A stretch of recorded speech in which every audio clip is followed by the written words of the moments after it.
Snow White, 1992. By the third night, the death count was rising so high and so quickly that many of the divisional homicide teams were pulled off the front lines of riot control and put into emergency rotations in South Central. Detective Harry Bosch and his partner, Jerry Edgar, were pulled from Hollywood Division and assigned to a roving B-Watch team that also included 2 shotgunners from patrol for protection. They were dispatched to any place they were needed, wherever a body turned up. The 4-man team moved in a black and white patrol car, jumping from crime scene to crime scene and never staying still for long. It wasn't the proper way to carry out homicide work, not even close, but it was the best that could be done under the surreal circumstances of a city that had come apart at the seams. South Central was a war zone. Fires burned everywhere. Looters moved in packs from storefront to storefront, all semblance of dignity and moral code gone in the smoke that rose over the city. The gangs of South L.A. stepped up to control the darkness, even calling for a truce to their internecine battles to create a united front against the police. More than 50 people had died already. Store owners had shot looters, National Guardsmen had shot looters, looters had shot looters.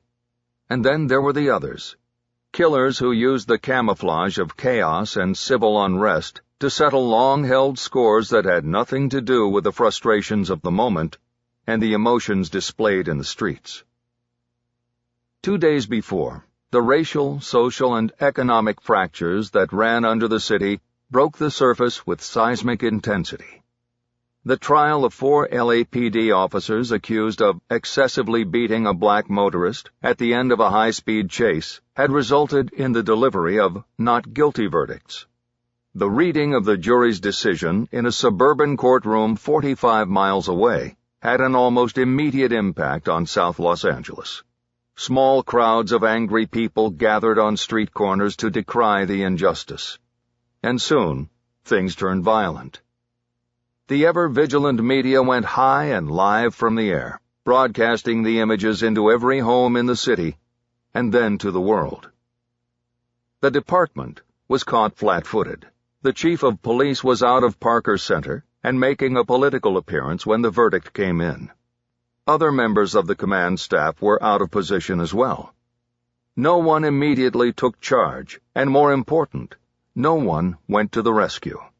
The whole department retreated, and the images of unchecked violence spread like wildfire across every television screen in the city. Soon, the city was out of control and in flames. 2 nights later, the acrid smell of burning rubber and smoldering dreams was still everywhere. Flames from 1,000 fires reflected like the devil dancing in the dark sky. Gunshots and shouts of anger echoed non-stop in the wake of the patrol car. But the 4 men in 6 Kings 16 did not stop for any of these. They stopped only for murder. It was Friday, May 1st. B-Watch was the emergency mobilization designation for Night Watch, a 6 p.m. to 6 a.m. shift. Bosch and Edgar had the back seat, while officers Robledo and Delwin had the front. Delwin, in the passenger seat, held his shotgun across his lap and angled up, its muzzle poking through the open window. They were rolling to a dead body found in an alley off Crenshaw Boulevard. The call had been relayed to the Emergency Communication Center by the California National Guard, which had been deployed in the city during the state of emergency. It was only 10:30, and the calls were stacking up. King 16 had already handled a homicide call since coming on shift. A looter shot dead in the doorway of a discount shoe store. The shooter had been the store's owner. That crime scene was contained within the premises of the business, which had allowed Bosch and Edgar to work with relative safety. Robledo and Delwin posted with shotguns and full riot gear on the sidewalk out front. And that also gave the detectives time to collect evidence, sketch the crime scene, and take their own photos. They recorded the statement of the store owner and watched the videotape from the business's surveillance camera. It showed the looter using an aluminum softball bat to smash through the glass door of the store.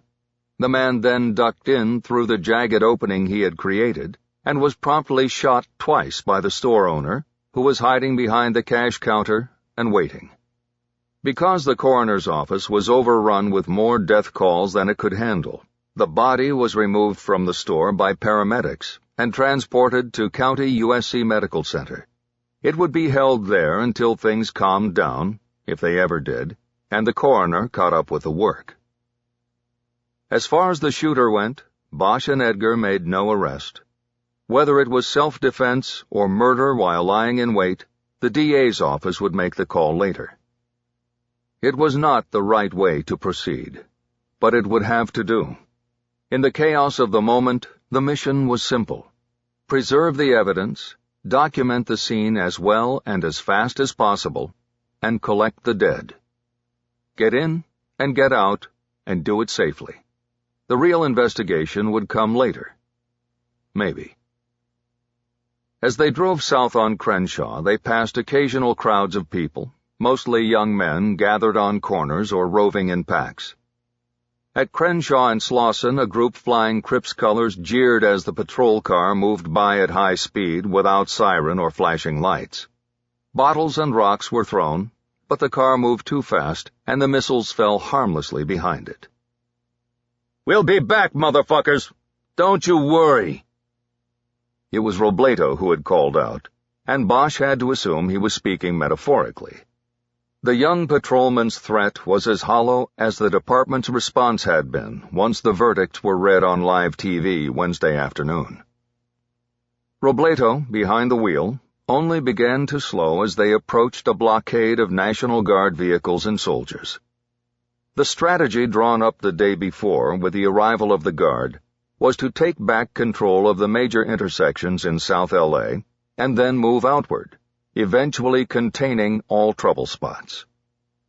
They were less than a mile from one of those key intersections, Crenshaw and Florence, and the Guard troops and vehicles were already spread up and down Crenshaw for blocks. As he pulled up to the barricade at 62nd Street, Robledo lowered his window. A guardsman with sergeant stripes came to the door and leaned down to look at the car's occupants. "Sergeant Burston, San Luis Obispo. What can I do for you fellows?" "Homicide," Robledo said. He hooked a thumb toward Bosch and Edgar in the back. Burston straightened up and made an arm motion so that a path could be cleared and they could be let through. "Okay," he said. "She's in the alley on the east side between 66th Place and 67th Street. Go on through and my guys will show you. We'll form a tight perimeter and watch the roof lines. We've had unconfirmed reports of sniper fire in the neighborhood." Robledo put his window back up as he drove through. "My guys," he said, mimicking Burston's voice. "That guy's probably a school teacher or something back in the real world. I heard that none of these guys they brought in are even from L.A. From all around the state, but not L.A. Probably couldn't find Limer Park with a map." "2 years ago, neither could you, dude," Delwyn said. "Whatever. The guy doesn't know shit about this place and now he's all like, take charge? Fucking weekend warrior. All I'm saying is we didn't need these guys. Makes us look bad. Like we couldn't handle it and had to bring in the pros from San Luis Obispo." Edgar cleared his throat and spoke from the back seat. "I got news for you," he said. "We couldn't handle it, and we couldn't look any worse than we already did Wednesday night. We sat back and let the city burn, man. You see all that shit on TV? The thing you didn't see was any of us on the ground kicking ass.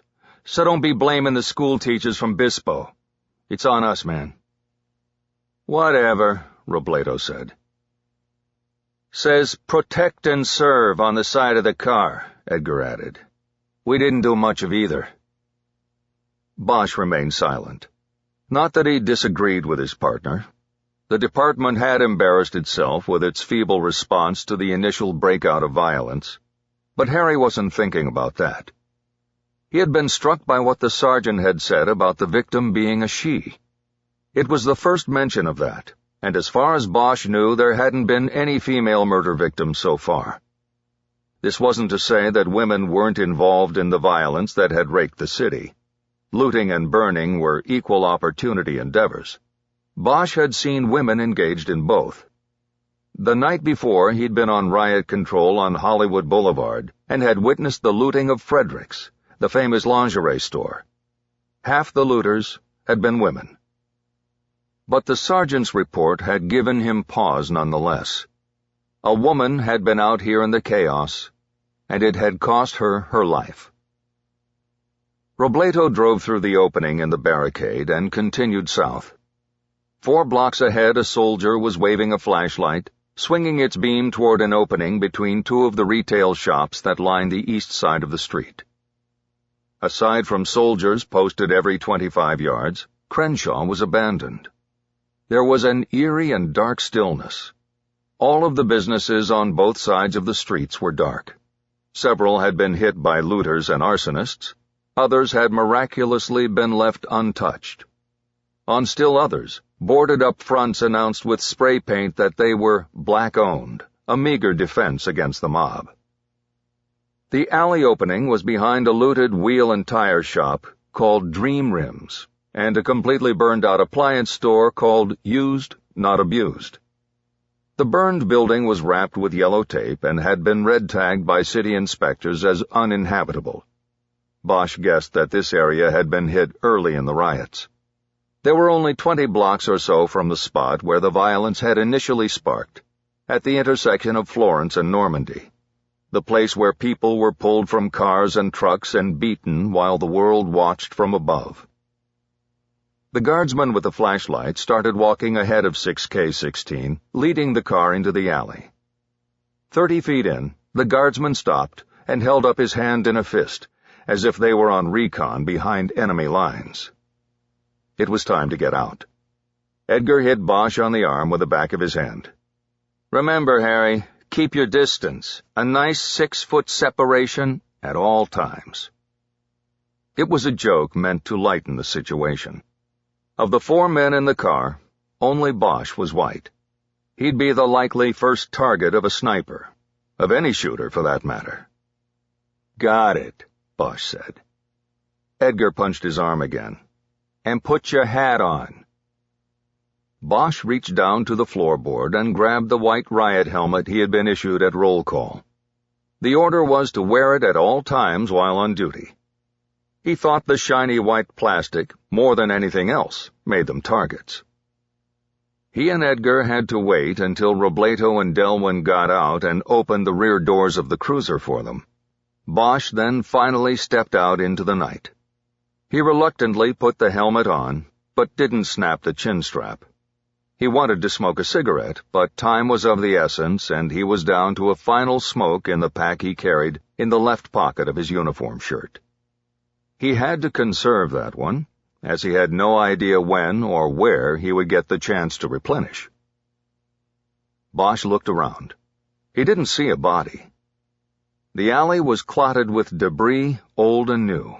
Old appliances, apparently not worthy of resale, had been stacked against the side wall of Used, Not Abused. Trash was everywhere, and part of the eave had collapsed to the ground during the fire. "Where is she?" he asked. "Over here," the guardsman said. "Against the wall." The alley was lit only by the patrol car's lights and the guardsman's flashlight. The appliances and other debris threw shadows against the wall and the ground. Bosch turned on his mag light and aimed its beam in the direction the guardsman had pointed. The wall of the appliance shop was covered with gang graffiti. Names, RIPs, threats. The wall was a message board for the local Crips set, the Rolling 60s.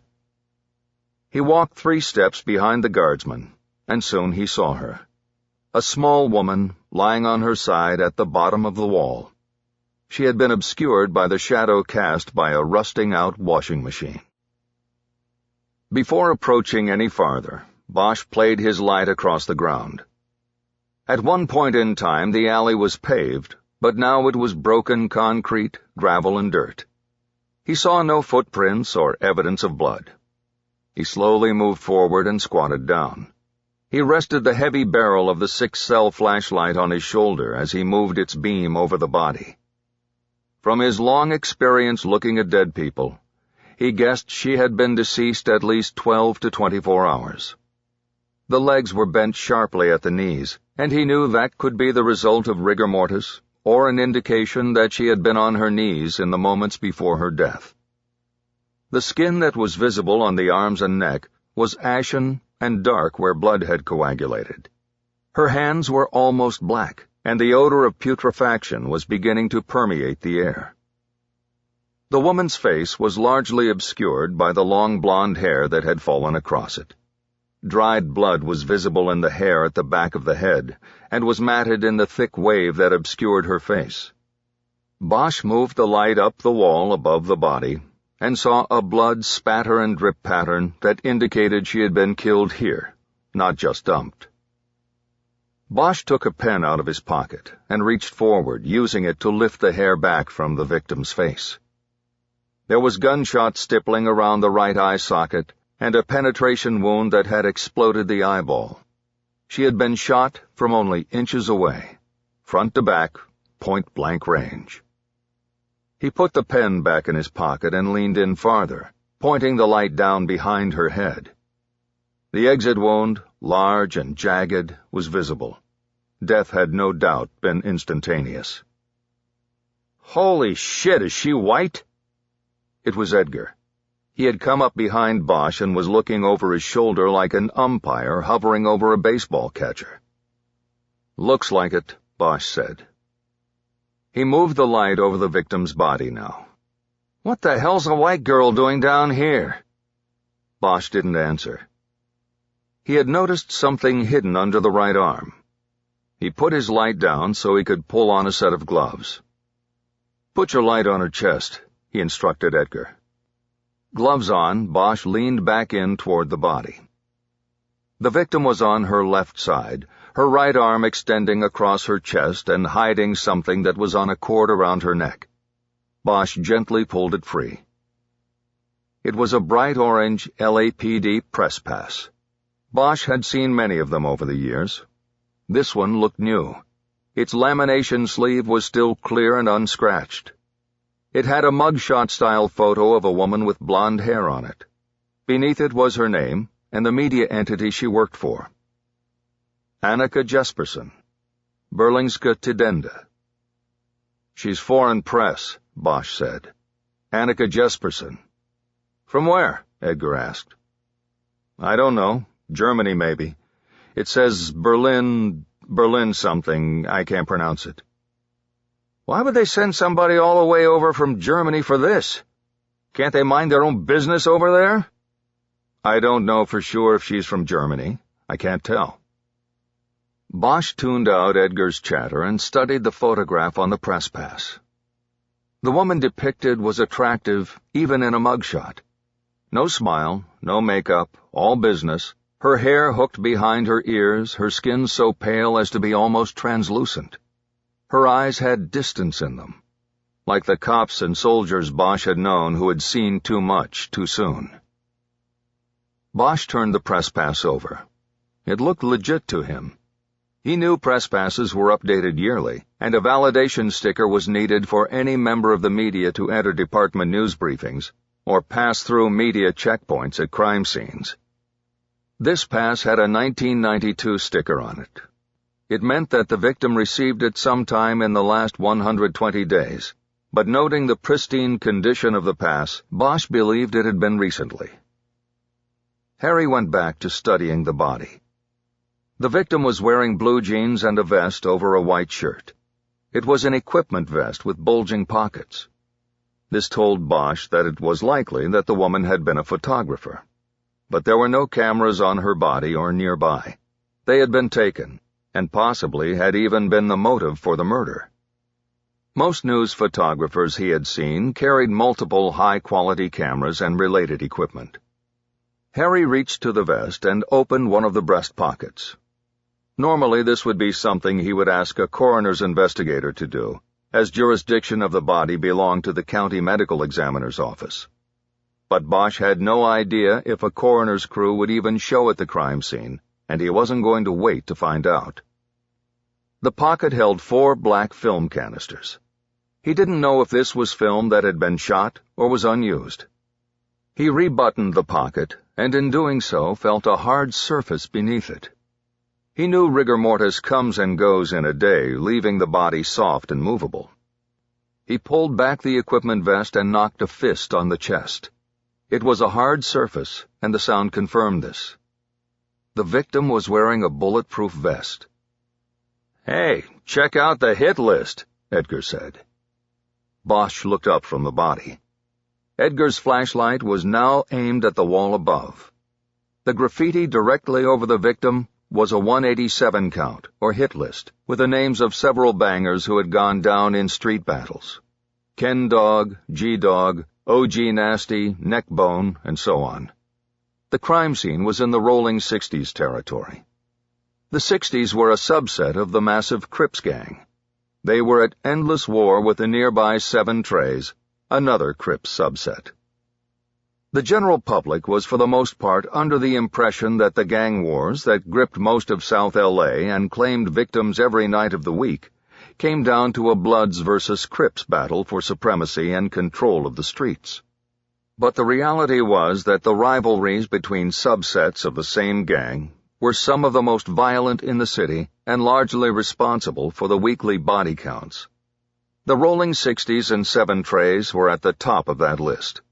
Both Crips sets operated under kill-on-sight protocols, and the score was routinely noted in the neighborhood graffiti. An RIP list was used to memorialize homies lost in the endless battle, while a lineup of names under a 187 heading was a hit list, a record of kills. "Looks like what we've got here is Snow White and the 7 Trey Crips," Edgar added. Bosch shook his head, annoyed. The city had come off its hinges, and here in front of them was the result. A woman put up against a wall and executed, and his partner didn't seem to be able to take it seriously. Edgar must have read Bosch's body language. "It's just a joke, Harry," he said quickly. "Lighten up. We need some gallows humor around here." "Okay," Bosch said. "I'll lighten up while you go get on the radio. Tell them what we've got here. Make sure they know it's a member of the out-of-town media and see if they'll give us a full team. If not that, at least a photographer and some lights. Tell them we could really use some time and some help on this one." "Why? 'Cause she's white?" Bosch took a moment before responding. It was a careless thing for Edgar to have said. He was hitting back because Bosch had not responded well to the Snow White quip. "No, not because she's white," Bosch said evenly. "Because she's not a looter and she's not a gangbanger, and because they better believe that the media is going to jump all over a case involving one of their own. Okay? Is that good enough?" "Got it." "Good." Edgar went back to the car to use the radio, and Bosch returned to his crime scene. The first thing he did was delineate the perimeter. He backed several of the guardsmen down the alley so he could create a zone that extended 20 feet on either side of the body. The third and fourth sides of the box were the wall of the appliance shop on one side and the wall of the rim store on the other. As he marked it off, Bosch noted that the alley cut through a residential block that was directly behind the row of retail businesses that fronted Crenshaw. There was no uniformity in the containment of the backyards that lined the alley. Some of the homes had concrete walls, while others had wood slat or chain-link fences. Bosch knew that in a perfect world, he would search all those yards and knock on all those doors, but that would have to come later, if at all. His attention at the moment had to be focused on the immediate crime scene. If he got the chance to canvass the neighborhood, he would consider himself lucky.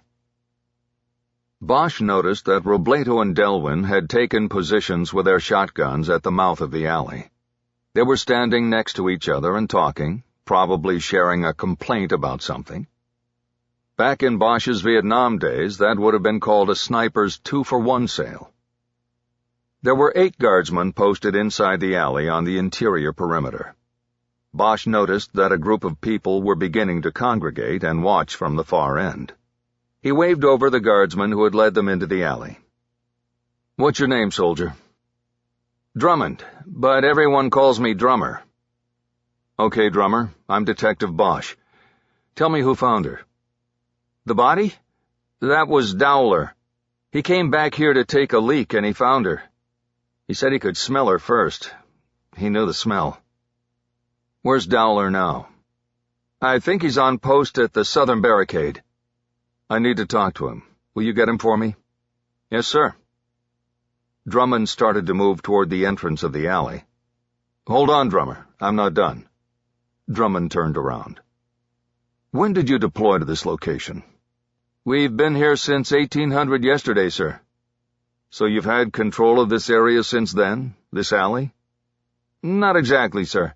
We started at Crenshaw and Florence last night, and we've worked east on Florence and north on Crenshaw. It's been block by block." "So when did you get to this alley?" "I'm not sure. I think we had it covered by dawn today." "And all the looting and burning in this immediate area, that was already over?" "Yes, sir. Happened first night, from what I've been told." "Okay, Drummer. One last thing. We need more light. Can you bring back here one of those trucks you have with all the lights on top?" "It's called a Humvee, sir." "Yeah, well, bring one back here from that end of the alley. Come in past those people and point the lights right at my crime scene." "You got it?" "Got it, sir."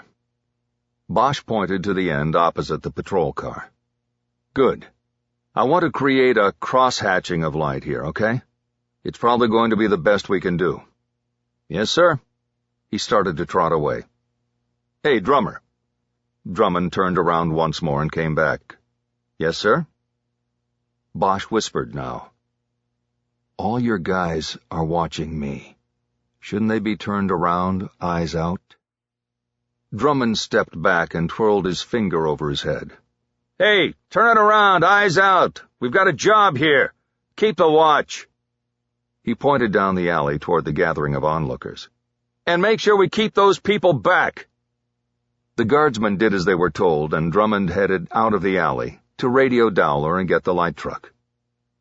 Bosch's pager buzzed on his hip. He reached to his belt and snapped the device out of its holder. The number on the screen was the command post, and he knew he and Edgar were about to be given another call. They hadn't even started here, and they were going to be yanked. He didn't want that. He put the pager back on his belt. Bosch walked over to the first fence that started from the back corner of the appliance shop. It was a wood slat barrier that was too tall for him to look over. But he noticed it had been freshly painted. There was no graffiti, not even on the alley side of it. He noted this because it indicated that there was a homeowner on the other side who cared enough to whitewash the graffiti. Maybe it was the kind of person who kept their own watch and might have heard or even seen something. From there he crossed the alley and dropped to a squatting position at the far corner of the crime scene, like a fighter in his corner waiting to come out. He started playing the beam of his flashlight across the broken concrete and dirt surface of the alley. At the oblique angle, the light refracted off the myriad surface planes, giving him a unique view. Soon enough he saw the glint of something shiny and held the beam on it. He moved in on the spot and found a brass bullet casing lying in the gravel. He got down on his hands and knees so he could look closely at the casing without moving it. He moved the light in close and saw that it was a 9mm brass casing with a familiar Remington brand mark stamped on the flat base. There was an indentation from the firing pin on the primer. Bosch also noted that the casing was lying on top of the gravel bed. It had not been stepped on or run over in what he assumed was a busy alleyway. That told him that the casing had not been there long. Bosch was looking around for something to mark the casing's location with when Edgar stepped back into the crime scene. He was carrying a toolbox, and that told Bosch that they weren't going to get any help. "Harry, what did you find?" 9mm Remington. Looks fresh." "Well, at least we found something useful." "Maybe. You get the CP?" Edgar put down the toolbox. It was heavy. It contained the equipment they had quickly gathered in the kit room at Hollywood Station once they heard they could not count on any forensic backup in the field. "Yeah, I got through, but it's no can-do from the command post. Everybody's otherwise engaged. We're on our own out here, brother." "No coroner either?" "No coroner. The National Guard's coming with a truck for a troop transporter." "You gotta be kidding me. They're going to move her in a fucking flatbed?" "Not only that, we got our next call already. A crispy critter. Fire department found him in a burned-out taco shop on MLK. God damn it, we just got here." "Yeah, well, we're up again, and we're closest to MLK, so they want us to clear and steer." "Yeah, well, we're not done here, not by a long shot." "Nothing we can do about it, Harry." Bosch was obstinate. "I'm not leaving yet. There's too much to do here, and if we leave it till next week or whenever, then we've lost the crime scene. We can't do that. We don't have a choice, partner. We don't make the rules." "Bullshit." "Okay, tell you what. We give it 15 minutes. We take a few pictures, bag the casing, put the body on the truck, and then we shuffle on down the road. Come Monday, or whenever this is over, it isn't even going to be our case anymore. We go back to Hollywood after everything calms down, and this thing stays right here. Somebody else's case, then. This is 77th's turf. It'll be their problem." It didn't matter to Bosch what came later, whether the case went to detectives at 77th Street Division or not. What mattered was what was in front of him. A woman named Annika from someplace far away lay dead, and he wanted to know who did it and why. "Doesn't matter that it's not going to be our case," he said. "That's not the point." "Harry, there is no point," Edgar said. "Not now. Not with complete chaos all around us. Nothing matters right now, man. The city is out of control. You can't expect—" The sudden rip of automatic gunfire split the air. Edgar dove to the ground, and Bosch instinctively threw himself toward the wall of the appliance shop. His helmet went flying off. Bursts of gunfire from several of the guardsmen followed until finally the shooting was quelled by shouting. "Hold your fire! Hold your fire! Hold your fire!" The gunshots ended, and Burston, the sergeant from the barricade, came running up the alley. Bosch saw Edgar slowly getting up. He appeared to be unharmed, but he was looking at Bosch with an odd expression. "Who opened first?" the sergeant yelled. "Who fired?" "Me," said one of the men in the alley. "I thought I saw a weapon on the roofline." "Where, soldier? What roofline? Where was the sniper?" "Over there." The shooter pointed to the roofline of the Rims store. "God damn it!" the sergeant yelled. "Hold your fucking fire! We cleared that roof! There's nobody up there but us! Our people!" "Sorry, sir, I saw that—" "Son, I don't give a flying fuck what you saw. You get any of my people killed and I will personally frag your ass myself." "Yes, sir. Sorry, sir." Bosch stood up. His ears were ringing and his nerves jangling. The sudden spit of automatic fire wasn't new to him, but it had been almost 25 years since it was a routine part of his life. He went over and picked up his helmet and put it back on. Sergeant Burston walked up to him. "Continue your work, detectives. If you need me, I'll be on the north perimeter. We have a truck coming in for the remains. I understand that we are to provide a team to escort your car to another location and another body." He then charged out of the alley. "Jesus Christ, you believe that?" Edgar asked. "Like Desert Storm or something. Vietnam. What the hell are we doing here, man?" "Let's just go to work," Bosch said. "You draw the crime scene, I'll work the body, take pictures. Let's move." Bosch squatted down and opened the toolbox. He wanted to get a photograph of the bullet casing in place before he bagged it as evidence. Edgar kept talking. The adrenaline rush from the shooting was not dissipating. He talked a lot when he was hyper, sometimes too much. "Harry, did you see what you did when that yahoo opened up with a gun?" "Yeah, I ducked like everybody else." "No, Harry. You covered the body. I saw it. You shielded Snow White over there like she was still alive or something." Bosch didn't respond. He lifted the top tray out of the toolbox and reached in for the Polaroid camera. He noted that they only had 2 packs of film left. 16 shots plus whatever was left in the camera. Maybe 20 shots total. And they had this scene and the one waiting on MLK. It was not enough. His frustration was peaking. "What was that about, Harry?" Edgar persisted. Bosch finally lost it and barked at his partner. "I don't know, okay? I don't know. So let's just go to work now and try to do something for her. So maybe, just maybe, somebody, sometime, will be able to make a case." His outburst had drawn the attention of most of the guardsmen in the alley. The soldier who had started the shooting earlier stared hard at him, happy to pass the mantle of unwanted attention. "Okay, Harry," Edgar said quietly. "Let's go to work. We do what we can. 15 minutes, and then we're on to the next one." Bosch nodded as he looked down at the dead woman. 15 minutes, he thought. He was resigned. He knew the case was lost before it had even started. "I'm sorry," he whispered.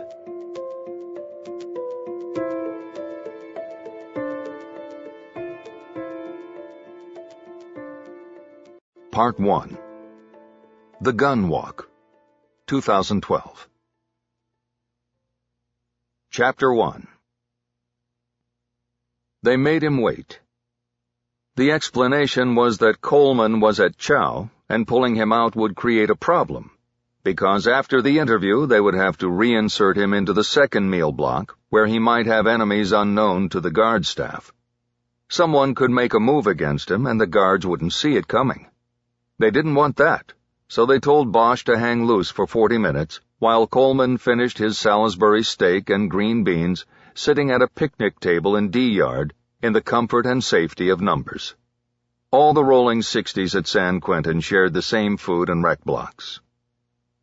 Bosch passed the time by studying his props and rehearsing his play. It was all on him. No help from a partner. He was by himself. Cutbacks in the department's travel budget had turned almost all prison visits into solo missions. Bosch had taken the first flight up that morning and hadn't thought about the timing of his arrival. The delay wouldn't matter in the long run. He wasn't flying back till 6 p.m., and the interview with Rufus Coleman probably wouldn't take long. Coleman would either go for the offer or not. Either way, Bosch wouldn't be long with him. The interview room was a steel cubicle with a built-in table dividing it. Bosch sat on one side, a door directly behind him. Across the table from him was an equal-sized space with a matching door. They would bring Coleman through there, he knew.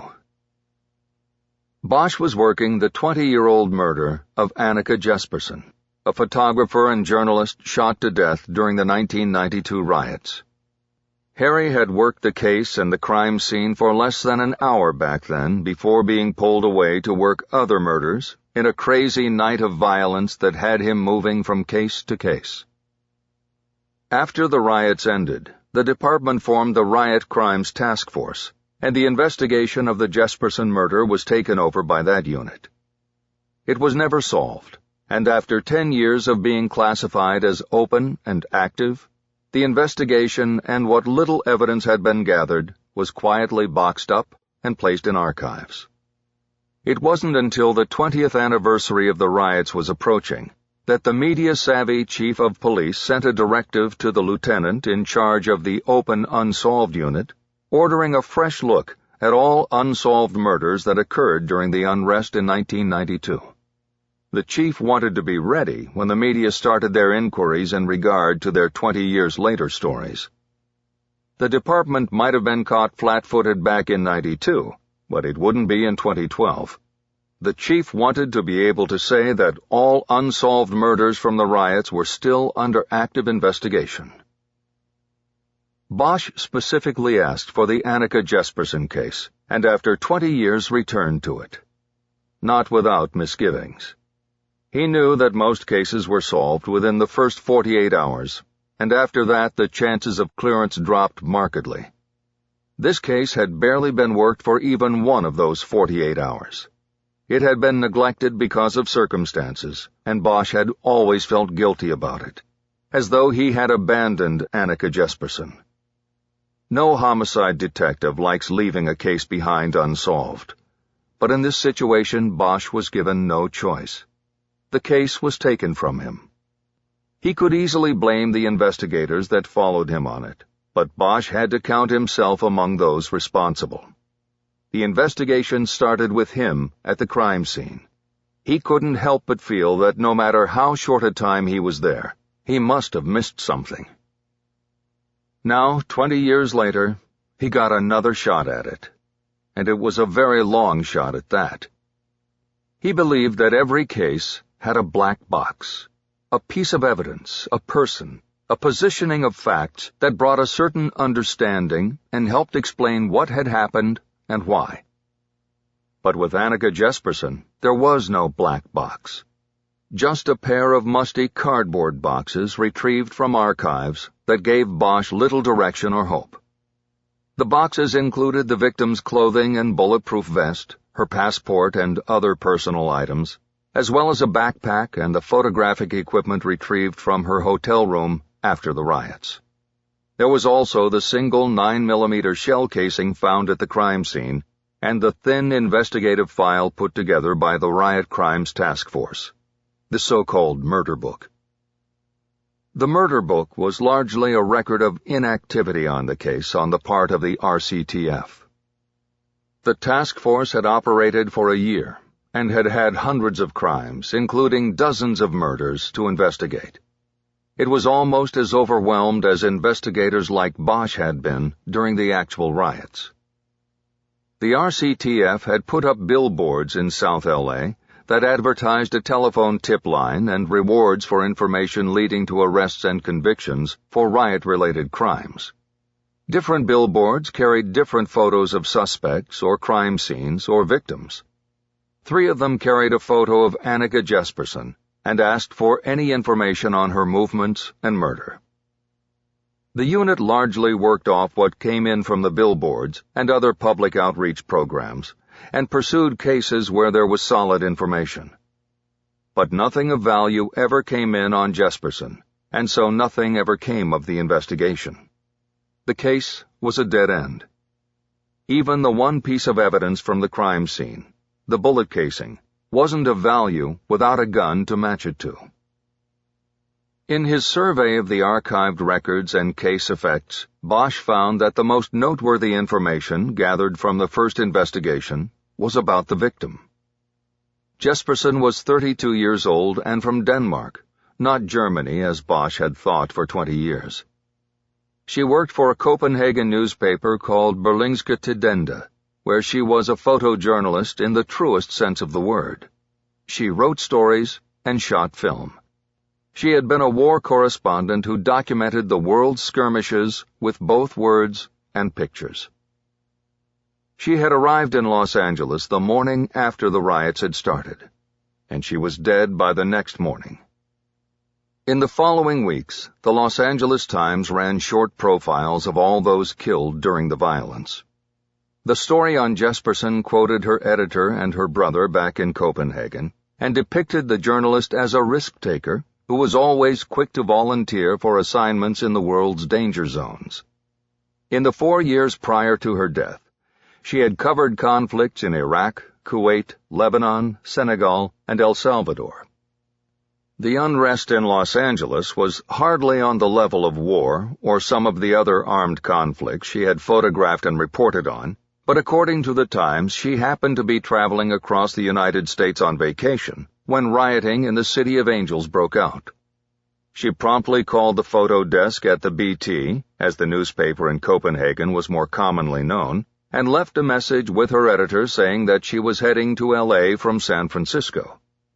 But she was dead before she had filed any photos or a story with a newspaper. Her editor had never spoken to her after getting the message. After the RCTF was disbanded, the unsolved Jesperson case was assigned to the Homicide Squad at 77th Street Division, the geographical policing area where the murder occurred. Given to new detectives with their own backup of open cases, the investigation was shelved. The notations in the investigative chronology were few and far between, and largely just a record of the outside interest in the case. The LAPD wasn't working the case with anything approaching fervor, but her family and those who knew Jesperson in the international journalism community did not give up hope. The chronology included records of their frequent inquiries about the case. These marked the record right up until the case files and effects were sent to archives. After that, those who inquired about Annika Jesperson were most likely ignored, as was the case they were calling about. Curiously, the victim's personal belongings were never returned to her family. The archive boxes contained the backpack and property that was turned over to the police several days after the murder, when the manager of the Travelodge on Santa Monica Boulevard matched the name on a riot victim list printed in the Times to the guest registry. It had been thought that Annika Jesperson had skipped out on her room. The belongings she had left behind were put in a locked storage closet at the motel. Once the manager determined that Jesperson wasn't coming back because she was dead, the backpack containing her property was delivered to the RCTF, which was working out of temporary offices at Central Division in downtown. The backpack was in one of the archive boxes that Bosch had retrieved from case storage. It contained 2 pairs of jeans, 4 white cotton shirts, and assorted underwear and socks. Jesperson obviously traveled light, packing like a war correspondent even for a vacation. This was probably because she was heading straight back to war following her vacation in the United States. Her editor had told the Times that the newspaper was sending Jesperson directly from the States to Sarajevo and the former Yugoslavia, where war had broken out just a few weeks earlier. Reports of mass rapes and ethnic cleansing were breaking in the media, and Jesperson was heading to the center of the war, due to leave the Monday after the riots erupted in Los Angeles. She probably considered the quick stop by L.A. to snap shots of rioters just a warm-up for what awaited in Bosnia. Also in the pockets of the backpack were Jesperson's Danish passport, along with several packages of unused 35mm film.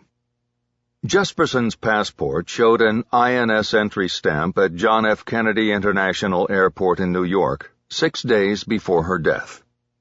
According to the investigative records and the newspaper accounts, she had been traveling by herself and had made it to San Francisco when the verdicts came down in Los Angeles and the violence began.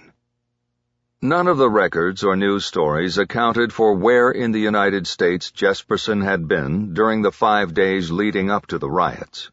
It apparently wasn't seen as germane to the investigation of her death. What did seem clear was that the breakout of violence in Los Angeles was a strong pull to Jesperson, and she immediately diverted, apparently driving through the night to Los Angeles in a rental car she had picked up at San Francisco International. On Thursday morning, April 30th, she presented her passport and Danish press credentials at the LAPD media office in order to get a press pass. Bosch had spent most of 1969 and 1970 in Vietnam. He had encountered many journalists and photographers in the base camps and out in fire zones as well. In all of them, he had seen a unique form of fearlessness. Not a warrior's fearlessness, but almost a naive belief in one's ultimate survival. It was as though they believed that their cameras and press passes were shields that would save them, no matter the circumstance.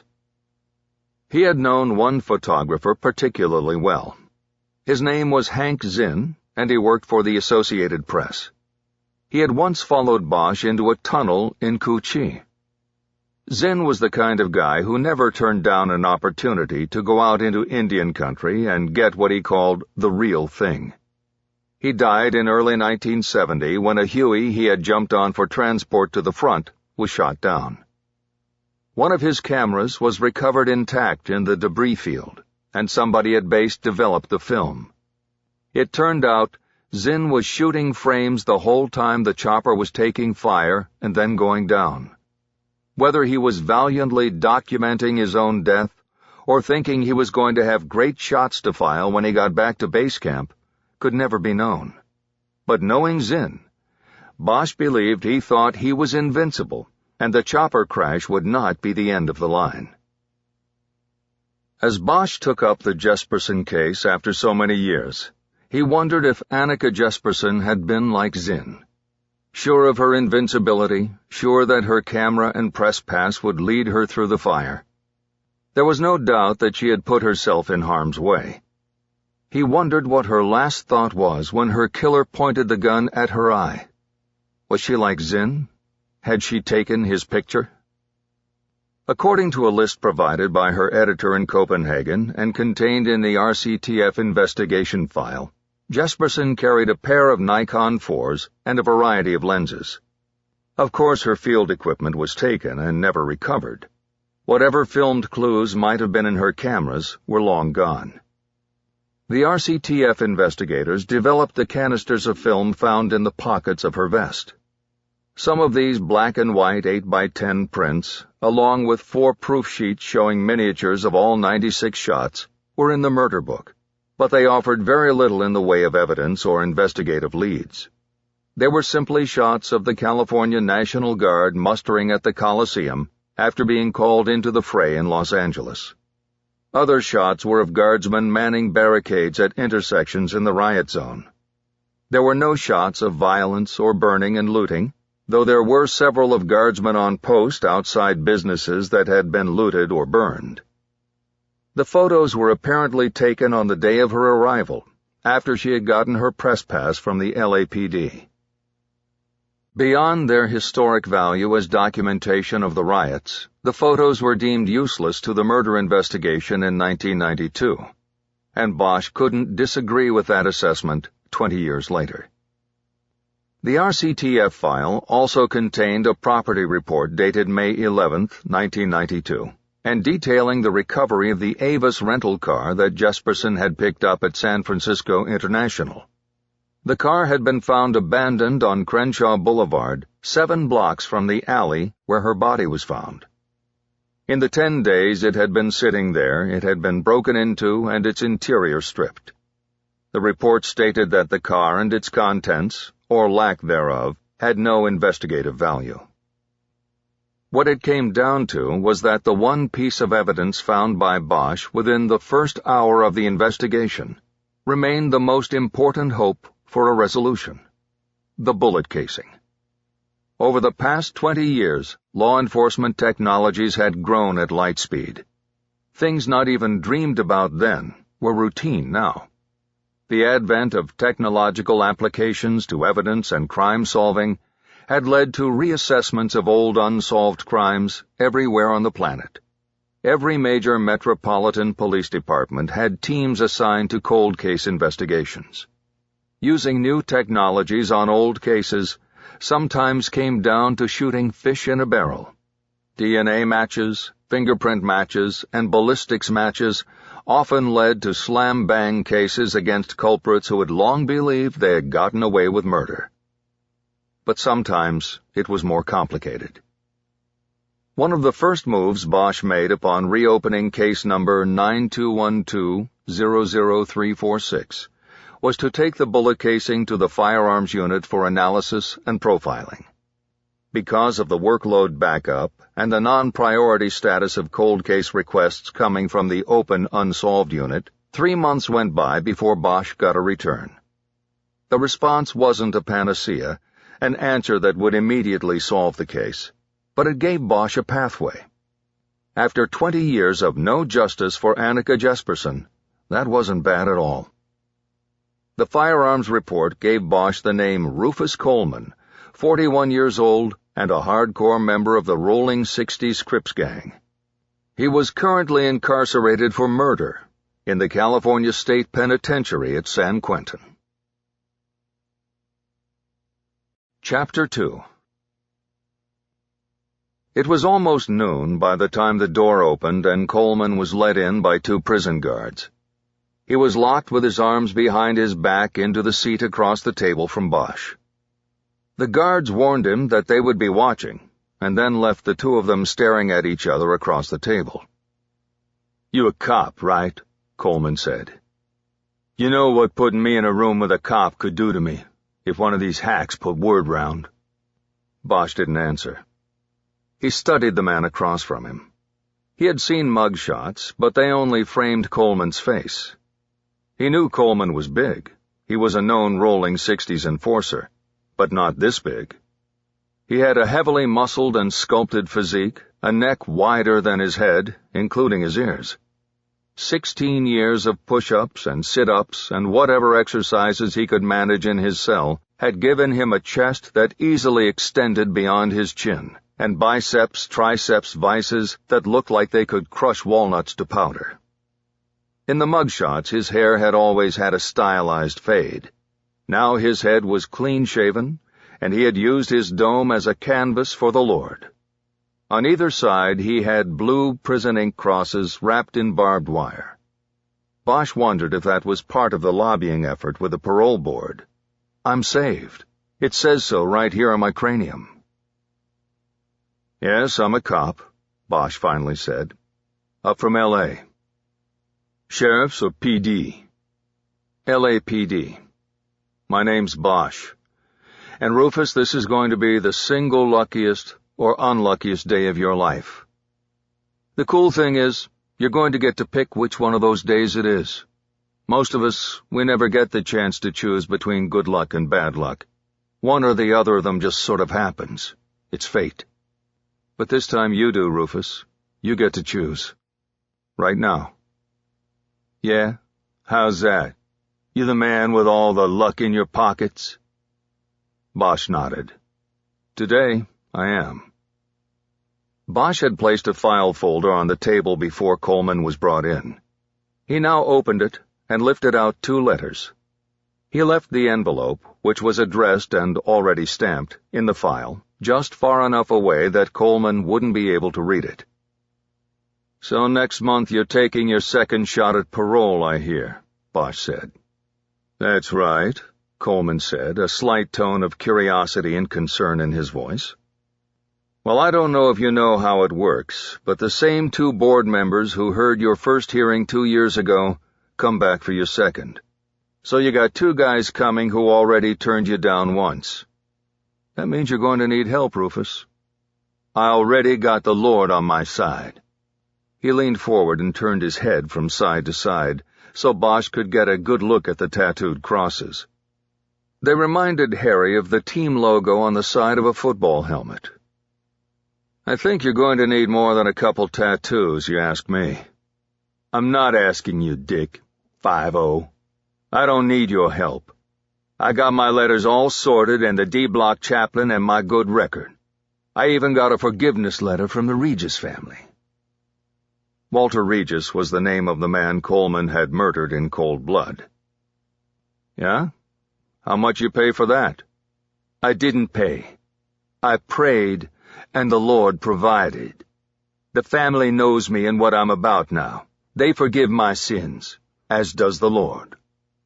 Bosch nodded and looked down at the letters in front of him for a long moment before continuing.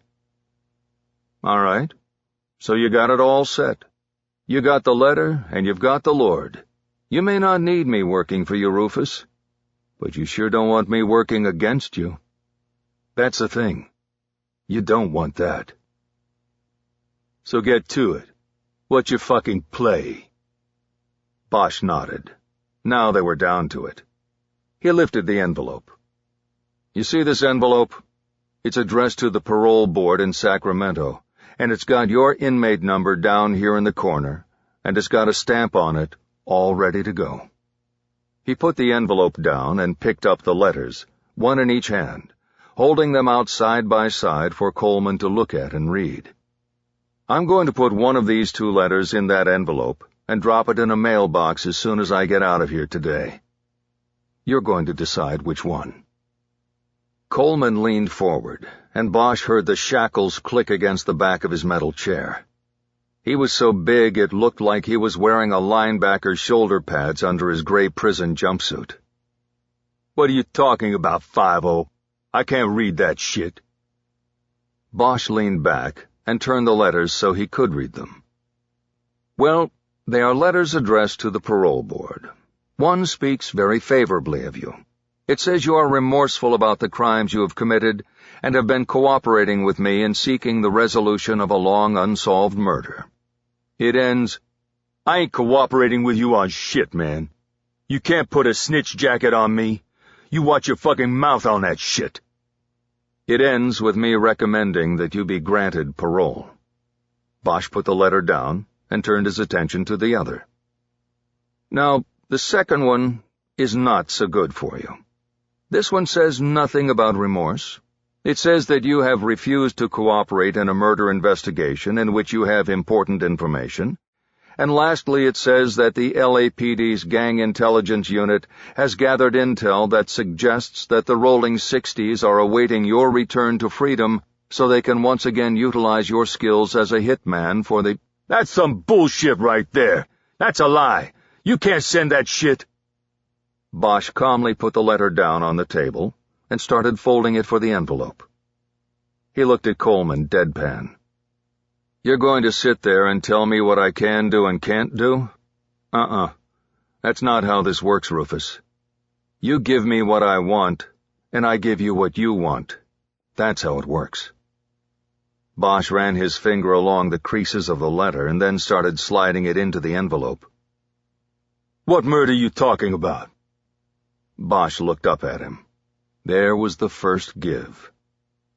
Bosch reached into the inside pocket of his jacket and pulled out the photo of Jesperson he'd had made from her press pass. He held it up for Coleman to see. "A white girl? I don't know nothing about no murdered white girl." "I didn't say you did." "Then what the fuck we doing here? When did she get her ass killed?" "May 1st, 1992. Coleman did the date math, shook his head, and smiled like he was dealing with a dummy. "You got the wrong guy. 92 I was in Corcoran on a 5-spot. Eat that shit, detective." "I know exactly where you were in 92. You think I'd come all the way up here if I didn't know everything about you?" "All I know is that I was nowhere near some white girl's murder." Bosch shook his head as if to say he wasn't arguing that point. "Let me explain it to you, Rufus, because I've got somebody else I want to see in here, and then a plane to catch. You listening now?" "I'm listening. Let's hear your shit."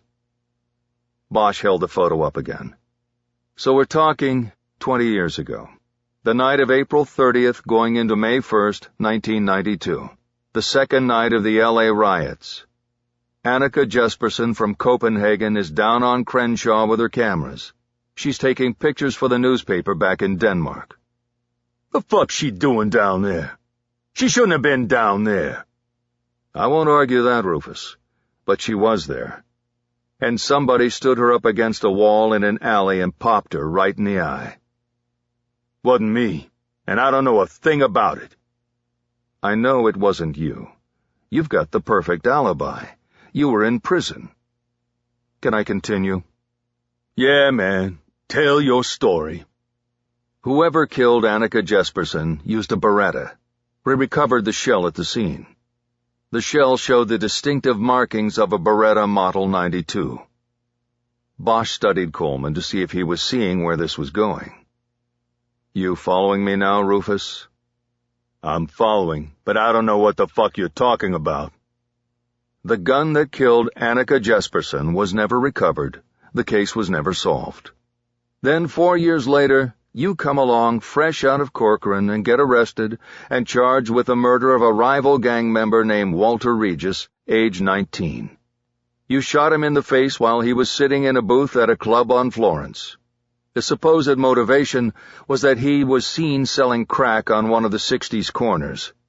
You were convicted of that crime based on multiple eyewitness testimony and your own statements to police.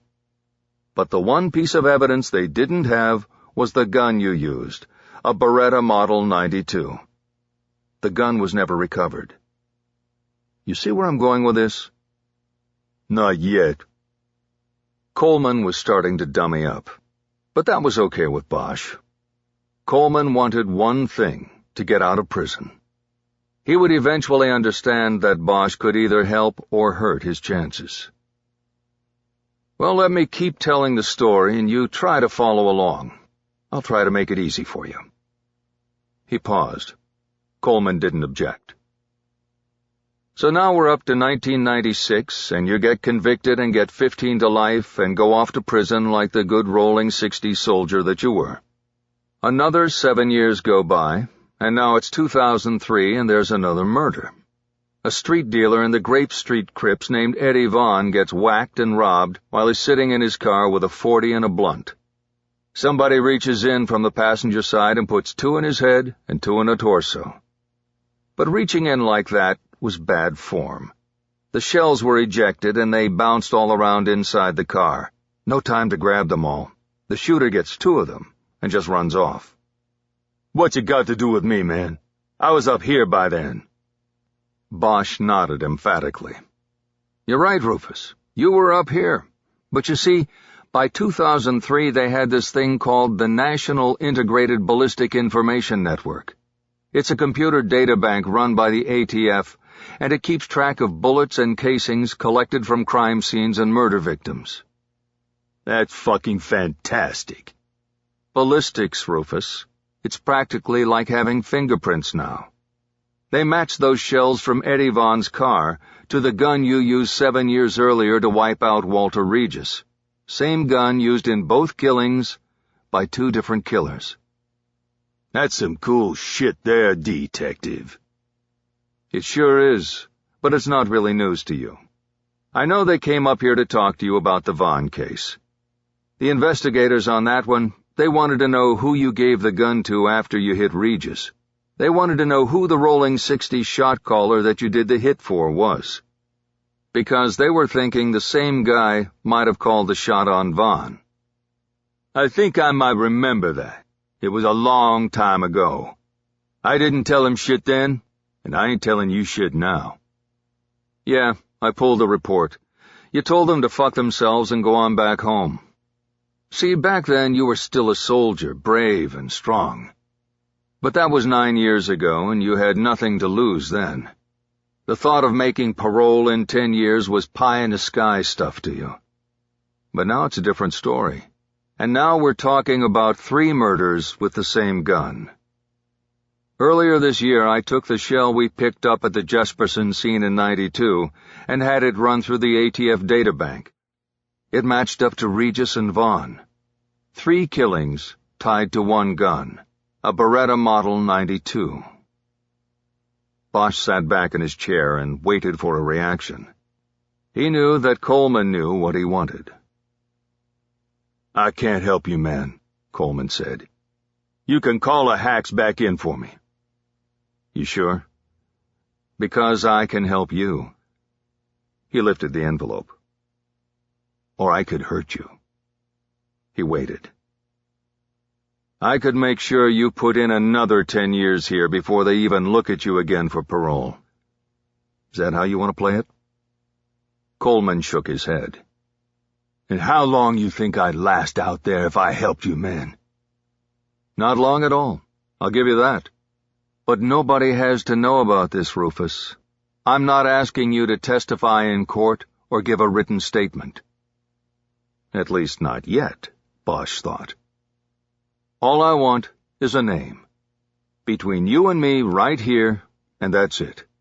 I want the guy who called the hit. The guy who gave you the gun and told you to take out Regis. The guy you gave the gun back to after you did the job. Coleman cast his eyes to the table as he thought. Bosch knew he was weighing the years. Even the strongest of soldiers has a limit. It's not like that, he finally said. The shot caller never talks to the gunner. There are buffers, man. Bosch had been briefed by gang intelligence before making the journey. He had been told that the hierarchies of the long-time South Central gangs were usually set up like paramilitary organizations. It was a pyramid, and a bottom-level enforcer like Coleman wouldn't even know who had called the hit on Regis. So Bosch had used the question as a test. If Coleman named the shot caller, he would know Coleman was lying. "All right," Bosch said. "I get that. So then, let's keep it simple. Keep it on the gun. Who gave it to you the night you hit Regis, and who'd you give it back to after?" Coleman nodded and kept his eyes down. He remained silent, and Bosch waited. This was the play. This was what he had come for. "I can't do this no more," Coleman whispered. Bosch said nothing and tried to keep his breathing normal. Coleman was going to break. "I got a kid," he said. "She's practically a grown woman, and I never seen her anywhere but this place. I seen her in prison. That's all." Bosch nodded. "That shouldn't be," he said. "I've got a daughter myself, and I went through a lot of years without her." Bosch now saw a wet shine in Coleman's eyes. The gang soldier was worn by years of incarceration and guilt and fear. 16 years of watching his own back. The layers of muscle were simply the disguise of a broken man. "Give me the name, Rufus," he urged, "and I send the letter. Done deal. You don't give me what I want, and you know you'll never get out of here alive. And there'll always be glass between you and your girl." With his arms cuffed behind him, Coleman could do nothing about the tear that dripped down his left cheek. He bowed his head. "True story," Bosch heard him say. Bosch waited. Coleman said nothing else. "Tell it," Bosch finally said. "Tell what?" Coleman asked. "The true story. Tell it." Coleman shook his head. "No, man. That's the name. Trumont's story. They call him True, like TRU. He gave me the gun to do the job, and I gave it back after." Bosch nodded. He had gotten what he'd come for. "One thing, though," Coleman said. "What's that?" "True story's dead, man. At least that's what I heard up here." Bosch had prepared himself on the way up. In the past 2 decades, the gang body count in South L.A. was in the thousands. He knew that there was a better-than-good chance he was looking for a dead man. But he also knew that the trail didn't necessarily stop with True Story. "You still going to send in that letter?" Coleman asked. Bosch stood up. He was done. The brutish man in front of him was a stone-cold killer, and was in the place he deserved to be. But Bosch had made a deal with him. "You've probably thought about it 1,000,000 times," he said. "What do you do after you get out and hug your daughter?" Coleman answered without missing a beat. "I find a corner." He waited, knowing Bosch would jump to the wrong conclusion. "And I start to preach. I tell everybody what I've learned, what I know. Society won't have no problem with me. I'll be a soldier still, but I'll be a soldier for Christ." Bosch nodded. He knew that many who left here had the same plan, to go with God. Few of them made it. It was a system that relied on repeat customers. In his gut, he knew Coleman was probably one of them. "Then, I'll send the letter," he said.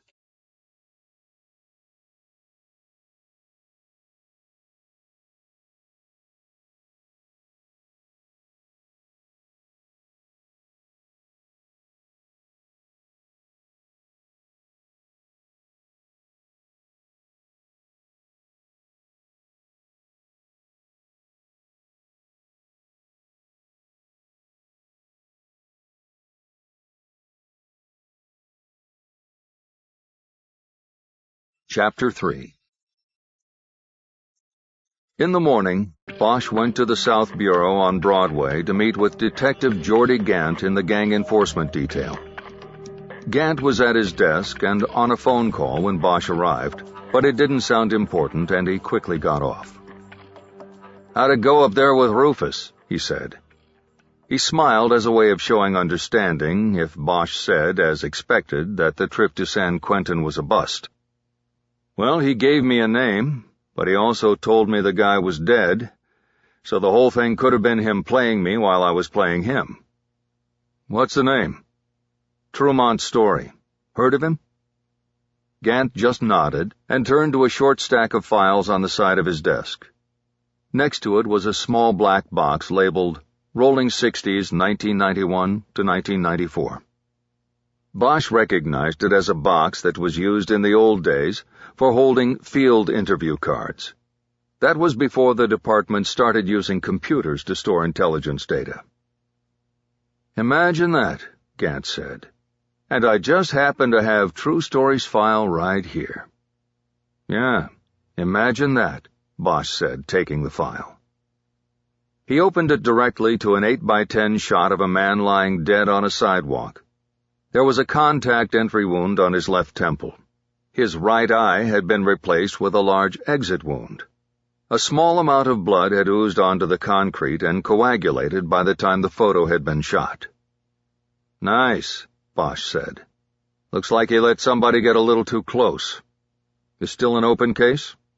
"That's right." Harry flipped past the photo and checked the date on the incident report.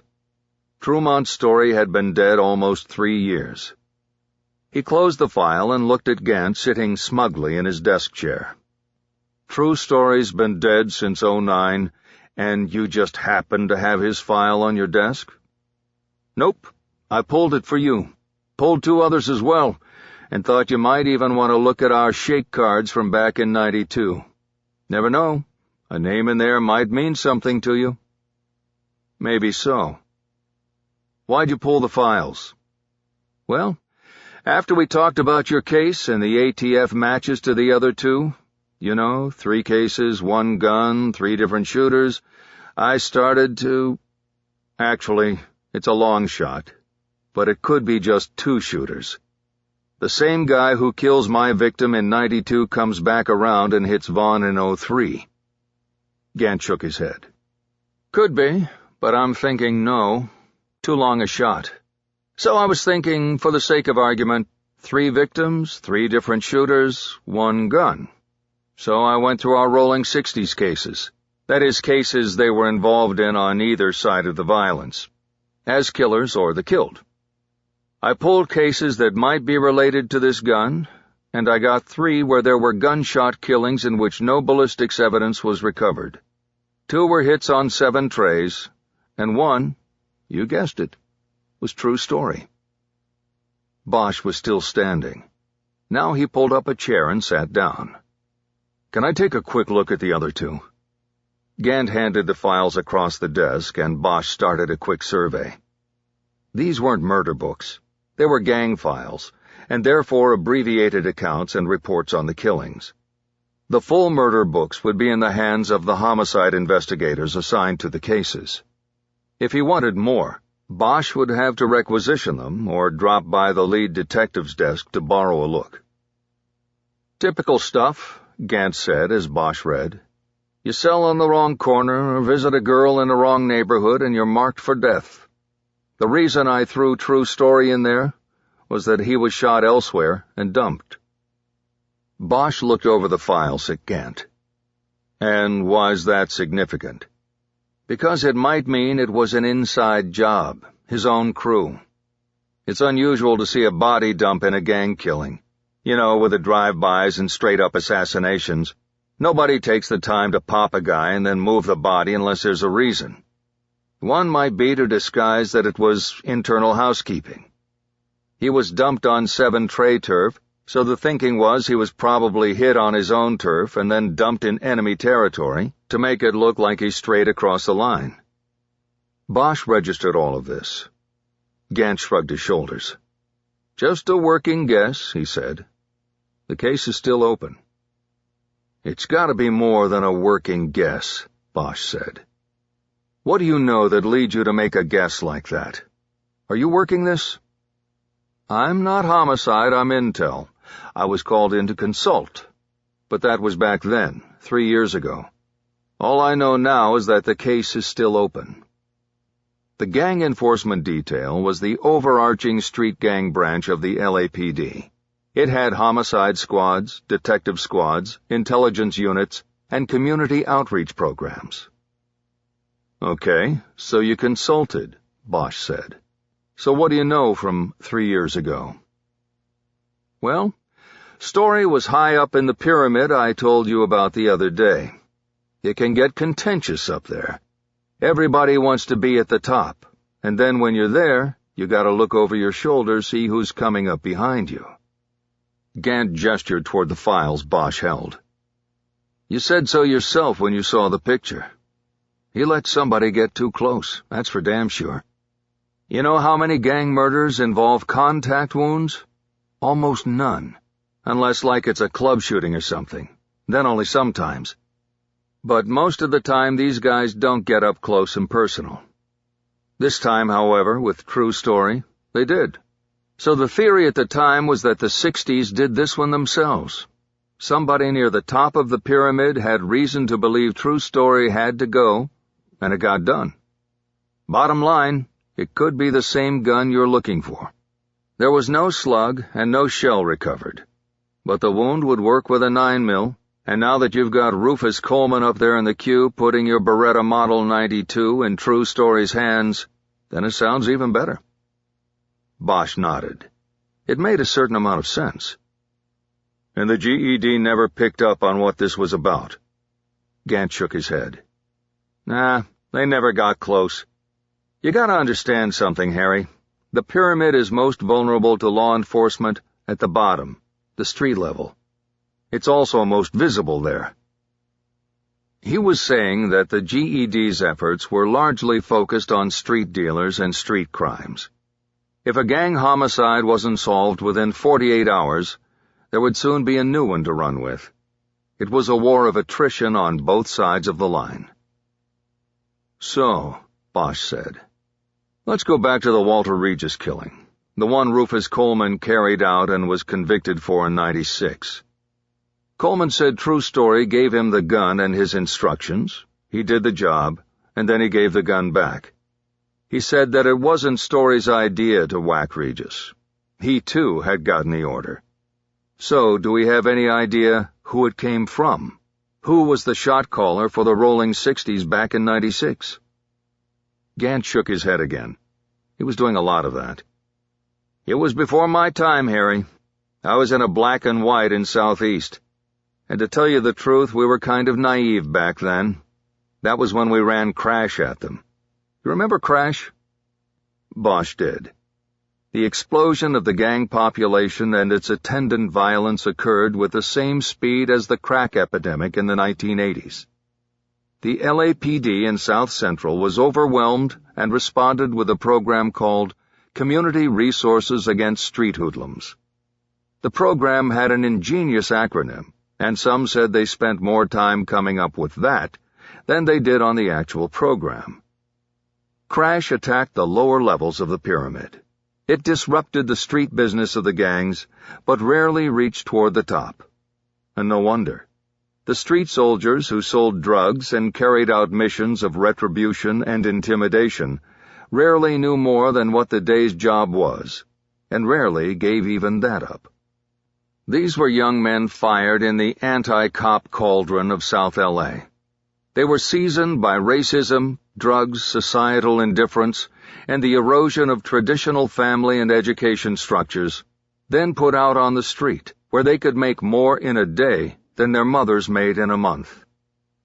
They were cheered on in this lifestyle from every boombox and car stereo by a rap message that said, "Fuck the police and the rest of society." Putting a 19-year-old gangbanger in a room and getting him to give up the next guy in the line was about as easy as opening a can of peas with your fingers. He didn't know who the next guy in line was, and wouldn't give him up if he did. Prison and jail were accepted extensions of gang life, part of the maturation process, part of earning gang stripes. There was no value in cooperating. There was only a downside to it. The enmity of your gang family, which always came with a death warrant. "So what you're saying," Bosch said, "is that we don't know who Trumont's story was working for back then, or where he got the gun that he gave to Coleman to take out Regis." "Most of that's right, except the gun part. My guess is that True always had that gun, and he gave it out to people he wanted to use it. See, we know lots more now than we knew then. So taking today's knowledge and applying it to back then, it would work like this. We start with a guy at the top, or near the top of the pyramid, called the Rolling 60 Street Gang. This guy is like a captain. He wants a guy named Walter Wide Right Regis dead because he's been selling where he shouldn't be selling. So the captain goes to his trusted sergeant-at-arms named Trumont Story and whispers in his ear that he wants Regis taken care of. At that point, it is Story's job, and he has to get it done to maintain his position in the organization. So he goes to one of the trusted guys on his crew, Rufus Coleman, gives him a gun, and says the target is Regis, and this is the club where he likes to hang. While Coleman goes off to do the job, Story goes and gets himself an alibi because he's the keeper of that gun. Just a little safeguard in case he and the gun are ever connected. That's how they do it now. So I'm saying that's probably how they did it back then, only we didn't exactly know it." Bosch nodded. He was getting the sense of the fruitlessness of his search. Trumont's Story was dead, and the connection to the gun was gone with him. He was really no closer to knowing who killed Annika Jesperson than he was on the night 20 years ago when he stared down at her body and apologized. He was nowhere. Gant identified his disappointment. "Sorry, Harry. Not your fault. It probably saves you a bunch of trouble anyway." "Yeah? How so?" "Oh, you know, all those unsolved cases from back then. What if the only one we closed was the white girls? That probably wouldn't go over too well in the community, know what I mean?" Bosch looked at Gant, who was black. He hadn't really considered the racial issues in the case. He was just trying to solve a murder that had stuck with him for 20 years. "I guess so," he said. They sat in silence for a long moment before Bosch asked a question. "So what do you think? Could it happen again?" "What? You mean the riots?" Bosch nodded. Gant had spent his whole career in South L.A. He would know the answer better than most. "Sure, anything can happen down here," Gant answered. "Are things better between the people and the department? Sure, way better. We got some of the people actually trusting us now. The murder count's way down. Hell, crime in general is way down, and the bangers don't run the streets with impunity. We got control. The people have control." He stopped there, and Bosch waited, but that was it. "But," Bosch prompted. Gant shrugged. "Lot of people without jobs, lot of stores and businesses closed up. Not a lot of opportunities out there, Harry. You know where that goes. Frustration, agitation, desperation. That's why I say anything could happen. History runs in a cycle. It repeats itself. It could happen again, sure." Bosch nodded. Gant's take on things was not far from his own. "Can I keep these files a while?" he asked. "As long as you bring them back," Gant said. "I'll also loan you the black box." He reached behind him and grabbed the card box. When he turned back, Bosch was smiling. "What? You don't want it?" No, I want it. I'm just thinking of a partner I had once. This was way back. His name was Frankie Sheehan, and I knew Frankie.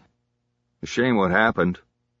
Yeah, but before that, when we were partners, he always had this saying about working homicide. He said, "You have to find the black box. That's the first thing. Find the black box." Gant had a confused look on his face. "You mean, like on a plane?" Bosch nodded. "Yeah, like in a plane crash. They have to find the black box, which records all the flight data. They find the black box, and they'll know what happened. Frankie said it was the same with a murder scene or a murder case. There will be one thing that brings it all together and makes sense of things. You find it, and you're gold. It's like finding the black box. And now here you are, giving me a black box. Well, don't expect too much out of this one. We call them crash boxes. It's just the shake cards from back then. Before the advent of the MDT, the mobile data terminal installed in every patrol car, officers carried FI cards in their back pockets.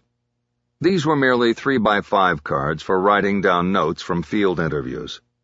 They included the date, time, and location of the interview, as well as the name, age, address, aliases, tattoos, and gang affiliation of the individual questioned.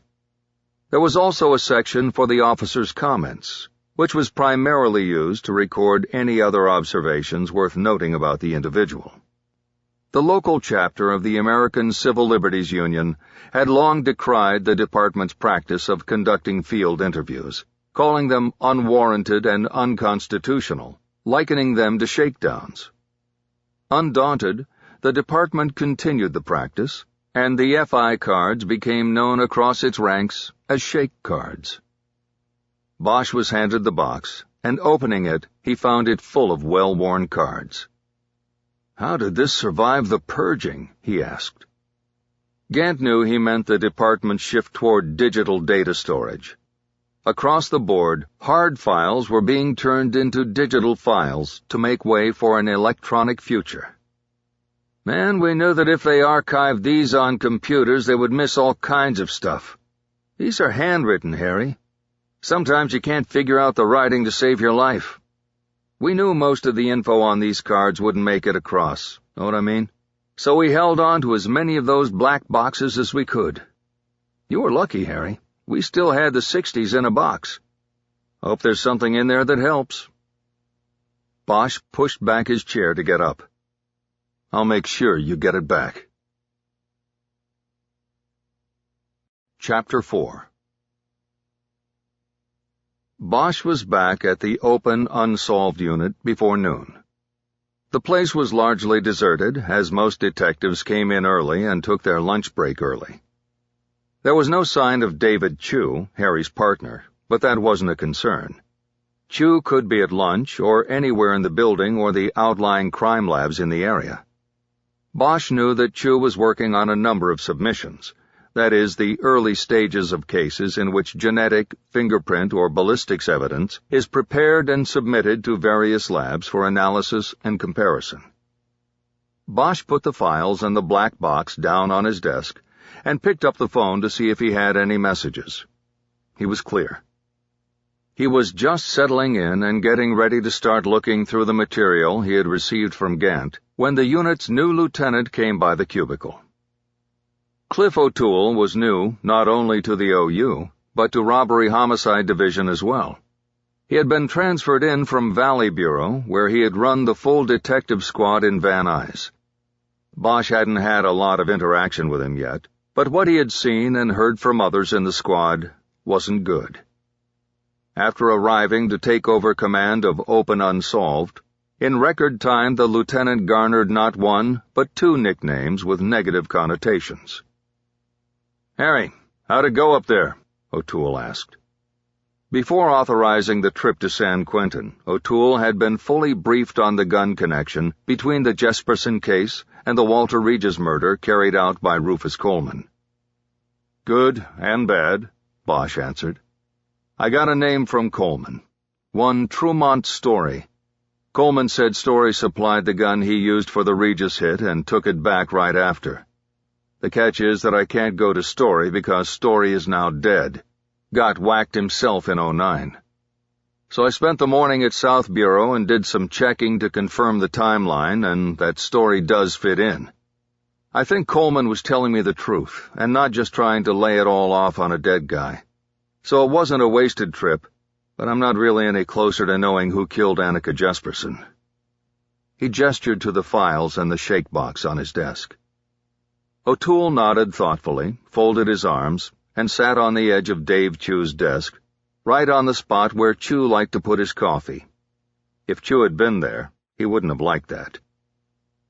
"I hate hitting the travel budget for a bum trip," he said. "It wasn't a bum trip," Bosch said. "I just told you that I got a name and the name fits." "Well, then maybe we should just put a bow on it and call it a day," O'Toole said. Putting a bow on a case referred to CBO or CBO, which meant a case was cleared by other means. It was a designation used to formally close a case when the solution is known but does not result in an arrest or prosecution because the suspect is dead or cannot be brought to justice for other reasons. In the open unsolved unit, cases frequently were cleared by other because they were often decades old and matches of fingerprints or DNA led to suspects long deceased. If the follow-up investigation puts the suspect in the time and location of the crime, then the unit supervisor has the authority to clear the case and send it to the district attorney's office for its rubber stamp. But Bosch wasn't ready to go there with Jesperson yet. "No, we don't have a CBO here," Bosch said firmly.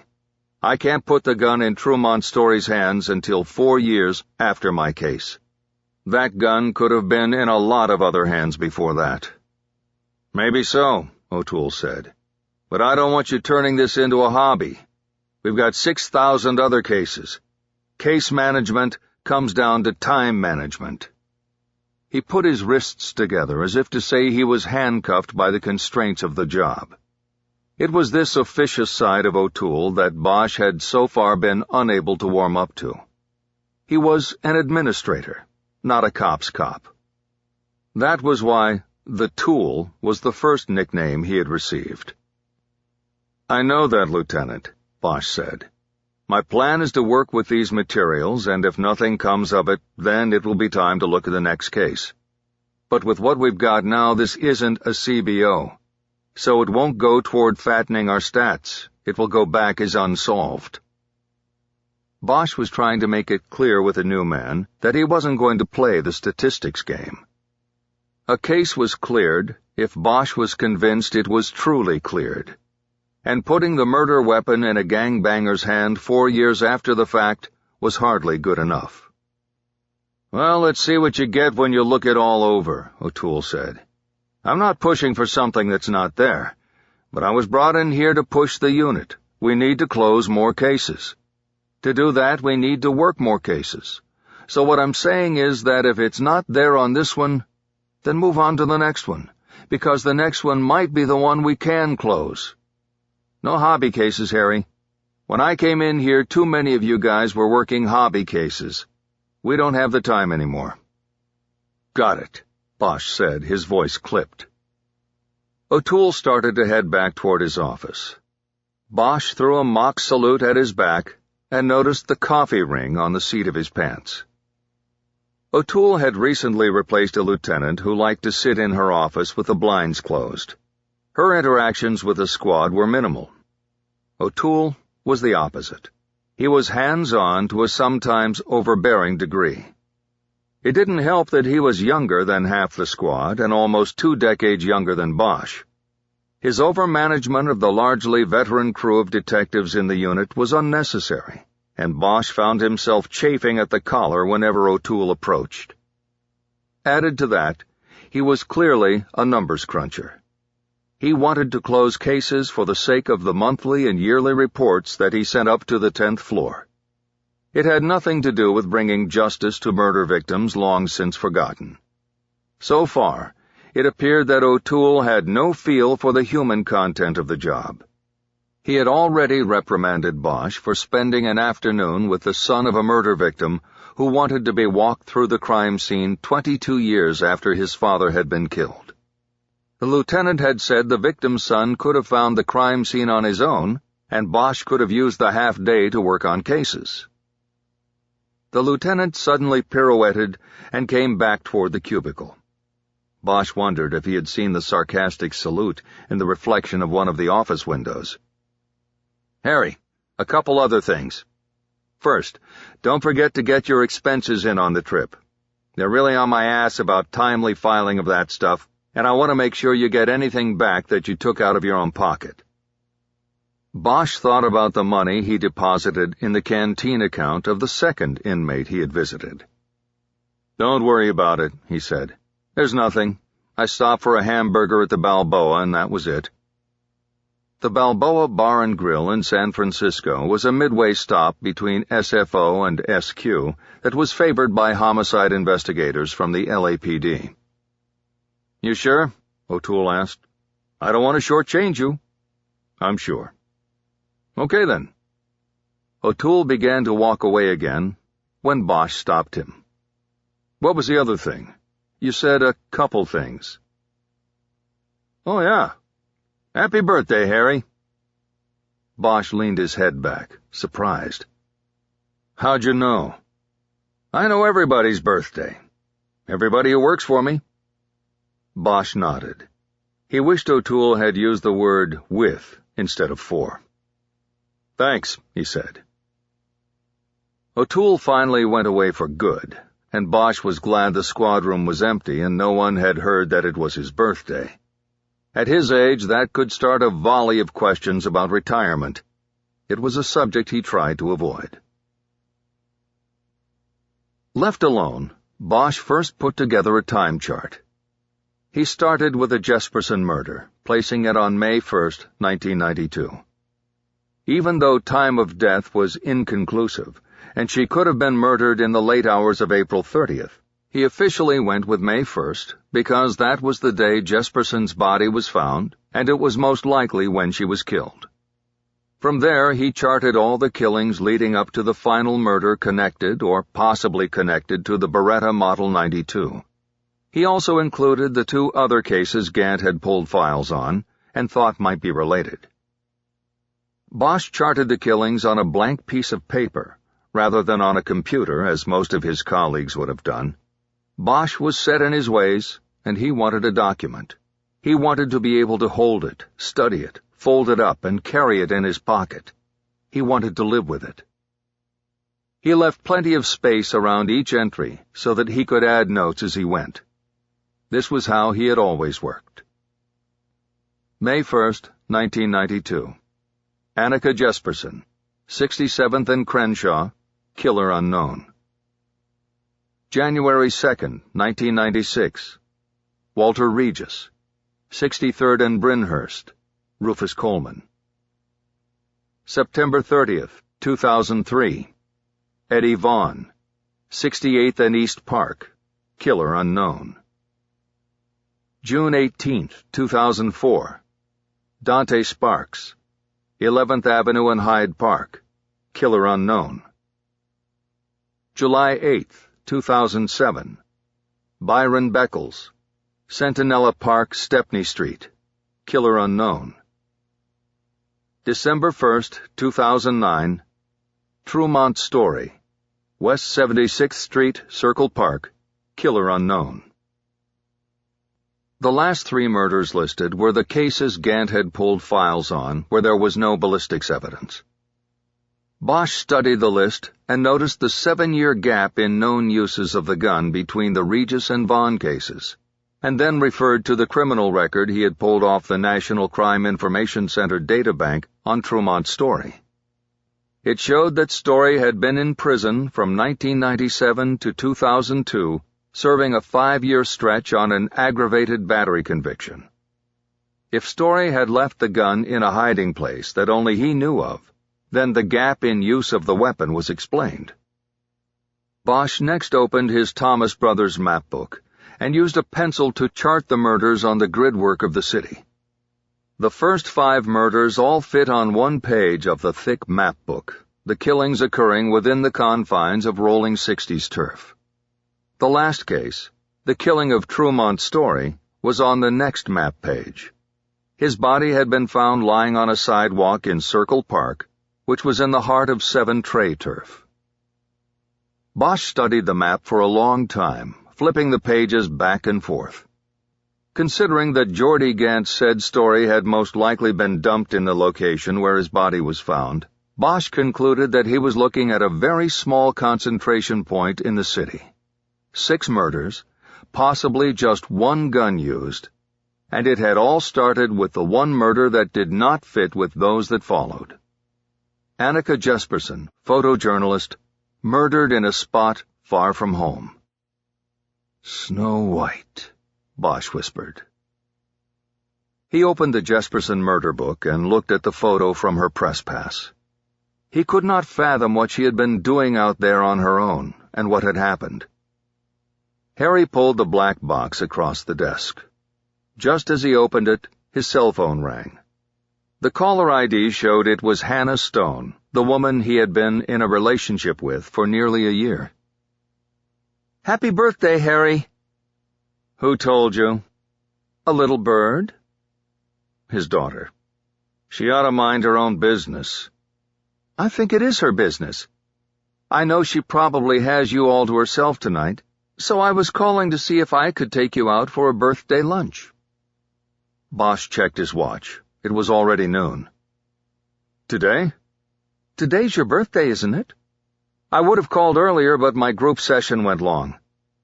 "Come on, what do you say? You know we have the best taco trucks in the city up here." Bosch knew he needed to talk to her about San Quentin. "I don't know about that claim, but if I get good traffic, I can be there in 20 minutes. "Perfect." "See you." He disconnected and looked at the black box on his desk. He'd get to it after lunch. They decided on a sit-down restaurant instead of a taco truck. Upscale wasn't really a choice in Panorama City, so they drove down to Van Nuys and ate in the basement cafeteria of the courthouse. It wasn't exactly upscale either, but there was an old jazz man who played a baby grand in the corner most days. It was one of the secrets of the city that Bosch knew. Hannah was impressed. They took a table close to the music. They split a turkey sandwich and each had a bowl of soup. The music smoothed over the quiet spots in the conversation. Bosch was learning to get comfortable with Hannah. He had met her while working a case the year before. She was a therapist who worked with sexual offenders after their release from prison. It was tough work, and it gave her some of the same dark knowledge of the world that Bosch carried. "I haven't heard from you in a few days," Hannah said. "What have you been up to?" "Oh, just a case. Walking a gun." "What does that mean?" "Connecting or walking a gun from case to case to case. We don't have the weapon itself, but ballistics matches link cases. You know, across the years, across geography, victims, like that. A case like this is called a gun walk." He offered nothing further, and she nodded. She knew he never answered questions about his work in detail. Bosch listened to the piano man finish Mood Indigo, and then cleared his throat. "I met your son yesterday, Hannah," he said. He hadn't been sure how to broach the subject, and so he ended up doing it without finesse. Hannah put her soup spoon down on her plate with a sharpness that made the piano man raise his hands off the keys. "What do you mean?" she asked. "I was up at San Quentin on the case," he said. "You know, walking the gun, and I had to see someone up there. When I was finished, I had a little bit of time, so I asked to see your son. I only spent 10 or 15 minutes with him. I told him who I was, and he said he'd heard of me, that you told him about me." Hannah stared into space. Bosch realized he had played it wrong. Her son was not a secret. They had talked about him at length. Bosch knew that he was a sexual offender in prison after pleading guilty to rape. His crime had nearly destroyed his mother, but she had found a way to carry on by changing the focus of her work. She moved from family therapy to treating offenders like her own son. And it was that work that had brought her to Bosch. Bosch was thankful that she was in his life and understood the dark serendipity of it. If the son had not committed such a horrendous crime, Bosch would never have met the mother. "I guess I should have told you," he said. "I'm sorry. It's just that I wasn't even sure I was going to get the time to try to see him." With the budget cutbacks, they don't allow overnights up there. You gotta go up and back the same day, and so I wasn't sure." "How did he look?" Spoken with a mother's fear in her voice. "I guess he looked all right. I asked him if he was okay, and he said he was fine. I didn't see anything that concerned me, Hannah." Her son lived in a place where you were either predator or prey. He wasn't a big man. His crime had involved drugging his victim, not overpowering her. The tables were turned on him in prison, and he was often preyed upon. Hannah had told Bosch all of this. "Look, we don't have to talk about it," Bosch said. "I just wanted you to know. It wasn't really planned. I had the extra time and I just asked to see him and they set it up for me." She didn't respond at first, but then her words came out with a tone of urgency. "No, we do have to talk about it. I want to know everything he said, everything you saw. He's my son, Harry. No matter what he did, he's my son." Bosch nodded. "He said to tell you, he loves you." Chapter 5. The OU squad room was in full form when Bosch returned after lunch. The black box was where he had left it, and his partner was at his desk in the cubicle, working the keyboard on his computer. He spoke without looking up from his screen. "Harry, how goes it?" "It goes." Bosch sat down, waiting for Chew to mention his birthday, but he didn't. The cubicle was set up with their desks on either side so they worked back to back. In the old Parker Center, where Bosch had spent most of his career, partners faced each other across desks pushed up against each other. Bosch liked the back-to-back setup better. It gave him more privacy. "What's with the black box?" Chew said from behind him. "Shake cards on the rolling 60s.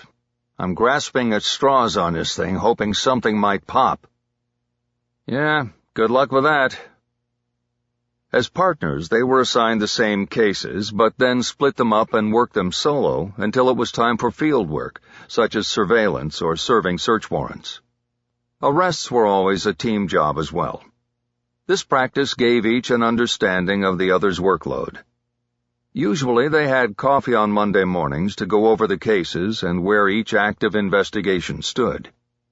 Bosch had already briefed Chew about the trip to San Quentin when he checked in from SFO the afternoon before.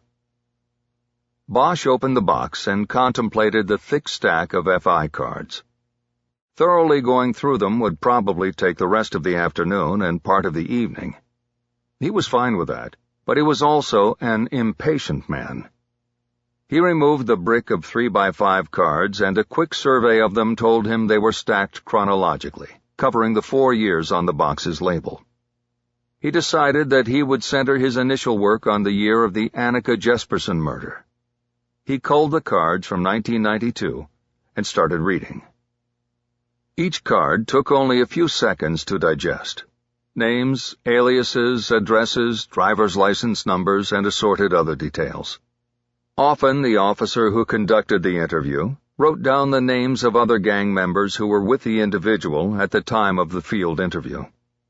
Bosch saw several names repeated in the cards as either the subjects of interviews or known associates. Bosch took every address noted on the cards, location of interview and subject's DL address, and charted it on the Thomas Brothers map that already had the Beretta Model 92 murders charted on it. He was looking for close connections to the 6 murders on his time chart. There were several, and most of them were obvious. 2 of the murders occurred on street corners where hand-to-hand drug transactions were routinely carried out. It stood to reason that patrol officers and crash units would roust gang members congregating at such locations. It wasn't until he was 2 hours into the project, his back and neck getting stiff with the physically repetitive work of charting the cards, that Bosch found something that put a live wire into his blood. A teenager identified on the shake card as a rolling 60s BG, or baby gangster, was stopped for loitering at Florence and Crenshaw on February 9, 1992. The name on his driver's license was Charles William Washburn. His street name, according to the card, was Too Small.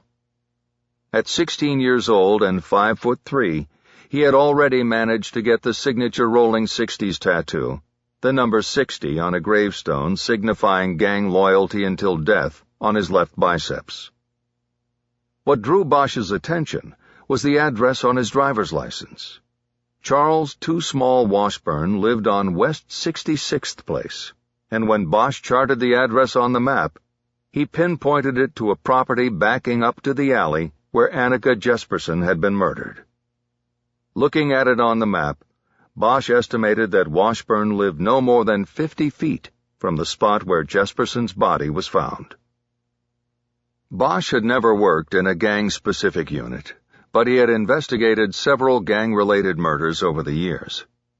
He knew that a baby gangster was a kid who was primed for membership, but hadn't officially been jumped in.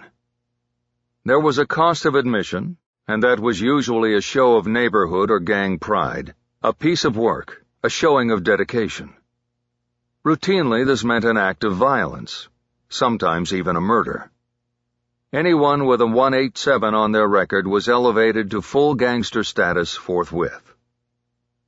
Bosch leaned back in his chair and tried to stretch the muscles of his shoulders. He thought about Charles Washburn. In early 1992, he was a gangster wannabe, probably looking for his chance to break in. Less than 3 months after the cops stopped and interviewed him at Florence and Crenshaw, a riot breaks out in his neighborhood, and a photojournalist is shot point-blank in the alley behind his house. It was too close a confluence of things to be ignored. He reached for the murder book put together 20 years earlier by the Riot Crimes Task Force. "Chu, can you run a name for me?" he asked without turning to look at his partner. "Just a sec." Chu was lightning quick on the computer. Bosch's computer skills were poor. It was routine for Chu to run names on the National Crime Information Center database. Bosch started flipping through the pages of the murder book. It had hardly been a full field investigation, but there had been a canvass of the homes along the alley's fence line. He found the thin sheaf of reports and started reading names. "Okay, give it to me," Chu said. Charles William Washburn, DOB 7475. Born on the 4th of July. Bosch heard his partner's fingers start flying across the keyboard. Meantime, Harry found a canvass report for the Washburn address on West 66th Place. On June 20th, 1992, a full 50 days after the murder, 2 detectives knocked on the door and talked to a Marion Washburn, age 54, and a Rita Washburn, 34, mother and daughter residents of the home. They offered no information about the shooting in the alley on May 1st. The interview was short and sweet and took only a paragraph in the report. There was no mention of a third generation of the family being in the house. No mention of 16-year-old Charles Washburn. Bosch slapped the murder book closed. "Got something?" Chu said. Bosch rotated in his chair to look at his partner's back. "Give it to me. I need something." Charles William Washburn, a.k.a. Too Small, but with the number 2, has a long arrest record, drugs mostly, assaults. He's got a child endangerment on there, too. Let's see, 2 installments in the penitentiary, and right now out free but wanted since July on a child support warrant, whereabouts unknown. Chu turned and looked at him. "Who is he, Harry?" "Somebody I gotta look at. Can you print that?" "On the way." Chu sent the NCIC report to the unit's community printer. Bosch keyed the password into his phone and called Geordie Gant. "Charles Too Small Washburn, the 2 like the number 2. You know him?" "Too Small, that sounds—" "Hold on a second." The line went silent, and Bosch waited almost a minute before Gant came back on. "He's in the current intel. He's a 60s guy, first row of the pyramid type of guy. He's not your shot caller." "Where'd you get his name?" "The black box." In '92, he lived on the other side of the fence from the Jesperson crime scene. He was 16 at the time, and probably looking to get in with the 60s. Bosch heard typing over the phone as he talked. Gant was doing a further search. "We have a bench warrant issued from Department 120 downtown," he said. "Charles wasn't paying his baby mama like he was supposed to. Last known address is the house on 66th Place, but that's 4 years old." Bosch knew a bench warrant for a deadbeat dad in South L.A. was almost meaningless. It would hardly draw the attention of a sheriff's department pickup team, unless there was some sort of media attention attached. Instead, it was a warrant that would sit in the databanks waiting to rise up the next time Washburn intersected with law enforcement and his name was run through the computer. But as long as he stayed low, he stayed free. "I'm going to swing by the old homestead and see if I get lucky," Bosch said. "You want some backup?" Gant asked. "No, I've got it covered. But what you can do is bump up the heat on the street." "You got it. I'll put the word out on Too Small. Meantime, happy hunting, Harry. Let me know if you get him or you need me out there." "Yeah, will do." Bosch hung up and turned to Chew. "Ready to take a ride?" Chew nodded, but with a reluctant frown. "You coming back by 4? "You never know. If my guy's there, it might take some time. You want me to get somebody else?" "No, Harry. I just have something to do tonight." Bosch was reminded that he was under explicit orders from his daughter not to be late for dinner. "What, hot date?" he asked Chew. "Never mind. Let's go." Chew stood up, ready to go rather than answer questions about his private life. The Washburn house was a small ranch with a threadbare lawn and a Ford junker on blocks in the driveway. Bosch and Chew had circled the block before stopping in front and determined that the west corner of the house's rear yard was no more than 20 feet from the spot in the alley where Annika Jesperson was put up against a wall and shot. Bosch knocked firmly on the door and then stepped to the side of the stoop. Chew took the other side. The door had an iron security gate across it. It was locked. Eventually, the door opened, and a woman in her mid-20s stood looking at them through the grate. There was a small boy at her side, an arm wrapped around her leg at the thigh. "What do you want?" she asked indignantly after correctly sizing them up as cops. "I didn't call no police." "Ma'am," Bosch said, "we're just looking for Charles Washburn. We have this address as his home address. Is he here?" The woman shrieked, and it took Bosch a few seconds to realize she was laughing. "Ma'am?" "You talking about Too Small? That Charles Washburn?" "That's right. Is he here?" "Now why would he be here? You people are so stupid. That man owes me money. Why would he be here? He stepped foot round here, he better have that money." Bosch now understood. He looked down at the boy in the doorway, and then back up at the woman. "What is your name, please?" "Letitia Settles." "And your son?" "Charles Jr." "Do you have any idea where Charles Sr. would be? We have the warrant for him for not making his payments to you. We're looking for him." "About damn time. Every time I see his ass driving by, I call you people, but nobody comes. Nobody does a damn thing. Now you here, and I haven't seen that little man in 2 months."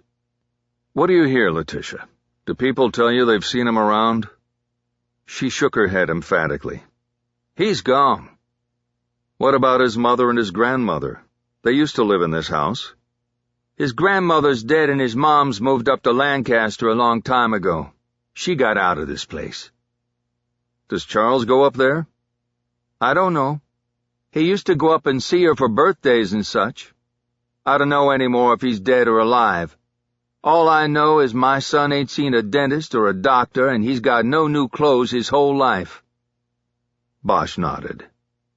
And he doesn't have a father, he thought. He also didn't say that if they apprehended Charles Washburn, it wasn't because they were going to make him pay his child support. "Letitia, do you mind if we come in?" What for? To just look around, make sure the place is safe. She banged the grate. We safe. Don't worry about that. So we can't come in? No. I don't want nobody in here seeing this mess. I'm not ready for that. Okay. What about the backyard? Can we step back there? She seemed confused by the question, but then shrugged. Knock yourself out, but he ain't out there. Is the gate at the back unlocked? It's broke. Okay, we'll go around. Bosch and Chu left the front step and walked over to the driveway, which went down the side of the house and ended at a wooden fence. Chu had to lift the gate and hold it up on one rusted hinge to open it. They then moved into a backyard strewn with old and broken toys and household furniture. There was a dishwasher lying on its side, and it reminded Bosch of being in the alley 20 years before, when appliances beyond saving were stacked there. The left side of the property was the rear wall of the former tire rim store on Crenshaw. Bosch went to the rear fence line that separated the yard from the alley. It was too tall for him to see over, so he pulled over a tricycle that was missing a rear wheel. Careful, Harry, Chu said. Bosch put one foot on the seat of the trike and pulled himself up on the fence. He looked across the alley to the spot where Annika Jesperson had been murdered 20 years before. Bosch dropped down to the ground and started walking the fence line, pressing his hand on each plank, looking for a loose one, or maybe even a trapdoor, that would give someone quick access to and from the alley. 2/3 of the way down, a plank that he pressed on popped back. He stopped and looked closer, and then pulled the board toward himself. It was not attached to the upper or lower cross braces. He easily pulled the plank out of the fence, creating a 10-inch wide opening. Chu came up next to him and studied the opening. Somebody small could easily slide through there and have access to the alley, he said. What I was thinking, Bosch replied. It was stating the obvious. The question was whether the plank had come loose over time, or had been a hidden portal back when Charles Too Small Washburn had lived here as a 16-year-old baby G, looking for a shot at being real G. Bosch told Chu to take a photo of the opening in the fence with his phone. He'd print it later and put it in the book. He then pushed the plank back into place and turned to survey the rest of the yard once more. He saw Letitia Settles standing in the open back door of the house, watching him through another iron gate. He knew that she had to be guessing that they weren't really looking for Charles because he hadn't paid child support. Chapter 6. Bosch came home to a birthday cake on the table and his daughter in the kitchen making dinner with instructions from a cookbook. Wow, smells good, he said. He had the Jesperson murder book under his arm. Stay out of the kitchen, she said. Go out on the deck till I tell you it's ready. And put that work on the shelf, at least until after dinner. Turn on the music, too. Yes, boss. The dining room table was set for two. After putting the murder book literally on a shelf in the bookcase behind it, he turned on the stereo and opened the CD drawer.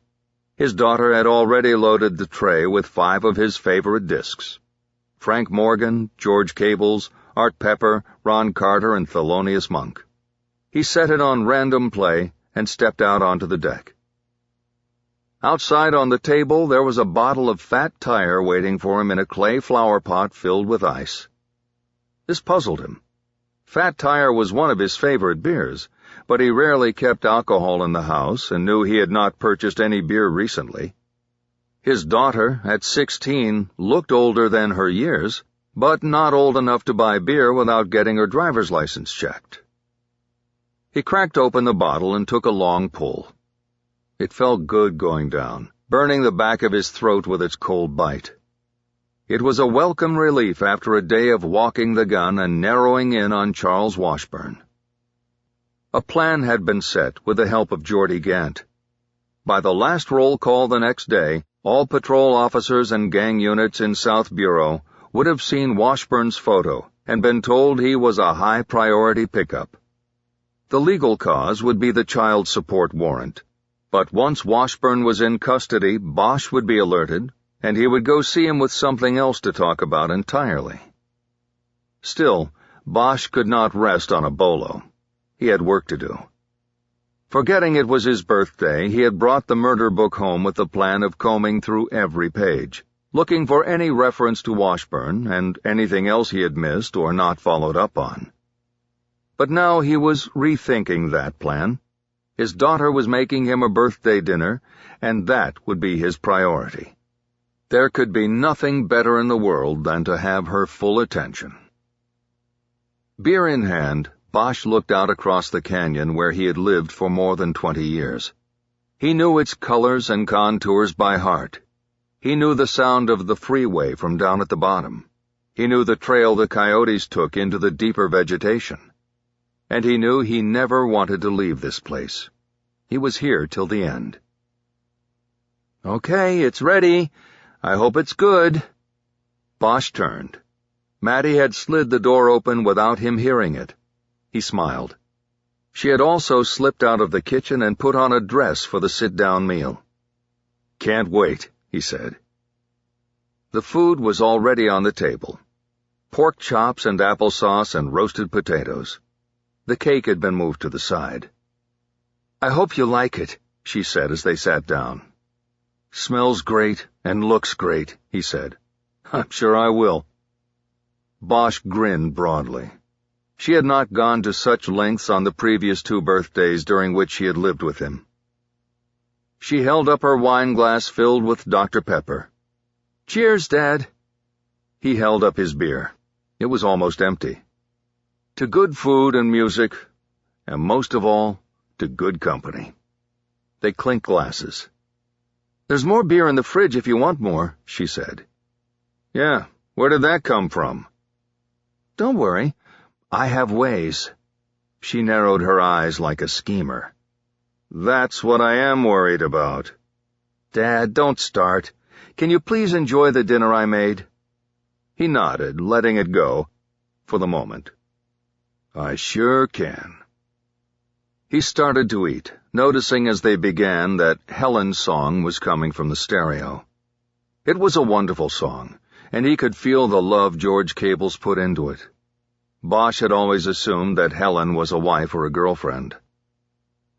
The blend of the perfectly sautéed pork with the apple was wonderful, but he had been wrong about it being simply applesauce. That would have been too easy. This was a warm apple reduction that Maddie had cooked on the stove, like the filling of the apple pie from Dupar's. His smile came back. "This is really delicious, Mads. Thank you." "Wait till you taste the cake. It's marble, like you." "What?" "Not like marble, but, you know, the dark and light mixed together. Because of what you do and what you've seen." Bosch thought about that. "I guess that's the most profound food thing anybody's ever said about me. I'm like a marble cake." They both laughed. "I also have presents," Maddie exclaimed. "But I didn't have time to wrap them yet, so that comes later." "You really went all out. Thank you, baby." "You go all out for me, Dad." That made him feel good and somber at the same time. "I hope I do." After the meal, they decided to digest a bit before they attacked the marble cake. Madeline retreated to her bedroom to wrap gifts, and Bosch took the murder book off the shelf. He sat down on the couch and noticed his daughter's school backpack had been left on the floor by the coffee table.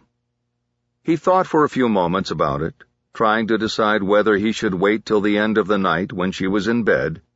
He knew, however, she might take the backpack into her room then, and the door would be closed. He decided not to wait. He reached over and unzipped the smaller front compartment of the backpack. His daughter's wallet was sitting right at the top. He knew it would be there because she didn't carry a purse. He quickly opened the wallet. It had a peace sign embroidered on the outside, and checked its contents. She had a credit card he had given her for emergency use, and her newly acquired driver's license. He checked the DOB on it, and it was legit. There were a couple receipts and gift cards from Starbucks and iTunes, as well as a punch card for recording purchases of smoothies at a place in the mall. Buy 10, get the next one free. Dad, what are you doing? Bosch looked up. His daughter stood there. In each hand she was holding a wrapped gift for him. She had kept the marble motif going. The paper was black and white swirls. I wanted to see if you had enough money, and you don't have any. I spent my money on dinner. This is about the beer, isn't it? Baby, I don't want you to get in trouble. When you apply to the academy, you can't have any— I don't have a fake ID, okay? I got Hannah to get me the beer. Happy now? She dropped the presents on the table, whirled around, and disappeared down the hall. Bosch heard her bedroom door close hard. He waited a moment, and then got up. He went down the hall and knocked gently on her door. Hey, Maddie, come on. I'm sorry. Let's have cake and forget about this. There was no reply. He tried the knob, but the door was locked. Come on, Maddie, open up. I'm sorry. Go eat your cake. I don't want to eat the cake without you. Look, I'm sorry. I'm your father. I have to watch out for you and protect you, and I just wanted to make sure you weren't going to get yourself in some kind of a jam. Nothing. Look, ever since you got your license, your freedom has expanded. I used to love taking you to the mall. Now you drive yourself. I just wanted to make sure you weren't making any kind of mistake that could hurt you down the line. I'm sorry I went about it the wrong way. I apologize, okay? I'm putting on my earphones now. I'm not going to hear anything else you say. Good night. Bosch restrained himself from shouldering the door open. He leaned his forehead against it instead and listened. He could hear the tinny sound of music coming from her earphones. He walked back into the living room and sat on the couch. He took out his phone and texted an apology to his daughter, using the LAPD alphabet. He knew she could decipher it. Sam Ocean Robert Young. Frank Robert Ocean Mary. Young Ocean Union Robert. David Union Mary Boy Adam Sam. David Adam David. He waited for her return. But when there was no response, he took up the murder book and went to work, hoping immersion in the Snow White case would take him away from the parenting mistake he had just made. The thickest report in the murder book was the investigator's chronology, because it was a line-by-line accounting of every move made by detectives, as well as every phone call and inquiry from the public about the case. The Riot Crimes Task Force had put up 3 billboards on the Crenshaw Boulevard corridor as a means of stirring public response to the unsolved Jesperson murder. The boards promised a $25,000 reward for information leading to an arrest and conviction in the killing. The boards and the prospect of a reward brought in hundreds of phone calls, ranging from legitimate to completely bogus tips, to complaints from citizens about the police department's effort to solve the murder of a white woman when so many blacks and Latinos were the victims of unsolved murders during the riots. RCTF detectives dutifully noted each call in the chronology and cited any follow-up that was conducted. Bosch had moved quickly through these pages on his first survey of the murder book, but now he had names attached to the case, and he wanted to study every page in the book to see if any names had come up before. Over the next hour, Bosch combed through dozens of pages of the chronology. There was no mention of Charles Washburn or Rufus Coleman or Trumont's story.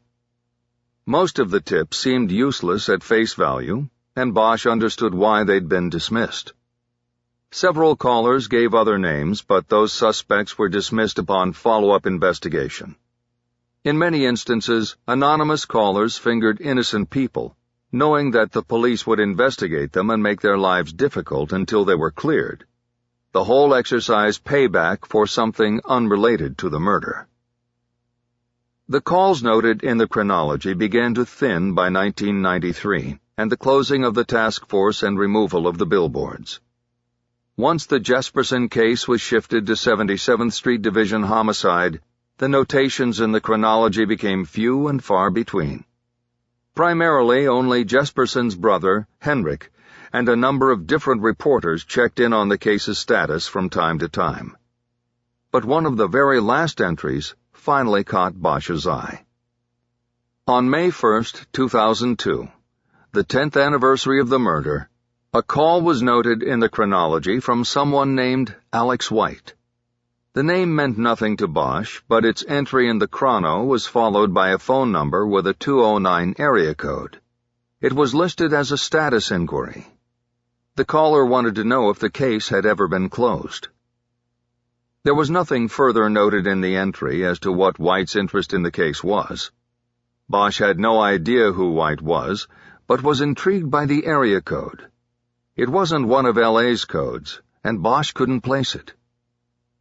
Harry opened his laptop, Googled the area code, and soon learned that it was assigned to Stanislaus County in the state's Central Valley, 250 miles from Los Angeles.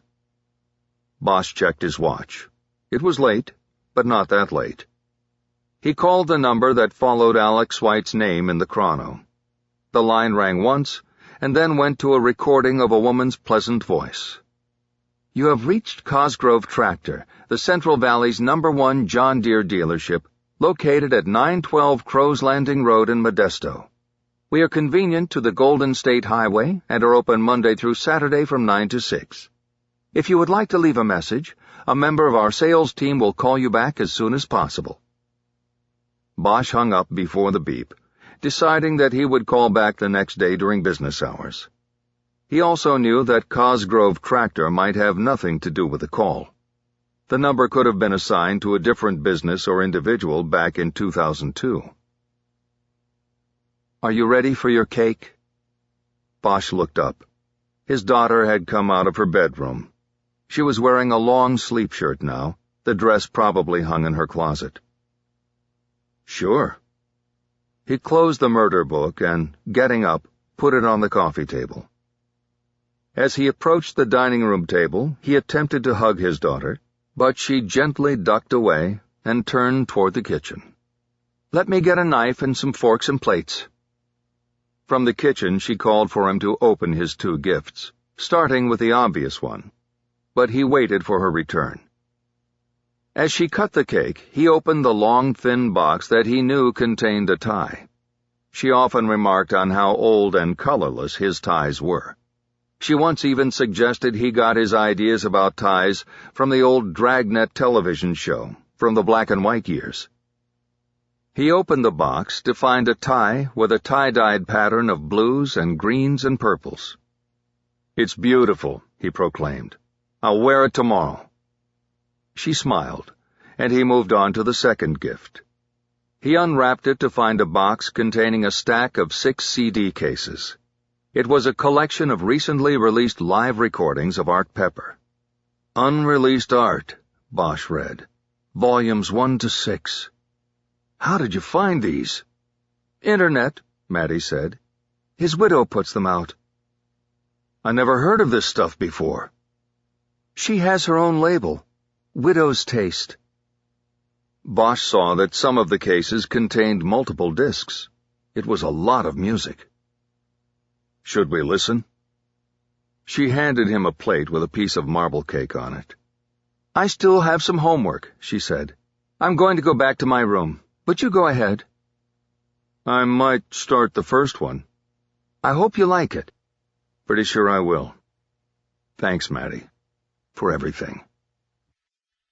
He put the plate and the CDs down on the table and reached to hug his daughter. This time she allowed it, and he was the most thankful for that.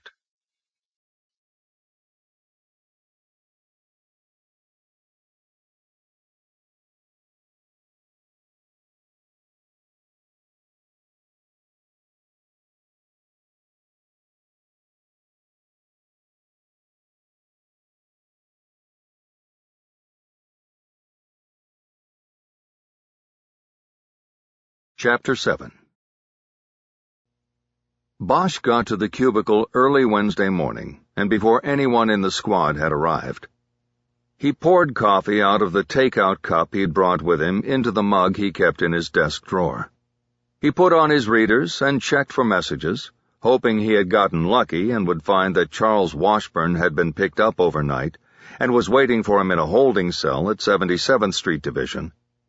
But there was nothing on the phone or in email about Too Small. He was still in the wind. There was, however, a return email from Annika Jesperson's brother. Bosch felt a thrill of excitement when he recognized the words in the subject line, "The investigation of your sister's murder." A week earlier, when Bosch was notified by the ATF that the bullet casing from the Jesperson murder had been matched to ballistics from 2 other murders, the case jumped from the submission phase to an active investigation. Part of the Open Unsolved Unit's case protocol was to alert the victim's family whenever a case went to active status. This was a tricky thing, however. The last thing the investigator wanted to do was give family members false hope or have them needlessly revisit the trauma of losing a loved one. The initial notification always had to be handled with finesse, and that meant approaching a selected family member with carefully chosen and vetted information. In the Jesperson case, Bosch had only one family connection back in Copenhagen. The victim's brother, Henrik Jesperson, was listed in the original reports as the family contact, and a 1999 entry in the chronological report noted an email address for him. Bosch sent off an email to that address, having no idea if it would still be good after 13 years. The message was not kicked back, but it also wasn't answered. 2 days after sending it, he resent it, but again it was not replied to. Bosch had then put the contact issue aside as he investigated and prepared to meet Rufus Coleman at San Quentin. Coincidentally, one of Bosch's reasons for his early arrival at the office was to attempt to get a phone number for Henrik Jesperson and place a call to him in Copenhagen, which was 9 hours ahead of Los Angeles. Henrik had beaten Bosch to the punch and answered his email, the reply landing in Harry's email basket at 2 a.m. LA time. Dear Mr. Bosch, I thank you for your email which mistakenly diverted to my junk file. I have retrieved now and wish to answer promptly. Many thanks to you and LAPD for seeking the killer of my sister. Annika is still very missed in our lives here in Copenhagen. The BT newspaper where she works has brass plaque in place to commemorate this brave journalist who is a hero. I hope you can catch this bad people who kill. If we can talk to one another, my job phone is best to call at the hotel where I work every day as director. 004525146369 is the number you will call. I hope you can find killer. It means very much to me. My sister was a twin of mine. I miss very much. Henrik. P.S. Annika Jesperson was not on Vaction. She was on the story. Bosch stared at the last line for a good long while. He assumed that Henrik had meant vacation instead of Vaction. His postscript seemed to be a direct response to something in Bosch's original email, which was copied at the bottom of the message. Dear Mr. Jesperson, I am a homicide detective with the Los Angeles Police Department. I have been assigned to continue the investigation of your sister Annika's murder on May 1, 1992. I do not wish to disturb you or cause you any further grief, but it is part of my duty as investigator to inform you that I am actively pursuing new leads in the case. I apologize for not knowing your language. If you are able to communicate in English, please respond to this message or call me at any of the numbers below. It has been 20 years since your sister came to this country for a vacation and lost her life when she diverted to Los Angeles to cover a city in flames for her newspaper in Copenhagen. It is my hope and obligation to finally put this case to rest. I will do my best, and look forward to communicating with you as I go." It seemed to Bosch that Henrik's reference to Vaction and the story was not necessarily a reference to the riots. Henrik could have been saying that his sister had come to the United States to pursue a story and had diverted from that to the riots in Los Angeles. It was all semantics and conjecture until Bosch actually talked to Henrik directly. He looked up at the wall clock and did some calculating. It was shortly after 4 p.m. in Copenhagen. He had a good chance of catching Henrik at the hotel. His call was answered right away by a front desk clerk who told him that he had missed Henrik, who had just gone home for the day. Bosch left his name and number, but no message. After hanging up, he sent an email to Henrik asking him to call as soon as possible, day or night. Bosch pulled the case records out of his battered briefcase and started a fresh read-through, this time with everything filtered through a new hypothesis, that Annika Jesperson was already working a story when she came to the United States. Soon things started to fall into place. Jesperson had packed light because she wasn't on vacation. She was working, and she brought work clothes. One backpack, and that was it, so she could travel quickly and easily. So she could keep moving, chasing the story, whatever the story was. Tilting the angle brought to light other things he had missed. Jesperson was a photographer and journalist. She shot stories, she wrote stories. But no notebook was found with the body or among the belongings from her motel room. If she was on a story, shouldn't there be notes? Shouldn't there be a notebook in one of the pockets of her vest or in her backpack? "What else?" Bosch said out loud, then looked around the squad room to make sure he was still alone. What else was missing? What should she have been carrying? Bosch carried out a mental exercise. He envisioned himself in a motel room. He was leaving, pulling the door locked behind him. What would he have in his pockets? He thought about this for a while, and then something came to him. He quickly turned pages in the file until he found the coroner's property list. It was a handwritten list of all items found on the body or in the victim's clothing. It listed the clothing items as well as a wallet, loose money, and jewelry consisting of a watch and a modest silver neck chain. "No room key," he said aloud. This meant one of two things to Bosch. One was that she had left her room key in her rental car, and it had been taken when the car was broken into. The other, more likely conclusion was that someone had murdered Jesperson and taken her motel room key from her pocket. He double-checked the list, and then went to the plastic sleeves containing the Polaroid photos he had taken himself 20 years before. The faded photos showed various angles of the crime scene, the body as it had been found. Two of the shots were close-ups of the torso, and clearly showed the victim's pants. The top of the left pocket showed the white lining. Bosch had no doubt that the pocket had been pulled out when someone had rifled the victim's pockets and taken her motel room key, while leaving behind jewelry and cash. The motel room had then most likely been searched.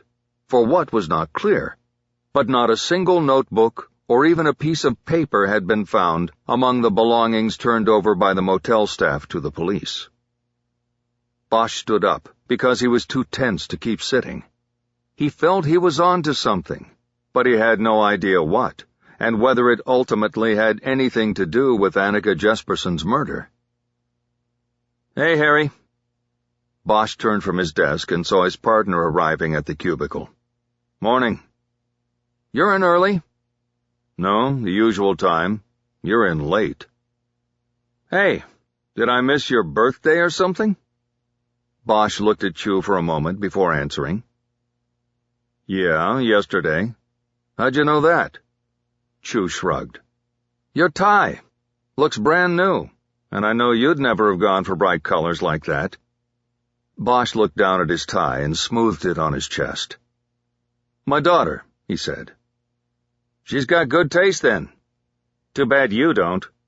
Chu laughed and said he was going to the cafeteria to get a cup of coffee.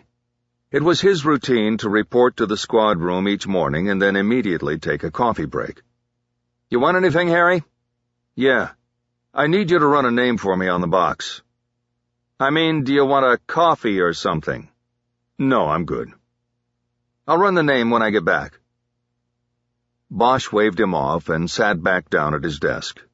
He decided not to wait. He went on the computer and started with the DMV database. Using 2 fingers to type, he plugged in the name Alex White and learned there were nearly 400 licensed drivers with the name Alex, Alexander, or Alexandra White in California. Only 3 of them were in Modesto, and they were all men ranging in age from 28 to 54. He copied down the information and ran those 3 through the NCIC databank, but none of them carried criminal records. Bosch checked the clock on the wall of the squad and saw it was only 8:30. The John Deere franchise where the Alex White call had originated 10 years earlier didn't open for a half hour. He called directory assistance for the 209 area code, but there were no listed numbers for an Alex White. Chu came back and, entering the cubicle, placed his coffee cup on the same spot where Lieutenant O'Toole had sat the day before. Okay, Harry, what's the name? He asked. I already ran it, Bosch said. But you could run it through TLO and maybe get me phone numbers. No problem. Give it to me. Bosch rolled his chair over to Chu's side and gave him the page where he had written down the info on the 3 Alex Whites. TLO was a database the department subscribed to that collated information from various public and private sources. It was a useful tool, and often provided unlisted phone numbers, even cell numbers, that had been provided on loan and employment applications.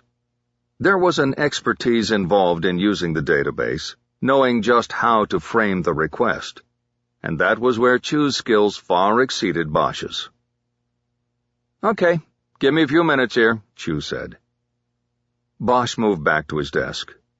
He noticed the pile of photos stacked on the right side. They were 3x5 shots of Annika Jesperson's press pass photo that he had ordered from the photo unit so that he could distribute them where needed. He held one up now and studied her face again, his eyes drawn to hers and their distant stare. He then slid the photo under the sheet of glass that topped his desk. It joined the others. All women, all victims, cases and faces he wanted always to be reminded of. Bosch, what are you doing here? Bosch looked up and saw it was Lieutenant O'Toole. I work here, Lieutenant, he said. You have qualifying today and you can't delay it again. Not till 10 and they'll be backed up anyway. Don't worry, I'll get it done. No more excuses. O'Toole walked off in the direction of his office. Bosch watched him go, shaking his head. Chu turned from his desk, holding out the page Bosch had given him. That was easy, he said. Bosch took the paper and checked it. Chu had written phone numbers under all 3 names. Bosch immediately forgot about O'Toole. Thanks, partner. So who's the guy? Not sure, but 10 years ago somebody named Alex White called from Modesto to ask about the Jesperson case. I want to find out why. There's no summary in the book? No, just an entry in the chrono. Probably lucky somebody even took the time to put that in there. Bosch went to work on the phone, calling the 3 Alex Whites. He was both lucky and unlucky. He was able to connect with all 3 of the men, but none of them acknowledged being the Alex White who had called about the Jesperson case. They all seemed thoroughly confused by the call from Los Angeles.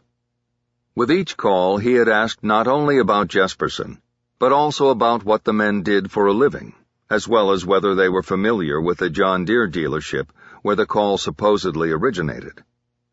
The closest Bosch got to a connection was the last call. The eldest Alex White, an accountant who owned several plots of undeveloped land, said he had purchased a tractor mower from the Modesto dealership about 10 years earlier, but could not provide the exact date without searching through his records at home. He happened to be golfing when Bosch called him, but promised to get back to Harry with a date of purchase later in the day. Being an accountant, he was sure he still had the records. Bosch hung up. He had no idea whether he was just spinning his wheels, but the Alex White call was a detail that bothered him. It was now after 9, and he called the dealership from where the 2002 call had come. Blind calling was always a delicate skill. Bosch wanted to proceed cautiously here and not blunder into something or give a potential suspect a heads-up that he was on the case. He decided to run a play instead of being up front about who he was and where he was calling from. The call was answered by a receptionist, and Bosch simply asked for Alex White. There was a pause at first. "I don't seem to have an Alex White on the employee list. Are you sure you want Cosgrove Tractor?" "Well, this is the number he gave me. How long have you been in business?" 22 years. Please hold." She didn't wait for his reply. Bosch was placed on hold while she presumably handled another call. Soon she was back. "We don't have an Alex White. Can anyone else help you?" "Can I speak to the manager?" "Yes. Who should I say is calling?" "John Bagnall." "Hold, please." John Bagnall was the phony name used by all members of the Open Unsolved unit when they were working phone plays. The call transfer went through quickly. "This is Jerry Jimenez. How can I help you?" "Yes, sir. This is John Bagnall, and I am just checking an employment application that says Alex White was an employee of Cosgrove Tractor from 2000 to 2004. Is that something I can get confirmed?" "Not through me. I was here then, but I don't remember any Alex White." "Where did he work?" "That's just the thing. It doesn't say specifically where he worked." "Well, I don't see how I can help you. Back then I was sales manager. I knew everybody who worked here, just like now, and there was no Alex White. This isn't that big an operation, you know. We've got sales, service, parts, and management. It only adds up to 24 people, including myself." Bosch repeated the phone number Alex White had called from, and asked how long the dealership had had it. "Since forever. Since we opened in 1990. I was here." "I appreciate your time, sir. Have a good day." Bosch hung up, more curious than ever about the Alex White call of 2002. Bosch lost the rest of the morning to his pre-scheduled semi-annual weapon qualification and policy training. He first sat through an hour of classroom work where he was updated on the latest court rulings pertaining to police work and the LAPD policy changes that resulted. The hour also included reviews of recent police shootings with discussion of what went wrong or right in each incident. He then made his way to the range, where he had to shoot in order to keep his weapon qualification. The range sergeant was an old friend who asked about Harry's daughter. It gave Bosch an idea for something to do with Maddie over the weekend. Bosch was crossing back through the parking lot, heading to his car, and thinking about where he would grab lunch when Alex White called him back from Modesto with information on his tractor purchase. He told Bosch that he had become so intrigued by the out-of-the-blue call that morning that he quit his golf game after just 9 holes. He also noted that his score of 59 was also a factor in the decision. According to the accountant's records, White had purchased the tractor mower at Cosgrove Tractor on April 27, 2002, and picked it up on May 1st, the 10th anniversary of Annika Jesperson's murder, and the same day someone claiming to be Alex White had called the LAPD from the dealership number to inquire about the case. "Mr. White, I need to ask you again. On the day you picked up your tractor, did you call down here from the dealership to ask about a murder case?" White laughed uneasily before answering. "This is the craziest thing," he said. "No, I did not call the LAPD. I have never called the LAPD in my life. Someone must have used my name, and I can't explain why, Detective. I'm at a loss." Bosch asked if there were any names on the paperwork he had checked for the date of purchase. White gave Bosch 2 names. The salesman was listed as Reggie Banks, and the sales manager who signed off on the deal was Jerry Jimenez. "Okay, Mr. White," Bosch said.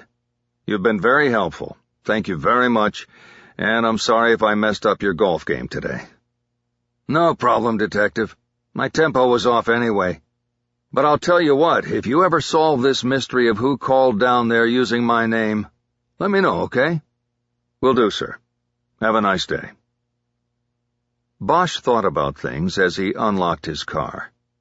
The Alex White mystery had now gone from a detail that needed clarification to something more.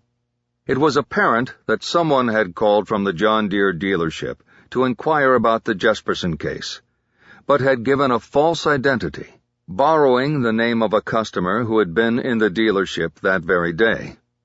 For Bosch, that changed things about the call in a big way. It was no longer an unexplained blip on his radar. There was now something solid there, and it needed to be explained and understood. Chapter 8. Bosch decided to skip lunch and get back to the squad room. Luckily, Chu had not left for his lunch, and Bosch gave him the names Reginald Banks and Jerry Jimenez so he could run them through the databases. He then noticed the blinking light on his desk phone and checked the message. He had missed a call from Henrik Jesperson.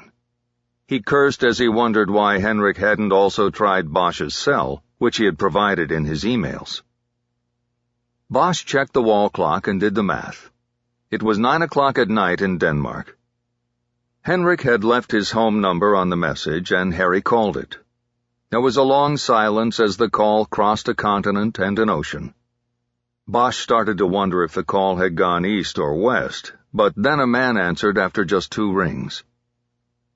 "This is Detective Bosch in Los Angeles. Is this Henrik Jesperson?" "Yes, this is Henrik."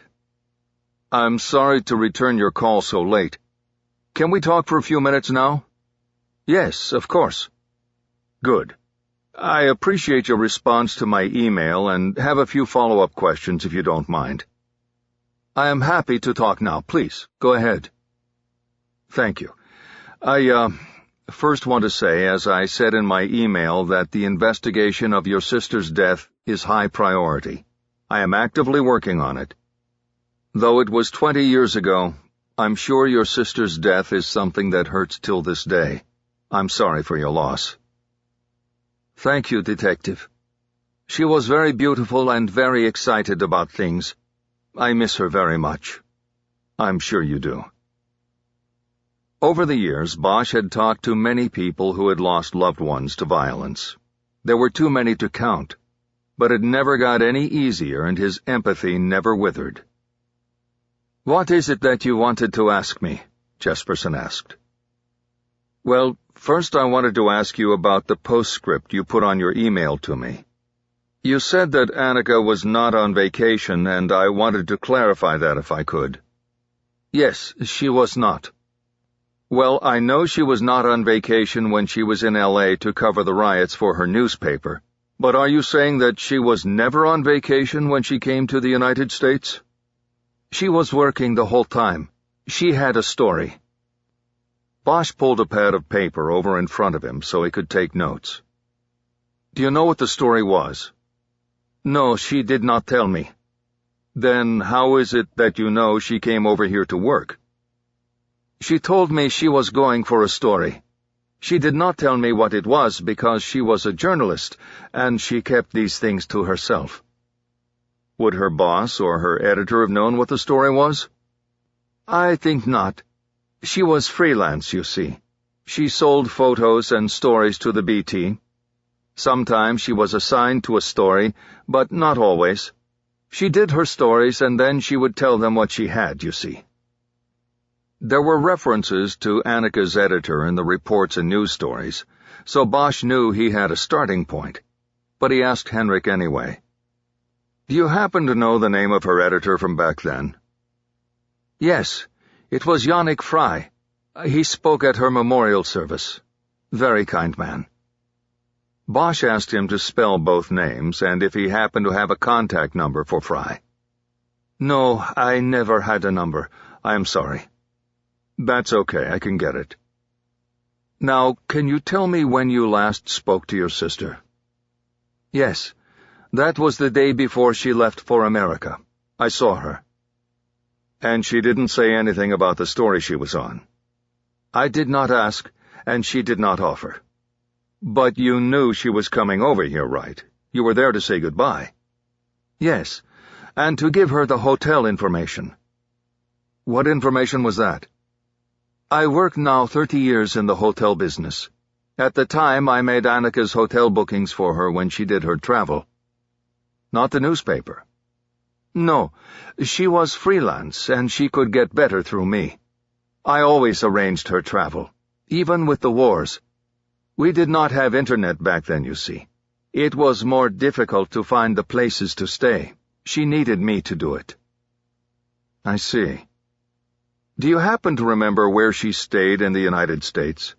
She was here for several days before the riots. Where was she besides New York and San Francisco? I would have to see if I know. Excuse me? I will have to go to my storage room for records. I kept many things from that time, because of what happened. I will look. I can remember that she did not go to New York. She only landed there? Yes, and flew on connection to Atlanta. What was in Atlanta? This I don't know. Okay. When do you think you'll be able to go to your storage room, Henrik? Bosch wanted to push him, but not that hard. I am not sure. It is far from here. I will have to take time from work. I understand, Henrik, but it could be very helpful. Will you email me or call me back as soon as you look? Yes, of course. Bosch stared at his pad as he tried to think of other questions to ask. Henrik, where was your sister before she came to the United States? She was here in Copenhagen. I mean, what was the last trip she was on before going to the United States? She was in Germany for a time, and before that Kuwait City for the war. Bosch knew he meant Desert Storm. He knew Annika had been there from the news stories about her. He wrote down Germany. That was something new to him. Where in Germany, do you know? She was in Stuttgart, I remember that. Bosch noted this on his pad. He thought he had all he was going to get from Henrik until he could go to his storage room and look for travel records. Did she tell you why she went to Germany? Was there a story? She did not tell me. She asked me to get a hotel that would be close to the U.S. military base. I remember that. She didn't tell you anything else? That was all. I don't understand why it matters when she was killed in Los Angeles. It probably doesn't, Henrik. But sometimes it's good to cast a big net. What does this mean? It means if you ask a lot of questions, you get a lot of information. Not all of it is useful, but sometimes you get lucky. I appreciate your patience and your talking with me. Will you solve the case now, Detective? Bosch paused before answering. I'm giving it my best shot, Henrik, and I promise you'll be the first to know. The call with Henrik energized Bosch, even though he had not gotten all there was to get. He could not put his finger on what was happening with the case, but things had shifted. Little more than a day earlier, he believed the investigation was going nowhere, and that he would soon be repacking the archive boxes and sending Annika Jesperson back to the depths of the warehouse of unsolved cases and forgotten victims. But now there was a spark. There were mysteries and irons in the fire. There were questions to be answered, and Bosch was still in the game. His next move was to make contact with Annika's editor at the BT. Bosch checked the name Henrik had given him, Yannick Fry, against the news reports and records in the murder book. The names didn't match. The stories that ran in the wake of the riots quoted an editor named Arne Hagen. The investigator's chronology also listed Hagen as the editor the RCTF detective spoke with about Jesperson. Bosch could not explain the discrepancy. He Googled a phone number for the newsroom of Berlingske Tidende and made the call.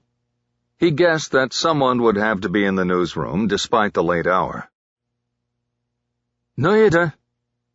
Bosch had forgotten about the language difficulty he might encounter. He didn't know if the woman who had answered was saying her name or a Danish word.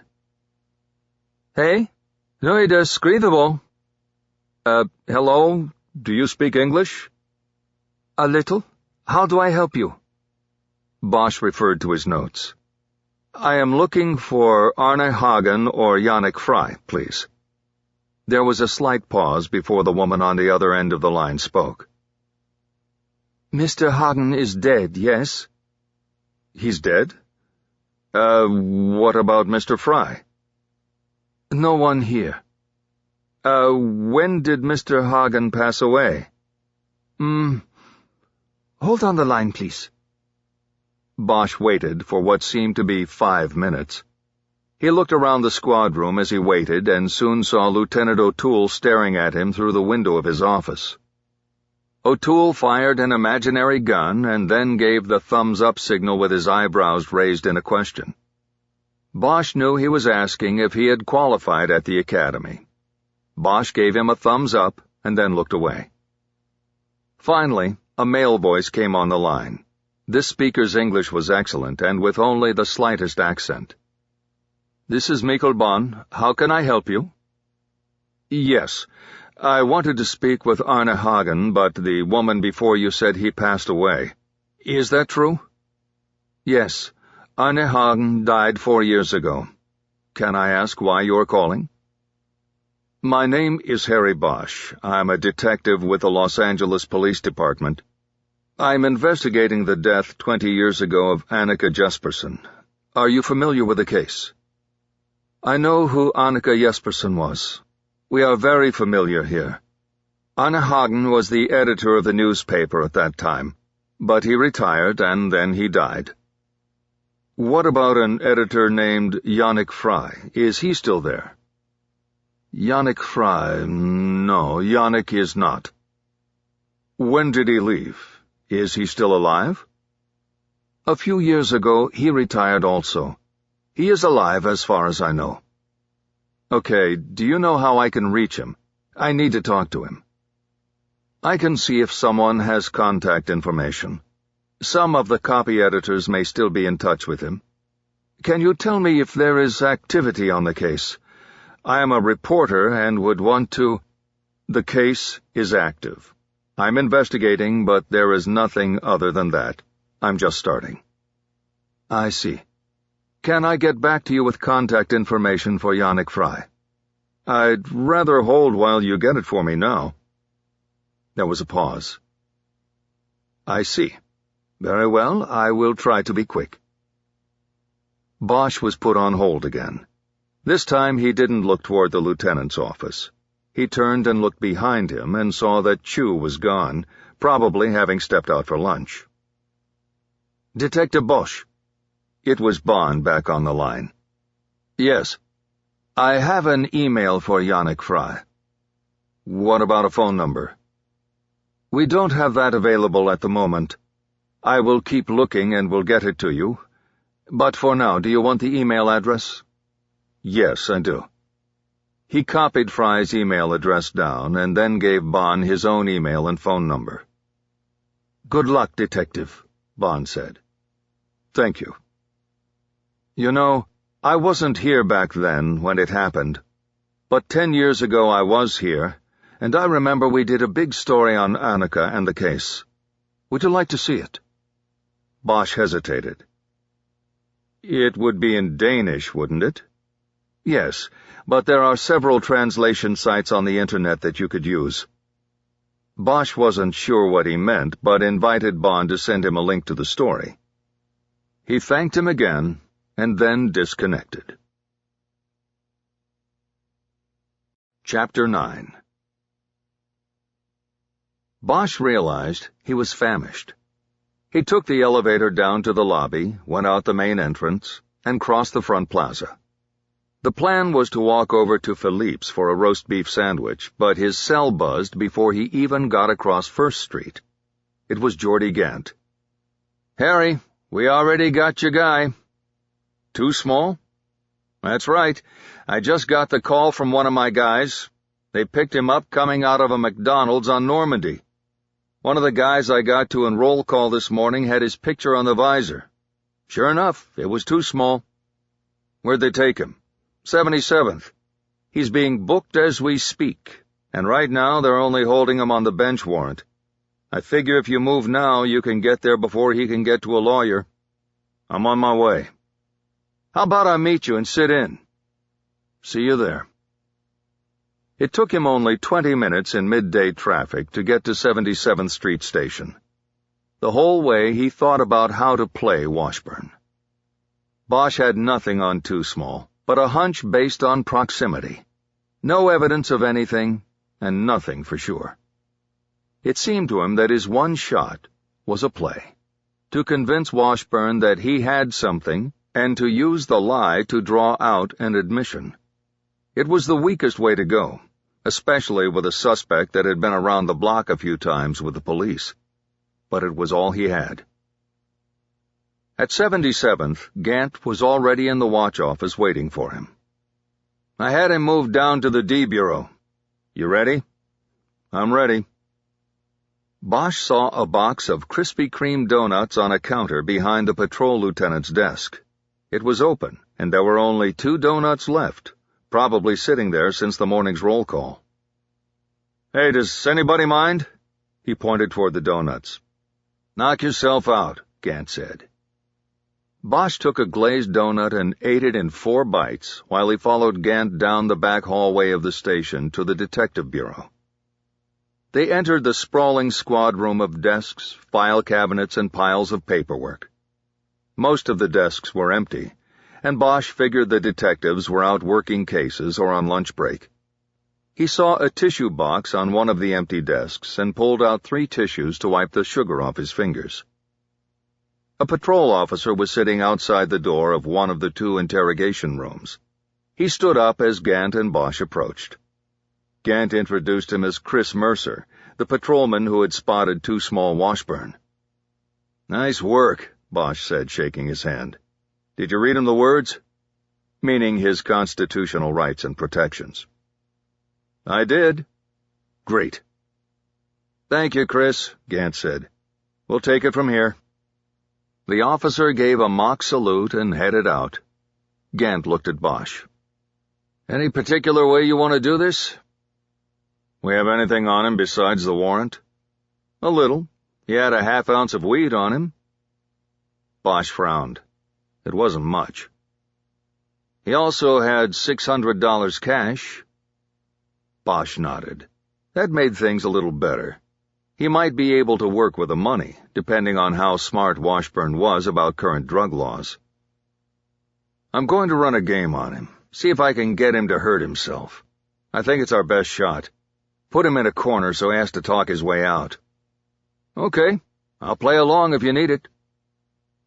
On the wall between the doors to the 2 interrogation rooms was a documents file. Bosch pulled a standard rights waiver form, folded it, and put it in his inside coat pocket. "Open it, and let me go in first," he said. Gant did so, and Bosch walked into the interrogation room with a dark look on his face. Washburn was sitting at a small table, his wrists bound by snap ties to the back of his chair. As advertised, he was a small man who wore baggy clothes to help disguise how little he was. On the table was a plastic evidence bag containing the items found in his clothing at the time of his arrest. Bosch took the chair directly across from him. Gant pulled the 3rd chair back to the door and sat down as if guarding it. He was a few feet behind Bosch's left shoulder. Bosch lifted the evidence bag and looked through it. A wallet, cell phone, set of keys, the money roll, and the plastic bag containing the half ounce of marijuana. "Charles Washburn," he said. "They call you Too Small, right? With a number 2. That's clever. Was that you who came up with that?" He looked up from the bag to Washburn, who didn't reply. Bosch looked back down at the evidence bag and shook his head. "Well, we've got a problem here, Too Small. You know what the problem is?" "I don't give a fuck." "Well, you know what I'm not seeing in this bag?" "Don't matter to me." "I'm not seeing a pipe or even any papers. And then you got this big wad of cash in here with a reefer. You know what all that adds up to now, don't you?" "It adds up to you letting me call my lawyer. And don't bother talking to me, 'cause I got nothing to say to your ass. Just bring me the phone and I call my guy up." Through the bag, Bosch pushed the main button on Too Small's phone, and the screen came to life. As he expected, the phone was password protected. "Oops, you need a password." Bosch held it up for Washburn to see. "Give it to me and I'll call your lawyer for you." "No, that's okay. Put me back in the tank and I'll use the payphone in there." "Why not this one? You probably have your guy on speed dial, don't you?"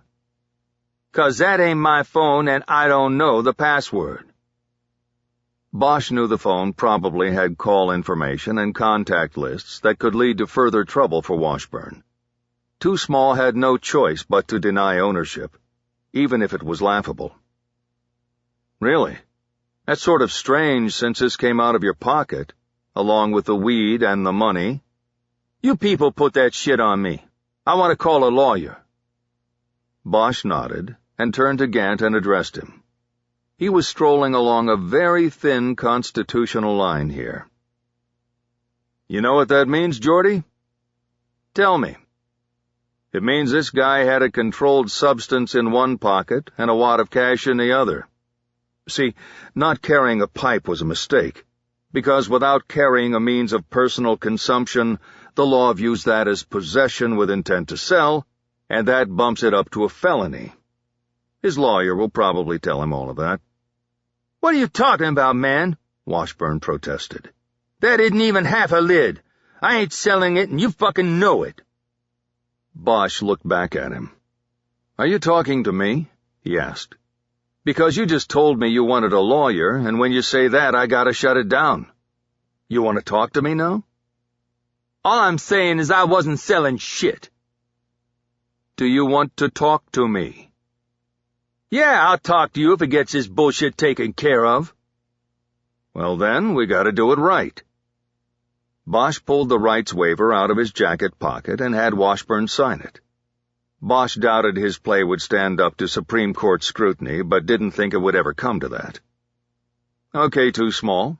Let's talk," he said. "All I know here is what's in the bag.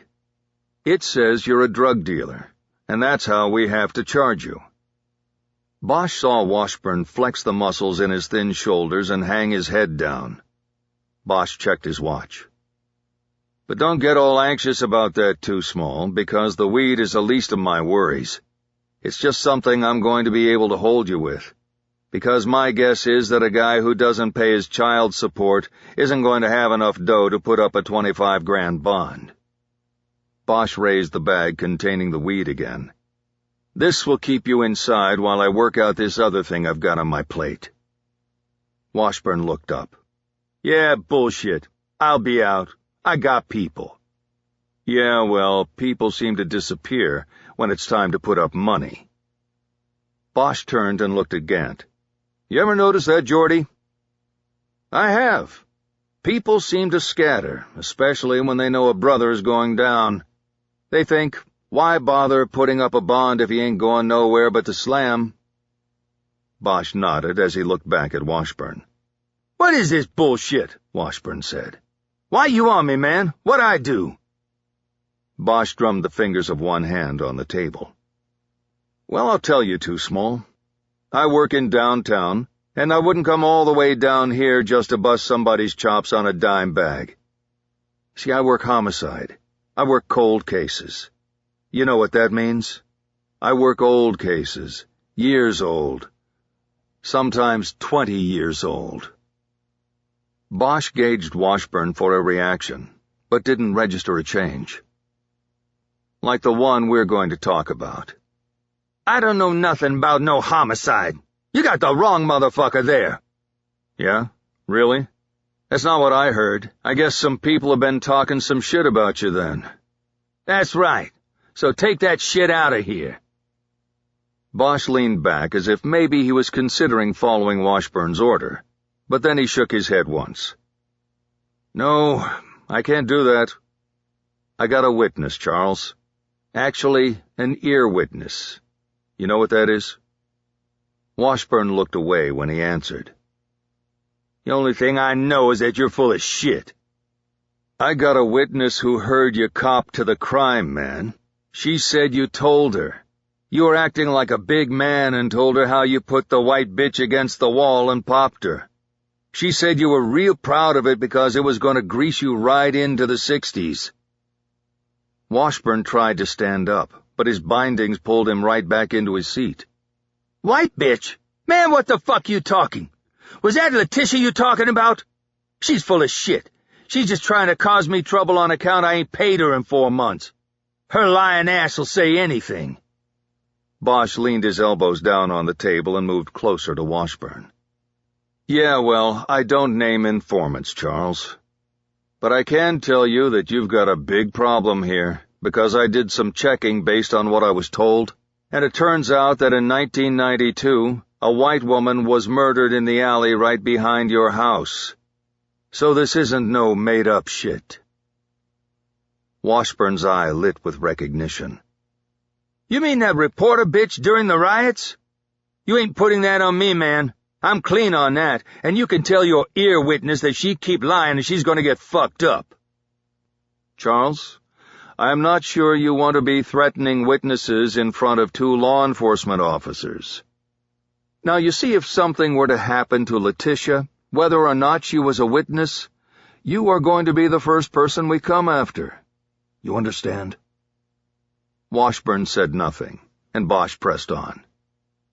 Actually, I have more than one witness, Charles. I've got another person from the neighborhood who said you had a gun back then. A Beretta, as a matter of fact, and that's just the kind of gun used to kill the woman in the alley. That gun? I found that gun in my backyard, man. There. Washburn had made an admission. But he also had given a plausible explanation. It seemed too genuine and extemporaneous to be made up. Bosch had to go with it. Your yard? You want me to believe you just found it in your backyard? Look, man, I was 16 years old. My moms wouldn't even let me go outside during the riot. She had a lock on my bedroom door from the outside and bars on the window. She put me in there and locked me in, man. You go check with her on it.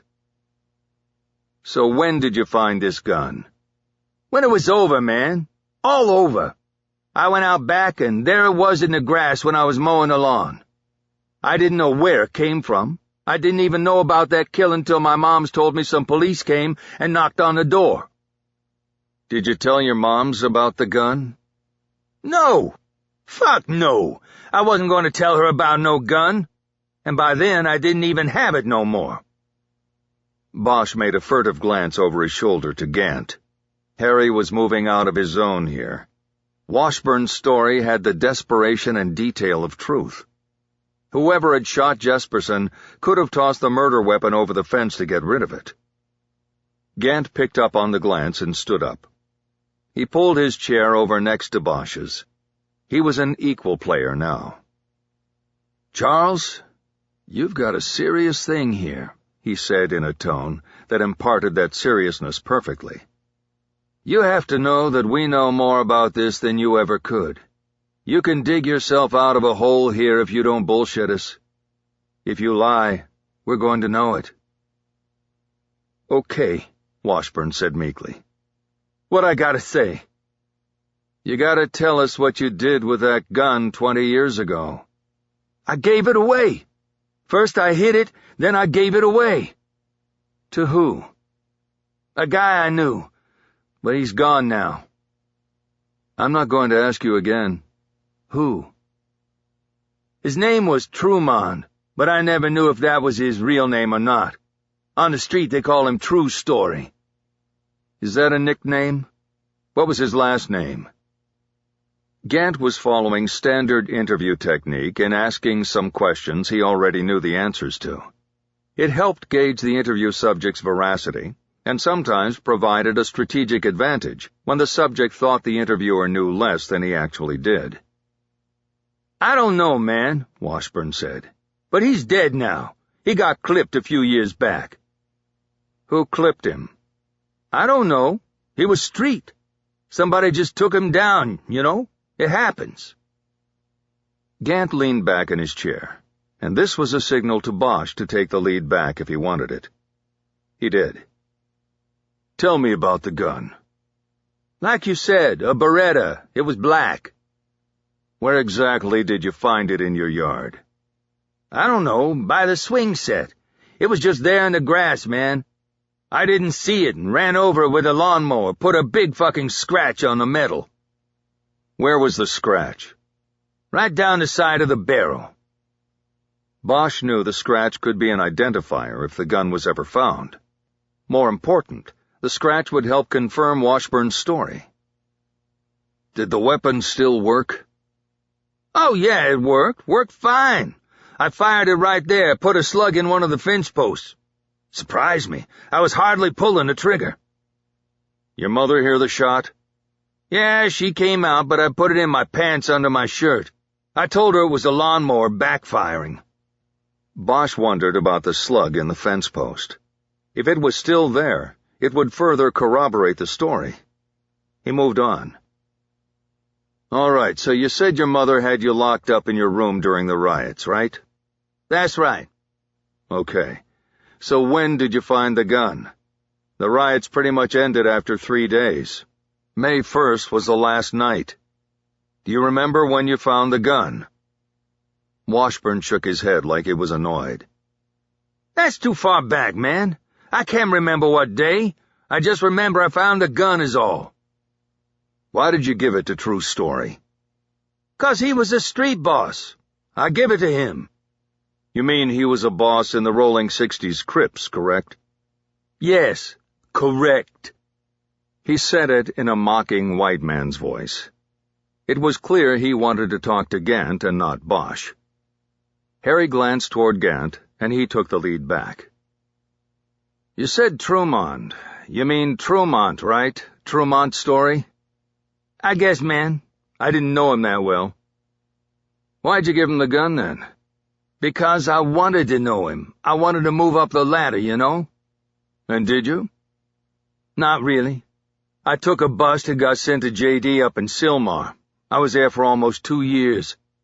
After that, I sort of missed my chance. One of the largest juvenile detention centers was in Sylmar, in the northern suburbs of the San Fernando Valley. The juvie courts often sent underage criminals to centers far from their home neighborhoods, in an effort to break their connection to gangs. Did you ever see that weapon again? Gant asked. Nope, never did, Washburn answered. What about True Story? Bosch asked. Did you see him again?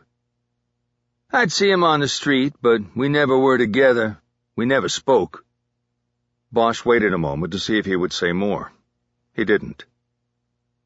Okay, sit tight, Too Small, he said. He tapped Gant on the shoulder as he stood up.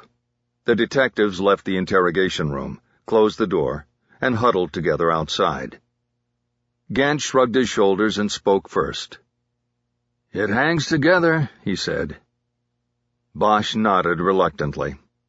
Washburn's story did have the ring of truth, but the ring didn't matter. He had admitted finding a gun in his backyard. It was most likely the gun Bosch was looking for, but there wasn't any evidence of that, just as there wasn't any evidence that Too Small Washburn's involvement in Annika Jesperson's murder was anything more than what he had admitted to. What do you want to do with him? Gant asked. I'm done with him.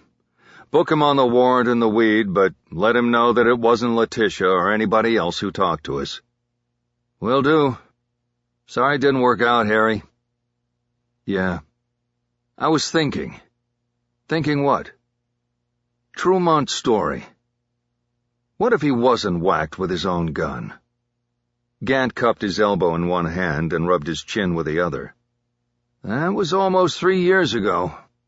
Yeah, I know. It's a long shot. But there was a 5-year stretch in there when Story was up in Pelican Bay, and nobody used the gun. It stayed hidden. Gant nodded.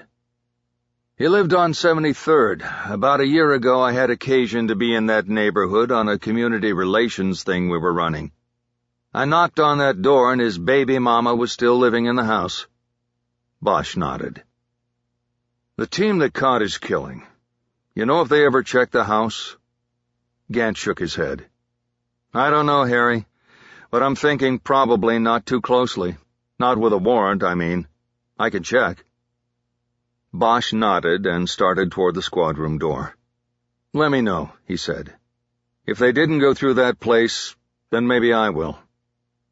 It might be worth a shot, Gant said. But you should know, Story's baby mama was a hardcore gang girl. Hell, she'd probably be on top of the pyramid if she had the right plumbing. She's tough. Bosch thought about that for a moment. We might be able to make that work for us. I don't know if there's going to be enough here to get paper. He was talking about the necessary probable cause to get a search warrant for Tremont Story's former home almost 3 years after he was dead. The best way in would be without having to get a warrant signed by a judge. The best way would be to be invited. And given the right play, sometimes the least likely invitation can be offered by the least likely individual. I'll work on a script, Harry, Gant offered.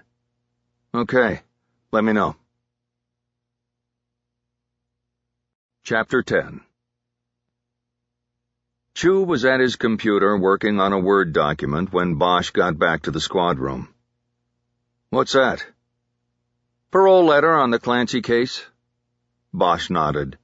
He was glad Chu was getting the letter done. The department was notified whenever a murderer convicted in one of its cases was coming up for a parole hearing. It was not required, but the investigators who worked the case were invited to send letters of objection or recommendation to the parole board. The workload often prevented this from getting done, but Bosch was usually a stickler about it. He liked to write letters that described the brutality of the murder in detail, hoping that the horror of the crimes would help sway the board to deny parole. He was attempting to pass this practice on to his partner, and had given Chu the task of writing the letter on the Clancy murder, a particularly heinous sexually motivated stabbing. I should have something for you to read tomorrow. Good, Bosch said. Did you run those names I gave you? Yeah, not much there. Jimenez was totally clean, and Banks just has a DUI conviction. You sure? That's all I found, Harry. Sorry. Disappointed, Bosch pulled his chair out and sat down at his desk. It wasn't that he expected the Alex White mystery to be solved on the spot, but he had been hoping for something more than a drunk driving conviction, something he could chew on. You're welcome, Chu said. Bosch looked back at him and turned his disappointment into annoyance. If you want to be thanked all the time for just doing your job, then you picked the wrong career. Chu didn't respond. Bosch fired up his computer and was greeted with an email from Michael Connelly of the Berlingske Tidende. It had come in almost an hour earlier. Detective Bosch, I have inquired further. Yannick Frey was the editor who worked with Annika Jespersen because he was in charge of freelance projects. Mr. Frey did not speak directly to Los Angeles investigators and reporters in 1992 because his English skills were considered poor. Arne Hagen spoke at the time because his English skills were very high, and he was editor of the newspaper. I have made contact with Mr. Frey, and his English is not good. I offer my services as go-between if you have questions for him. If this is of help to you, I am happy to do this. Please just let me know your answer. Bosch considered the offer. He knew there was an unspoken quid pro quo in Bond's seemingly innocent offer to help.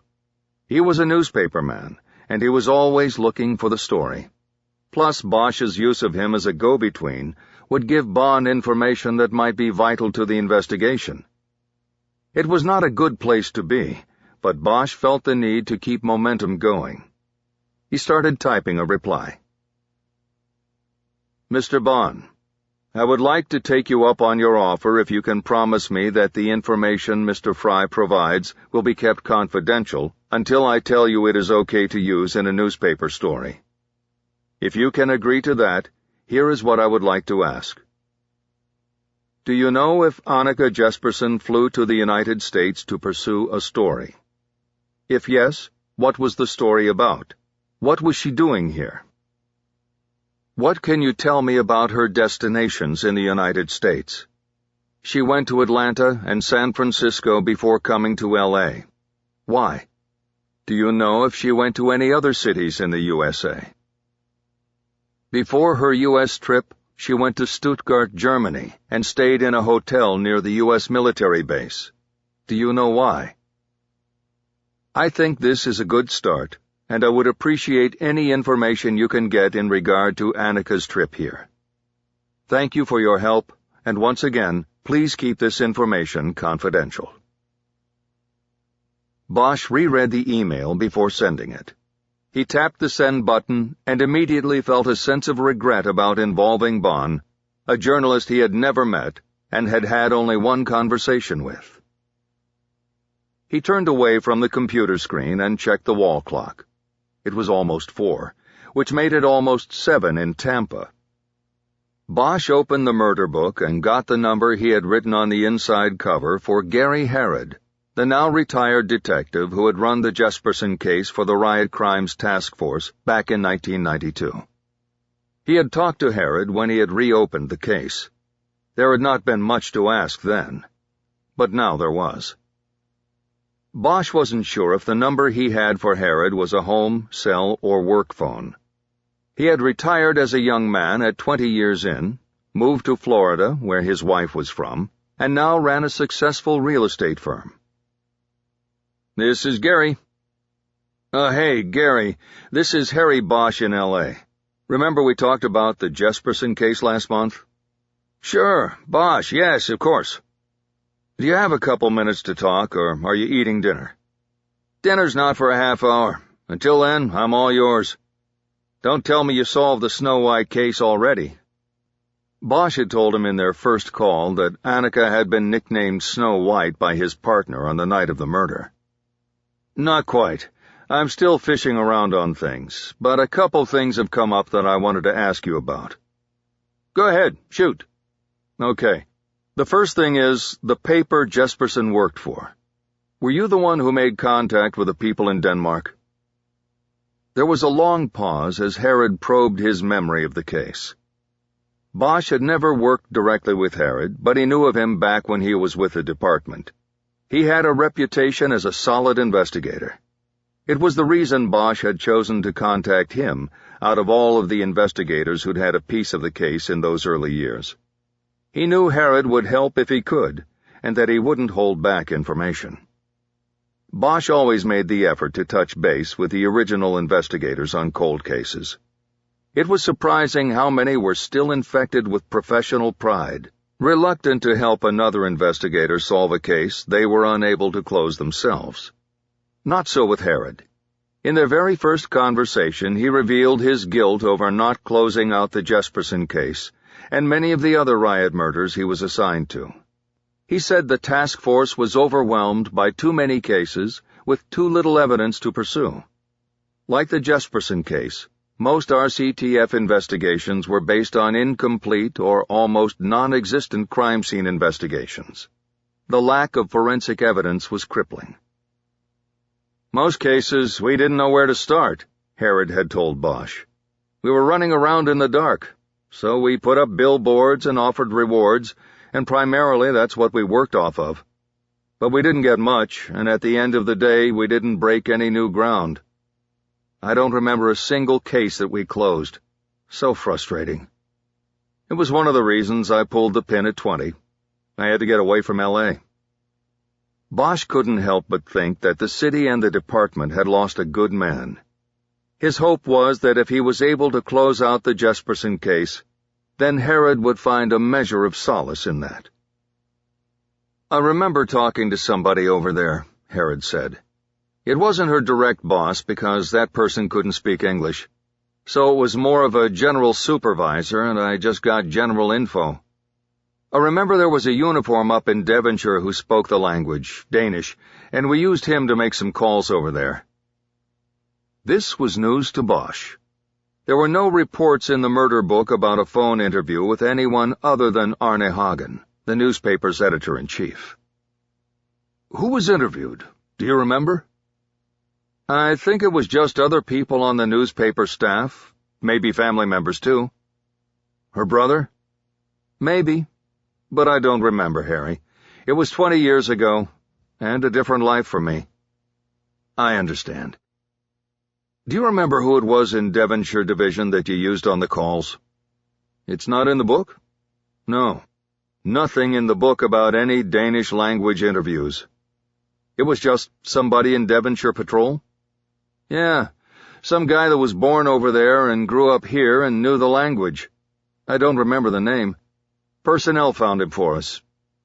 But look, if there are no reports in the book, then it didn't add up to anything, Harry. I would have put it in. Bosch nodded. He knew Harrod was right. But it always bothered him when he heard about an investigative move that was not chronicled in the official record, the murder book. Okay, Gary, I'll let you go. I just wanted to check that out with you. You sure? Nothing else? Since you called me, I've been thinking about the case all the time. That one and another one that still sticks, you know? Which one was that? Maybe I can take a look if nobody's gotten to it yet. Harrod paused again as his memory jumped from one case to another. I don't remember the name, he said. It was a guy up in Pacoima. He was from Utah, staying in a shitty motel up there. He was part of a construction crew that traveled around the West, building strip malls. He was a tile setter, I remember that. What happened? We never knew. He was found headshot in the middle of the street about a block from his motel. I remember the TV was on in his room. He must have been watching on TV. You know, the city coming apart like that. And for whatever reason, he went outside to look. And that's what always bothered me about that one. That he went outside? Yeah, that he went out. Why? The city was burning. There were no rules, just anarchy. And he left safety to go see it. As far as we could ever tell, somebody just drove by and popped him from a car. No witnesses, no motive, no evidence. It was a loser the day I got the case, and I knew it. I remember talking to his parents on the phone. They were up in Salt Lake City. They couldn't understand how this could have happened to their boy. They viewed L.A. like it was some other planet that he had gone to. It was beyond their concept. Yeah, Bosch said. There was nothing else to say. Anyway, Harrod said, shaking off the memory. I better wash up, Harry. My wife's making pasta tonight. Sounds good, Gary. Thanks for your help. What help? You helped. Let me know if you think of anything else. You got it. Bosch hung up and tried to think if he knew anybody who would have worked in Devonshire 20 years ago. Back then it was the quietest yet geographically largest police division, covering the entire northwest corner of the city in the San Fernando Valley. It was known as Club Dev because the station was new and the workload light. Bosch realized that Larry Gandil, a former open unsolved unit lieutenant, had spent time in Devonshire in the 90s and might know who the Danish-speaking patrol officer was. Bosch called Gandil's office. He was now the captain in charge of RHD. Bosch's call was put through without delay. Harry explained what and who he was looking for, and Gandil gave him the bad news. Yeah, you're talking about Magnus Vestergaard, but he's dead at least 10 years now. Motorcycle accident. Damn. What did you need him for? He did some Danish translation work on a case I'm looking at. I wanted to see what he remembered that's not in the book. Sorry about that, Harry. Yeah, me too.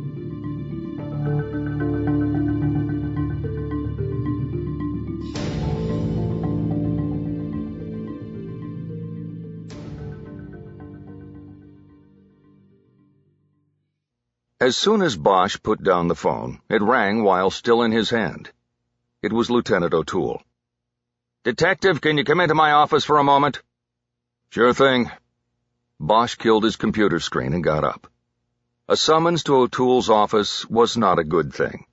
He felt several eyes in the squad room following him as he made his way to the corner office. It was bright inside. The blinds over the windows that looked out on the squad were open, as well as the exterior windows that had a view of the Los Angeles Times building. The previous lieutenant always kept these closed, out of fear that the reporters were watching. "What's up, LT?" Bosch asked. "I've got something I want you to run with." "What do you mean?"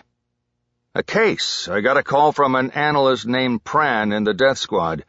He linked an open case from '06 with a case from '99. I want you to handle it. It sounded good. Here's his direct." O'Toole proffered a yellow post-it with a phone number jotted on it. The Death Squad was the unofficial acronym of the new Data Evaluation and Theory Unit. It was part of a new form of cold case investigating called data synthesizing. For the prior 3 years, the Death Squad had been digitizing archived murder books, creating a massive database of easily accessible and comparable information about unsolved killings. Suspects, witnesses, weapons, locations, word constructions, any and all of the myriad details of crime scenes and investigations were constantly churning through the squad's telephone booth-size IBM computer. It had provided a whole new line of investigation of cold cases. Bosch didn't reach out for the post-it, but his curiosity got the better of him. "What's the connection between the cases?" "A witness. Same witness happened to see the shooter running away. 2 contract hits, one in the valley, one downtown, no seeming connection, but the same witness both times. Sounds to me like this witness needs to be looked at from a whole new angle. Take the number." Bosch didn't. "What's going on, Lieutenant? I've got momentum going on the Jesperson case. Why are you giving me this?" "You told me yesterday that Jesperson was stalled." "I didn't say it was stalled. I said it wasn't a CBO case." Bosch suddenly realized what was going on. Something Geordie Gant had said connected with what O'Toole was trying to do. Plus, he knew that the afternoon before, O'Toole had attended the weekly command staff meeting on the 10th floor. He turned and headed out of the office. "Harry, don't walk out. Where are you going?" Bosch spoke without turning back to look. "Give it to Jackson. He needs a case." "I'm giving it to you. Hey!" Bosch strode down the center aisle and out the door to the elevator lobby. O'Toole didn't follow him, and that was a good thing. The 2 things Bosch had the least patience for were politics and bureaucracy, and he believed O'Toole was engaged in both, but not necessarily by his own choice. He rode the elevator to the 10th floor, and then strode through the open door of the Chief of Police's suite. There were 4 desks in the front room. Uniformed officers sat behind 3 of them. Behind the 4th was Alta Rose, who was arguably the most powerful civilian working in the police department. She had been guarding the entrance to the Chief of Police's office for nearly 3 decades. She was part pit bull and part sweetheart of Sigma Chi. Anybody who dismissed her as simply a secretary was mistaken. She kept the chief's schedule and more often than not told him where to be and when.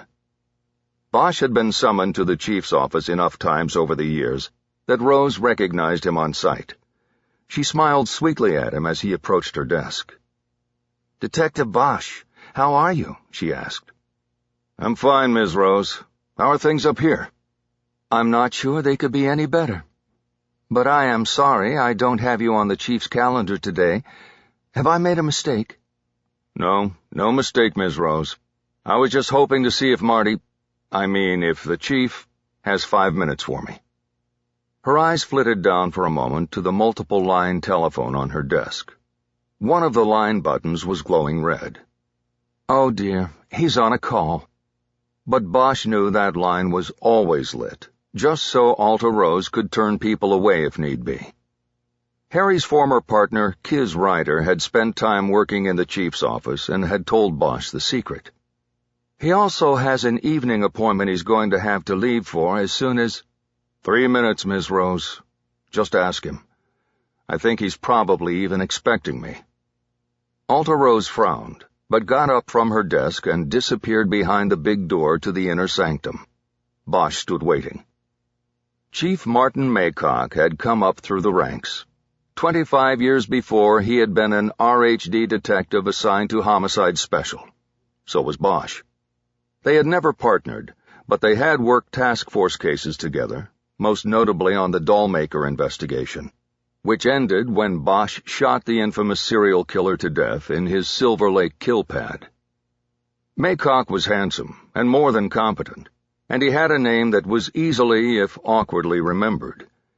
He used the media attention and celebrity from those big cases to launch his rise through the command structure of the department, culminating in his appointment by the police commission as chief. The rank and file was at first buoyed by the elevation of a homegrown badge to the 10th floor. But 3 years into his appointment, the honeymoon was over. Maycock presided over a department crippled by a hiring freeze, a devastating budget crunch, and the various and sundry scandals that came along every few months. Crime had plummeted, but it wasn't garnering him any credit or political traction. Worse than that was that the rank and file had begun to view him as a politician, more interested in getting on the 6 o'clock news than showing up at roll calls and the scenes of cop shootings. An old nickname for the chief, Marty Mycock, had found a renaissance in the locker rooms, parking lots, and bars where cops gathered on or off duty. For a long time, Bosch had kept the faith, but the year before, he had inadvertently helped the chief win a treacherous political battle with a city councilman who was the department's top critic. It was a setup in which Bosch had been used by Kiz Ryder. She got a promotion out of it. She was now a captain running West Valley Division.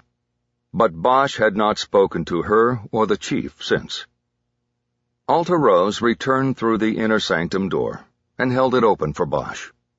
"You have 5 minutes with the chief, Detective Bosch." "Thank you, Miss Rose." Bosch entered and found Maycock sitting behind a large desk, festooned with police and sports tchotchkes and memorabilia. The office was large and included a large private balcony, an adjoining boardroom with a 12-foot-long meeting table, and a sweeping view of the Civic Center. "Harry Bosch, I had a feeling I might hear from you today." They shook hands. Bosch stayed standing in front of the great wide desk.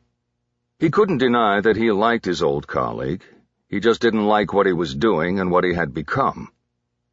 "Then why did you use O'Toole? Why didn't you just call me up? You called me up last year on that Irving thing." "Yeah, but that got messy. I went with O'Toole, and now it's messy again." "What do you want, Marty? Do I have to say it?" "She was executed, Marty. Put up against a wall and shot in the eye. And because she was white, you don't want me to clear it?" "It's not like that. Of course I want you to clear it. But it's a sensitive situation. If it comes out big that the only riot killing we cleared during the 20th anniversary year is the white girl murdered by some gangbanger, then we're going to have to deal with some ugly shit. It's been 20 years, but we haven't come that far, Harry. You never know what could light the match again." Bosch turned from the desk and looked out through the glass at City Hall. "You're talking about public relations," he said. "I'm talking about murder. What happened to everybody counting, no matter who they are, or were? Do you even remember that from Homicide Special?" "Of course I do, and it still stands, Harry. I'm not asking you to drop the case. Just put some space in it. Wait a month, till after the 1st, clear it then, and clear it quietly, and we'll tell the family and leave it at that. If we're lucky, the suspect will be dead and we won't have to worry about a trial.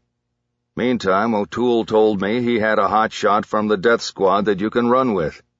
Maybe that one will bring us the kind of attention we want." Bosch shook his head. "I have a case I'm running with now." Maycock was losing patience with Bosch. His ruddy complexion was turning a deeper red. "Put it on hold and go with a hot shot." Did O'Toole tell you that if I clear this one, I may clear 5 or 6 others?" Maycock nodded, but dismissed the news with a wave of the hand. "Yeah, gangbangers all, and none during the riots." "This was your idea, to go into these cases." "How was I to know that you'd be the only one to get some traction on a case, and it would happen to be Snow White? Jesus Christ, the name alone, Harry. In fact, no matter what happens, stop calling her that." Bosch took a few steps around the room. He found an angle where the spire of City Hall was doubled in the reflection of the glass skin of the PAB's northern wing. Fresh kills or cold cases, the pursuit of killers had to be relentless. It was the only way to go, and the only way Bosch knew how to go. But when political and social considerations intruded, his patience always stretched thin. "God damn it, Marty," he said. "I know how you feel," the chief said. Bosch finally looked back at him. "No, you don't. Not anymore. You're entitled to your opinion, but not to work my case." "Again, that is not what I'm saying. You keep putting it in a way that is not—" "It's too late, Marty. It's about to break." "Break how?" "I needed information about my victim. I went to the paper she worked for and traded information. I'm working with a reporter on it. If I blow it off now, he'll know why, and it will be a bigger story for that than for me closing it." "You son of a bitch." "What paper? In Sweden?" "Denmark. She was from Denmark. But don't think it'll stay in Denmark. The media is global. The story may break over there, but it will ping-pong right back here eventually. And you'll have to answer to why you killed the investigation." Maycock grabbed a baseball off his desk and started working it with his fingers like a pitcher breaking in a new ball. "You can go now," he said. "Okay. And just get the hell out. We're done." Bosch paused, then started moving toward the door. "I will keep all public relations issues in mind as I proceed," he said. It was his meager offering. "Yes, you do that, detective," the chief said. As he left the suite, Bosch thanked Alta Rose for getting him in. Chapter 11. It was 6 p.m. when Bosch knocked on the door of the house on 73rd Place. Normally, residential search warrants were executed in the morning hours, so they drew little notice in the neighborhood. People were at work, at school, sleeping late. But that wasn't the plan this time. Bosch didn't want to wait. The case had a momentum, and he didn't want it to stall. The door was answered after the third knock by a short woman in a house dress and a colorful bandana wrapped around her head. Tattoos rose like a scarf around her neck and up to her jawline. She stood behind a security gate, the kind most of the houses in the neighborhood had. Bosch stood front and center on the front stoop. This was by design. Behind him were 2 white officers from the gang enforcement detail.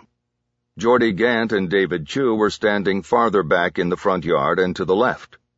Bosch wanted to hammer home to the woman of the house that she was in for a major intrusion. Uniformed white police officers searching through her home. "Gail Briscoe? I'm Detective Bosch with the LAPD. I have a document here giving me access to search your home." "Search my home? For what?" "This specifies that we are searching for a Beretta Model 92 handgun known to have been in the possession of Tremont Story, who resided here until his death on December 1st, 2009. Bosch held the document out to her, but she couldn't reach for it because of the security door. He was hoping she wouldn't anyway. Instead, she went into full outrage. "You gotta be fucking kidding me," the woman said. "You ain't coming in here and searching my place. This is my home, motherfuckers." "Ma'am," Bosch said calmly, "are you Gail Briscoe?" "Yes, I am, and this is my motherfucking house." "Would you please open the door so you can read the document? It is fully enforceable whether you cooperate with us or not." "I don't want to read a goddamn thing. I know my rights, and you can't just show me a piece of paper and expect me to open my door." Ma'am, you— Harry, can I talk to the lady?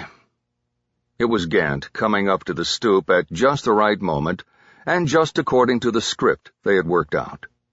Sure, knock yourself out, Bosch said gruffly, as if he was more annoyed with Gant's intrusion than with Briscoe. He stepped back and Gant stepped up.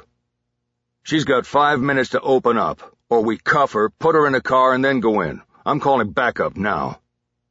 Bosch pulled his cell phone out and walked into the scrub grass out in front, so Briscoe could see him making the call. Gant started speaking in a low voice to the woman in the doorway, doing the Louis Gossett Jr. act, trying to sweet-talk his way to the prize. "Mama, you remember me? I came by here a few months back. They brought me along here to try to keep the peace, but there's no stopping them. They're coming in and they're going to be looking through all your stuff. Opening things, getting into your private things, getting into whatever anybody else has got in here. You want that?" This is some bullshit. True been dead going on 3 years, and now they come around here? They haven't even solved his damn murder, and they sticking a warrant in my face? I know, Mama, I know. But you gotta think about yourself here. You don't want these guys tearing up your house. Where's the gun at? We know True had it. Just give it up, and these guys will leave you be. Bosch clicked off his phony call and started back toward the house. That's it, Geordie. Backup's coming and time's up. Gant held a hand back with the palm up. Hold on a sec, Detective. We're talking here. He then looked at Briscoe and tried one last time. We're talking, right? You want to avoid this whole thing, right? You don't want your neighbors seeing this, you sitting cuffed in a car now, do you? He paused and Bosch paused and everybody waited.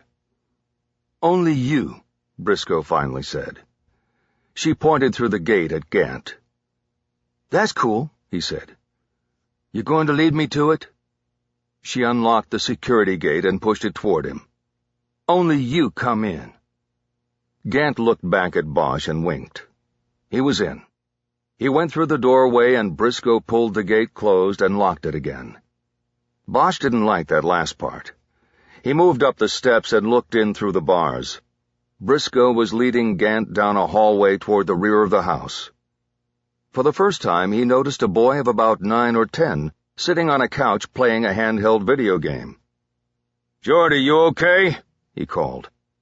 Gant looked back, and Bosch put his hands on the security gate's handle and shook it to remind him that he was locked in and his backup was locked out.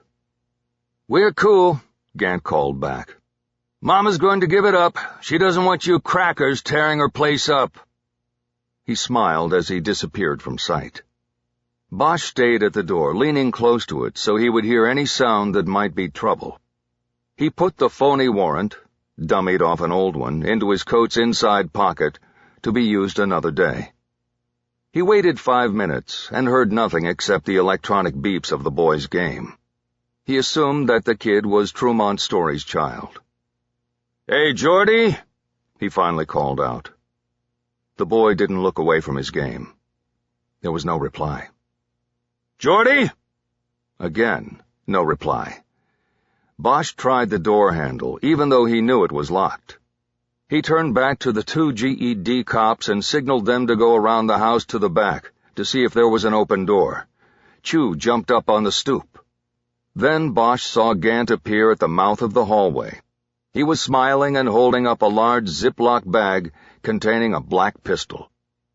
"Got it, Harry. We're good."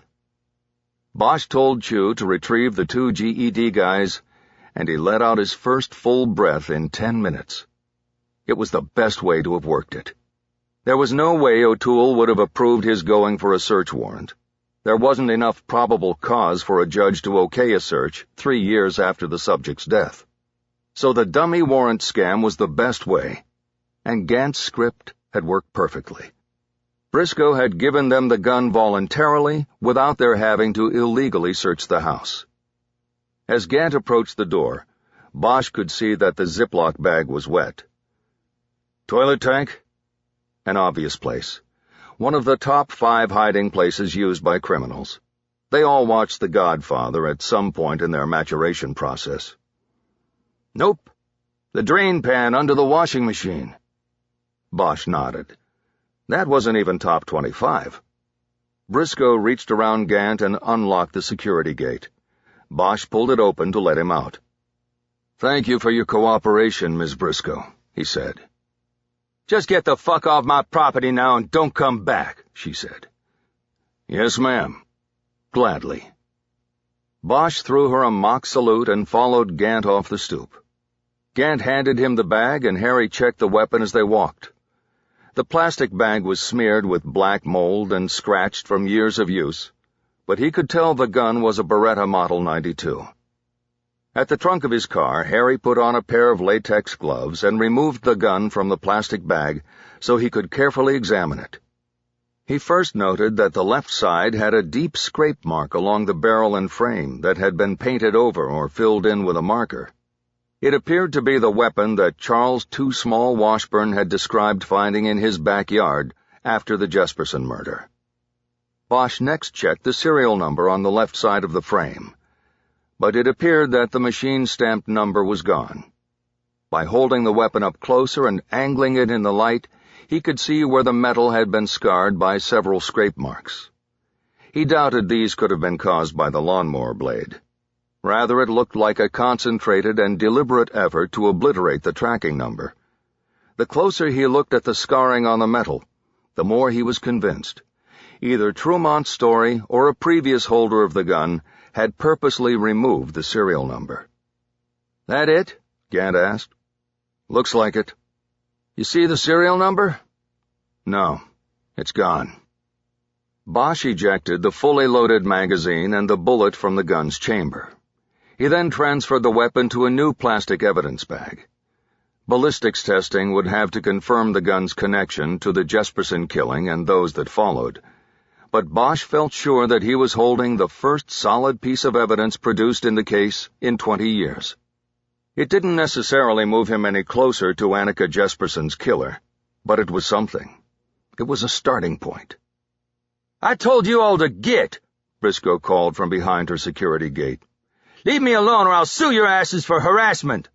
Why don't you make yourselves useful and find out who killed True Story?" Bosch put the gun into an open cardboard box he kept in the trunk, and then slammed the lid, looking at the woman over the roof of his car. He held his tongue as he came around to the driver's side door. They were lucky. Charles Washburn had not only been unable to make bail, but he had yet to be transferred from the lockup at 77th Street Station to the city jail downtown. He was pulled out and returned to the interview room in the detective bureau, and was waiting there when Bosch, Chew, and Gant walked in. "What? We got 3 stooges now?" he said. "It take all 3 of you to roust me this time?" "Nah, we ain't here to roust you, Charlie," Gant said. "We're here to make things right by you." "Yeah, and how's that?" Bosch pulled out a chair and sat across from Washburn. He placed a closed cardboard box on the table. Gant and Chew remained standing in the tiny room. "We got a deal for you," Gant said. "You take us to the house where you grew up and show us where you put a bullet in the fence post, and we'll see what we can do about dropping some of these charges you got on you. You know, cooperating witness, quid pro quo." "What, now? It's dark out, man." "We've got flashlights, Too Small," Bosch said. "I ain't no cooperating witness, man, and you can keep your quid pro quo shit. I only told you about Story because he's dead. You can put me back in lockup now." He started to get up, but Gant clapped him on the shoulder in a way that was friendly, but also kept him in the chair. "Nah, you won't be cooperating against anybody. Nothing like that. You'll just be leading us to that bullet. That's all we want." "And that's all?" His eyes moved to the box on the table. Gant looked at Bosch, who took over. "And we want you to look at a couple of guns we picked up and see if you can identify the one you found 20 years ago, the gun you gave to Trumont's Story." Bosch leaned forward and opened the box. They had put 2 other unloaded 9mm pistols in evidence bags into the box, along with the gun turned over by Gail Briscoe. Bosch took them out and put them on the table, and then put the box on the floor. Gant then uncuffed Washburn so he could pick each one up and study it without removing it from the plastic bag. Too Small examined the Beretta from Tremont Story's house last. He studied both sides and then nodded. "This one," he said. "You sure about that?" Bosch asked. Washburn ran a finger along the left side of the Beretta. "Yeah, I guess, except they fixed the scratch mark up, but I can still feel it. That's a lawnmower blade." "I don't want you guessing. Is that the weapon you found, or not?" "Yeah, man, it's the piece." Bosch took it back and stretched the plastic tightly across the frame where the serial number would have been stamped. "Look at that. Is that how it was when you found it?" "Look at what?" "Don't play dumb, Charles. The serial number's gone. Was it that way when you found it?" "You mean those scratch marks? Yeah, I guess so. The lawnmower did that." "No lawnmower did that. That was done with a file. And you're saying you're sure that's the way it was when you found it?" "Man, I can't be sure about nothing 20 years ago. What do you want from me? I don't remember." Bosch was getting annoyed with his dancing. "Did you do that, Charles, to make it more valuable to a guy like True Story?" "No, man, I didn't do it." "Then tell me, how many guns have you found in your life, Charles?" "Just this one." "Okay, and as soon as you found it, you knew it had a value, right? You knew you could give it to the street boss and you could get something back for it. They might welcome you into the club, right? So don't be dancing around this telling me you don't remember. If the serial number was gone when you found it, then you would have told Tremont Story that it was gone because you knew it would be a plus to him. So which is it, Charles?" "Yeah, man, it was gone, okay? It was gone. There was no serial number when I found it, and that's what I told True, so get out of my face." Bosch realized he had leaned across the table and had invaded what Washburn considered his personal space. He leaned back. "Okay, Charles. Thank you." It was a significant admission, because it confirmed something about how Annika Jesperson's killer carried out the crime. Bosch had been grinding on the question of why the killer had thrown the gun over the fence. Had something happened in the alley that necessitated his getting rid of the gun? Had the gunshot drawn others? The fact that he was using a gun that he thought was untraceable made things fit a little better. With the serial number obliterated, the killer would have thought that the only way to be connected to the murder would be to be caught with the murder weapon in his possession. The best way to avoid that was to dump the gun quickly. This explained why the gun was thrown over the fence. Making sense of the sequence of events in the crime was always important to Bosch. "Now you going to drop my charges and shit?" Washburn asked. Bosch came out of his thoughts and looked at him. "No, not yet. We still want to find that bullet." "Why you need that? You got the gun now." "Because it will help tell the story. Juries like the little details. Let's go." Bosch stood up and started packing the 3 guns back in the cardboard box. Holding the cuffs out, Gant signaled Washburn to stand up. Washburn stayed put in his chair and continued protesting. "I told you where it is, man. You don't need me." Bosch suddenly realized something and waved Gant back. "Tell you what, Charles, you promised to cooperate out there and we don't have to go with the cuffs. And we'll be sure to keep you and your ex far apart. That work for you?" Washburn looked at Bosch and nodded. Harry saw the change. The little man had been worried about his son seeing him cuffed up. "But if you jackrabbit on us," Gant said, "I will hunt your ass down and you ain't going to like it when I find you. Now let's go." This time he helped Washburn up out of his seat. A half hour later, Bosch and Chu stood with Washburn in the backyard of his boyhood home. Gant was in the front of the house, maintaining a vigil with Washburn's ex, making sure her anger didn't translate into aggressive action against the father of her child. It didn't take Washburn long to point out the fence post he had put a bullet in 20 years before. The penetration mark was still visible, especially in the angled light of their flashlights. The hole had broken the weather seal on the wood, and been the point of water damage. Chu first took a photograph with his phone, while Bosch held a business card next to the penetration point to give it scale.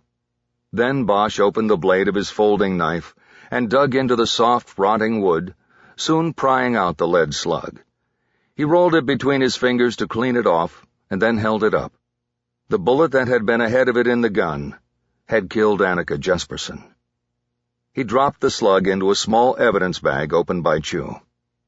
"So, now I walk," Washburn said, his eyes warily darting toward the back door of the house. "Not quite yet," Bosch said. "We've got to go back to 77th and do some paperwork." "You told me if I helped, you'd drop the charges. Cooperating witness and all that." "You've cooperated, Charles, and we appreciate it. But we never said we would drop all the charges. We said you help us, we help you. So we go back now, and I make some calls, and we will improve your situation. I'm sure we'll be able to deal with a drug charge. But the child support? You still have to deal with that. That's a warrant issued by a judge. You'll have to see him to take care of that." "It was a her, and how am I going to deal with that if they got me in jail?" Bosch turned square to Washburn and separated his feet. If Too Small was going to rabbit, he would do it now. Chu caught the movement and changed his posture as well. "Well," Bosch said, "maybe that's a question you have to ask your lawyer." "My lawyer ain't worth shit. I ain't even seen him yet." "Yeah, well, maybe you start by getting a new one. Let's go." As they were crossing the yard to the broken gate, the face of a boy appeared under the curtain of one of the house's back windows. Washburn raised his hand and gave him a thumbs up. By the time they cleared 77th Street Station, leaving Washburn behind in the holding tank, Bosch knew it would be too late to go directly to the regional crime lab at Cal State, with the gun and bullet they had collected. So he and Chu headed back to the PAB and locked them in the open unsolved unit's evidence safe. Before heading home, he checked his desk for messages and saw a post-it on the back of his chair. He knew it was from Lieutenant O'Toole before even reading it. It was one of O'Toole's favorite means of communication. The message simply said, "Need to talk." "Looks like you get a face-to-face with O'Fool in the morning, Harry," Chu said. "Yeah, I can't wait." He wadded up the message and threw it into the trash can. He wouldn't be hurrying in to see O'Toole in the morning. He had other things to do. Chapter 12. They worked like a team. Madeline made the online order, and Bosch swung by Bird's on Franklin to pick the food up. It was still hot when he got home. They opened the to-go boxes and slid them across the table when they had guessed wrong. They both had gotten the signature rotisserie chicken, but Bosch had gone for the baked beans and coleslaw combo with a barbecue dipping sauce, and his daughter had gone with a double order of mac and cheese for her sides and the Malaysian hot and sweet dipping sauce. The lavash bread came wrapped in aluminum foil, and a third, smaller container held the order of fried pickles that they'd agreed to share. The food was delicious. Not as good as eating at Bird's, but pretty damn close. Though they sat facing each other while eating, they didn't talk much. Bosch was consumed by thoughts regarding the case and how he would move forward with the weapon he had recovered earlier. His daughter, meantime, was reading a book as she ate. Bosch did not complain, because he considered reading while eating a far better thing than texting and Facebooking, which he usually did. Bosch was an impatient detective. To him, case momentum was everything. How to get it, how to keep it, how to guard against being distracted from it. He knew he could turn the gun into the firearms unit for analysis and possible restoration of the serial number, but most likely he would hear nothing back for weeks, if not months. He had to find a way to avoid that, to move around the bureaucratic and caseload roadblocks. After a while, he thought he had a working plan. Before long, Bosch had finished his food. He looked across the table and saw that he might get a little bit of mac and cheese if he was lucky. "You want any more frickles?" he asked. "No, You can have the rest, she said. He ate the remaining pickles with one bite. He eyed the book she was reading. It was assigned in English Lit.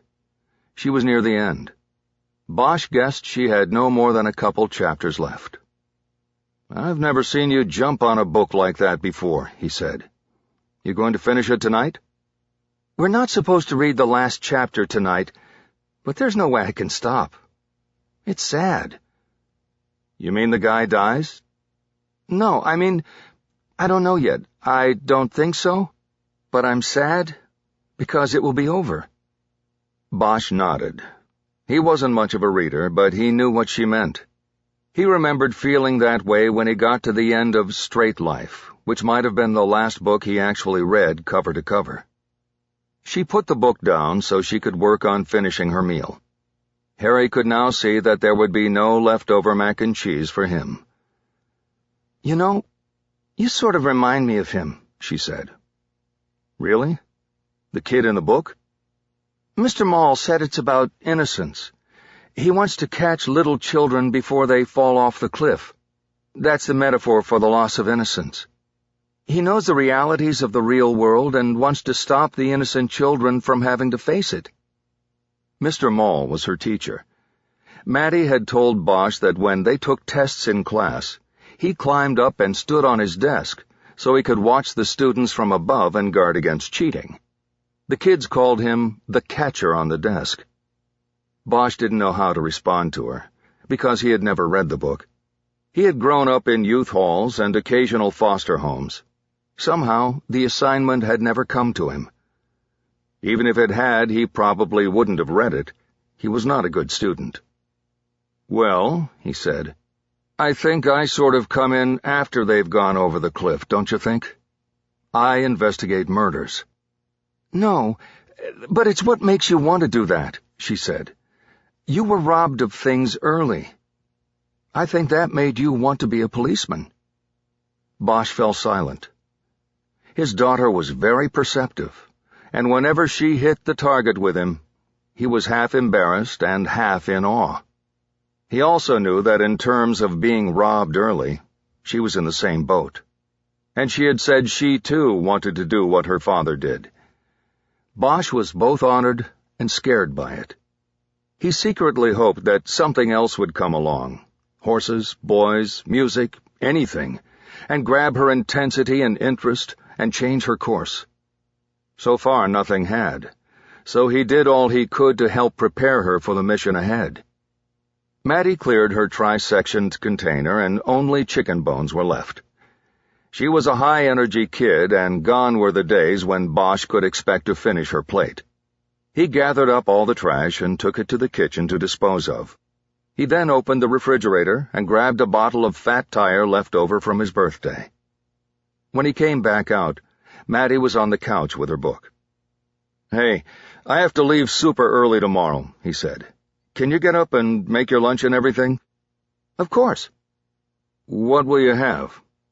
The usual. Ramen, and I'll get a yogurt out of the machines. Noodles and bacteria-fermented milk. It wasn't what Bosch would ever be able to consider lunch. How are you doing for money for the machines? Good for the rest of this week. What about that boy who was bothering you about not wearing makeup yet? I avoid him. It's no big deal, Dad, and it's not yet. I'm never wearing makeup. Sorry, that's what I meant. He waited, but that was the end of the discussion. He wondered if her saying the bullying was no big deal was actually her way of saying it was.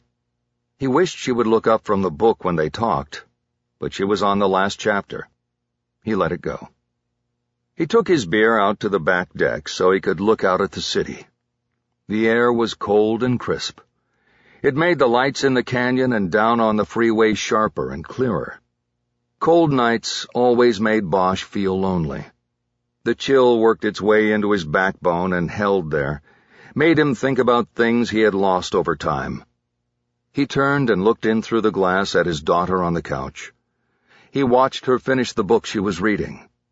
He watched her cry when she got to the last page. Chapter 13. Bosch was in the parking lot in front of the regional crime lab by 6 o'clock Thursday. Dawn's light was just bleeding into the sky over East L.A. The Cal State campus surrounding the building was quiet this early. Bosch took a parking space that allowed him to view all the lab workers as they parked and headed toward the building. He sipped a coffee and waited. At 6:25, he saw the person he wanted. He left his coffee behind, got out with a gun package under his arm, and moved between cars and across lanes to head off his quarry. He got to him before the man got to the entrance of the stone and glass building. "Pistol Pete. Just the guy I was hoping to run into. I'm even going to the 3rd floor." Bosch reached the door and held it open for Peter Sargent. He was a veteran examiner in the lab's firearm analysis unit. They had worked several cases together in the past. Sargent used a key card to get through the electronic gate. Bosch held his badge up to the security officer behind the desk and followed Sargent through. He then followed him into the elevator. "What's up, Harry? It kind of looked like you were waiting for me out there." Bosch gave an "aw shucks, you got me" smile and nodded. "Yeah, I guess I was.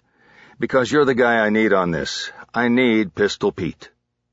The L.A. Times had given him the sobriquet several years earlier in the headline of a story that reported his tireless work in matching a car P9 to bullets from 4 seemingly unrelated homicides. He gave the key testimony in the successful prosecution of a mob hitman. "What's the case?" Sargent asked. "A 20-year-old murder. Yesterday we finally recovered what we're pretty sure is the murder weapon.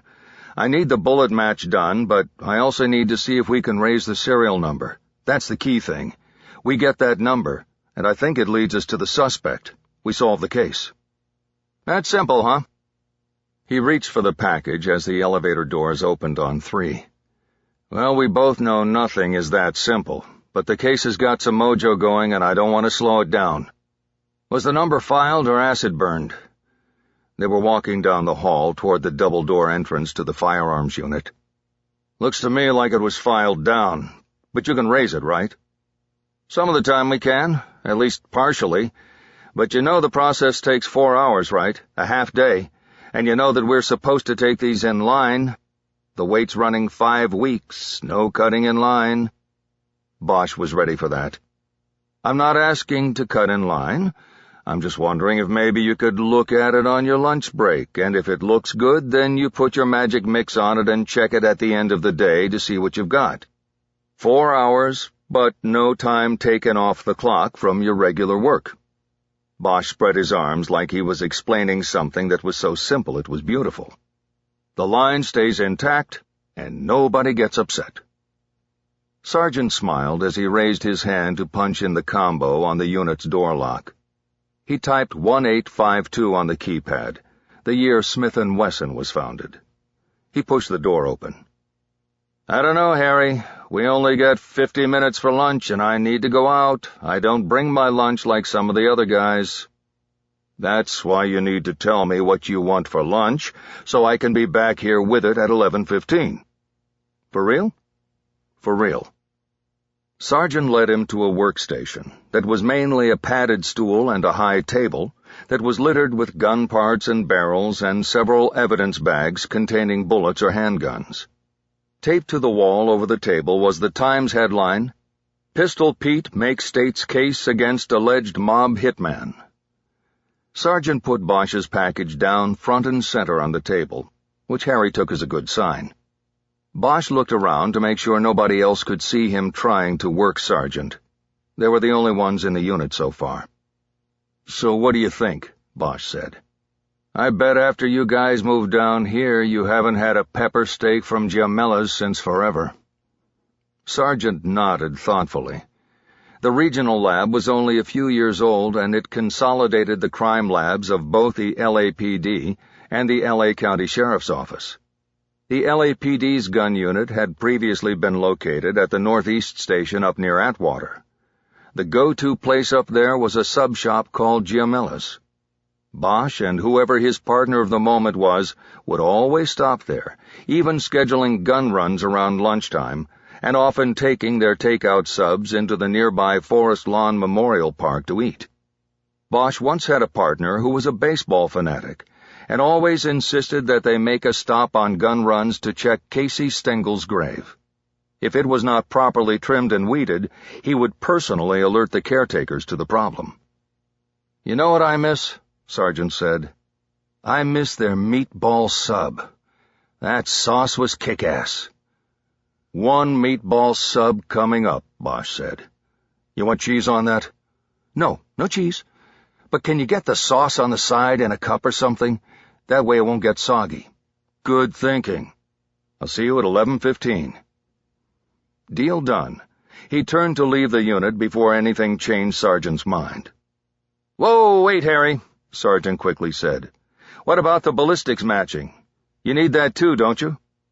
Bosch couldn't tell whether Sargent was angling for a second sandwich. "I do, but I want the serial number first because I can go to work with that while the ballistics stuff gets done. Besides, I'm pretty sure we've got the match there. I have a witness who's ID'd the gun." Sargent nodded, and Bosch started again for the door. "See you later, Pistol Pete." Bosch went to his computer as soon as he got to his desk. He had set an alarm at home for 4 a.m. to check for email from Denmark, but there had been none. Now, as he opened his email, he saw a message from Michael Connelly, the journalist he had talked to. "Detective Bosch, I have spoken with Yannick Fry now, and I have these answers in bold to your questions. Do you know if Annika Jespersen flew to the United States to pursue a story? If yes, what was the story about? What was she doing here?" Fry said she was on a story involving Desert Storm war crimes, but it was her practice not to reveal fully her stories until she was sure. Fry does not know exactly who she was seeing or where she was going in the U.S. His last message from her was that she was going to L.A. for the story, and she would report on riots if the BT would pay her separately. I asked many questions on this point, and Fry insisted that she told him she was already going to L.A. on the war story, but would report on the riots if the newspaper would pay. Does this help you? What can you tell me about her destinations in the United States? She went to Atlanta and San Francisco before coming to L.A. Why? Do you know if she went to any other cities in the USA? Fry does not have answers here. Before her U.S. trip, she went to Stuttgart, Germany, and stayed in a hotel near the U.S. military base. Do you know why? This was the start of the story, but Fry does not know who Annika went to see. He believes there may have been a war crimes investigation unit at the military base there. The email seemed to be of little help. Bosch leaned back restlessly in his seat and stared at the computer screen. The barriers of distance and language were frustrating. Fry's answers were tantalizing but incomplete. Bosch had to compose a response that led to more information. He leaned forward and started typing. "Mr. Bond, thank you for this. Is it possible for me to speak directly to Yannick Fry? Can he speak English at all? The investigation is gathering speed, and this particular process is moving too slowly, taking a whole day to receive answers to my questions. If I cannot speak directly to him, can we set up a conference call so that you can translate? Please respond as soon as—" The phone on Bosch's desk rang, and he grabbed it without taking his eyes off his computer screen. "Bosch, this is Lieutenant O'Toole."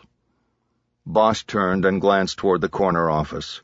He could see through the open blinds that O'Toole was at his desk, looking directly back at him. "What's up, LT?" "Did you not see my note telling you I needed to see you immediately?" "Yes, I got it last night, but you were already gone.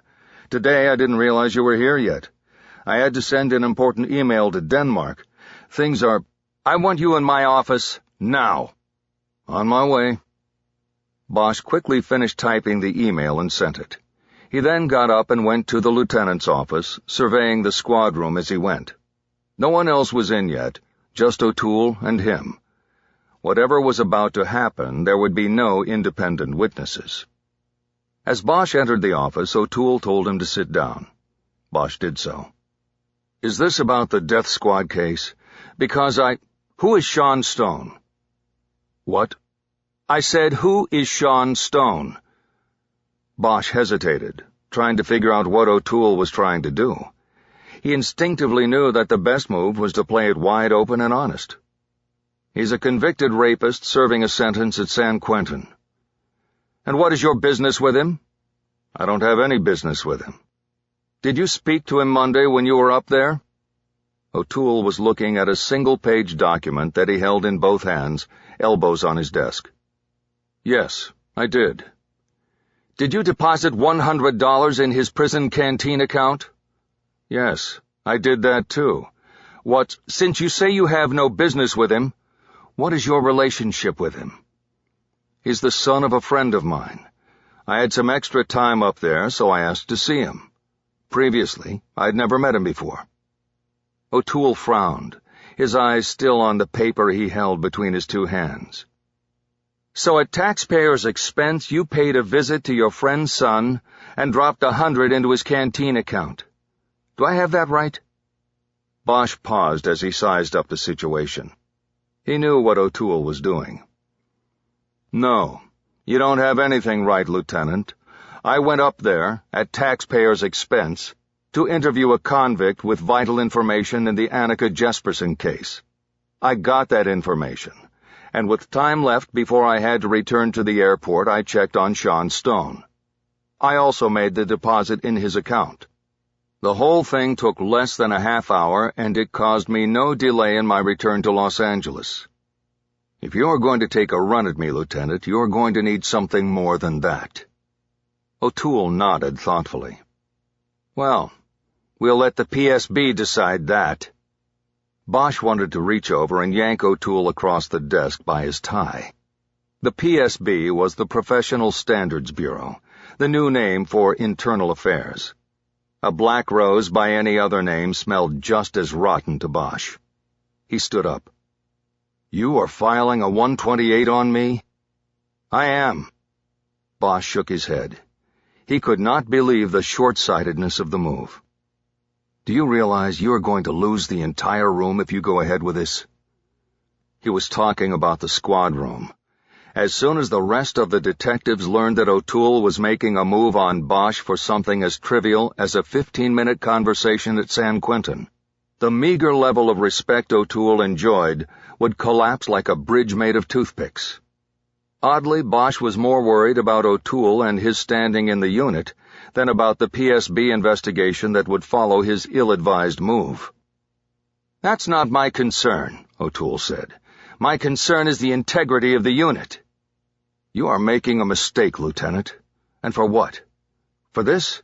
Because I wouldn't let you kill my investigation? I can assure you one has nothing to do with the other. Bosch shook his head again. I can assure you that I will walk away from this, but you won't. Is that some kind of a threat? Bosch didn't dignify that with a response. He turned and headed out of the office. Where are you going, Bosch? I have a case to work. Not for long. Bosch went back to his desk. O'Toole didn't have the authority to suspend him. Police Protective League regulations were clear. A PSB investigation must lead to a formal finding and complaint before that could happen. But what O'Toole was doing would wind the clock tighter. He had a greater need than ever to keep his momentum. When he got back to the cubicle, Chew was there at his desk with his coffee. How's it going, Harry? It's going. Bosch sat down heavily in his desk chair. He hit the space bar on his keyboard and the computer screen came back to life. He saw that he already had a reply from Bond. He opened the email. Detective Bosch, I will make contact with Fry and set up the phone call. I will get back to you with the details as soon as possible. I think at this point we should make our intentions clear. I am promising you confidentiality on this matter, as long as you can assure me that I will have the exclusive first story when you make an arrest or wish to seek the public's help, whichever comes first. Are we agreed? Bosch had known that his interaction with the Danish journalist would eventually come to this. He hit the return button and told Bond that he agreed to provide him with an exclusive once there was something in the case worth reporting. He fired off the email with a hard strike on the send button, then swiveled his chair and looked back toward the squad lieutenant's office. He could see O'Toole in there, still at his desk. "What's wrong, Harry?" Chew asked. "What did the tool do now?" "Nothing," Bosch said. "Don't worry about it. But I gotta go." "Go where?" "To see Casey Stengel." "Well, you want some backup?" Bosch stared momentarily at his partner. Chew was Chinese-American, and as far as Bosch could tell, he knew nothing about sports. He had been born long after Casey Stengel was dead. He seemed sincere in not knowing who the Hall of Fame baseball player and manager was. "No, I don't think I need backup. I'll check in with you later." "I'll be here, Harry." "I know." Chapter 14. Bosch spent an hour roaming around Forest Lawn while waiting to pick up sandwiches at Giamella's. Out of respect for his former partner Frankie Sheehan, he started at Casey Stengel's last resting spot, and then took the celebrity tour, passing stones etched with names like Gable and Lombard, Disney, Flynn, Ladd, and Nat King Cole, as he made his way to the Good Shepherd section of the vast cemetery. Once there, he paid respects to the father he never knew. The stone said J. Michael Haller, father and husband, but Bosch knew that he was never accounted for in that family equation. After a while, he walked down the hill a bit to where it was flatter and the graves were closer together. It took him a while, because he was working off a 12-year-old memory, but eventually he found the stone that marked the grave of Arthur Delacroix, a boy whose case Bosch had once worked. A cheap plastic vase containing the dried stems of long-dead flowers sat next to the stone. They seemed to be a reminder of how the boy had been forgotten in life before being forgotten in death. Bosch picked up the vase and found a trash can for it on his way out of the cemetery. He arrived at the firearm analysis unit at 11 a.m., 2 still-warm submarine sandwiches from Giamella's in a bag with sauce on the side. They went into a break room to eat, and Pistol Pete moaned after taking his first bite of meatball sub, so loudly that he drew 2 other firearm analysts to the room to see what was going on. Sargent and Bosch grudgingly shared their sandwiches with them, Bosch making friends for life. When they got to Sargent's work table, Bosch saw that the Beretta he had brought in was already held in a vise with the left side angled up. The frame had already been polished smooth with steel wool in preparation for Sargent's effort to raise the serial number. "We're ready to go," Sargent said. He pulled on a pair of heavy rubber gloves and a plastic eye shield and took his place on the stool in front of the vise. He then pulled the mounted magnifying glass over by its arm and snapped on the light. Bosch knew that every gun legally manufactured in the world carried a unique serial number through which ownership, as well as theft, could be traced. People who wanted to hinder the tracing of a gun often filed the serial number off with a variety of tools, or attempted to burn it off with acids. But the manufacturing of the weapon and the stamping procedure involved in placing the serial number on it in the first place gave law enforcement a better-than-good chance of recovering the number. When a serial number is stamped on a gun's surface during manufacture, the procedure compresses the metal below the letters and numbers. The surface may later be filed or acid burned, but it very often still leaves the compression pattern beneath. Various methods can be used to draw the serial number out. One involves the application of a mixture of acids and copper salts that reacts to the compressed metal, revealing the numbers. Another involves the use of magnets and iron residue. "I want to start with Magnaflux because if it works, it's quicker and it doesn't damage the weapon," Sargent said. "We still have ballistics work to do with this baby, and I want to keep it in working order." "You're the boss," Bosch said, "and as far as I'm concerned, quicker is better." "Well, let's see what we get." Sargent attached a large round magnet on the underside of the gun, directly below the slide. "First, we magnetize." He then reached up to a shelf over the table and took down a plastic spray bottle. He shook it and then pointed it at the weapon. Now we go with Pistol Pete's patented iron and oil recipe." Bosch leaned in close as Sargent sprayed the gun. "Iron and oil?" "The oil is thick enough to keep the magnetized iron suspended.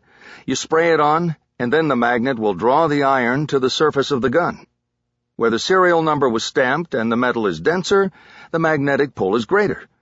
The iron should eventually line up as the number. In theory, anyway." "How long?" "Not long. If it works, it works. If it doesn't, we go with acid. But that will most likely damage the gun, so we don't want to do that until the ballistics work is finished." "You have somebody lined up for that?" "Not yet." Sargent was talking about the analysis that would confirm that the bullet that killed Annika Jesperson was fired from the gun in front of them. Bosch was confident that it was, but it was a necessity to have forensic confirmation. Bosch was knowingly going about this backwards to maintain his speed.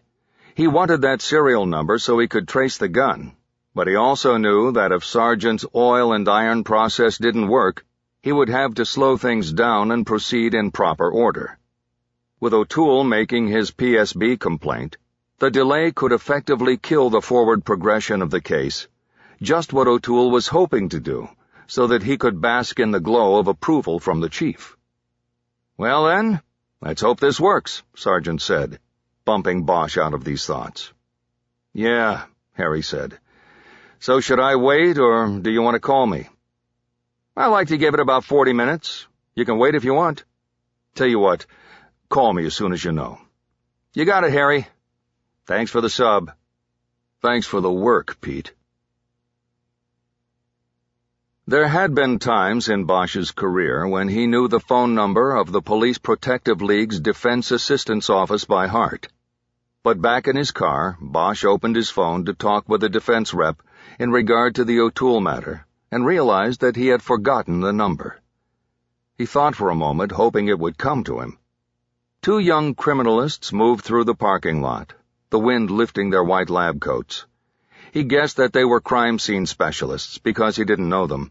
He rarely worked live crime scenes anymore.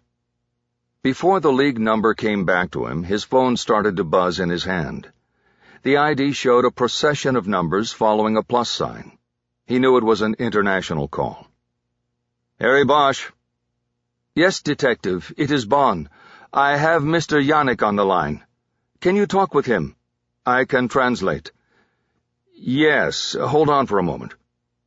Bosch put the phone down on the seat while he pulled out a notebook and pen. "Okay, I'm back. Mr. Yannick, are you there?" There was what he assumed was a repeat of his question in Danish, and then a new voice responded. "Yes. Good evening, Inspector." There was a heavy accent, but Yannick was understandable. "You must forgive my words. My English is very poor." "Better than my Danish. Thank you for talking to me, sir." Bond translated, beginning a halting 30-minute conversation that provided Bosch with little in the way of information that helped make Annika Jesperson's journey to Los Angeles any clearer. Yannick did provide details about the photojournalist's character and skills, her determination to follow stories, no matter the risk and opposition. But when Bosch tried to key in on the war crimes she was investigating, Yannick could provide no knowledge of what the crimes were, who committed them, or where the story came from. He reminded Bosch that Annika was a freelancer, and therefore she would always be on guard against revealing her story to a newspaper editor. She had been burned too often by editors who listened to her story pitches, said no thanks, and then assigned their own salaried reporters and photographers to the story. Bosch grew increasingly frustrated with the slow-paced translation process, as well as with what he was hearing when Yannick's answers were turned into English. He ran out of questions and realized he had written nothing in his notebook. As he tried to think about what else to ask, the two other men continued talking in their native language. "What is he saying?" Bosch finally asked. "What are you two talking about?" "He is frustrated, Detective Bosch," Bond said. "He liked Annika very much and would like to be of great help to you, but he does not have the information you need. He is frustrated because he knows you are frustrated also." Well, tell him not to take it personally.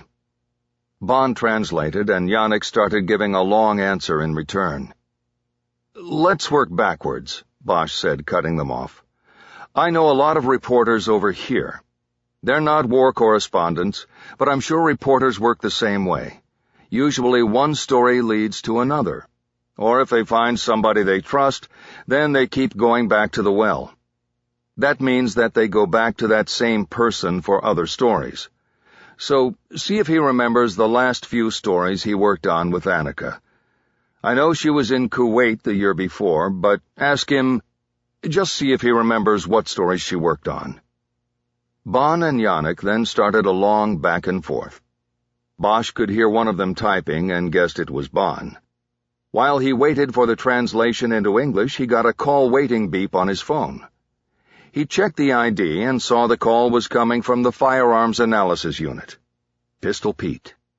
Bosch wanted to take the call immediately, but decided to finish the interview with Yannick first. Okay, I have it, Bond said. I looked it up in our digital archives. In the year previous to her death, as you say, Annika was reporting and sending photos from Kuwait during Desert Storm. Several stories and photos we bought at the BT. Okay. Anything about war crimes or atrocities, things like that? No, I see nothing that is like that. She wrote stories about the people side of it, the people in Kuwait City. She had 3 photo essays. What do you mean, the people side? Life under fire, about the families who lost members, stories like that. Bosch thought for a moment. Families who lost members. He knew that war crimes were so often atrocities committed against the innocents caught in the middle. I'll tell you what, he finally said. Can you send me the links to the stories you're looking at there? Yes, I will do that. You will have to translate them. Yes, I know. How far back do you want me to go from her last story? How about a year? A year. Okay. That will be many stories. That's okay. Does Mr. Yannick have anything else? Can he remember anything else? He waited for the final question to be translated. He wanted to go. He wanted to get back to Pistol Pete. Mr. Yannick will think more about this, Bond said. He makes a promise to check the website to see if he remembers more. What website? For Annika. What do you mean? There's a website? Yes, of course. It was made by her brother. He made this as a memorial for Annika, and he has many of her photographs and stories on there, you see. Bosch was silent a moment, because he was embarrassed. He could blame it on Annika's brother for not telling him about the website, but that would be passing the buck. He should have been savvy enough to ask. What is the web address? He asked. Bond told him, spelling it out, and now Bosch finally had something to write down. It was faster calling than going back in and having to get through security. Pistol Pete answered in 2 rings. It's Bosch. Did you get something? I told you on the message, Sergeant said. His voice was flat. Bosch took it as bad news. I didn't listen to it. I just called you back. What happened? Bosch held his breath. It's pretty good news, actually. Got it all except for 1 digit. That narrows it down to 10 possibilities. Bosch had worked previous gun cases where he had a lot less to go with. He still had his notebook out, and he told Sergeant to give him what he'd come up with off the gun. He wrote it down and read it back to confirm. BER 0060 blank 5Z. It's that 8th digit, Harry, Sergeant said. It wouldn't come up. I've got a slight crescent at the top, so I'm leaning toward it being another 0 or a 3, 8, or 9. Something with a crescent on top. Got it. I'm on my way back to the office and we'll run it through the box. Pistol Pete, you came through. Thank you, man. Anytime, Harry. Anytime you bring the GMLers. Bosch disconnected the call and started the car. He then called his partner, who took the call at his desk. Bosch read him the Beretta serial number and told him to start tracing all 10 possibilities for the full number. The place to start was the California DOJ database, because Chu could access it and it would track all weapons sold in the state. If there was no hit there, they would have to request the trace through the Federal Bureau of Alcohol, Tobacco, and Firearms. That would slow things down.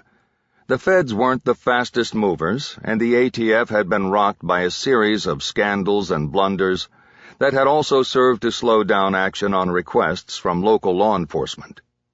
But Bosch stayed positive. He'd gotten lucky with Pistol Pete and the serial number. There was no reason to think it wouldn't hold. He pulled into heavy traffic on San Fernando Road and started south. He wasn't sure how long it would take him to get back to the PAB. "Hey, Harry?" Chu said, his voice low. "What?" "Somebody from IA came around looking to talk to you." So much for his luck holding. O'Toole must have hand-delivered the complaint to the PSB, still called IA or IAD by most cops, despite the official name change. "What was his name? Is he still there?" "It was a she, and she said her name was Detective Mendenhall.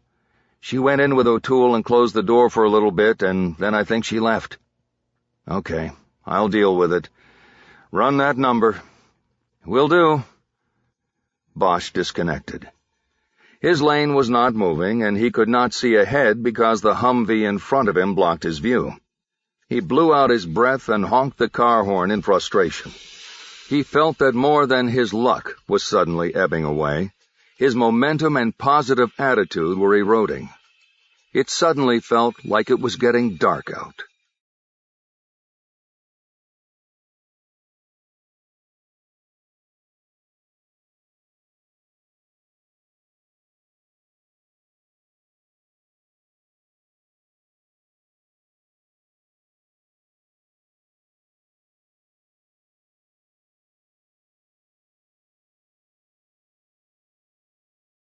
Chapter 15. Chu was not in the cubicle when Bosch got back to the PAB. He checked the clock on the wall and saw that it was only 3 p.m. If his partner had left for the day early to make up for the long hours the day before, and without running the serial numbers through the DOJ computer, Bosch would be livid. He stepped over and hit the space bar on Chu's keyboard. The screen lit, but it was his password gateway. He scanned Chu's desk for a printout of a DOJ gun registry form, but saw nothing. Rick Jackson's cubicle was on the other side of the 4-foot separation wall. "You seen Chu?" Bosch asked him. Jackson straightened up in his chair and looked around the squad room as if he would be able to recognize Chu, whereas Bosch could not. "No, he was here. I think it might have gone to the head or something." Bosch glanced into the lieutenant's office just to make sure Chu wasn't closeted with O'Toole. He wasn't. O'Toole was hunched over his desk writing something. Bosch moved over to his own desk. There were no printouts left for him, but he did see a card left by Nancy Mendenhall, Detective 3, of the Professional Standards Bureau. "So, Harry," Jackson said in a low voice, "I hear the Toole filed a beef on you." "Yeah." "Is it bullshit?" "Yeah."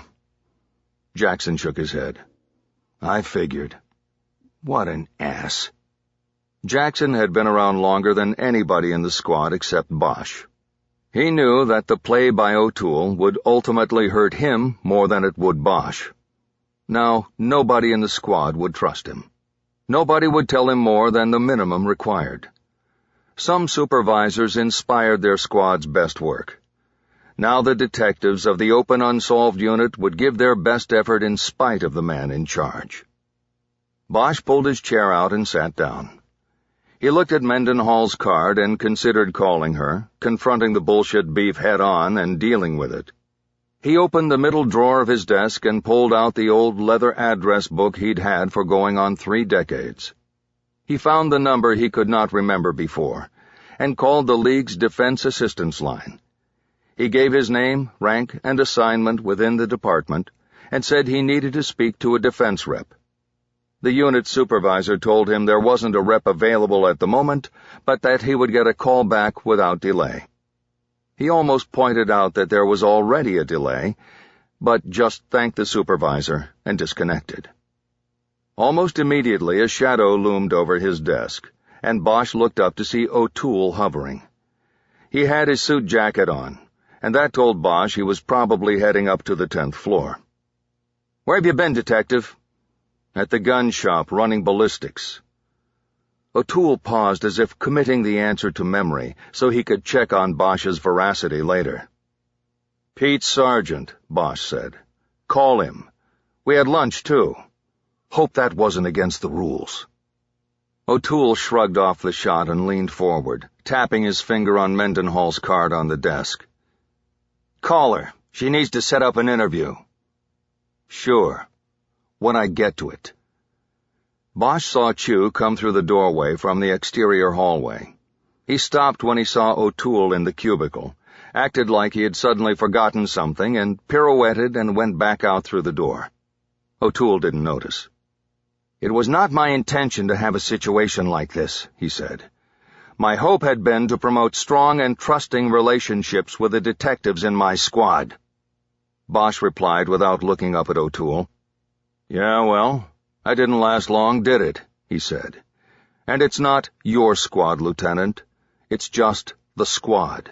It was here before you came, and it will be here after you're gone. Maybe that's where it turned south on you, when you didn't understand that."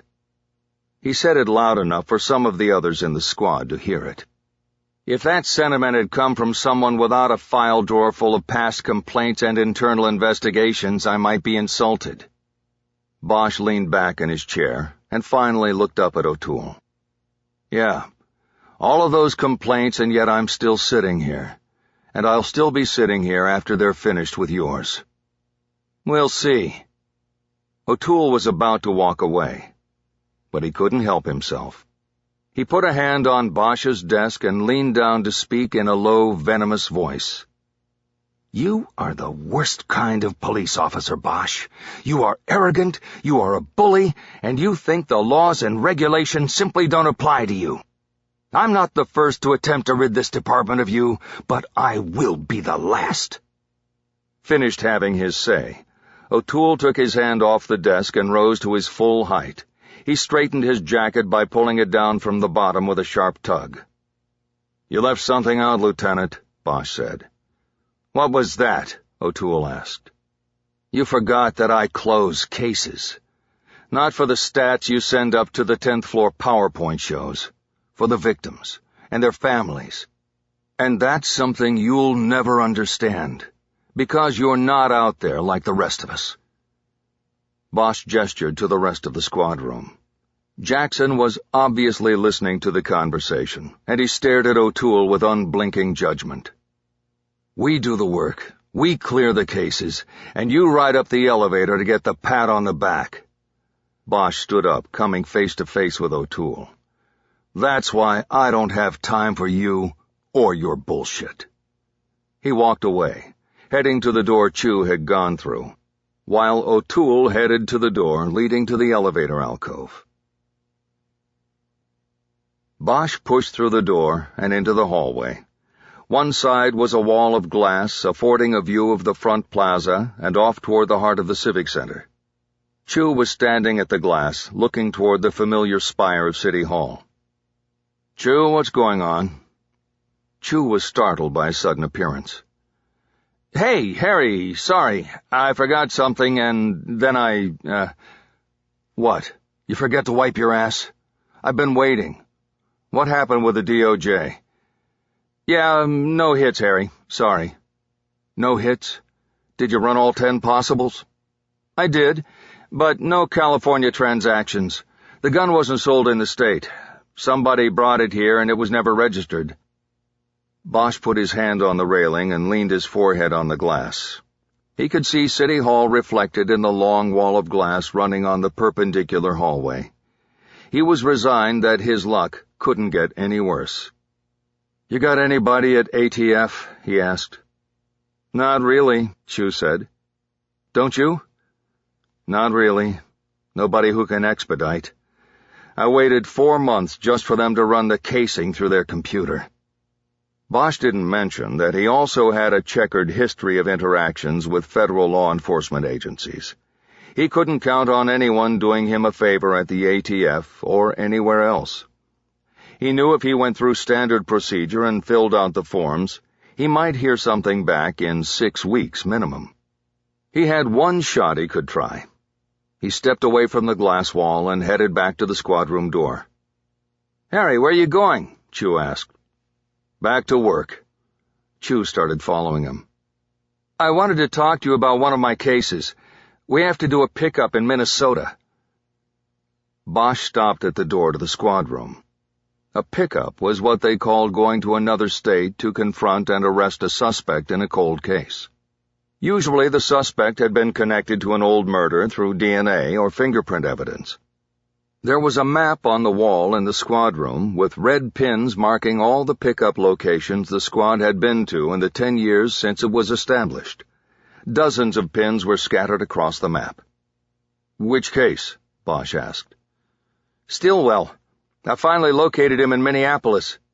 When can you go?" "Talk about a cold case. We're going to freeze our butts off up there." "I know.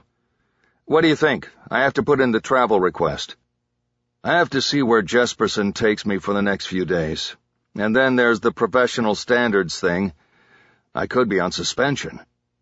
Chu nodded, but Bosch could tell his partner had hoped for more enthusiasm for picking up Stillwell, and something more definitive about when they would do it. Nobody in the squad liked waiting around once they had a suspect ID'd and located. "Look, O'Toole probably isn't going to approve any travel for me for a while. You might want to see if somebody else can go. Ask Trish the Dish. That way you'll get your own room." Department travel regulations required that detectives book only double occupancy rooms so that the partners could share one room and save the department money. This was the downside of the travel because nobody wanted to share a bathroom, and invariably one partner or the other snored. Tim Marcia once had to tape record his partner's window-shaking snoring in order to persuade command staff to let him get his own room. But the easy exception was when partners were of the opposite sex. Trish Almond was a highly sought-after partner in Open Unsolved. Not only was she attractive, hence the nickname, and a skilled investigator, but work travel with her meant her partner got a room to himself. "But it's our case, Harry," Chu complained. "All right, then you're going to have to wait. There's nothing I can do." Bosch went through the door and moved into their cubicle. He grabbed his phone and his notebook, which he had left on the desk. He thought about the call he was going to make, and decided not to use either his cell or his desk phone. He looked around the vast robbery-homicide division floor. Open Unsolved was at the southern end of a room the length of a football field. Because of a departmental freeze on promotions and hiring, there were several uninhabited cubicles in each of the individual squad areas. Bosch walked over to an empty desk in Homicide Special and sat down to use the landline. He got the number he needed out of his cell and punched it in. It was answered right away. "Tactical." He thought he recognized the voice, but he wasn't sure after so long. "Rachel?" There was a pause. "Hello, Harry. How are you?" "I'm doing fine. How are you?" "I can't complain. Is this a new number for you?" "No, I'm just borrowing a desk. How's Jack?" He quickly tried to move past the fact that he had used a phone other than his own because he thought she might not answer if his name came up on her caller ID. He and FBI agent Rachel Walling had a long history, not all of it good. "Jack is Jack. He's good. But I doubt you called on a phone other than your own to ask me about Jack." Bosch nodded, even though she couldn't see this. "Right. Well, as you probably know, I need a favor." "What kind of favor?" "I have this case. This woman from Denmark named Annika. She was amazingly courageous. She was a war correspondent, and she went into some of the—" "Harry, You don't have to sell me your victim, as if that will make me want to do you this favor, whatever it is. Just tell me what you want." He nodded again. Rachel Walling could always make him nervous. They had been lovers once, but the emotional connection didn't end well. It was a long time ago, but whenever he talked to her, he still felt pangs of what could have been. Okay, here it is. I have a partial serial number off a Beretta Model 92 used to kill this woman 20 years ago during the riots. We just recovered the weapon and got the partial. We're missing only one number, so that means there are 10 possibles. We ran all 10 through the California DOJ box and got nothing. I need somebody in ATF. That's their jurisdiction. I know that. But I don't have anybody over there. And if I just go through straight protocol, I'll get my answer back in 2 or 3 months. And I can't wait that long, Rachel. You haven't changed. Always hurry up, Harry. So you want to know if I have somebody at ATF I use to streamline things? Yes, that's about it. There was a long pause. Bosch didn't know if something had distracted Rachel, or if she was hesitating about helping him. He filled the space with one more lobbying effort. I'd share full credit with them when we make the arrest. I figure they could use the mention. They already provided the initial lead on the case, matched a shell from the scene to 2 other murders. This could look good for them for a change.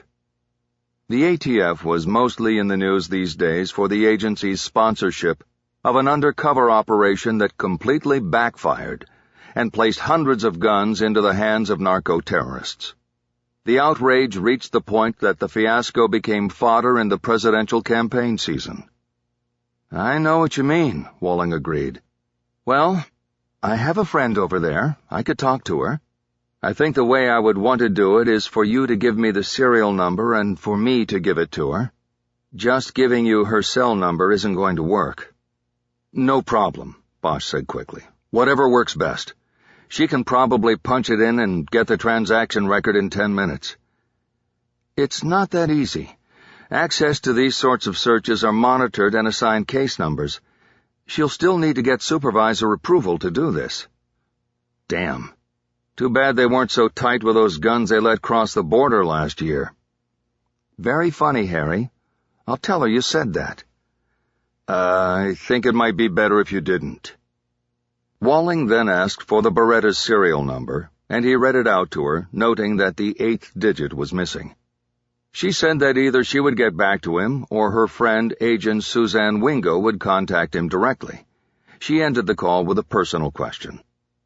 So, Harry, how long are you going to do this? Do what? He asked, even though he had a good idea what she meant. Do the badge and gun thing? I thought you'd be retired by now, voluntarily or not. He smiled. As long as they let me, Rachel. Which, according to my drop contract, is about 4 more years. Well, hopefully we'll cross paths again before your time is up. Yeah, I hope so. Take care. Thanks for doing this. Well, let me make sure it will get done before you start thanking me. Bosch put the phone back in its cradle. As soon as he stood to go back to his own cubicle, his cell phone buzzed. The ID was blocked, but he answered just in case it was Rachel trying to call him back. Instead, it was Detective Mendenhall from the PSB. Detective Bosch? We need to schedule an interview. What does your schedule look like? Bosch started back over to the open unsolved squad. Mendenhall's voice did not sound threatening. She was even and matter-of-fact. Maybe she already knew the complaint from O'Toole was bullshit. Harry decided to confront the internal investigation head-on. Mendenhall, this is a bullshit beef. I want it taken care of quickly. So how about tomorrow morning first thing? If she was surprised that Bosch wanted to come in sooner rather than later, she didn't show it in her voice. I have 8 o'clock open. Will that work? Sure. Your place or mine? I would prefer that you come here, unless that's a problem. She was talking about the Bradbury building where most of PSB was located. No problem, Mendenhall. I'll be there with a rep. Very good. We'll see if we can get this handled. I ask one last thing, Detective. What's that? That you refer to me as Detective or Detective Mendenhall. It is disrespectful to call me by just my last name. I would rather our relationship be professional and respectful from the start. Bosch had just gotten to his cubicle and saw Chu at his station. He realized he never called Chu by his first name or his rank. Was he being disrespectful all this time? "You got it, Detective," he said. "I'll see you at 8. He disconnected the call. Before sitting down, he leaned over the partition into Rick Jackson's cubicle. "I have an interview over at the Bradbury tomorrow at 8. It shouldn't take too long. The League hasn't called me back yet. You want to come be my rep?" While the League provided defense reps for PSB interviews, any officer could act as a defense rep as long as he or she didn't have a part in the investigation at hand. He chose Jackson because he had been around and he had a natural, take-no-shit quality about his face. It was always an intimidating force during an interrogation of a suspect. On occasion, Bosch had used him to sit in during an interview. Jackson's silent stare often unnerved the suspect. Bosch thought Jackson might give him an advantage when he sat down across from Detective Mendenhall. "Sure, I'm in," Jackson said. "What do you want me to do?" "Let's meet at 7 at the dining car. We'll eat, and I'll go over everything." "You got it." Bosch sat down in his seat and realized he might have just insulted Chu by not asking him to stand as his rep. He turned in his seat to address his partner. "Hey, Chu, David." Chu turned around. "I can't use you as my rep because Mendenhall is probably going to have to talk to you about the case. You'll be a witness." Chu nodded. "You understand?" "Sure, Harry, I understand." "And me calling you by your last name all the time, that was no disrespect. It's just what I do with people." Now Chu seemed confused by Bosch's half-assed apology. "Sure, Harry," he said again. "So, we're good?" "Yeah, we're good." "Good."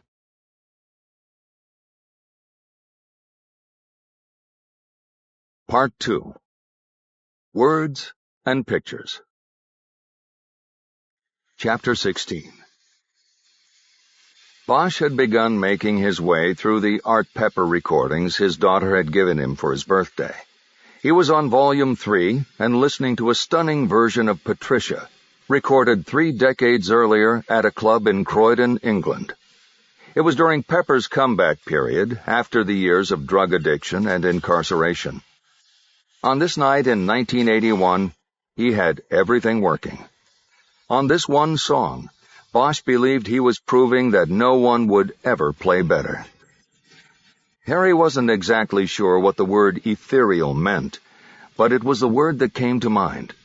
The song was perfect. The saxophone was perfect. The interplay and communication between Pepper and his 3 bandmates was as perfect and orchestrated as the movement of 4 fingers on a hand. There were a lot of words used to describe jazz music. Bosch had read them over the years in the magazines and in the liner notes of records. He didn't always understand them. He just knew what he liked, and this was it. Powerful and relentless, and sometimes sad. He found it hard to concentrate on the computer screen as the song played, the band going on almost 20 minutes with it. He had Patricia on other records and CDs. It was one of Pepper's signatures. But he had never heard it played with the same sinewy passion. He looked at his daughter, who was lying on the couch reading a book. Another school assignment. This one was called The Fault in Our Stars. "This is about his daughter," he said. Maddie looked over the book at him. "What do you mean?" "This song, Patricia. He wrote it for his daughter. He was away from her for long periods in her life, but he loved her and he missed her. You can hear that in it, right?" She thought a moment, and then nodded. "I think. It almost sounds like the saxophone is crying." Bosch nodded back. "Yeah, you hear it." He went back to his work. He was going through the numerous story links that Bond had supplied in an email. They included Annika Jesperson's last 14 stories and photo essays for the Berlingske Tidende, as well as the 10 years later story the newspaper published in 2002. It was tedious work, because the articles were in Danish, and he had to use an internet translation site to piece them together in English, 2 or 3 paragraphs at a time. Annika Jesperson had photographed and reported on the short First Gulf War from all angles. Her words and pictures came from the battlefields, the runways, the command posts, even the cruise ship used by the Allies as a floating R&R retreat. Her dispatches to the BT showed a journalist documenting a new kind of war, a high-tech battle launched swiftly from the sky. But Jesperson did not stay at a safe distance. When the battle moved to the ground in Operation Desert Sabre, she found her way into the action with the Allied troops, documenting the battles to retake Kuwait City and Al-Khafji. Her stories told the facts. Her photographs showed the costs. She photographed the U.S. barracks in Dhahran, where 28 soldiers died in a Scud missile attack. There were no photos of bodies, but the smoking hulks of destroyed Humvees somehow imparted the human loss. She shot the POW camps in the Saudi desert, where Iraqi prisoners carried constant weariness and fear in their eyes. Her camera caught the billowing black smoke of the Kuwaiti oil fields burning behind the retreat of the Iraqi troops. And her most haunting shots were of the highway of death, where the long convoy of enemy troops, as well as Iraqi and Palestinian civilians, had been mercilessly bombed by Allied forces. Bosch had been to war. His was a war of mud and blood and confusion, but he saw up close the people they killed, that he killed. Some of those memories were as crystal clear to him as the photographs now on his screen. They came to him mostly at night, when he couldn't sleep, or unexpectedly when some everyday image conjured up a somehow connected image from the jungles or tunnels where he had been.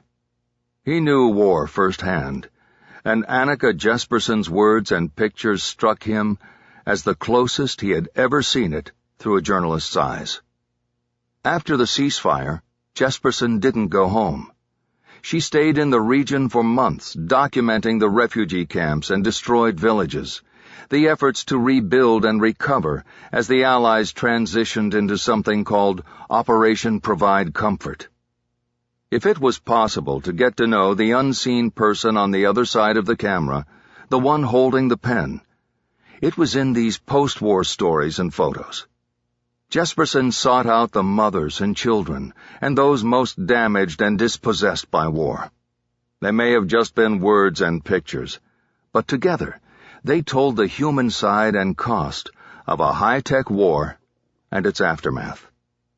Maybe it was the accompaniment of Art Pepper's soulful saxophone, but as he painstakingly translated and read the stories and looked at the pictures, Bosch felt that he somehow grew closer to Annika Jesperson. Across 20 years, she reached forward with her work and tugged at him, and this made his resolve stronger. 20 years earlier, he had apologized to her. This time, he promised her. He would find out who took everything away from her. The last stop on Bosch's digital tour of the life and work of Annika Jesperson was the memorial website constructed by her brother. To enter the site, he had to register with his email address, a digital equivalent to signing the guest registry at a funeral. The site was then divided into 2 sections, photos taken by Jesperson and photos taken of her. Many of the shots in the first section were from the articles Bosch had already seen through the links provided by Bond. There were many extra photos from the same pieces, and he thought a few of them were better than the frames chosen to run with the stories.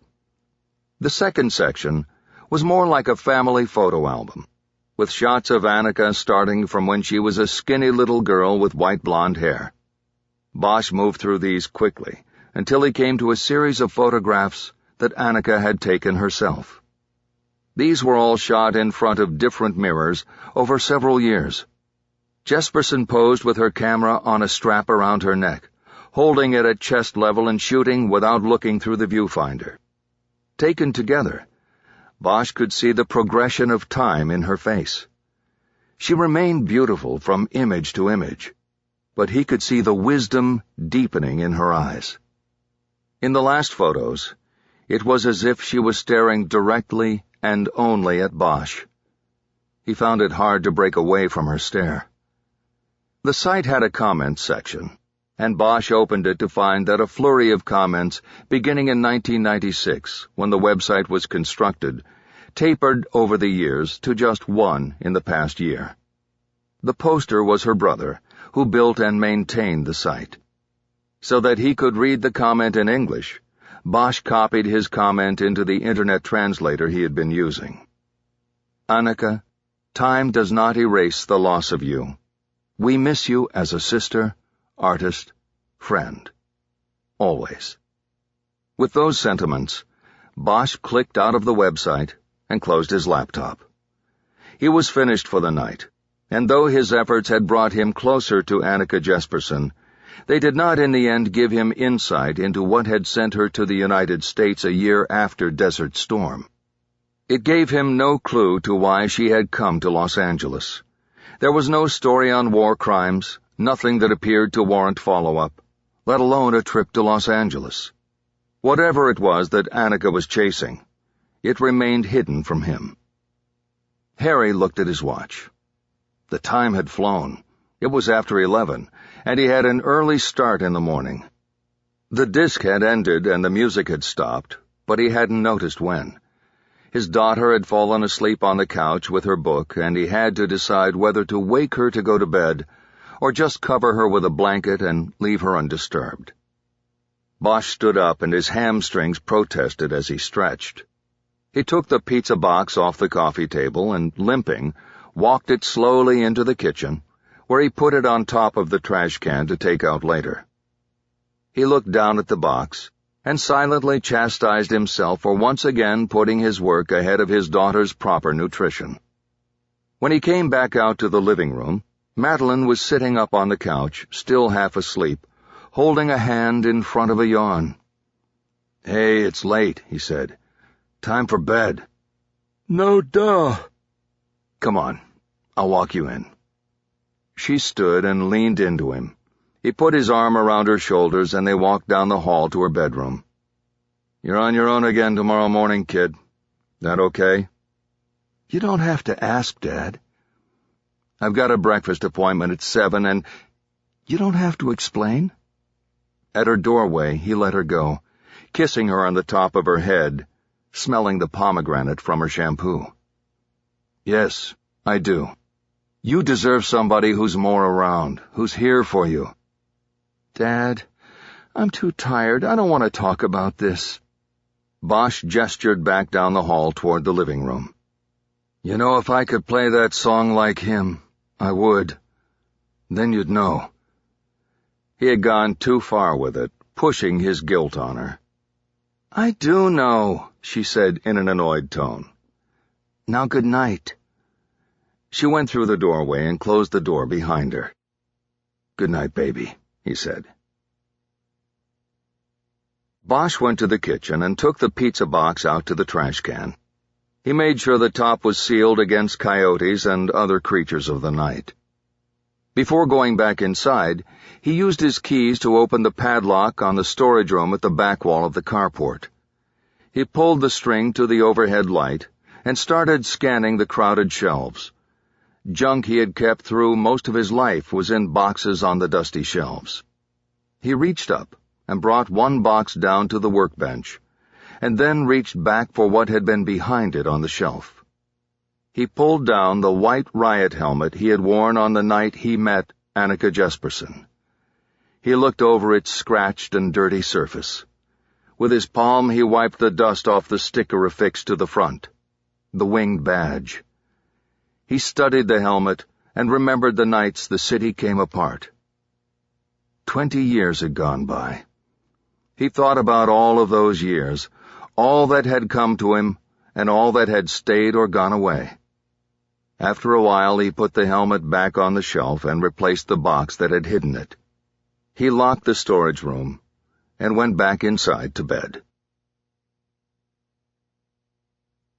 This audiobook has been broken into multiple parts to make the download faster. You have reached the end of a part, but not the end of the complete audiobook, so please check your library for the next part of this audiobook. Audible hopes you've enjoyed this program. Chapter 17. Detective Nancy Mendenhall was a small woman with a sincere, if not disarming, smile. She didn't look the least bit threatening, which immediately put Bosch on guard. Not that he wasn't alert and ready for anything when he and Rick Jackson entered the Bradbury building for Harry's scheduled interview. His long history of fending off internal investigators dictated that he not return Mendenhall's smile, and that he be suspicious of her statement that she was simply seeking the truth with an open mind and no agenda dictated from above. She had her own private office. It was small, but the chairs in front of her desk were comfortable. It even had a fireplace, as many of the offices in the old building did. The windows behind her looked out across Broadway to the building that housed the old $1 Million Theater. She put a digital recorder on the desk, which was matched by Jackson's own recorder, and they began. After identifying all parties in the room and going through the routine admonishments about police officers giving compelled statements, Mendenhall simply said, "Tell me about your trip on Monday to the prison at San Quentin." For the next 20 minutes, Bosch relayed the facts regarding his trip to the prison to interview Rufus Coleman about the gun that had been used to kill Annika Jesperson. He gave her every detail he could think of, including how long he had to wait before the prisoner was brought to him. Bosch and Jackson had decided at breakfast beforehand that Bosch would hold nothing back, in hope that Mendenhall's common sense would dictate that she see the complaint from O'Toole as a bullshit beef. Bosch supplemented his story with copies of documents from the murder book, so Mendenhall would see that it was absolutely necessary for him to travel to San Quentin to talk to Coleman, and that the trip was not manufactured so he could meet up with Sean Stone. The interview seemed to go well, with Mendenhall asking only general questions that allowed Bosch to expand. When he was finished, she narrowed her focus to specifics. "Did Sean Stone know you were coming?" she asked. "No, not at all," Bosch replied. "Did you tell his mother beforehand that you were going to see him?" "No, I did not. It was an impromptu thing. Like I said before, my flights were set. I had the time for a quick meet, and I asked to see him." "But they did bring him to you in the law enforcement interview room, correct?" "That's correct. They didn't tell me to go to the family and friends visitation room. They said they would bring him to me." This was the only place where Bosch felt he was vulnerable. He had not asked to visit with Sean Stone as a citizen would. He stayed in the room where they had brought in Rufus Coleman and simply asked to see another inmate, Stone. He knew that that could be seen as using his badge to get an advantage. Mendenhall pressed on. "Okay. And when you made the travel arrangements to go up to San Quentin, did you factor in time between flights so that you could have time to visit with Sean Stone?" "Absolutely not. You never know when you go up there how long it will take them to deliver your prisoner, or how long the prisoner will talk to you. I've gone up there for what ended up being a 1-minute interview, and I've gone up there when a 1-hour interview turns into 4. You never know, so you always give yourself extra time." "You gave yourself a 4-hour window at the prison." "That's about right. Plus you have the uncertainties of traffic. You have to fly up there, take the train to the rental car center, get your car and get up to the city, get all the way across the city and then the Golden Gate, and then you have to do all of that coming back. You build in time for contingencies. I ended up with a little over 4 hours at the prison, and I only used 2 waiting and then talking to Coleman. Do the math. I had extra time, and I used it to see this kid." "Exactly when did you tell the guards you wanted to see Stone?" "I remember looking at my watch as they took Coleman away. I saw it was 2:30, and I knew my flight was at 6. I figured that even with traffic and rental car return, I still had at least an hour. I could get back to the airport earlier, or I could see if they could bring me another prisoner real quick. I chose the latter. Did you think of seeing if there was an earlier flight? No, because it didn't matter. My workday would be over when I got back to L.A. I wasn't going into the office, so it didn't matter if I landed at 5 or 7. I would be done for the day. There's no overtime anymore. You know that, Detective. Jackson cut in and spoke for the first time during the interview. Also, he said, changing a flight often involves an additional fee. It can be anywhere from $25 to $100, and if he had made that change, he'd have to answer to the budget and travel people about that. Bosch nodded. Jackson was improvising on Mendenhall's question, but had come up with a good ad. Mendenhall seemed to have a list she was going through, even though there was nothing on paper in front of her. She mentally ticked off the travel question and moved on to the next. Did you in any way lead the corrections officers at San Quentin to believe that you wished to speak to Sean Stone as part of an investigation? Bosch shook his head. No, I did not. And I think when I asked how I could deposit money into his canteen account, it was clear that he was not part of an investigation. But you asked about that after you spoke to Stone, correct? Correct. There was a pause as she looked through the documents Bosch had provided. I think, gentlemen, that's it for now. No more questions? Bosch asked. For now. I may have follow-ups later. Can I ask some questions now? You can ask, and I'll answer if I can. Bosch nodded. Fair enough. How long will this take? Mendenhall frowned. Well, in actual investigation time, I don't think it will take long, unless I can't get what I need by phone from San Quentin and have to go up there.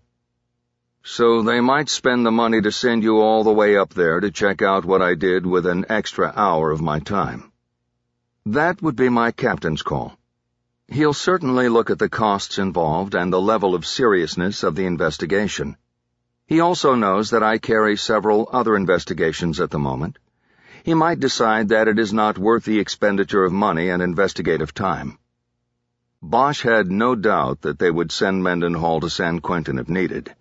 She might be in a bubble where there was no pressure from above, but her captain wasn't. Anything else? She asked. I have an interview at 9 that I should prepare for. Yes, one more thing, Bosch said. Where did this complaint come from? Mendenhall seemed surprised by the question. I can't discuss that, but I thought you knew. I thought it was obvious. No, I know it came from O'Toole, but the whole thing about me visiting Sean Stone— How did he come up with that? How did he know? That I can't talk to you about, Detective. When my investigation is complete and I make a recommendation, you may become aware of those facts. Bosch nodded, but the open question bothered him. Had someone from San Quentin called O'Toole to suggest Bosch had acted improperly? Or had O'Toole pursued this, going so far as to check on Bosch's activities at the prison? Either way, it was disconcerting to Bosch. He had walked in believing the 128 complaint would easily be discarded after his explanations to Mendenhall. Now he saw that things might not be so clear-cut.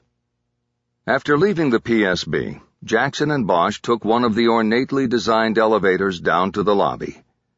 To Bosch, the century-old Bradbury building was far and away the most beautiful building in the city.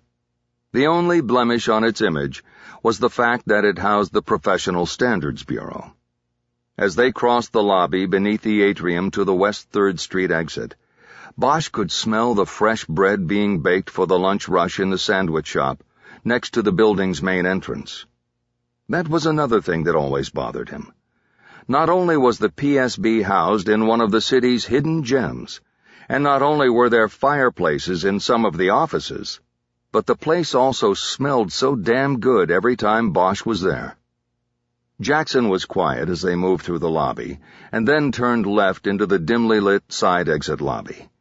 There was a bench there with a bronze statue of Charlie Chaplin sitting on it.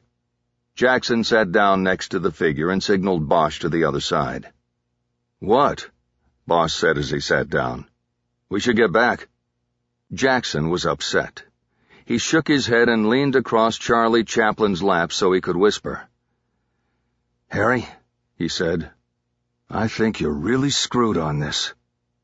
Bosch didn't understand Jackson's mood, or his apparent surprise that the department would go to this length over a 15-minute interview in San Quentin. But to Bosch this was nothing new. The first time he got dinged by Internal Affairs was 35 years earlier. He caught a beef for stopping by a dry cleaner's, which was on his beat, to pick up his pressed uniforms while on his way to the station at the end of watch. Since then, nothing surprised him about how the department policed its own. "So what?" he said dismissively. "Let her sustain the complaint. What's the worst they could give me, 3 days? A week? I'll take my kid to Hawaii." Jackson shook his head again. "You don't get it, do you?" Now Bosch was thoroughly confused. "Don't get what? It's Internal Affairs, no matter what they're calling it now. What's not to get?" "This is not just about a week's suspension. You're on the drop, man. That's a contract, and you don't have the same protections. That's probably why nobody from the league called you back. A contract can be voided on a CUBO. Now it hit Bosch.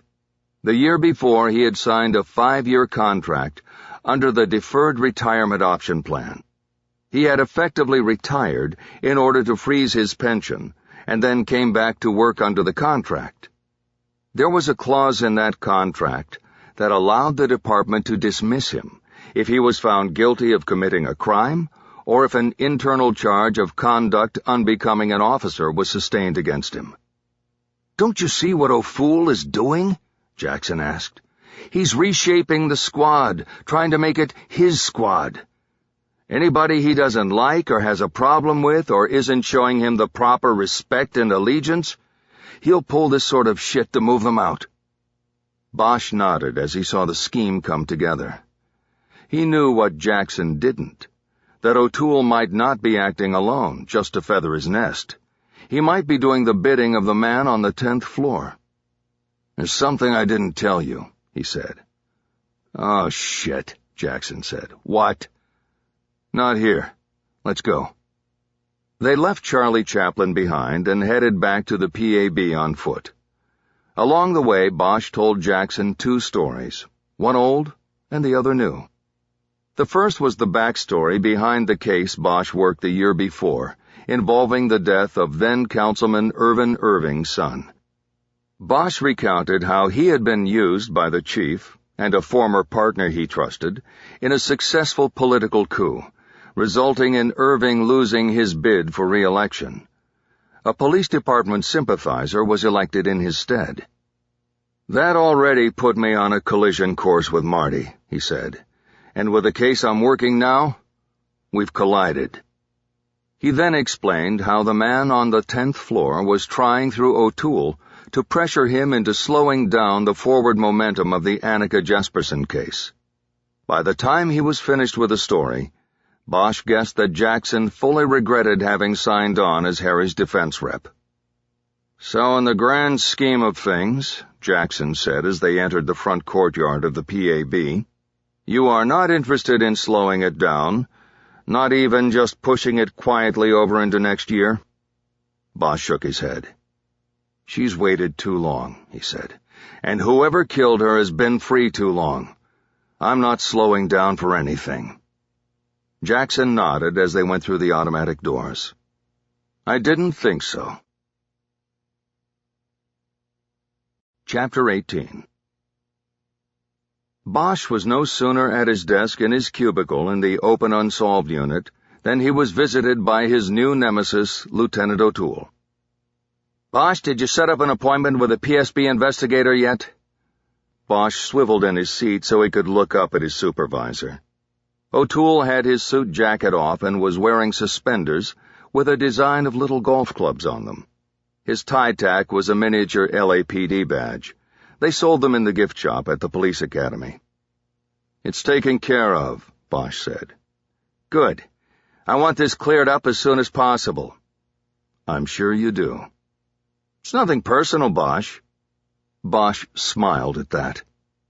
"I just want to know one thing, Lieutenant. Did you come up with this all on your own, or did you have help from upstairs?" "Harry," Jackson said from across the cubicle divider, "I don't think you should get into a—" Bosch held his hand up to stop Jackson from getting involved. "It's okay, Rick. It was just a rhetorical question. The lieutenant doesn't have to answer it." "I don't know what you mean by upstairs," O'Toole said anyway, "but it would be typical of you to focus on where the complaint came from instead of the complaint itself and your own actions." Bosch's cell phone began to buzz. He pulled it from his pocket and looked away from O'Toole to check the screen. The caller ID was blocked. "The question is simple," O'Toole continued. "Did you act properly while up there in the prison, or did you—" "I have to take this," Bosch said, cutting him off. "I'm working a case, LT." O'Toole turned to leave the cubicle. Bosch connected to the call but told the caller to hold. He then held the phone to his chest so his words would not be overheard by whoever was on the other end. "Lieutenant," he said. He had called to his supervisor loud enough for several detectives in their nearby cubicles to hear. O'Toole turned around and looked back at him. "If you continue to harass me," Bosch said, "I will file a formal complaint." He held eye contact with O'Toole for a few moments, then raised his phone to his ear. "This is Detective Bosch. How can I help you?" "This is Suzanne Wingo, ATF. Are you presently in the PAB?" It was Rachel Walling's contact. Bosch felt a tremor of adrenaline hit his bloodstream. She might have already traced the ownership of the gun used to kill Annika Jesperson. "Yes, I'm here. Have you—" "I'm on a bench in the front plaza.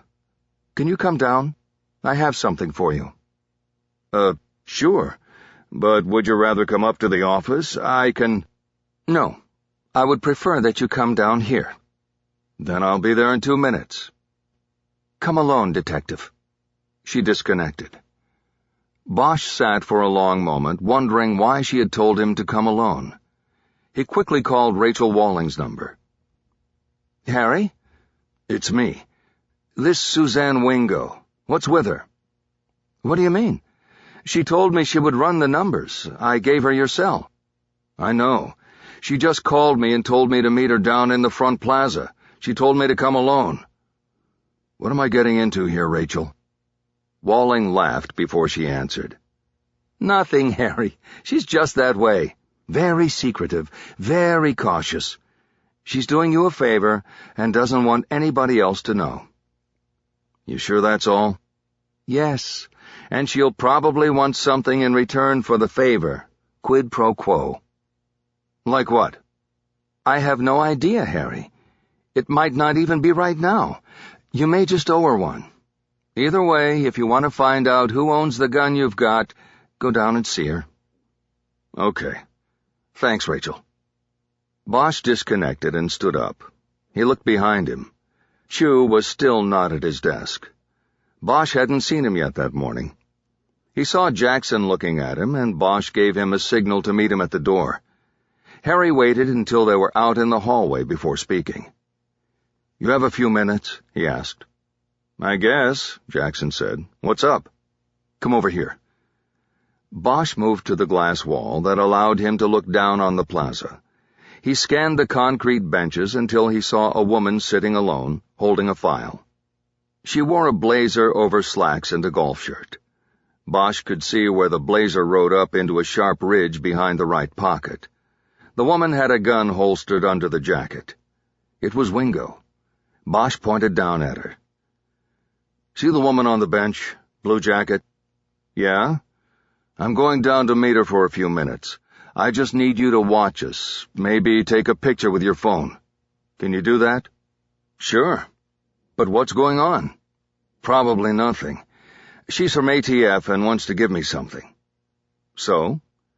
"I've never met her before. She didn't want to come in and told me to come down alone." "Okay." "I guess I'm just being paranoid. with O'Toole obviously checking on my every move. Yeah, I don't think it helped you calling him out like you just did. As your defense rep, I don't think you should be— Fuck him. I gotta go down. You'll watch? I'll stay right here. Thanks, pal. Bosch hit him on the arm and walked away. Jackson called after him. You know, you're the most paranoid guy I know. Bosch narrowed his eyes in mock suspicion. Who told you that? Jackson laughed. Bosch took the elevator down and walked directly across the plaza to the woman he had spotted from above. Up close, he saw that she was in her mid-30s, athletically built, with a short, no-nonsense cut to her auburn hair. Bosch's first take was that she was most likely a seasoned federal agent. Agent Wingo? You said 2 minutes. Sorry, I got stopped by my supervisor and he's a pain in the ass. Aren't they all? Bosch liked that she said it as a statement, not a question. He sat down next to her, his eyes on the file she was holding. So, what's with the secret agent stuff and the meet-up out here? I remember our old place. Nobody wanted to visit because it was going to pancake next time we hit a 6 on the Richter scale. But we've got a brand new place now. It's guaranteed safe. You could come in and I'd show you around. Rachel Walling asked me for the favor, but she could only vouch for you so far. You know what I mean? No. What did she say about me? She said trouble follows you and I should be careful. But she didn't use those words exactly. Bosch nodded. He guessed that Walling had called him a shit magnet. It wouldn't be the first time. You girls stick together. It's a boys' club. We have to. So, you did run the gun numbers? I did. And I am not sure I'm going to be much help to you. Why's that? Because I think the gun you've recovered has been missing for 21 years. Bosch felt the adrenaline charge immediately start to ebb. He regretted having put so much hope into believing that the gun's serial number would open up the case's black box. It's where it's missing from that makes it interesting, Wingo added. Bosch's thoughts of regret were immediately replaced with curiosity. Where did it go missing? In Iraq, way back during Desert Storm. Chapter 19. Wingo opened the file and read her own notes before going any farther. Let's start at the beginning, she said. Do I need to take notes, or are you eventually going to give me that file? Bosch asked. It's all yours. Just let me use it to tell the story. Then go ahead. Bosch tried to remember exactly what he had told Rachel Walling about the case. Had he told her that Annika Jesperson had covered Desert Storm? Had she told Wingo? Even if Wingo had known, it wouldn't have changed the trace, and she couldn't have known how this one piece of information, that the gun went missing in Iraq, turned things in a new direction for Bosch. Let's begin at the start, Wingo said. The 10 serial numbers you gave me belong to a lot manufactured in Italy in 1988. Those 10 weapons were among 3,000 weapons manufactured and sold to the government of Iraq's Ministry of Defense. Delivery of the weapons cache was on February 1st, 1989. Don't tell me. The trail disappears after that? No, actually not quite yet. The Iraqi army kept some limited records that we have gotten access to since the Second Persian Gulf War, a little benefit that came from the distribution of records confiscated from Saddam Hussein's palaces and military bases. Remember the search for weapons of mass destruction? Well, they might not have found any WMDs, but they found a shit pile of records involving lesser weapons. We eventually got access to it. Good for you. What did they tell you about my gun? The entire shipment of guns from Italy was distributed to the Republican Guard. The RG were the elite soldiers. Do you know the history of what happened back then? Bosch nodded. I know the basics. Saddam invaded Kuwait, and after the atrocities started, the Allied forces said enough. Right. Saddam invaded in 1990, right after receiving these weapons. So I think the obvious conclusion is that he was outfitting for the invasion. So the gun went to Kuwait. Wingo nodded. Most likely, but we can't be sure. That's where the records stop. Bosch leaned back and looked up at the sky. He suddenly remembered he'd asked Rick Jackson to watch over him. He didn't think it was necessary anymore, and his eyes searched the glass surface of the PAB. The reflection of the sun on the glass, coupled with Bosch's tight angle, prevented him from seeing anything. He held his hand up and made the OK sign. He hoped Jackson would get the message and stop wasting his time. "What's that?" Wingo asked. "What are you doing?" "Nothing.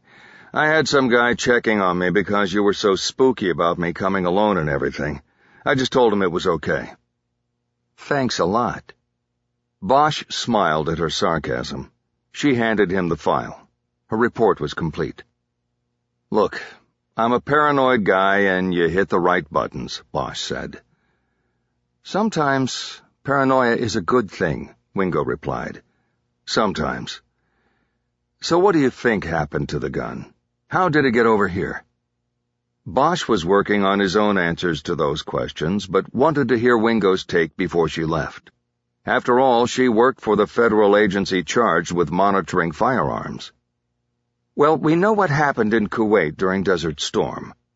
"Yeah, we went over there and kicked the shit out of Saddam's soldiers." "Right. The actual war lasted less than 2 months. The Iraqi army first retreated to Kuwait City, and then tried to make a run back across the border to Basra. Lots were killed, and even more were captured." "I think that route was called the Highway of Death," Bosch said, remembering the story and photos filed by Annika Jesperson. "That's right. I Googled all of this yesterday. There were hundreds of casualties and thousands of captives on that one road alone.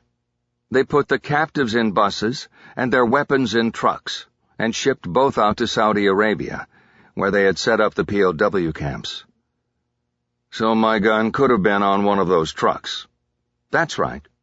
Or it could have belonged to a soldier who didn't make it out alive, or who did make it to Basra. There's no way to tell." Bosch thought about this for a few moments. Somehow a gun from the Iraqi Republican Guard ended up in Los Angeles the following year. "What happened to the captured weapons?" he asked. "The weapons were stockpiled and destroyed." "And nobody recorded serial numbers?" Wingo shook her head. "It was war. There were too many weapons and not enough time to stand there and mark down serial numbers or anything like that. We're talking truckloads of guns. So they were simply destroyed, thousands of weapons at a time. They would haul them out into the middle of the desert, dump them in a hole, and then blow them to bits with high-grade explosives. They'd let them burn for a day or two and then push sand over the hole. Done deal." Bosch nodded. "Done deal." He continued grinding on it. Something was out on the periphery of his thoughts, something that connected, that would help bring it all into focus. He was sure of it, but he just couldn't see it clearly. "Let me ask you something," he finally said. "Have you seen this before? I mean, a gun from over there showing up over here in a case, a gun that was supposedly seized and destroyed." "I checked on that very question this morning, and the answer is that we have seen it, at least one time that I could find, just not exactly in this way." "Then in what way?" "There was a murder at Fort Bragg, North Carolina, in '96. A soldier killed another soldier in a drunken rage over a woman. The gun he used was also a Beretta Model 92 that had belonged to Saddam's army. The soldier in question had served in Kuwait during Desert Storm. During his confession, he said that he had taken it off a dead Iraqi soldier and later smuggled it home as a souvenir. I couldn't find in the records I reviewed how that was done, however, but he did get it stateside." Bosch knew that there were many different ways to get souvenir weapons home. The practice was as old as the Army itself. When he had served in Vietnam, the easy way was to break the gun down and mail the parts home separately over the course of several weeks. "What are you thinking, Detective?" Bosch chuckled. I'm thinking that I have to figure out who brought that gun over here. My victim was a journalist and photographer, She covered that war. I read a story she wrote on the Highway of Death. I saw her photos. Bosch had to consider that Annika Jesperson had brought the gun she was killed with to Los Angeles. It seemed unlikely, but he could not discount the fact that she had been in the same place the gun was last accounted for. "When did they start using metal detectors at airports?" he asked. "Oh, that goes way back," Wingo said. "That started with all the hijackings in the 70s. But scanning checked baggage is different. That is much more recent, and it's not very consistent either." Bosch shook his head. "She traveled light. I don't think she was the type who checked bags." He couldn't see it. It didn't make sense that Annika Jesperson had somehow picked up a dead or captured Iraqi soldier's gun and smuggled it home, and then again into the United States, only to be killed with it. "That doesn't sound promising," Wingo said. "But if you could put together a census of the neighborhood where your victim was killed, you could find out who served in the military and in the Persian Gulf War. If there was someone living in the vicinity of the murder who had just come back. You know, a lot was said back then about Gulf War syndrome, exposure to chemicals and heat. A lot of incidents of violence back home were attributed to that war. The soldier at Fort Bragg, that was his defense." Bosch nodded, but he was no longer listening to Wingo. Things were suddenly coming together. Words and pictures and memories. Visions of that night in the alley off Crenshaw, of soldiers lining the street, of black and white photos of soldiers on the Highway of Death, the blown-up barracks in Dhahran, and the smoking hulk of an army Humvee, the lights on the Humvee they brought into the alley. Bosch leaned forward, elbows on his knees, and ran his hands back through his hair. "Are you all right, Detective Bosch?" Wingo asked. "I'm fine. I'm good." "Well, you don't look it." "I think they were there." "Who was where?" His hands still on top of his head, he realized he had spoken out loud. He turned to look at Wingo over his shoulder. He didn't answer her question. "You did it, Agent Wingo. I think you opened the black box." He stood up and looked down at her. "Thank you. And thank you to Rachel Walling. I need to go now." He turned and headed back toward the doors of the PAB. Wingo called after him. "What's the black box?" He didn't answer. He kept moving. Chapter 20. Bosch strode through the squad room to his desk. He saw Chu in the cubicle, turned sideways and hunched over his computer. Bosch entered the cubicle, grabbed his desk chair, and wheeled it right over next to Chu's. He sat down on it backwards and started speaking in an urgent tone. "What are you working on, David?" Just looking at travel options for Minnesota." "You going to go without me?" "It's okay, I told you to." "I'm thinking I need to go, or start on something else while I'm waiting." "Then you're right, you should go. Did you see who else can go?" "Yeah. Trish the Dish is in. She has family in St. Paul, so she's up for it, cold weather and all." "Yeah, tell her just to be careful, with O'Toole looking over every travel voucher." "I already did. So, what do you need, Harry? I can tell you're hot about something. You got one of your hunches?" "Damn right.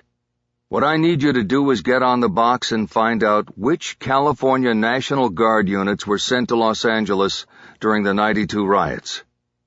That should be easy enough. And then find out which of those units were also deployed to the Persian Gulf for Desert Storm the year before. Understand?" "Yes. You want to know which units were in both places." "Exactly. And once you have a list, I want to know where they were based in California and what they did in Desert Storm, where they were assigned, that sort of thing. Can you do that?" "I'm on it." "Good. And I'm guessing most of these units probably have archives online, websites, digital scrapbooks, things like that. I'm looking for names. Names of soldiers who were in Desert Storm in '91 and in L.A. a year later." "Got it." "Good. Thanks, David." You know, Harry, you don't have to call me by my first name if it makes you uncomfortable. I'm used to you calling me by my last name. Chew stared at his computer screen as he said it. It's that obvious, huh? Bosch said. It just sort of sticks out, Chew said. You know, after all this time of just calling me Chew. Well, I'll tell you what. You find me what I'm looking for, and I'll call you Mr. Chew from now on. That won't be necessary. But do you mind telling me why we're doing these searches? What's it have to do with Jesperson? I'm hoping everything. Bosch then explained the new theory of the case he was pursuing, that Annika Jesperson was on a story and had come to L.A. not because of the riots, but because she was following someone in one of the California National Guard units that had been deployed the previous year to the Persian Gulf. What happened over there that made her follow the guy? Chew asked. I don't know that yet, Bosch said. What are you going to do while I'm working this angle? I'm going to work another. Some of these guys are already in the murder book. I'll start there. Bosch got up and rolled his chair back over to his desk. He sat down and opened the Jesperson case's original murder book. Before he could start looking through the witness statements, his phone buzzed. He checked the screen and saw it was Hannah Stone. Bosch was busy and had some newfound momentum. He normally would have let the call go to voicemail, but something told him he should take it. Hannah rarely called during his work hours. If she wanted to talk to him, she would text first to see if he was able to talk. He took the call. Hannah, what's up? Her voice was an urgent whisper. There's a woman in the waiting room from the police. She said she wants to interview me about you and my son. Her whisper was tight with fear verging on panic. She had no idea what was going on, and Bosch realized it was logical that she be interviewed. He should have warned her. Hannah, it's okay. Did you get her card? Is her name Mendenhall? Yes. She said she was a detective with police standards or something. She didn't give me a card. She just showed up without calling first. It's okay. It's the Professional Standards Bureau, and she just needs to ask you what you know about me meeting Sean the other day. What? Why?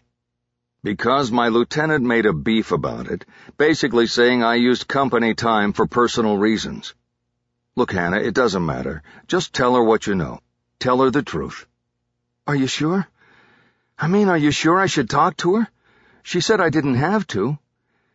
You can talk to her, but just tell her the truth. Don't tell her what you think might help me. Tell her only the truth as far as what you know. Okay, Hannah? It's not a big deal. But what about Sean? What about him?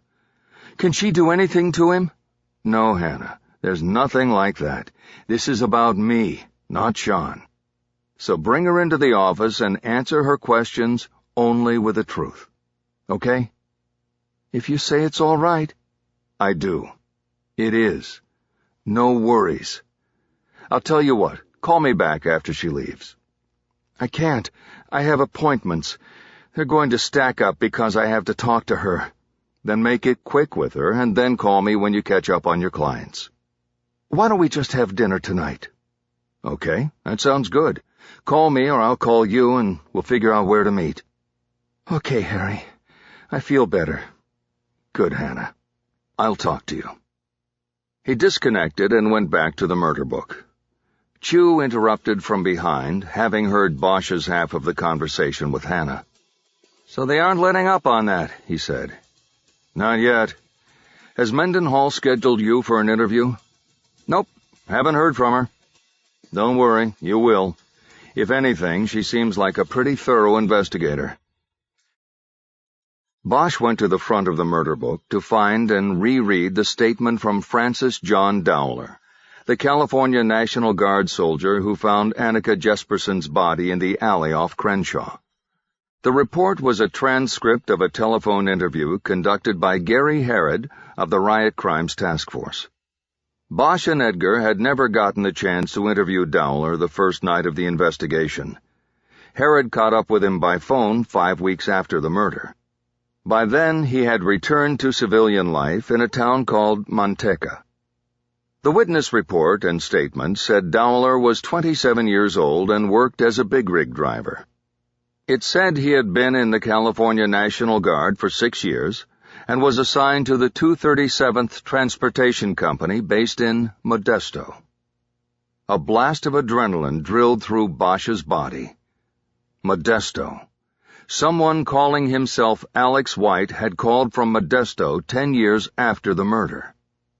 Bosch swiveled in his chair and communicated the information about the 237th to Chu, who said he had already established in his internet search that the 237th was one of 3 National Guard troops that sent people to both Desert Storm and the Los Angeles riots. Reading from his screen, Chu said, "You have the 237th Barracks in Modesto and the 2668th from Fresno. Both were transpo companies. Truck drivers, basically. The 3rd was the 270th from Sacramento. They were military police." Bosch wasn't listening much past truck drivers. He was thinking about the trucks that hauled all the captured weapons out into the Saudi desert for disposal. "Let's focus on the 237th. The guy who found the body was with the 237th. What else you got on them?" "Not a lot so far. It says they served for 12 days in Los Angeles, only 1 injury reported. One guy spent a night in a hospital with a concussion when somebody hit him with a bottle." "What about Desert Storm?" Chu pointed to his screen. "I have that here. I'll read you the description of their outing during Desert Storm. The soldiers of the 237th were mobilized on September 20, 1990, with 62 personnel. The unit arrived in Saudi Arabia the following November 3.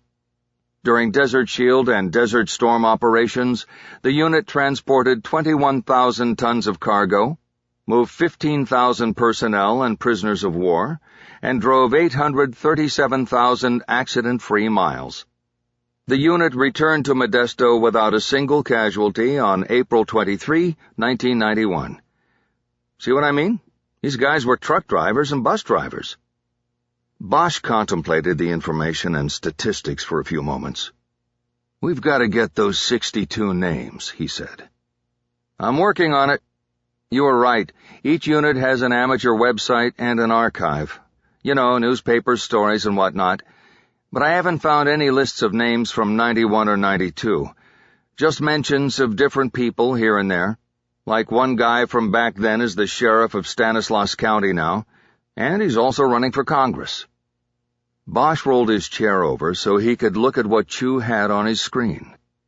There was a photo of a man in a sheriff's green uniform holding up a sign that said, "Drummond for Congress." "That's the 237th's website?" "Yeah, it says this guy served from 90 to 98, so he would have—" "Wait a minute. Drummond. I know that name." Bosch tried to place it, casting his thoughts back to the night in the alley. So many soldiers standing and watching. He snapped his fingers as a fleeting glimpse of a face and a name came through. Drummer.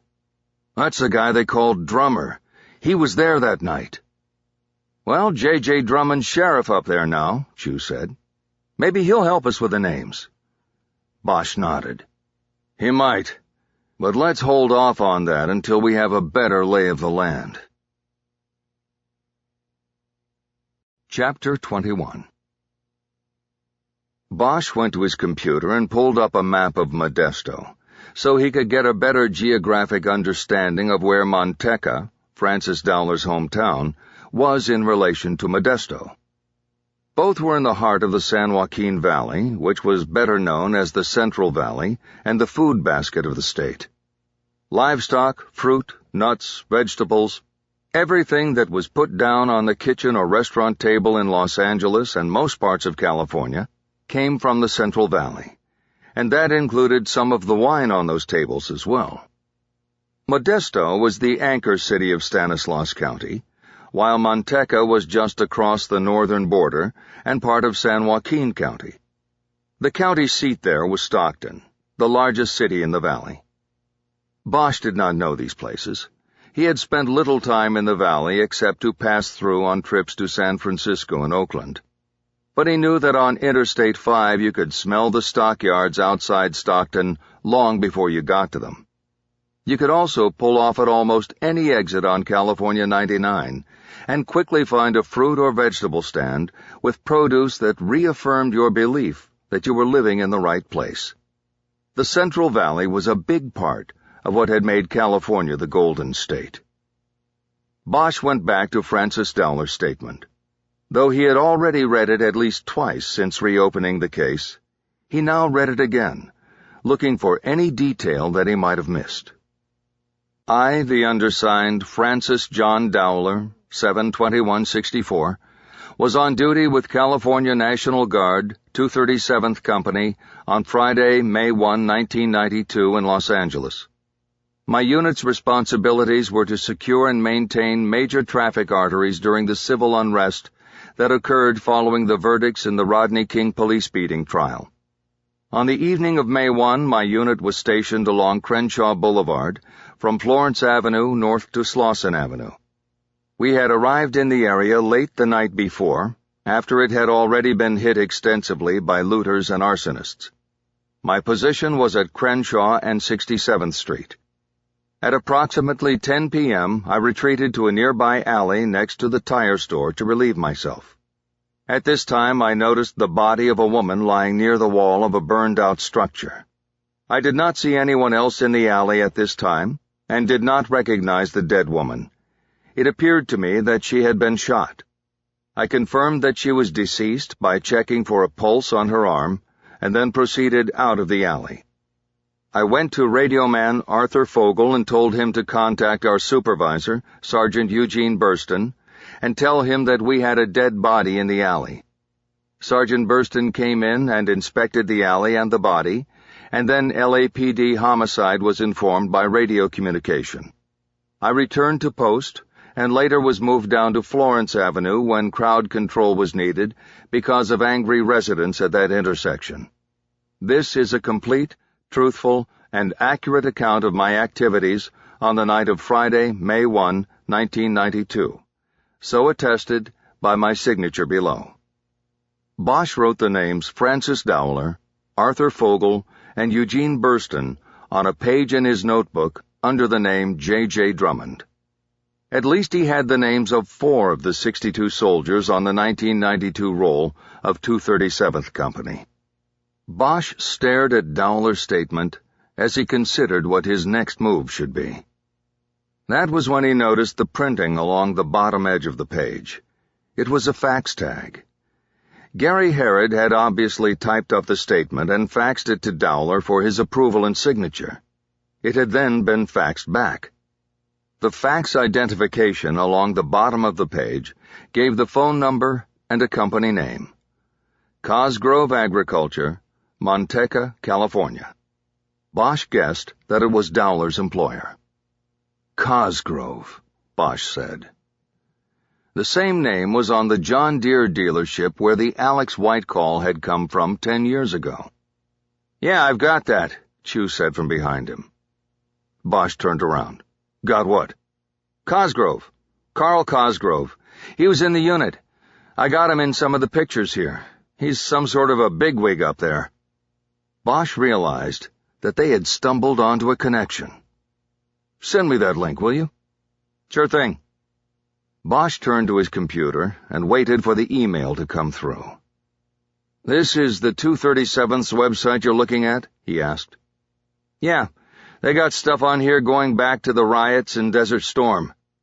"What about a list of personnel?" "No list, but there are some names in these stories and with the pictures.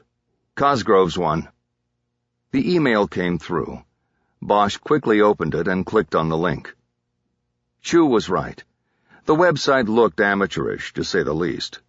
At 16, his own daughter had created better-looking web pages for school assignments. This one had obviously been started years earlier, when websites were a new cultural phenomenon. No one had bothered to update it with contemporary graphics and design. The main heading announced the site as the home of the Fighting 237th. Below this were what seemed to be the company's motto and logo, the words "Keep on Truckin'," and a variation on comic artist Robert Crumb's iconic truckin' man striding forward, one large foot in front of his body. The 237th version had the man in an army uniform, a rifle slung over his shoulder.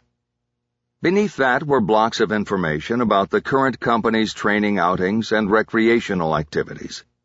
There were links for making contact with a site manager or for joining group discussions. There was also one marked History, and Bosch clicked on it. The link brought him to a blog that required him to scroll down through 20 years of reports about the company's accomplishments. Luckily, the call-outs for the Guard had been few and far between, and it didn't take long to get to the early 90s. These reports had obviously been loaded onto the site when it was first constructed in 1996. There was a short written piece on the call-up for the Los Angeles riots that held no information that Bosch didn't already know. But it was accompanied by several photos of soldiers from the 237th on station at various positions around South LA, and included several names that Bosch didn't have. He copied every name into his notebook, and then continued to scroll down. When he got to the 237th's exploits during Desert Shield and Desert Storm, his pulse quickened as he viewed several photos similar to those Annika Jesperson had taken while shooting and writing about the war. The 237th had bivouacked at Dhahran and was in close proximity to the barracks that were bombed by the Iraqi Scud strike. The transportation company had ferried soldiers, civilians, and prisoners up and down the main roadways between Kuwait and Saudi Arabia. And there were even photos of members of the 237th on R&R leave on a cruise ship anchored in the Persian Gulf. There were more names here, and Bosch continued copying them into his notebook, thinking that the chances were good that the 237th's personnel did not change much between the Gulf War and the Los Angeles riots. Men listed in the war photos were most likely part of the unit sent to L.A. a year later. He came to a set of photos that showed several members of the 237th on a ship called the Saudi Princess during R&R leave. There were shots of a volleyball team competing in a poolside tournament, but most of the pictures were of obviously drunk men holding up bottles of beer and posing for the camera. Bosch stopped dead when he read the names under one of the photos. It was a shot of 4 men on the wood decking surrounding the ship's swimming pool. They were shirtless, holding up bottles of beer and shooting peace signs at the camera. Their wet bathing suits were cut-off camouflage pants. They looked very drunk and very sunburned. The names listed were Carl Cosgrove, Frank Dowler, Chris Henderson, and Reggie Banks. Bosch now had another connection. Reggie Banks was the salesman who sold Alex White his tractor mower 10 years before. He wrote the new names down on his list and underlined Banks's name 3 times. Bosch expanded the photo on his screen and studied it again. 3 of the men, all except Cosgrove, had matching tattoos on their right shoulders. Bosch could tell it was the Keep On Truckin' man in camouflage, the unit's logo. Bosch then noticed that behind them and to the right was an overturned trash can that had spilled bottles and cans across the deck. As Bosch stared at the photo, he realized he had seen it before. Same scene, different angle. Harry quickly opened up a new window on his screen and went to the Annika Jesperson Memorial Site. He then opened the file containing her photos from Desert Storm. He quickly went through them until he got to the portfolio she had taken on the cruise ship. The 3rd shot in the set of 6 was taken on the pool deck. It showed a ship's houseman righting an upended trash can. By flipping from one window to the other and from photo to photo, Bosch was able to match the combination of bottles, cans, and brands strewn on the deck. The configuration of the spilled containers was exactly the same. It meant, without a doubt, that Annika Jesperson had been on the cruise ship at the same time as members of the 237th Company. To confirm this, Bosch compared other markers in the photos. In both he noted the same lifeguard on a poolside perch, wearing the same floppy hat and zinc-coated nose in each photo. A woman in a bikini lounging on the edge of the pool, her right hand dipped into the water. And finally, the bartender behind the counter of the tiki hut. Same bent cigarette behind his ear. There was no doubt. Annika's photo was taken within minutes of the photo on the 237th Company's website. She had been there with them. The saying is that law enforcement work is 99% boredom and 1% adrenaline. Screaming, high-intensity moments of life-and-death consequence. Bosch didn't know if there was life-and-death consequence attached to this discovery, but he could feel the intensity of the moment. He quickly opened his desk drawer and pulled out his magnifying glass. He then turned the pages of the murder book until he found the sleeve containing the proof sheets and 8x10 photos that were developed from the 4 rolls of film found in Annika Jesperson's vest.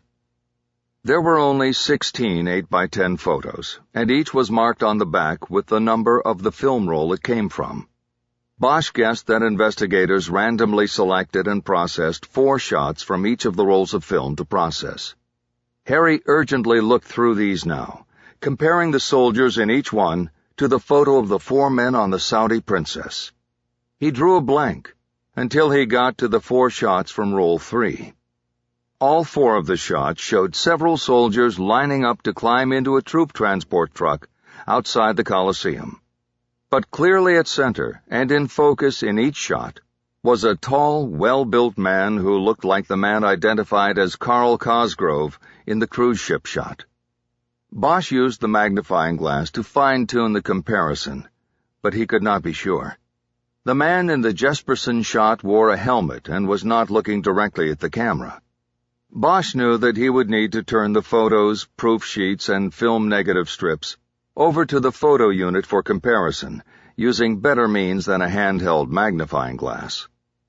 As Bosch took a final glance at the 237th photo, he noticed the photographer credit running in small letters along the right edge.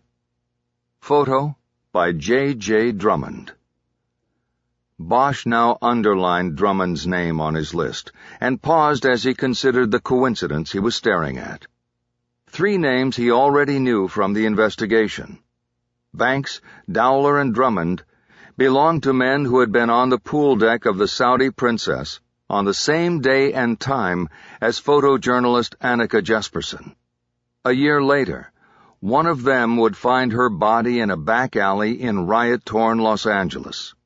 Another would lead Bosch to the body, and the third presumably would call to check on the case a decade later. Another connection involved Carl Cosgrove. He was on the ship in 1991 and appeared to have been in Los Angeles the year after. His name was on the fax ID on Francis Dowler's statement and on the John Deere dealership where Reggie Banks worked. In every case, there comes a moment when things start tumbling together and the focus becomes white-hot in its intensity. Bosch was there now. He knew what he had to do and where he had to go. "David," he said, his eyes still holding on the image on his computer screen. 4 men drunk and happy in the burning sun and away from the fear and randomness of war. "Yeah, Harry?" "Stop." "Stop what?" "Stop what you're doing." "What do you mean? Why?" Bosch turned his screen so his partner could see the photo. He then looked at Chu. "These 4 men," he said. "Start with them. Run them down. Find them. Find out everything you can about them." "Okay, Harry. What about Sheriff Drummond? Should we contact him about these guys?" Bosch thought a moment before answering. "No," he finally said. "Add him to the list." Chu seemed surprised. "You want me to background him?" Bosch nodded. "Yeah, and keep it quiet." Bosch got up and left the cubicle. He walked down the middle aisle to the lieutenant's office. The door was open, and he saw O'Toole working at his desk with his head down as he wrote something in an open file. Harry knocked on the door frame and O'Toole looked up. He hesitated, then signaled Bosch in. "Let the record show that you came in here of your own volition," he said as Bosch stepped in. "No harassment, no coercion." "So noted. What can I do for you, Detective?" "I want to put in for some vacation time. I think I need some time to think about things." O'Toole paused as though considering whether he was walking into a trap. "When do you want to go?" he finally asked. "I was thinking next week," Bosch said. "I know it's Friday and this is short notice, but my partner can cover anything we have open, and he's already working on a pickup trip with Trish Almond." "What about the Snow White case? Weren't you telling me not 2 days ago that nothing was going to hold you up on it?" Bosch nodded contritely. "Yeah, well, it's sort of cooled down at the moment. I'm waiting on developments." O'Toole nodded like he knew all along that Bosch would hit a wall on the case. "You know this isn't going to change the internal investigation," he said. "I know," Bosch said. "I just need to get away. Think about priorities for a little bit." Bosch saw O'Toole trying to hold back a self-congratulatory smile. He couldn't wait to call the 10th floor and report that Bosch was not going to be a problem, that the prodigal detective had finally seen the light. "So you're taking the week then?" he asked. "Yeah, just a week," Bosch replied. "I've got about 2 months banked." "I normally want a little more notice, but I'll allow the exception this time." "You're good to go, Detective. I'll mark it down." "Thanks, LT. Do you mind closing the door when you leave?" "Gladly." Bosch left him there to quietly make his call to the chief. Before Harry got back to his cubicle, he already had a plan for taking care of things at home while he was gone. Chapter 22. Ca del Sole had become their place. They met there more often than anywhere else in the city. This was a choice based on romance, taste, they agreed on Italian, and price, but most of all it was based on convenience. The North Hollywood restaurant was equidistant in time and traffic from both their homes and jobs, with a little bit of an edge to Hannah Stone. Edge or no edge, Bosch got there first and was shown to the booth that had become their regular table. Hannah had told him she might arrive late because her appointments at the halfway house in Panorama City had backed up domino style after the unscheduled interview with Mendenhall. Bosch had brought a file with him and was content to work while he waited. Before the day ended in the open unsolved unit, David Chu had compiled short preliminary bios on the 5 men Bosch wanted to focus on. Drawing from both public and law enforcement databases, Chu was able to put together in 2 hours what would have taken Bosch 2 weeks to gather 20 years ago. Chu had printed out several pages of data on each of the men. Bosch had those pages in the file, along with printouts of the photos taken by both Drummond and Jesperson on the Saudi princess, as well as a translation of the story Annika Jesperson had submitted to the BT with her photos. Bosch opened the file and reread the story. It was dated March 11, 1991, almost 2 weeks after the war had ended and the troops had become peacekeepers. The story was short, and he guessed that it was just a copy block that went with her photos. The internet translation program he used was basic. It did not translate grammatical nuance and style, leaving the story choppy and awkward in English. It is called Love Boat, but no mistake, this is a warship.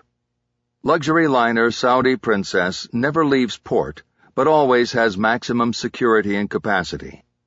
The British vessel has been chartered and temporarily used by the U.S. Pentagon as a rest and recreation retreat for American troops from in Operation Desert Storm.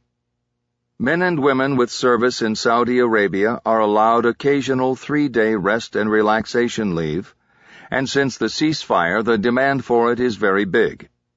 The Princess is only destination in the conservative Persian Gulf, where the soldiers can drink alcohol, make the friends, and not bring the camouflage equipment.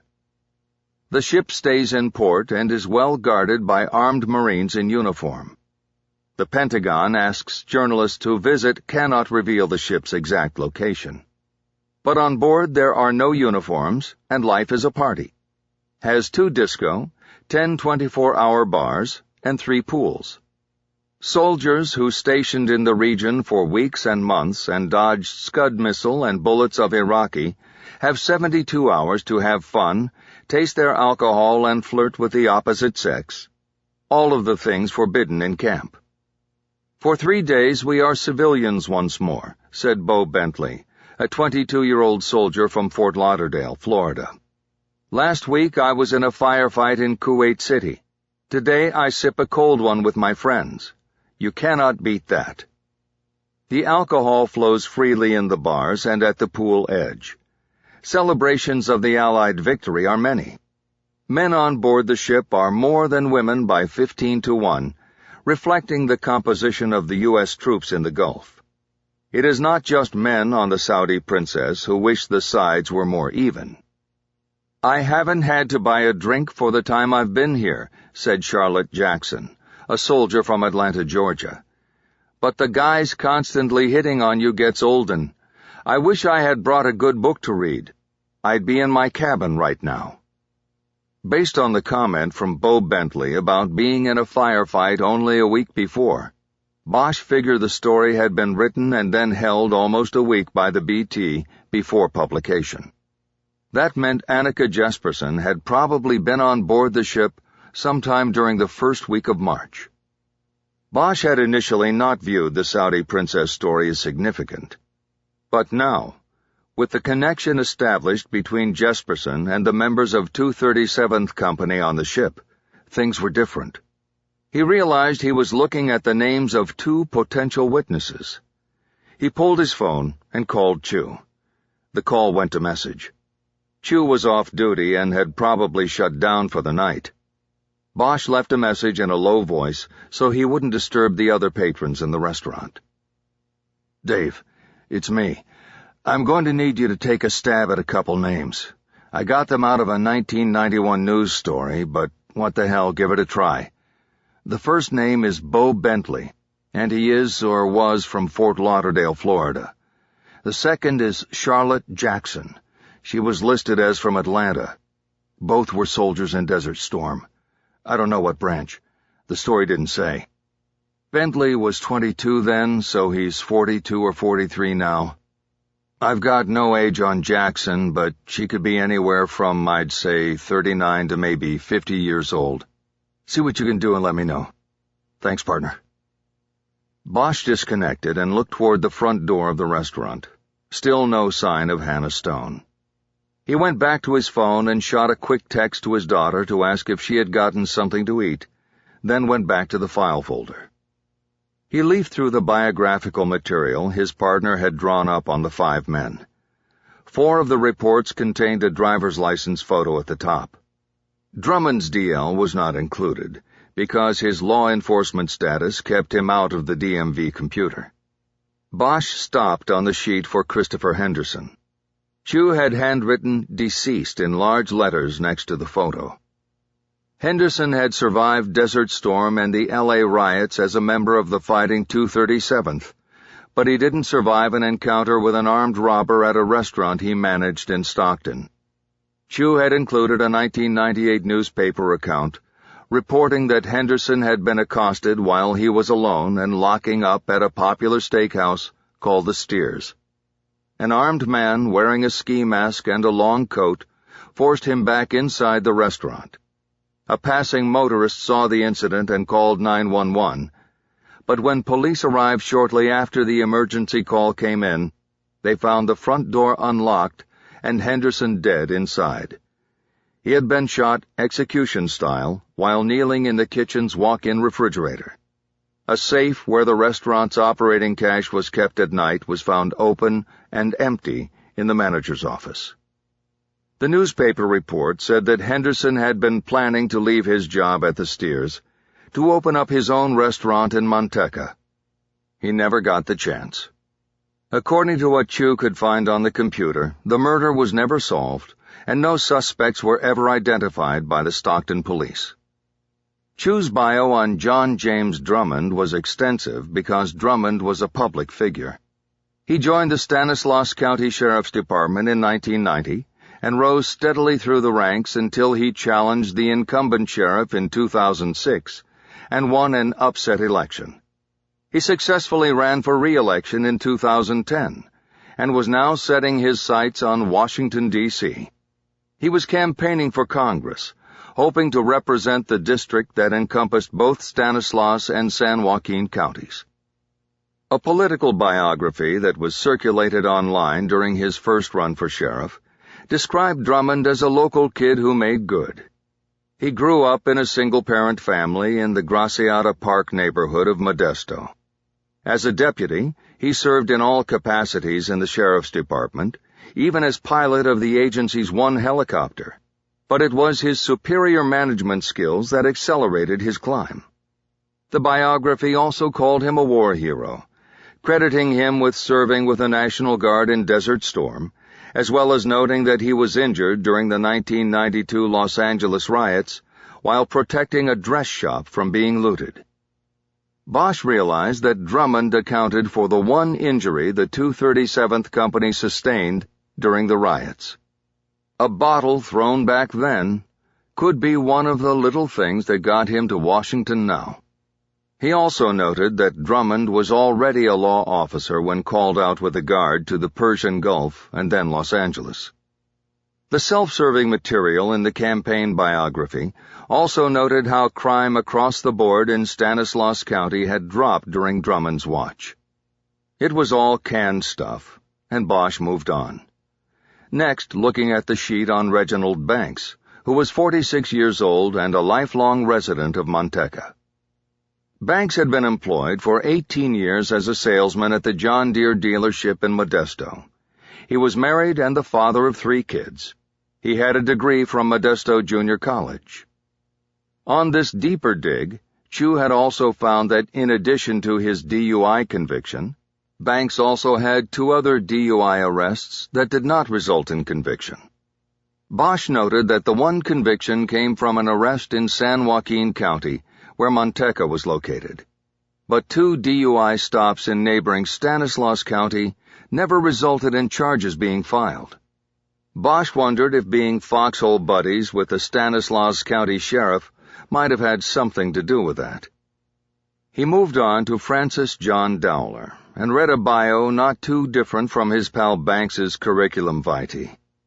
Born, raised, and still living in Manteca, he attended San Joaquin Valley College in Stockton, but didn't stick around for the 2-year degree.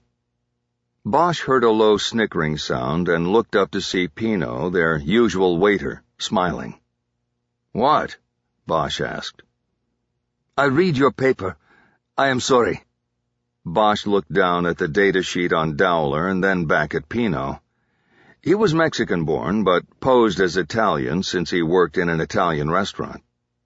"That's okay, Pino, but what's so funny?" The waiter pointed at the top line of the data sheet. "It say there, he was born in Manteca. That is funny." "Why?" "I thought you speak Spanish, Mr. Bosch." "Just a little. What is Manteca?" "It is the lard, the fat." "Really?"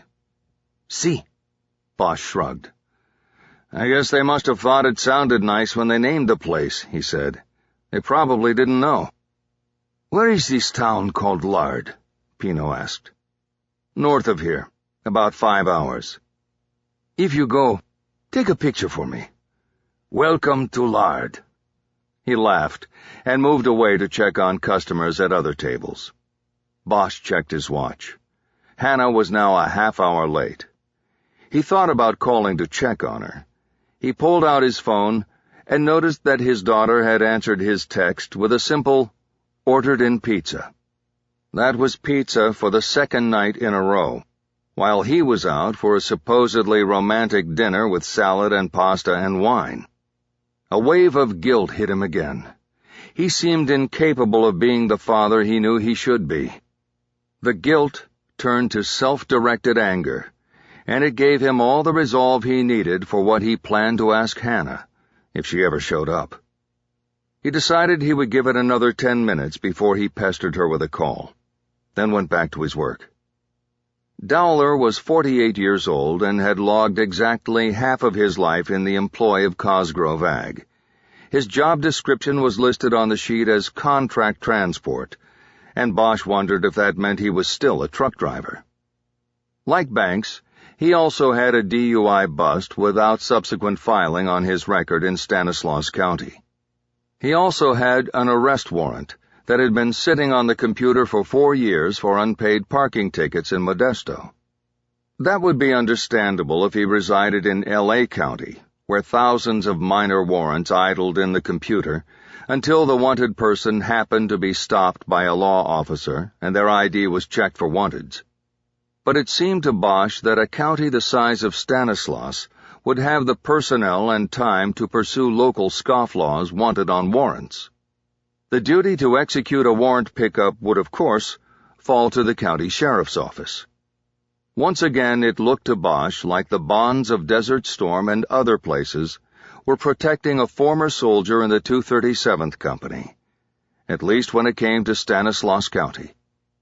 But just as a pattern seemed to be emerging, it disappeared when Bosch moved on to Carl Cosgrove's sheet. Cosgrove was born in Manteca as well, and was in the same age group, at 48, but resemblance to the other men in the file ended at age and service to the 237th Company. Cosgrove had no arrest record, earned a full degree in agricultural management from UC Davis, and was listed as president and CEO of Cosgrove Ag.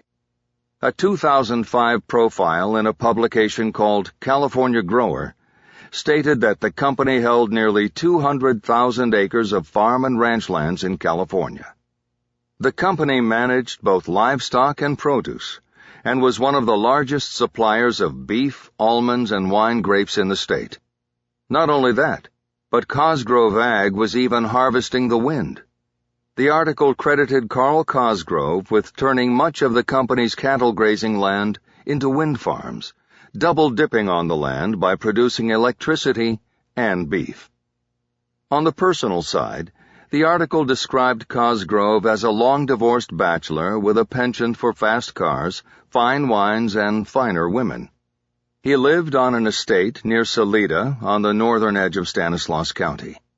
It was surrounded by an almond grove and included a helicopter pad so he could proceed by air without delay to any of his other holdings, which included a penthouse in San Francisco and a ski lodge in Mammoth. It was a classic Silver Spoon story. Cosgrove ran a company his father Carl Cosgrove Sr. had built from a 60-acre strawberry farm and accompanying fruit stand in 1955. At 76, the father remained in place as chairman of the board, but he had passed the reins to his son 10 years before. The article focused on Carl Sr.'s grooming his son for the business, making sure that he worked in all facets, from cattle breeding to farm irrigation to winemaking. It was also the old man who insisted that the son give back to the community in multiple ways, including his 12 years in the California National Guard.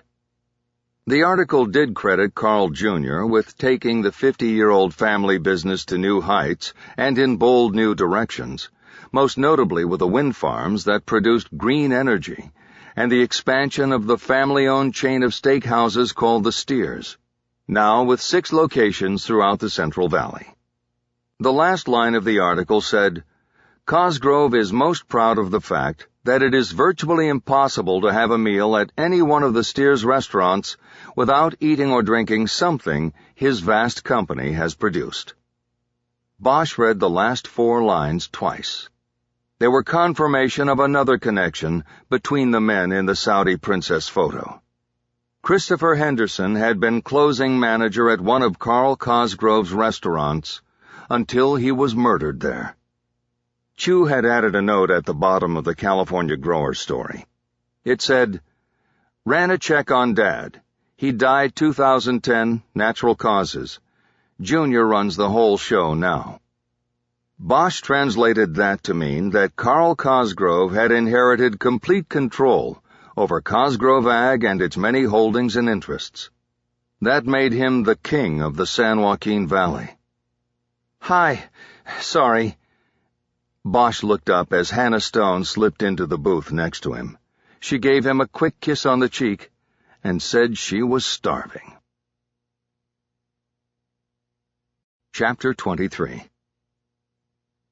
They both drank a glass of red wine before getting into talk about Mendenhall and the events of their day.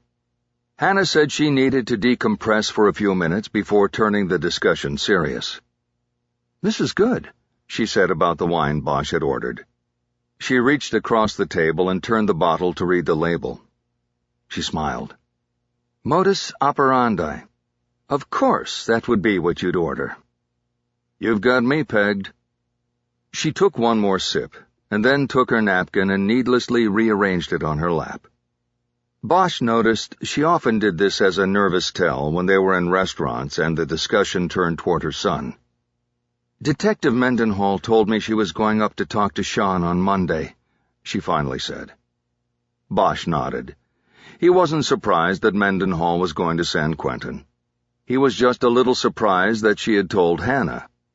It wasn't good investigative practice to tell one interviewee about plans regarding another, even if they were mother and son. "Doesn't matter if she goes up there," he said. "Sean doesn't have to talk to her if he doesn't want to. But if he decides he wants to, he just needs to tell her the—" Bosch stopped talking, as he suddenly realized what Mendenhall might be doing. "What is it?" Hannah asked. "The cover-up is always worse than the original crime." "What do you mean?" "Her telling you she's going up there Monday. Maybe she told you because she knew you would tell me. Then she'd see if I would try to get to Sean first, to coach him on what to say or to tell him to refuse the interview." Hannah frowned. "She didn't seem to be the sneaky type. She seemed really straightforward. In fact, I got the impression that she wasn't happy about being in the middle of something that was politically inspired." "Did she call it that, or did you?" Hannah had to think about it before she answered. "I might have first mentioned or implied it, but it wasn't news to her. She said she was considering the motivation behind the original complaint. I remember that. That came from her, not me." Bosch nodded. He assumed she was referring to O'Toole as the originator of the complaint. Maybe he should have faith in Mendenhall, that she would see things for what they were. Pino served their Caesar salads, and they dropped discussion of the internal investigation while they ate. After a while, Bosch moved the conversation in a new direction. "I'm on vacation next week," he said. "Really? Why didn't you tell me? I could have taken some time off, unless— that was the point, you wanted to be alone." He knew she would come to that conclusion, or at least consider it. "I'll be working. I'm going up to the middle of the state. Modesto, Stockton, a place called Manteca." "Is this on the Snow White case?" "Yes. There's no way O'Toole would approve travel for me. He doesn't want this case solved. So I'm going up on my own time and my own dime." "And without a partner? Harry, that's not—" He shook his head. "I'm not going to be doing anything dangerous. I'll just be talking to some people, watching others, from afar." She frowned again. She didn't like it. He pressed on before she could voice another objection. "How would you feel about staying at my house with Maddie while I'm gone?" He could clearly see the surprise on her face. She used to stay with a friend whose mother offered to take care of her, but now she and the girl are not friends anymore, so it's awkward. Maddie always says she's fine to stay by herself, but I don't like that idea." "I don't either. But I don't know about this, Harry. Did you ask Maddie?" "Not yet. I'll tell her tonight." "You can't tell her. It's got to be her decision, too. You have to ask her." "Look, I know she likes you, and I know you two talk." "We don't talk. We're Facebook friends." "Well, for her that's the same thing. Facebook and texting are how these kids talk. You got her the beer for my birthday. She reached out to you." "That's nothing." Certainly a different level than actually staying with her in your house. I know, but I think she'll be fine with it. If it makes you feel better, I'll ask her tonight when I get home. When she says yes, will you then say yes?" Pino came and took their salad plates away. Bosch asked the question again once the waiter was gone. "Yes, I'll do it," Hannah said. "I'd love to do it. I'd also love to stay there when you're home, too." She had mentioned their moving in together before. Bosch was comfortable with the relationship, but wasn't sure he wanted to take that next step. He wasn't sure why. He wasn't a young man. What was he waiting for? "Well, this would be a step toward that, wouldn't it?" he asked, in attempt to sidestep the issue. "Seems like it's more like some sort of a weird tryout. If I pass the daughter test, then I'm in." "It's not like that, Hannah. But look, I don't want to get off on this topic right now. I'm in the middle of a case, I have to travel on Sunday or Monday, and I've got a detective from Professional Standards on my tail. I want to talk about this. It's important. But can it wait until some of this other stuff is out of the way?" "Sure." She said it in a way that communicated that she wasn't happy about him pushing the question aside. "Come on, don't be upset." "I'm not." "I know you are." "I just want it to be clear that I'm not in your life to be a babysitter." Bosch shook his head. The conversation was getting out of hand. He smiled reflexively. He always did that when he felt cornered. "Look, I simply asked if you could do me this favor. If you don't want to do it, or if doing it is going to have all of this bad feeling attached to it, then we—" "I told you I wasn't upset. Can we just drop it for now?"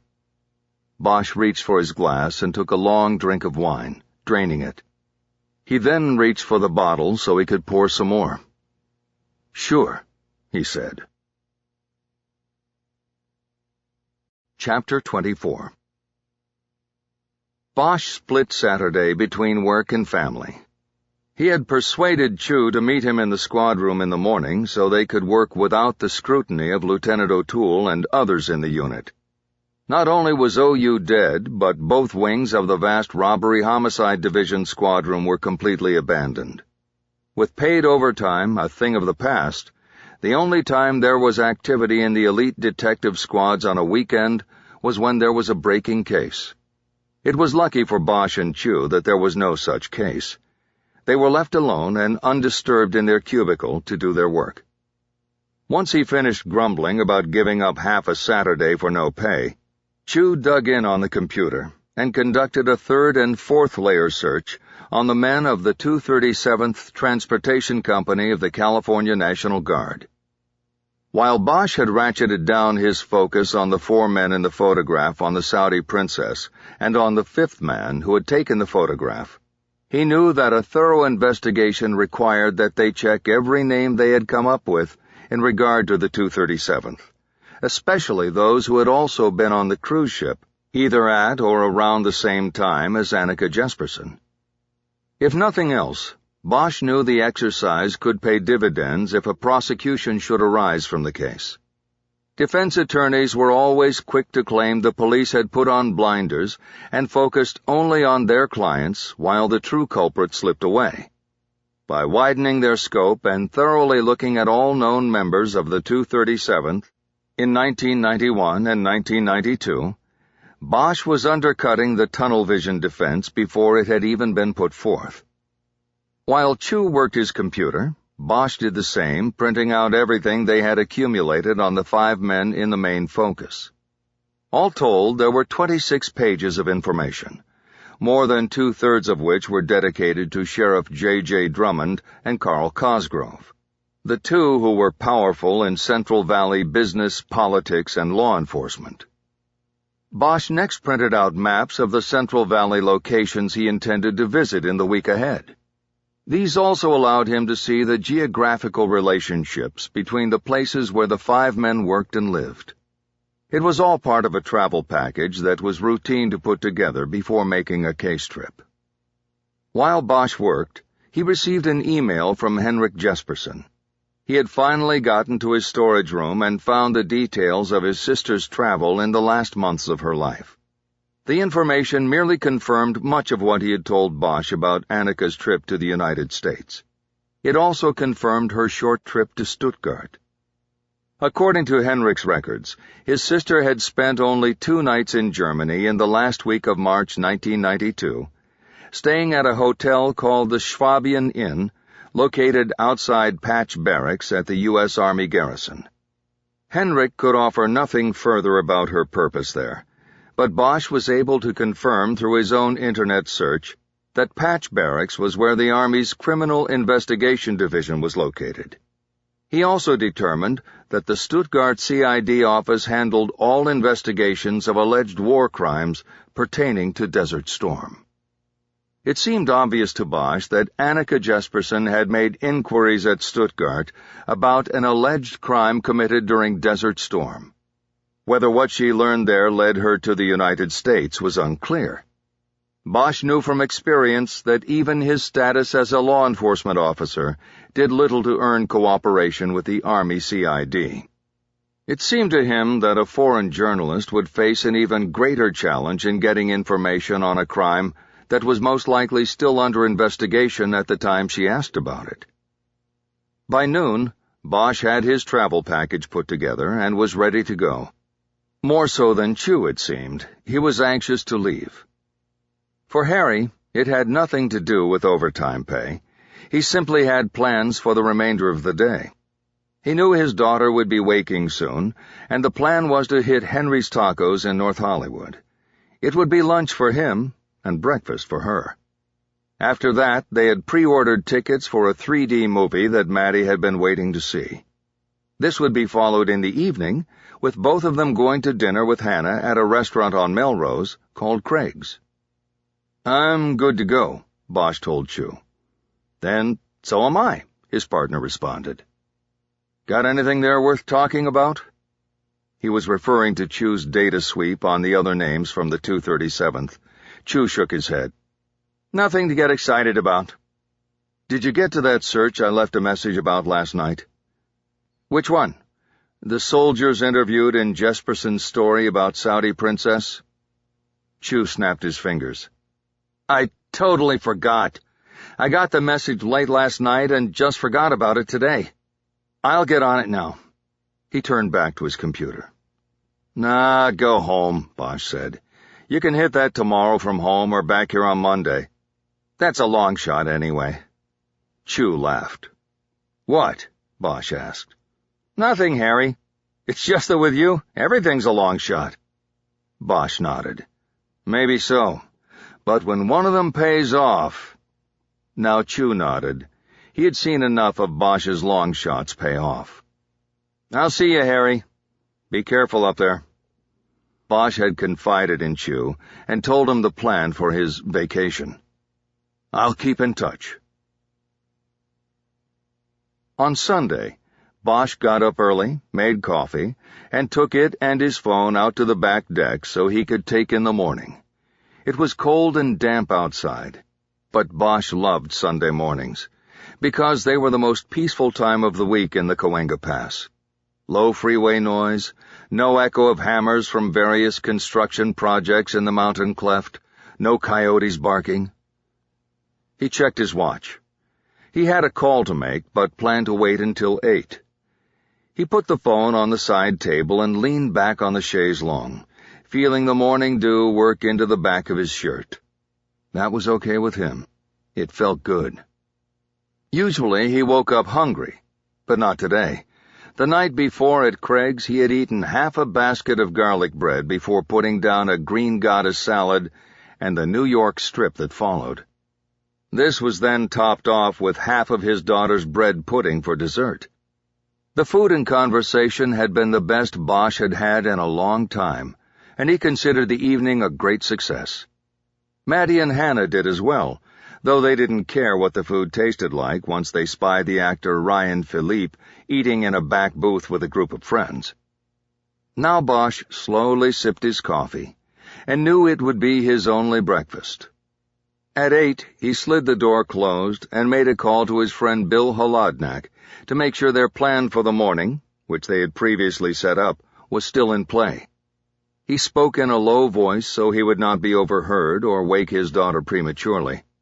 He had learned from experience that hell hath no fury like a teenage girl awakened too early on a day off from school.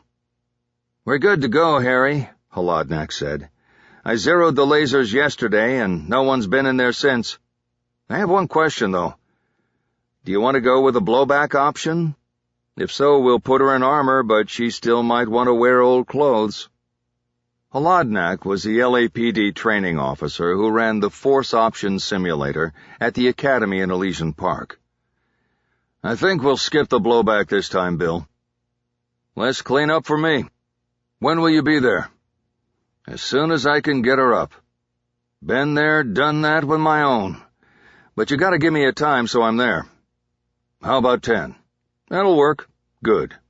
See, hey, Harry, what have you got in the changer these days?" "Some old Art Pepper live stuff. My kid found it for my birthday." "Why? You got something?" Holodnak was a jazz aficionado like no other Bosch knew, and his tips were usually gold. Danny Grissett. Bosch recognized the name but had to try to place it. This was the game he and Holodnak often played. "Piano," he finally said. "He plays in Tom Harrell's group, doesn't he? He's a local, too." Bosch felt proud of himself. "Right and wrong. He's from here, but he's been New York-based for a while now.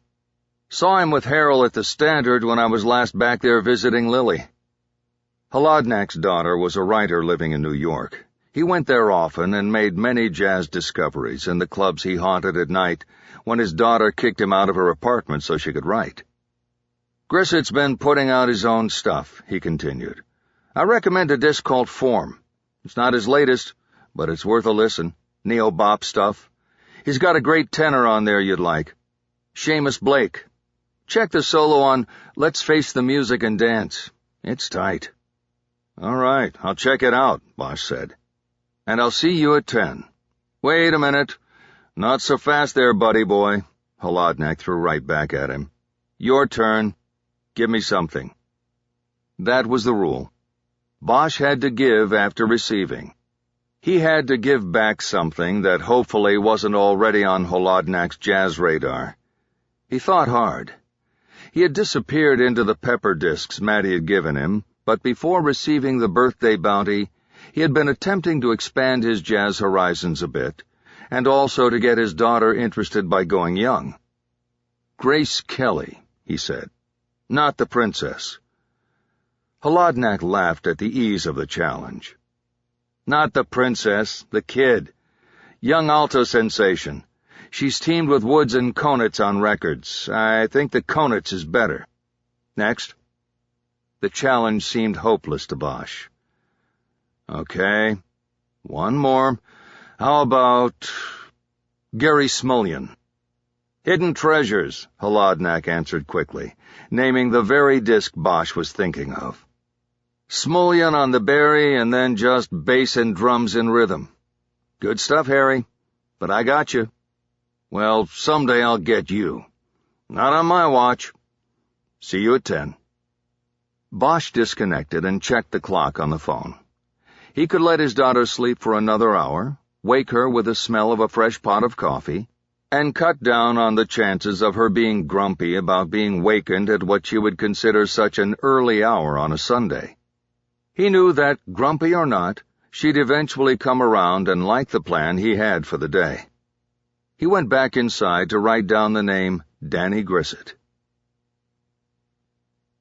The Force Options Simulator was a training device housed at the Academy that consisted of a wall-sized screen on which varying shoot-don't-shoot scenarios were projected. The images were not computer-generated. Real actors were filmed in multiple high-definition sequences that would play out according to the actions taken by the officer in the training session. The officer was given a handgun that fired a laser instead of bullets, and was electronically wedded to the action on the screen. If the laser hit one of the players on the screen, Good or bad, that person went down. Each scenario played out until the officer took action or decided that no action was the correct response. There was a blowback option, which involved a paintball gun located above the screen, and that fired at the trainee at the same moment a figure in the simulation fired. On the ride to the academy, Bosch explained what they were doing, and his daughter grew excited. She had become a top shooter in her age group in local competitions, but those were tests of marksmanship against paper targets. She had read about shoot-don't-shoot situations in a book by Malcolm Gladwell, but this would be the first time she faced the split-second life-and-death decisions with a gun in her hand. The front lot at the academy was almost empty. There were no classes or scheduled activities on a Sunday morning. Besides that, the citywide hiring freeze made the cadet classes lean and the activity level low, as the department could hire only to replace retiring officers. They entered the gym and crossed the basketball court to where the FO simulator had been set up in an old storage room. Holodnak, an affable man with a gray-white mane, was there waiting for them. Bosch introduced his daughter as Madeline, and the trainer handed them both handguns, each equipped with a laser and linked by an electronic tether to the simulator's computer. After explaining the procedures, Holodnak took his place behind a computer in the back of the room. He dimmed the lights and started the first scenario. It began with a view through the windshield of a patrol car that was pulling to a stop behind a car that had pulled onto the road's shoulder. An electronic voice from overhead announced the situation. You and your partner have made a traffic stop of a vehicle that was driving erratically. Almost immediately, two young men got out of both sides of the car in front of them. They both started yelling and cursing at the officers who had stopped them. "Man, why you fucking with me?" said the driver. "What'd we do, man?" said the passenger. "This ain't fair." It escalated from there. Bosch called out commands for the men to turn and place their hands on the roof of their car, but the two men ignored him. Bosch registered tattoos, hang-low pants, and baseball hats worn backwards. He told them to calm down, but they didn't, and then Bosch's daughter chimed in. "Calm down. Place your hands on the car. Do not—" Simultaneously, the two men went to their waistbands. Bosch drew his weapon too, and as soon as he saw the driver's weaponed hand coming up, he opened fire. He heard fire come from his daughter on his right as well. Both men on the screen went down. The lights came up. "So," said Holodnak from behind them, "what did we see?" "They had guns," Maddie said. "Are you sure?" Holodnak asked. "My guy did. I saw it." "Harry, what about you? What did you see?" "I saw a gun," Bosch said. He looked over at his daughter and nodded. "Okay," Holodnak said. "Let's back it up." He then ran the scenario over in slow motion. Sure enough, both men had reached for guns and were raising them to fire when Bosch and his daughter had fired first. Hits on the screen were marked with red X's, and the misses were black. Maddie had hit the passenger with 3 shots in the torso, no misses. Bosch had hit the driver twice in the chest and missed high with the 3rd shot because his target was already falling backward to the ground. Holodnak said they had both done well. "Remember, we are always at a disadvantage," he said. "It takes a 1.5 seconds to recognize the weapon, another 1.5 seconds to assess and fire. 3 seconds. That's the advantage a shooter has on us. That is what we must work to overcome. 3 seconds is too long. People die in 3 seconds." They next did a roll-up on a bank robbery in progress. As with the first exercise, they both opened fire and took down a man who emerged through the bank's glass doors and took aim at the officers. From there, the scenarios grew more difficult. In one, there was a door knock and the resident opened the door angrily, gesturing with a black cell phone in his hand. Then there was a domestic dispute, in which the arguing husband and wife both turned on the responding officers. Holodnak approved their handling of both situations without firing their weapons. He then put Madeline through a series of solo scenarios where she was responding to calls without a partner. In the first exercise, she encountered a mentally deranged man with a knife and talked him into dropping the weapon. The second involved another domestic dispute, but in this case the male waved a knife at her from 10 feet away, and she correctly opened fire. It takes 2 strides to cover 10 feet. If you had waited for him to make that move, he would have gotten to you as you fired. That would be a tie. Who loses in a tie? I do. That's right. You handled it correctly. Next was a scenario where she entered a school after a report of gunfire. Moving down an empty hallway, she heard children's screams from up ahead. She then made the turn and saw a man outside a classroom door, pointing a gun at a woman huddled on the floor, trying to shield her head with her hands. "Please don't," the woman begged. The gunman's back was to Madeline. She fired immediately, striking the man in the back and head, knocking him down before he could shoot the woman. Even though she had not identified herself as a police officer or told the gunman to drop his weapon, Holodnak told her she had performed well and within policy. He pointed to a whiteboard along the left wall. It had some shooting diagrams drawn on it, but across the top it had one word in large capitals. IDOL. Immediate defense of life, Holodnak said. You are within policy if your action is in immediate defense of life. That can mean your life or somebody else's. It doesn't matter. Okay. I have one question for you, though. How did you assess what you saw? What I mean is, what made you think that was a teacher being threatened by a bad guy? How did you know the woman wasn't the bad guy who had just been disarmed by a teacher?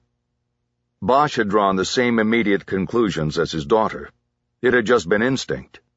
He would have fired just as she had. "Well," Maddie said, "they're clothes. He had his shirt out, and I don't think a teacher would do that. And she had glasses and her hair up like a teacher. I saw she had a rubber band around her wrist, and I had a teacher who did that." Holodnak nodded. Well, you got it right. I was just curious about how. It's amazing what can be assimilated by the mind in so short a time. They moved on, and Holodnak next put her in an unusual scenario where she was traveling on a commercial airliner, as detectives often do.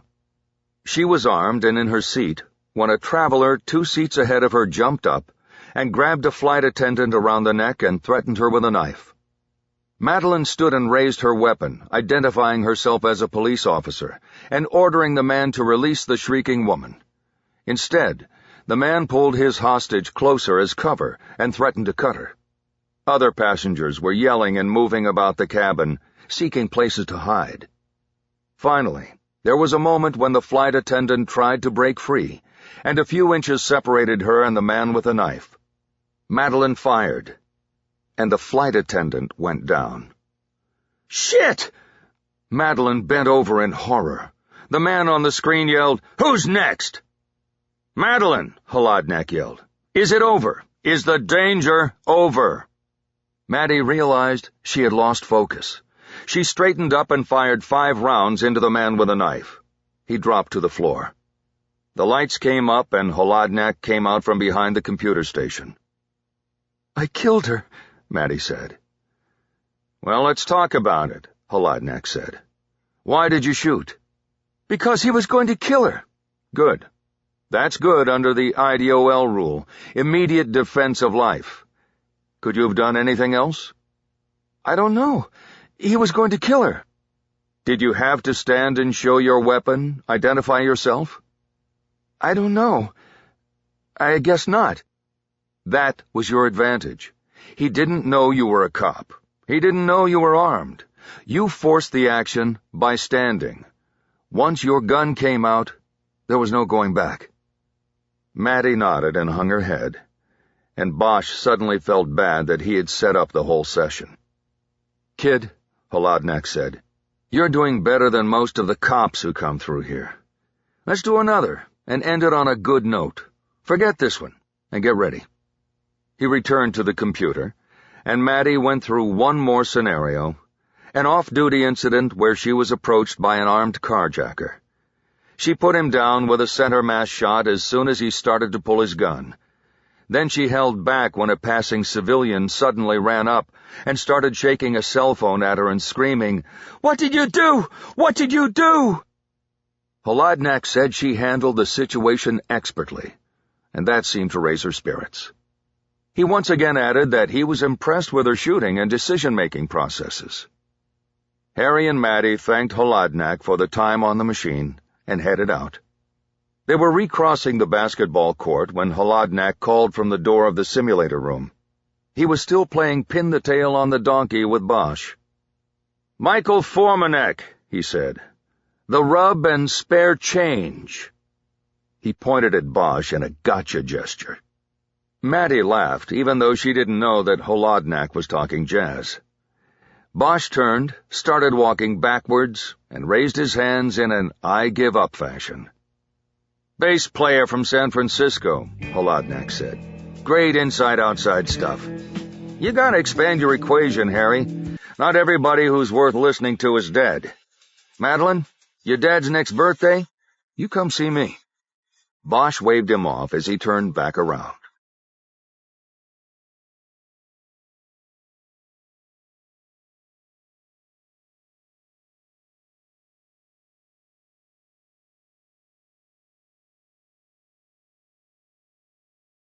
Chapter 25.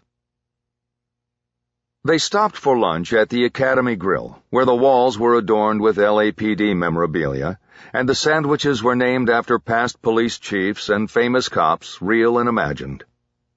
Soon after Maddie ordered the Brattenburger and Bosch asked for the Joe Friday, the humor Holodnak had injected at the end of the shooting session wore off, and Bosch's daughter grew silent and slumped in her seat. "Cheer up, baby," Bosch tried. "It was just a simulator. Overall, you did very well. You heard what he said. You have 3 seconds to recognize and shoot. I think you did great." "Dad, I killed a flight attendant." "But you saved a teacher. Besides, it wasn't real. You took a shot that you probably wouldn't have taken in real life. There's this sense of urgency with a simulator. When it happens in real life, things actually seem to slow down. There's, I don't know, more clarity." That didn't seem to impress her. He tried again. "Besides that, the gun probably wasn't zeroed out perfectly." "Thanks a lot, Dad. That means all the shots I did hit on target were actually off target because the gun wasn't zeroed. No, I have to go wash my hands." She abruptly slid out of the booth and headed to the back hallway, as Bosch realized how stupid it had been for him to blame a bad shot on the adjustment of the gun to the screen. While he waited for her, he looked at a framed front page of the Los Angeles Times on the wall above the booth. The whole top of the page was dedicated to the police shootout with the Symbionese Liberation Army at 54th and Compton in 1974. Bosch had been there that day as a young patrol officer. He worked traffic and crowd control during the deadly standoff, and the next day stood guard as a team combed through the debris of the burned-out house, looking for the remains of Patty Hearst. Lucky for her, she hadn't been there. Bosch's daughter slid back into the booth. "What's taking so long?" she asked. "Relax," Bosch said. "We just ordered 5 minutes ago." "Dad, why did you become a cop?" Bosch was momentarily taken aback by the question that came out of the blue. "A lot of reasons." "Like what?" He paused while he put together his thoughts. This was the second time in a week that she had asked the question. He knew it was important to her. "The snap answer is to say I wanted to protect and to serve. But because it's you asking, I'll tell you the truth. It wasn't because I had a desire to protect and serve, or to be some sort of do-gooder public servant. When I think back on it, I actually just wanted to protect and serve myself." "What do you mean?" "Well, at the time, I had just come back from the war in Vietnam, and people like me, ex-soldiers from over there, they weren't really accepted back here, especially by people our own age." Bosch looked around to see if the food was coming. Now he was getting anxious about waiting. He looked back at his daughter. I remember I came back and wasn't sure what I was doing, and I started taking classes at LA City College over there in Vermont. And I met this girl in a class, and we started hanging out a little bit, and I didn't tell her where I had been, Vietnam, because I knew it might be an issue. Didn't she see your tattoo? The tunnel rat on his shoulder would have been a dead giveaway. No, we hadn't gotten that far or anything. I'd never had my shirt off with her. But one day, we were walking after class through the Commons, and she sort of asked me out of the blue why I was so quiet. And I don't know, I just sort of decided that was the opening, that I would let the cat out of the bag. I thought she would accept it, But she didn't. No, she didn't.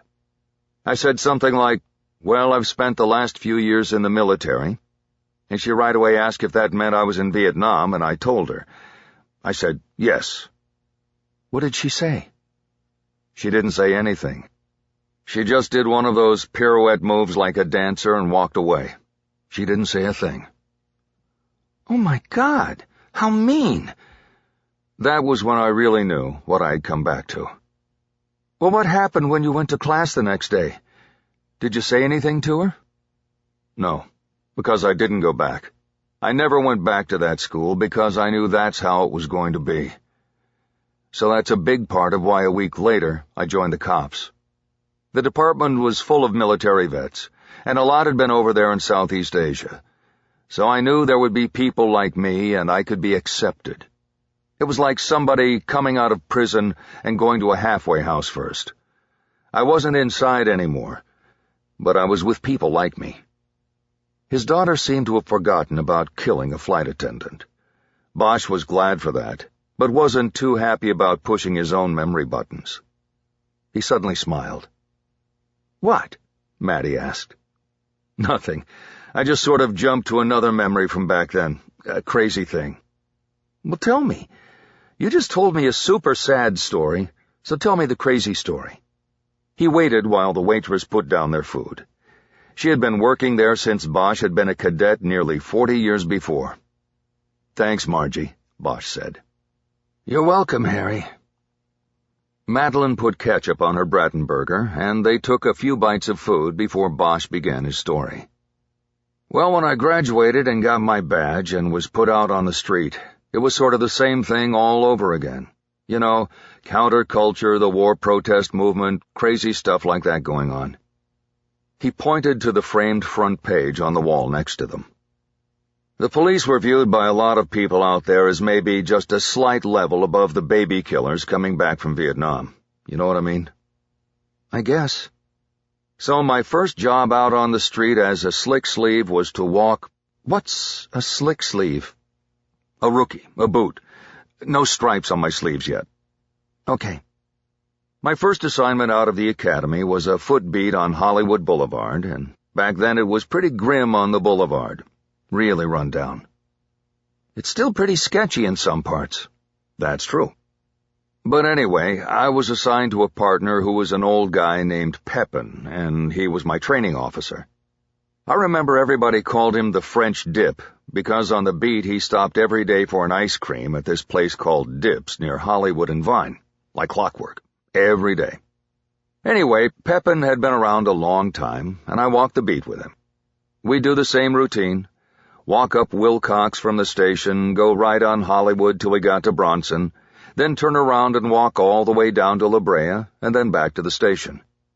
The French Dip had a built-in clock, and he knew just what pace to keep, so that we were back at the station by end of watch. Sounds boring. It was, unless we got a call or something. But even then it was all small-time shit. Stuff. Shoplifting, prostitution, drug dealing, little stuff. Anyway, almost every day we'd get yelled at by somebody passing in a car. They'd call us fascists and pigs and other stuff. And the French Dip hated being called a pig. You could call him a fascist or a Nazi or almost anything else, but he hated being called a pig. So what he would do when a car went by and they called us pigs was he'd get the make and model and plate number off the car, and he'd pull out his ticket book and write the car up for a parking violation. Then he'd tear out the copy you were supposed to leave under the windshield wiper, and he'd just crumple it up and throw it away. Bosch laughed again as he took a bite of his grilled cheese with tomato and onion. I don't get it, Maddie said. Why is that so funny? Well, he would turn in his copy of the ticket, and of course the car owner wouldn't know anything about it, and the ticket would go unpaid, and then to warrant. So the guy who called us pigs would eventually someday get stopped, and there'd be a warrant for his arrest, and that was the French dip's way of getting the last laugh. He ate a French fry before finishing. What I was laughing about was the first time I was on the beat with him when he did it. I said, "What are you doing?" And he told me. And I said, "That's not in policy, is it?" And he said, "It's in my policy." Bosch laughed again, but his daughter only shook her head. Harry decided the story was funny only to him and went back to finishing his sandwich. He soon got down to telling her what he had been putting off all weekend. "So listen, I have to go out of town for a few days. I'm leaving tomorrow." "Where to?" "Just up to the Central Valley, the Modesto area, to talk to some people on a case. I'll be back either Tuesday night or maybe have to stay till Wednesday. I won't know until I get there." "Okay." He braced himself. "And so, I want Hannah to stay with you." "Dad, no one has to stay with me. I'm 16, and I have a gun. I'm fine." "I know that, but I want her to stay. It will just make me feel better. Can you do that for me?" She shook her head, but agreed half-heartedly. "I guess. I just don't—" She's very excited about staying, and she won't get in your way or tell you when to go to bed or anything like that. I already talked to her about all of that. She put her half-eaten hamburger down in a manner that Bosch had come to learn meant that she was finished with her meal.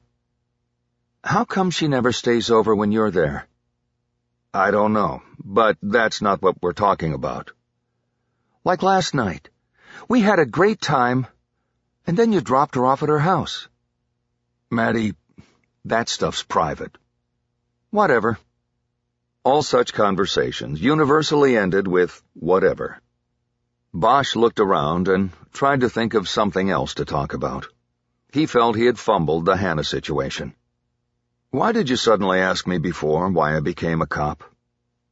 She shrugged. "I don't know. I just wanted to know." He thought about that for a moment before responding.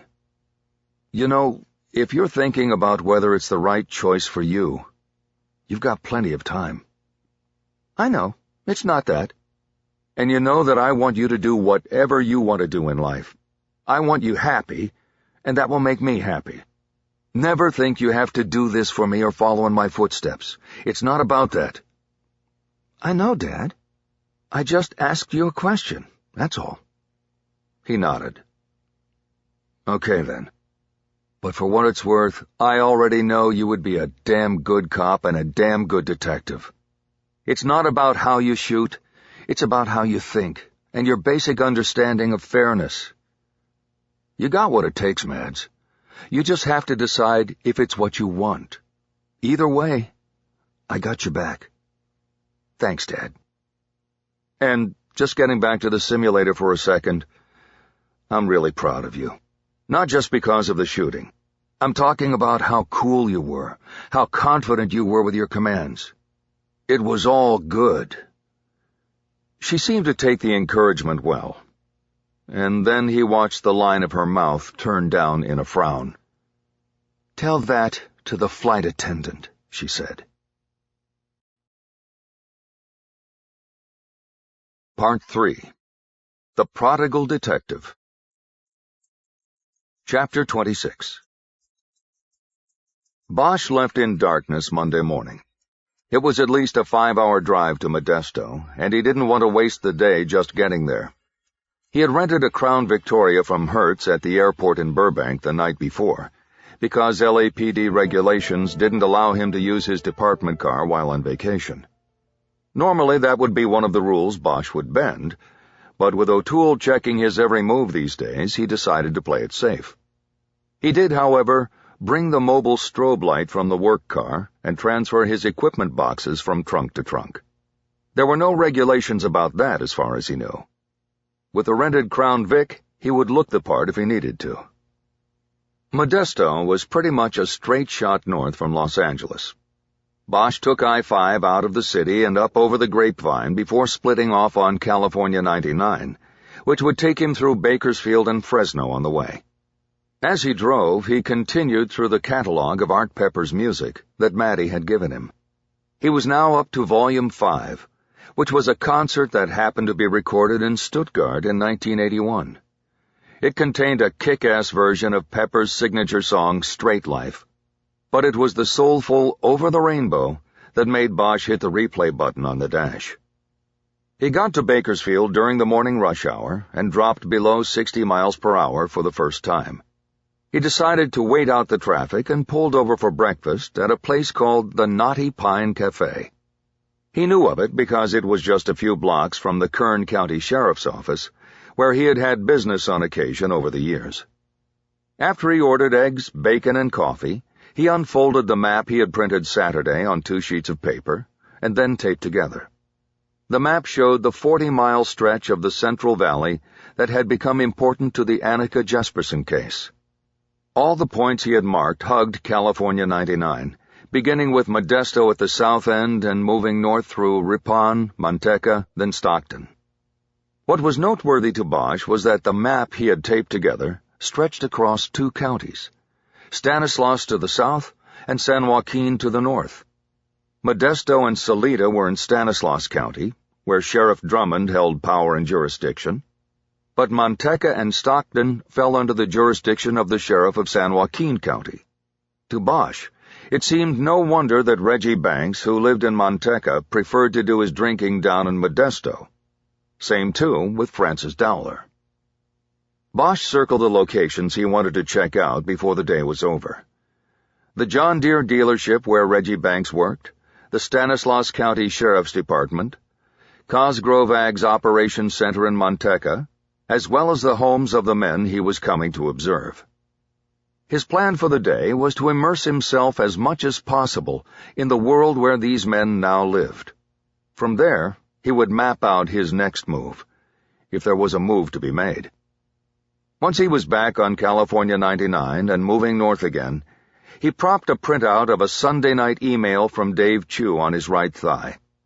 Chu had searched for Bo Bentley and Charlotte Jackson, the 2 soldiers quoted in Annika Jesperson's story on the Saudi Princess. Bentley was a quick dead end.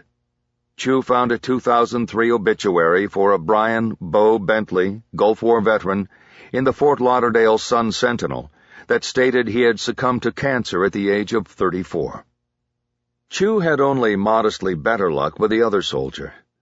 Using the age parameters Bosch had given him, he had come up with 7 Charlotte Jacksons living in Georgia. 5 of them were listed in Atlanta and its suburbs. Using the department's TLO account and other various internet databases, Chu had managed to come up with telephone numbers for 6 of the 7 women. As Bosch drove, he started calling. It was early afternoon in Georgia. He connected on his first 2 calls. They were answered by a Charlotte Jackson, but neither woman was the Charlotte Jackson he was trying to reach. The 3rd and 4th calls went unanswered, and he left voicemails stating that he was an LAPD detective working on a murder case and urgently needed a return call. He got through on the next 2 calls, but neither woman he talked to was the Charlotte Jackson who served her country during the First Gulf War. Bosch disconnected the last call, reminding himself that pursuing Charlotte Jackson was probably not the best use of his time. It was a common name, and 21 years had passed. There was no guarantee that she was still in Atlanta or Georgia, or that she was even still alive. She also could have gotten married and changed her name. He knew he could go to the U.S. Military Records Archive in St. Louis and request a search, but as with all things steeped in bureaucracy, getting answers could take forever. He folded the printout and put it back inside his coat pocket. The land opened up after Fresno. The climate was arid from the beating sun and dusty from the dry fields. The highway, too, was rough. Its asphalt was thin, and the concrete seams had become disjointed by time and disrepair. The surfaces were crumbling, and the Crown Vic's tires banged hard, sometimes making the music inside jump. It wasn't how Art Pepper would have wanted it. The state was $16 billion in debt, and the news always talked about the deficit's effect on the infrastructure. Out in the middle of the state, the theory was a fact. Bosch got to Modesto by midday. First on his agenda was a cursory drive by the Public Safety Center, where Sheriff J.J. Drummond held sway. It looked like a fairly new building, with the attendant jail next door. Out front, there was a statue of a police dog fallen in the line of duty, and Bosch wondered why there was apparently no human deserving of the same treatment. Normally, when Bosch followed a case out of Los Angeles, he checked in at the police or sheriff's department at his destination. It was a courtesy, but it was also like leaving breadcrumbs behind should anything go wrong. But not this time. He didn't know if Sheriff J.J. Drummond had been involved in any way with Annika Jesperson's death. But there was too much smoke, and there were too many coincidences and connections for Bosch to take the chance of alerting Drummond to the investigation. As if to underline those coincidences, he found Cosgrove Tractor, the John Deere dealership where Reginald Banks worked, only 5 blocks away from the sheriff's complex. Bosch cruised it, made a U-turn, and came back to it, stopping at a curb along the front sidewalk. There was a line of green tractors arranged small to large in front of the dealership. Behind them was a single-row parking lot, and then the dealership, with floor-to-ceiling glass windows running along the entire face of the building. Bosch hopped out of his car and grabbed a pair of small but powerful binoculars from one of the equipment boxes in the trunk. Returning to the front seat, he used the binos to look into the dealership. At each front corner was a desk with a salesman behind it. Between them ran another line of tractors and ATVs, all of them grass-green and shining. Bosch opened his file and checked the DMV photo of Banks that Chu had provided. Looking back at the dealership, he easily identified Banks as the balding man with a drooping mustache at the desk in the corner closest to Bosch. He watched the man, studying him in profile because of the angle of the desk. While Banks looked like he was studiously engaged with something on his computer screen, Bosch could tell he was playing solitaire. He had angled the screen so that it could not be seen from within the showroom, most likely by his boss. After a while, Bosch got bored watching Banks, started the car, and pulled away from the curb. As he did so, he checked the rear view and saw a blue compact pulling away from the curb, 5 parked cars back. He made his way on Crow's Landing Road back to the 99, intermittently checking the mirror and seeing the car trailing in traffic behind him. It didn't concern him. He was on a major traffic artery and lots of cars were going the way he was going. But when he eased up on the accelerator and started letting cars go by him, the blue car slowed to match his speed and continued to hang back. Finally, Bosch pulled to the curb in front of an auto parts store and watched his mirror. A half a block back, the blue car turned right and disappeared, leaving Bosch to wonder if he was being followed or not. Bosch pulled back into traffic and continued to check his mirror as he headed to the California 99 entrance. Along the way, he passed what seemed like an unending parade of Mexican food joints and used car lots, the visual only broken up by the tire stores and auto repair and parts shops. The street was almost like one-stop shopping, buy a junker here and get it fixed up over there. Grab a fish taco at the Marisco's truck while you're waiting. It depressed Bosch to think about all the road dust on those tacos. Just as he spotted the entrance ramp to California 99, he also saw his first Drummond for Congress sign. It was a 4x6 and posted on a safety fence that crossed the overpass. The sign, which had Drummond's smiling face on it, could be seen by all who headed north on the freeway below. Bosch noticed that someone had drawn a Hitler mustache on the candidate's upper lip. As he came down the ramp to the freeway, Bosch checked the rear view and thought he saw the blue compact coming down behind him. Once he merged into traffic, he checked again, but traffic now obscured his view. He dismissed the sighting as paranoia. He headed north again, and just a few miles outside Modesto he saw the exit for Hammett Road. He left the freeway again and followed Hammett west and deep into a grove of almond trees planted in perfect lines, their dark trunks rising from the flooded irrigation plain. The water was so still that it looked like the trees were growing out of a vast mirror. There was no way that he could have missed the entrance to the Cosgrove estate. The turnoff was wide and guarded by a brick wall and black iron gate. There was an overhead camera and a call box for those who wished to enter. The letters CC were emblazoned on the gate. Bosch used the wide expanse of asphalt at the entrance to turn the car around as though he were a lost traveler. As he headed back on Hammett in the direction of the 99, he noted that the security was all about the entrance road to the estate. No one could drive on without obtaining permission and having the gate opened. But walking on was another story. There was no wall or fence prohibiting access. Anyone willing to get their feet wet could make their way in by slogging through the almond grove. Unless there were hidden cameras and motion sensors in the grove, it was a classic deficiency in security. All show and no go. As soon as he got back on the northbound 99, he passed a sign announcing his welcome to San Joaquin County. The next 3 exits were for the town of Ripon, and Bosch saw a sign for a motel poking above the thick pink and white flowered bushes that lined the freeway. He took the next exit and worked his way back to the Blue Light Motel and Liquor Market. It was an old ranch-style motel right out of the 1950s. Bosch wanted a place that was private, where people would not be around to see his comings and goings. Bosch thought it would be perfect because he saw only one car parked in front of its many rooms. He paid for the room at the counter in the liquor store. He went big, paying the top-of-the-line $49 rate for a room with a kitchenette. "You don't have Wi-Fi here by any chance, do you?" he asked the clerk. "Not officially," the clerk said. "But if you give me $5, I'll give you the password on the Wi-Fi from the house behind the motel. You'll pick up the signal in your efficiency." "Who gets the $5? "I split it with a guy who lives back there." Bosch thought about it for a moment. "It's private and secure," the clerk offered. "Okay," Bosch said. "I'll take it." He drove over to room 7 and parked in front of the door. Bringing his overnight bag inside, he put it on the bed and looked around. There was a small table in the kitchenette with 2 chairs. The room would work.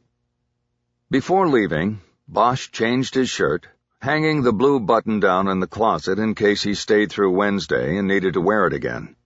He opened his bag and selected a black pullover shirt. He got dressed, then locked the place up and went back to his car. Over the Rainbow was playing again as he pulled back out on the road. Bosch's next stop was Manteca, and long before he got there, he could see the water tower that said Cosgrove Ag on it. The Cosgrove business enterprise was located on a frontage road running parallel to the freeway. It consisted of an office structure, as well as a vast produce storage and trucking facility, where dozens of carriers and tank trucks were lined up and ready for transport. Flanking the complex were what seemed to Bosch to be miles and miles of grapevines covering the landscape, until it rolled upward toward the ash-colored mountains to the west. Out on the horizon, the natural landscape was broken only by the steel giants that were coming down the slopes like invaders from another world. The towering wind turbines that Carl Cosgrove had brought to the valley. After being duly impressed by the expanse of the Cosgrove Empire, Bosch went slumming. Following the maps he had printed Saturday, he went to the addresses the DMV held for Francis John Dowler and Reginald Banks. Neither place impressed Bosch beyond the fact that they appeared to be on Cosgrove land. Banks lived in a small freestanding home that backed up to the almond groves off Brunswick Road. Checking his map and noting the lack of dedicated roads between Brunswick to the north and Hammett to the south, Bosch believed that it might be possible to enter the grove on foot behind Banks' home and come out on Hammett many hours later. Banks' home needed a paint job, and its windows needed cleaning. If he was living there with his family, there were no indications of it. The yard was strewn with beer bottles, all within easy throwing distance of a porch with an old seam-split couch on it. Banks had not cleaned up after his weekend. The last stop before dinner was Dowler's double-wide mobile home with the TV dish mounted on the roof's crestline. It was located in a trailer park off the frontage road, and each home had a parking pad equal in length to the home itself for parking the long hauler. The park was where Cosgrove drivers lived. While Bosch sat in his rental car looking at the Dowler residence, a door opened on the side under the carport, and a woman stepped out and looked suspiciously at him. Bosch waved like he was an old friend, disarming her a bit. She stepped down the driveway, wiping her hands on a dish towel. She was what Bosch's old partner Jerry Edgar would have called a 50-50. 50 years old and 50 pounds overweight. "You looking for somebody?" she asked. "Well, I was hoping to find Frank at home, but I see his truck is gone." Bosch waved toward the empty parking pad. "He coming back any time soon?" "He had to take a load of juice up to American Canyon. He might have to wait up there until they have something for him to bring back down. He should be back tomorrow night, probably. Who are you?" "Just a friend passing through. I knew him 20 years ago in the Gulf. Will you tell him John Bagnall said hello?" "I'll do that." Bosch couldn't remember if Dowler's wife's name was in the material Chu had put together. If he'd had the name, he would have used it as he said goodbye. She turned and headed back to the door she had left open. Bosch noticed a motorcycle with a gas tank painted like a blue-bottle fly parked under one of the double-wide's awnings. He guessed that when Dowler wasn't running grape juice in a big rig, he liked gliding on a Harley. Bosch drove out of the park, hoping he had not caused enough suspicion to warrant anything more than curiosity on the woman's part. And he hoped Dowler wasn't the sort of husband who called home every night when he was on the road. Bosch's second-to-last stop on his tour of the Central Valley took him to Stockton, where he pulled into the lot of the Steers, the steakhouse where Christopher Henderson met his end in the walk-in cooler. But Bosch had to admit to himself that he was doing more than observing the place as a part of the case. He was famished, and had been thinking about eating a good steak all day long. It would be hard to beat the steak he had gotten at Craig's on Saturday night, but he was hungry enough to try. Never one to be self-conscious about eating in a restaurant alone, he told the young woman at the greeting station that he'd prefer a table over a seat at the bar. He was led to a two-top next to the glass-paneled wine cooler, and he chose the seat that gave him a full view of the restaurant. It was his habit to do this for safety, but he also always tried to prepare to be lucky. Maybe the man himself, Carl Cosgrove, might enter his own restaurant to eat. For the next 2 hours, Bosch saw no one he recognized enter the establishment, but all was not for naught. He had a New York strip with mashed potatoes, and all of it was delicious. He also sipped a glass of Cosgrove Merlot that went nicely with the beef. The only rub came when Bosch's phone sounded loudly in the dining room. He had set the ringer to the loudest position so he would be sure to hear it while driving. He had forgotten to lower it to the usual non-intrusive buzz. His fellow diners frowned at him. One woman went so far as to shake her head in disgust, apparently pegging him as an arrogant big-city jerk. Arrogant or not, Bosch took the call because he saw on the ID that it was a 404 area code. Atlanta. As expected, the caller was one of the Charlotte Jacksons he had left a message for. It took him only a few questions to determine that she was the wrong Charlotte Jackson. He thanked her and hung up. He smiled and nodded at the lady who had shaken her head at his rudeness. He opened the file he had brought into the restaurant and crossed out Charlotte Jackson number 4. He was now down to 2 possibilities, numbers 3 and 7, and one of them he did not even have a number for. By the time Harry returned to the parking lot, it was dark out and he was tired from the long day on the road. He thought about sitting in his car and taking a nap for an hour, but then dismissed the idea. He had to keep moving. Standing by the car's trunk, he looked up into the sky. It was a cloudless and moonless night, but the stars were out in force over the Central Valley. Bosch didn't like that. He needed it darker. He popped the trunk. Chapter 27. Bosch turned the car's lights off as he cruised past the gated entrance to the Cosgrove estate. There was not another car on Hammett Road. He went another 200 yards to where the road curved slightly right, and then pulled off onto the dirt shoulder. He had already turned off the interior convenience light, so the car remained dark when he opened the door. He stepped out into the cool air and looked and listened. The night was silent. He reached into the back pocket of his jeans and pulled out a folded square of paper. He clipped it under the windshield. Earlier he had written a note on it. It said, "Out of gas. Will return soon." Bosch was wearing the mud boots he had retrieved from one of the boxes in the trunk. He carried a small mag light that he hoped not to have to use. He stepped down the 3-foot embankment and gingerly moved into the water, sending a shimmering ripple across the floor of the almond grove. Bosch's plan was to proceed at an angle and make his way back to the entrance road.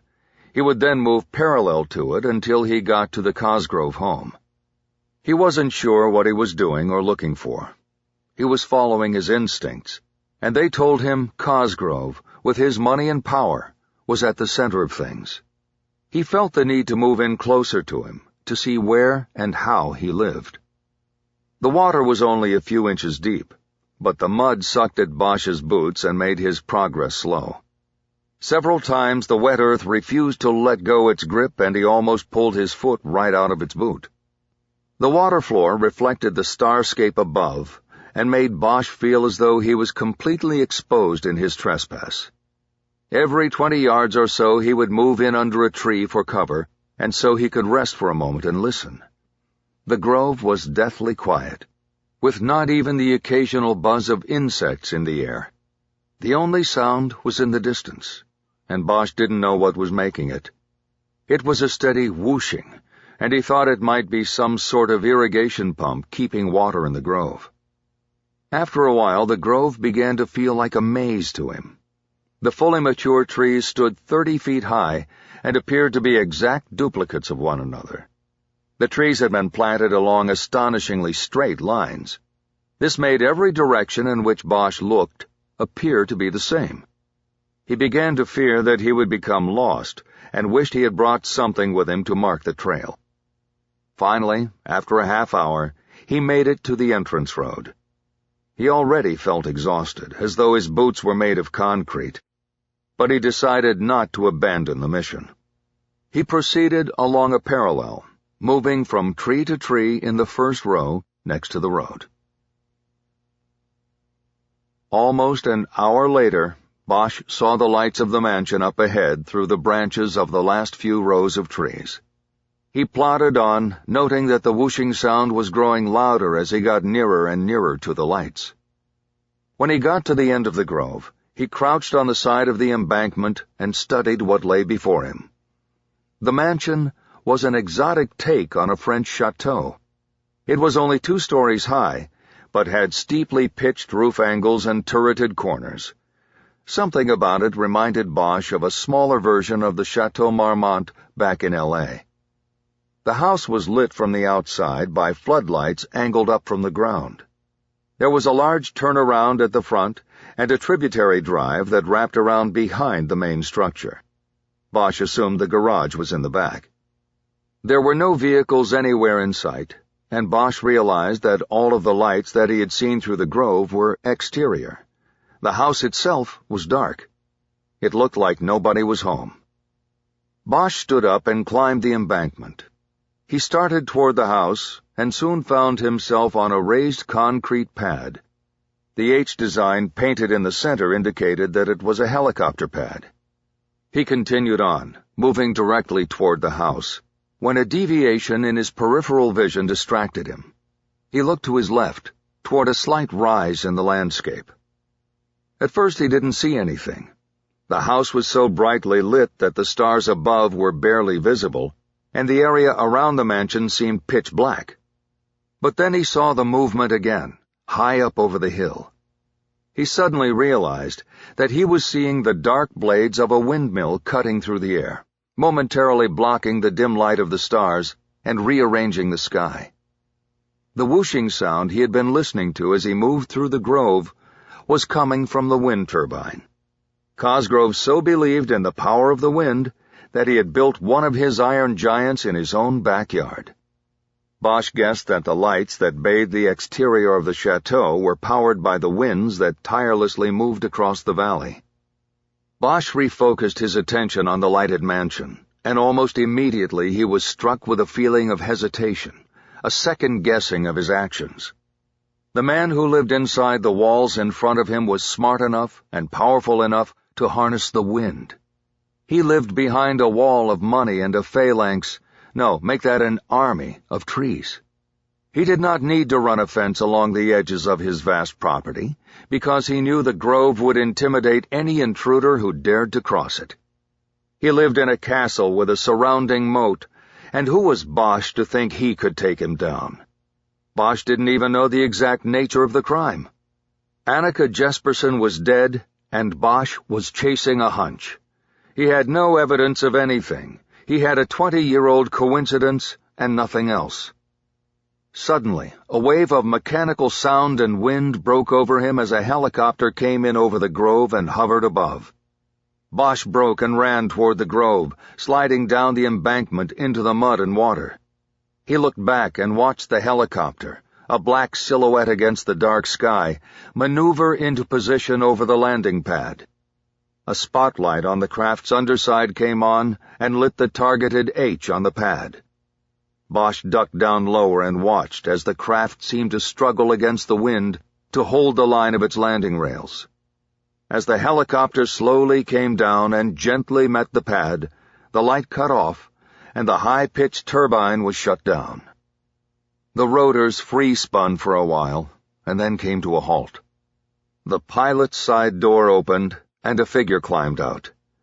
Bosch was at least 100 feet away, and could only see the shape of the person, whom he identified as a male. The pilot moved to the back door and opened it. Bosch expected another person to alight from the rear cabin, but it was a dog that leaped out. The pilot reached in for a backpack, closed the door, and started toward the house. The dog trotted behind the pilot for a few yards, but then suddenly stopped, and turned directly toward the spot where Bosch was hiding. It was a big dog, but it was too dark for Bosch to identify a breed. He heard it growl first, and then it started running toward him. Bosch froze, as the animal quickly covered the ground between them. He knew there was nowhere he could move. The mud was behind him. He wouldn't make it 2 steps. He crouched lower and closer to the embankment, thinking that maybe the angry dog would jump over him and get mired in the mud. And he pulled his weapon off his belt. If the dog didn't stop, Bosch would be ready to stop it. "Cosmo!" the man had shouted from the pathway to the house. The dog stopped in mid-stride, its hind legs sliding out from beneath as it struggled to respond to the command. "Get over here!" The dog looked back at Bosch, and for a moment Harry thought he saw its eyes glowing red. It then took off, heading back to its master. It was chastised anyway. "Bad boy, you don't run off, and no barking." The man clapped the dog on the haunch as it ran by him. The dog moved ahead on the path and then crouched into a pose of submission. A moment ago it was going to tear Bosch's throat out. Now Bosch felt sorry for it. Harry waited until the man and his dog were inside the chateau before he headed back into the grove, hoping he would not get lost on the way back to his car. Bosch got back to the Blue Light Motel by 11. He went straight into the bathroom and stripped off his wet and muddy clothes, throwing them into the bathtub. He was about to step into the tub and turn on the shower when he heard his phone buzzing. He had turned the ringer setting down after the incident at the Steers. He walked out of the bathroom with a towel as stiff as cardboard wrapped around his waist. The caller ID was blocked. Bosch sat down on the bed and took the call. "Bosch." Harry, it's me. Are you all right? Chew. I'm fine, why? 'Cause I haven't heard from you and you didn't respond to my emails? I've been on the road all day and haven't looked at email. I just got to the motel and I'm not sure about the Wi-Fi yet. Harry, you get email on your phone. Yeah, I know, but it's a pain with a password and all of that. It's too small, and I don't like doing that. I text. Whatever. You want me to tell you what I sent? Bosch was dead tired. The exhaustion of the day and the slog back and forth through the almond grove had set into his bones. The muscles in his thighs ached from what felt like 10,000 steps through the sucking mud. He wanted to take a shower and go to sleep, but he told Chew to go ahead. Basically 2 things, his partner said. First, I made a pretty solid connection between 2 of the names on the list you gave me. Bosch looked around for his notebook and realized he had left it in the car. He couldn't go out for it now. Go ahead. What? Well, you know how Drummond is running for Congress? Yeah, I saw one sign today, but nothing else. That's because the election is next year, so it's not going to get hot and heavy for a while. In fact, he doesn't even have an opponent yet. The incumbent is retiring, and Drummond probably announced early to scare away the competition. Yeah, whatever. What's the connection? It's Cosgrove. Cosgrove personally and Cosgrove Agriculture are 2 of the biggest donors to his campaign. I pulled the initial campaign report that he filed when he announced. Bosch nodded. Chew was right. A good, solid connection between 2 members of the conspiracy. Now all he needed was the conspiracy. Harry, you there? You're not falling asleep on me, are you? Just about to. But that was good work, Dave. If he's backing him now, he probably backed his 2 runs for sheriff as well. That's what I was thinking, too, but those records aren't accessible online. You might be able to pull them from the county clerk's office up there. Bosch shook his head. No, he said. This is a small town. I do that and word will get back to both of them. I don't want that yet. I get you. How's it going up there? It's going. Today was just a recon day. Tomorrow I'm going to start pushing things. What was the other thing? You said 2 things. There was a pause before Chew spoke, so Bosch knew the second bit of news was not going to be good. The tool called me into his office today. Of course, Bosch thought. O'Toole. What did he want? He wanted to know what I was working on, but I could also tell he was worried that you weren't really on vacation. He asked if I knew where you went, stuff like that. I told him that as far as I knew, you were home painting the house. Painting the house. Okay, I'll remember that. You warned me about this in an email? Yeah, right after lunch. Don't put stuff like that in an email. Just call me. Who knows how far O'Toole will go if he's trying to blow somebody out of the unit. Okay, Harry, I won't. Sorry. Bosch got a call waiting beep. He looked at his screen and saw it was his daughter. Don't worry about it, Dave. But I gotta go now. My daughter's calling. Let's talk tomorrow. Okay, Harry. Get some sleep. Bosch switched over to his daughter. She spoke in a low voice, almost a whisper. How was your day, Dad? Bosch thought for a moment about what to say. Actually, it was kind of boring, he said. How was yours? Mine was boring, too. When are you coming home? Well, let's see, I have a little more work up here tomorrow, a couple interviews, so maybe not till Wednesday. Are you in your room? Uh-huh. Meaning she was alone and hopefully out of earshot of Hannah. Bosch leaned back on the pillows. They were thin and hard, but it felt like the Ritz-Carlton to him. So how's it going with Hannah? He asked. It's okay, I guess, she said. You sure? She was trying to get me to go to bed early, like 10 o'clock or something. Bosch smiled. He knew the score. The inverse law of waking a teenage girl too early was to suggest she go to bed too early. I told her before I left to let you do your own thing. I can talk to her again, remind her that you know your own body clock. It was the argument she had put to him when he had made the same mistake as Hannah. No, it's okay. I can deal. What about dinner? Don't tell me you ordered in pizza.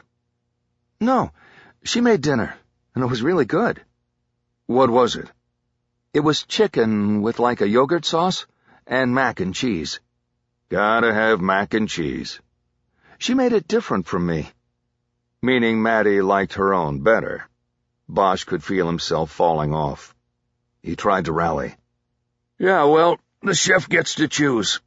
If you do the cooking, then you make it your way. I know. I told her I'd cook tomorrow if I didn't have much homework. Good. And maybe I'll cook Wednesday. That made him smile, and he guessed she was smiling too. Yeah, ramen noodles. Oh boy, can't wait. Me neither. I gotta go to sleep now, baby. I'll talk to you tomorrow, okay? Yeah, Dad. Love you. Love you too. She disconnected, and Bosch heard the 3 beeps as the line went dead. He lay there, unable to get up. The lights were still on, but he closed his eyes. In seconds, he was asleep.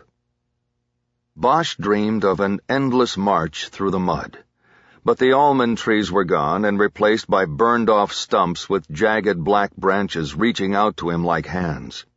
In the distance, there was the sound of an angry dog barking. And no matter how quickly Bosch moved, the dog was getting closer.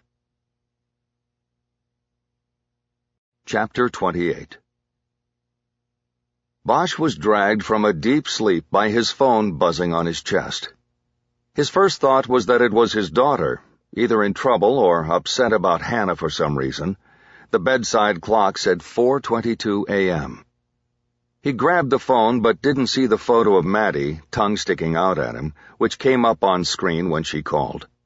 He checked the number on the screen and saw the 404 area code. Atlanta. This is Detective Bosch. He pulled himself up and looked around for his notebook, remembering again that it was in the car.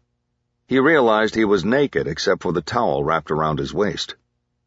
Yes, my name is Charlotte Jackson, and you left a message for me yesterday. I didn't get it until late last night. Is it too early there? Bosch's head cleared. He remembered the call he got at the restaurant from Charlotte Jackson number 4. This had to be Charlotte Jackson number 3. It was the only outstanding callback. He remembered she lived on Aura Avenue in East Atlanta. That's okay, Miss Jackson, he said. I'm glad you called me back. As my message said, I'm a detective with the Los Angeles Police Department. I work in the Open Unsolved Unit, which is a cold case squad, if that makes any sense to you. I used to watch Cold Case on TV. It was a good show. Okay, well, I'm working on an old homicide case, and I'm trying to reach a Charlotte Jackson who served in the military during Desert Storm in 1991. There was a silence, but Bosch waited for a response. Well, I did. I was there, but I don't know anybody in Los Angeles or anybody that got murdered. This is very strange. Yes, I understand, and I know this whole thing may seem confusing. If you would bear with me for a few questions, I think I'll be able to make things a little clearer. He waited again for a response. None came. Miss Jackson, are you there? Yes, I'm here. Go ahead with your questions. I don't have a lot of time. I need to get going to work soon. Okay, then I'll try to move quickly. First of all, is this your home number or a cell? It's a cell. It's my only number. Okay. And you said you were in the armed services and served during Desert Storm. What branch of the military was that? U.S. Army. Are you still in the Army? No. She said it like he had asked a stupid question. Where were you based stateside, Miss Jackson? Benning. Bosch had spent time at Fort Benning himself when he was in the military. It had been his last stop before Vietnam. He knew it was a 2-hour drive from Atlanta, Annika Jesperson's first stop after flying to the United States. Bosch started feeling like he was getting close to something. Some hidden truth was about to come into the open. He tried to keep his voice at a constant, measured tone. How long were you in the Persian Gulf? About 7 months total. First in Saudi for Desert Shield, and then we moved into Kuwait for the ground war, Desert Storm. I was never actually in Iraq. During that time, did you ever go on leave and spend any time on the cruise ship called the Saudi Princess? Of course, Jackson said. Practically everybody did at some point. What's this have to do with a murder in L.A.? I really don't understand why you called me, and like I said, I got work today, so— Miss Jackson, I assure you that this is a very legitimate call, and you may be able to help us solve a murder. Can I ask, what do you do for a living now? I work at the Justice Center of Atlanta. It's in Inman Park. Okay. Are you a lawyer? No. God, no. That same tone, as if Bosch had asked a stupid or obvious question about her, when he had never even spoken to her before. What do you do then at the Justice Center? I work in the referral office. I hook people up with lawyers, but I'm not one, okay? I work for Edie Prim. She's the lawyer, and she doesn't like it when I come in late. I should go now. Somehow, Bosch had gone far afield from the central purpose of the interview. It rankled him whenever a step-by-step interview went off the pathway. He chalked it up to being yanked from sleep and thrown into the conversation. Just a few more questions. It's very important. Let's go back to the Saudi Princess. Do you remember when you were on the ship? It was in March, right before my unit got sent home. I remember thinking I wouldn't have gone if I'd known I'd be back in Georgia a month later, but the Army didn't tell me that, so I went on a 72-hour leave. Bosch nodded. He was back on the path. He just needed to stay there. Do you remember being interviewed by a journalist, a woman named Annika Jesperson? There was only a short pause before Jackson answered. The Dutch girl? Yes, I remember her. Annika was Danish. Are we talking about the same woman, a Caucasian blonde, pretty, about 30? Yes. I only did one interview. Dutch, Danish. I remember that name, and I remember her. Okay. Where did she interview you? Do you remember? I was in a bar. I don't remember which one, but it was near the pool. That's where I hung out. Do you remember anything about the interview besides that? The interview? Not really. It was just a few quick questions. She interviewed a bunch of us, and it was loud in there, and people were drunk, you know. Right. Now was the moment. The only question he really had to ask. Did you ever see Annika again after that day? Well, first I saw her the next night in the same place, only she wasn't working. She said she filed her story or sent her pictures in or something, and now she had her own leave. She had 2 more days on the boat, and she was off the clock. Bosch paused. That wasn't what he had been expecting to hear. He was thinking about Jesperson's trip to Atlanta. "Why are you asking about her?" Jackson asked. "Is she the one that's dead?" "Yes, she's dead, I'm afraid. She was murdered 20 years ago in L.A. "Oh, dear Lord." It was during the riots in '92. It was a year after Desert Storm. He waited to see if she would react to that, but there was only silence. "I think it was somehow connected to that boat," he said. "Do you remember anything else about her being on the boat? Was she drunk when you saw her the next day?" "I don't know about drunk, but she had a bottle in her hand. We both did. That's what you did on that boat, drink." "Right. Anything else you remember about it?" "I just remember that her being the blonde bombshell that she was having a harder time than any of us keeping the boys at bay." "Us," meaning the women in the bar and on the boat. "That's what she asked me about when she came to see me at Benning." Bosch froze. He didn't make a sound. He didn't take a breath. He waited for more. When nothing came forth, he tried to gently coax the story out. "When was that?" he asked. "About a year after Storm. I remember I was a short-timer by then. It was like 2 weeks before my discharge. She somehow found me and came to the base asking all these questions." "What exactly did she ask? Do you remember?" She asked about that second day, when she was off duty. First she asked if I'd seen her, and I said, "Don't you remember?" She then asked me who she was with and when was the last time I saw her. What did you tell her? I remembered that she went off with some of the guys. They said they were going to go to the disco, and I didn't want to go, so they left.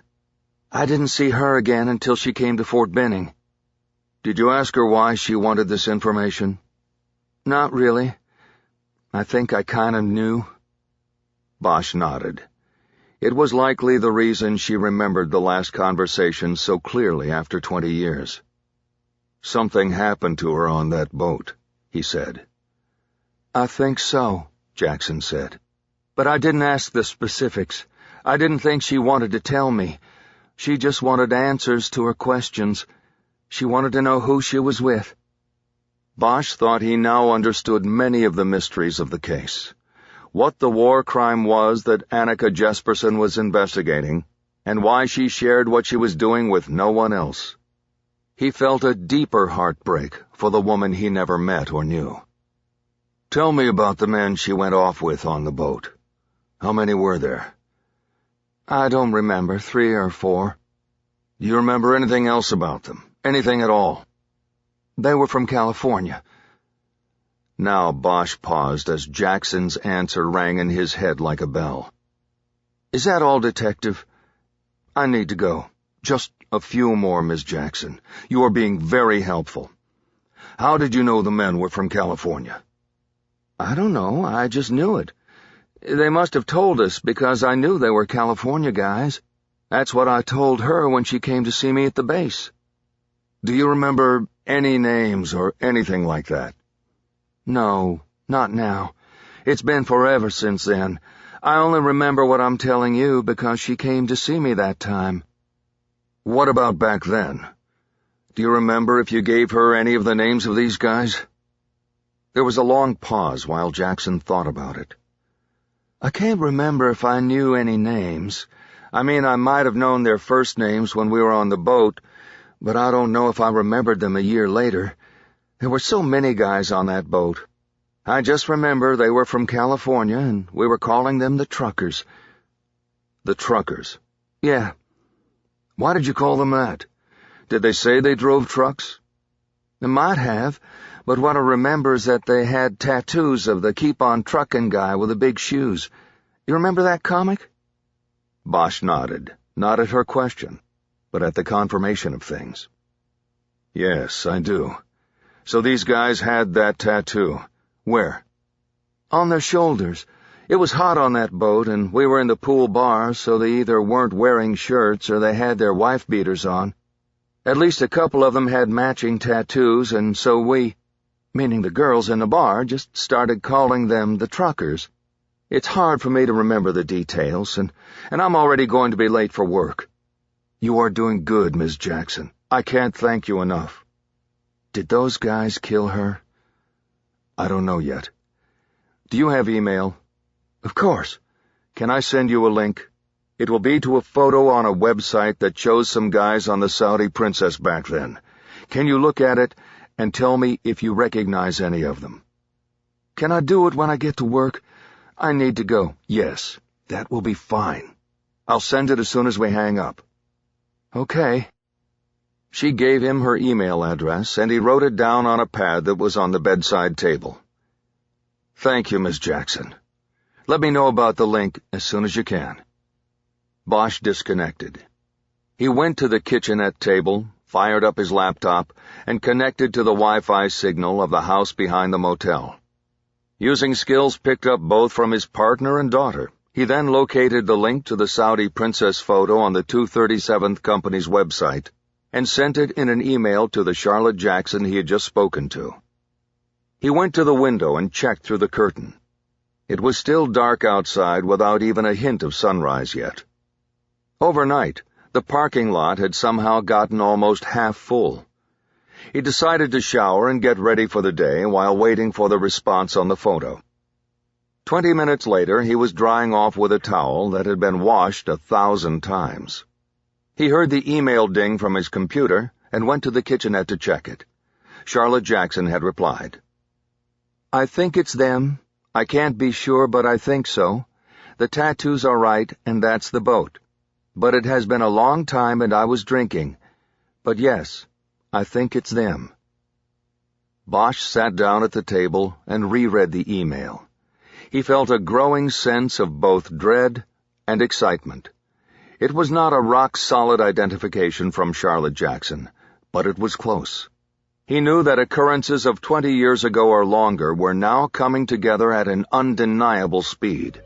The hand of the past was reaching up through the ground, and there was no telling who or what it would grab and pull down when it finally broke through the surface of the earth.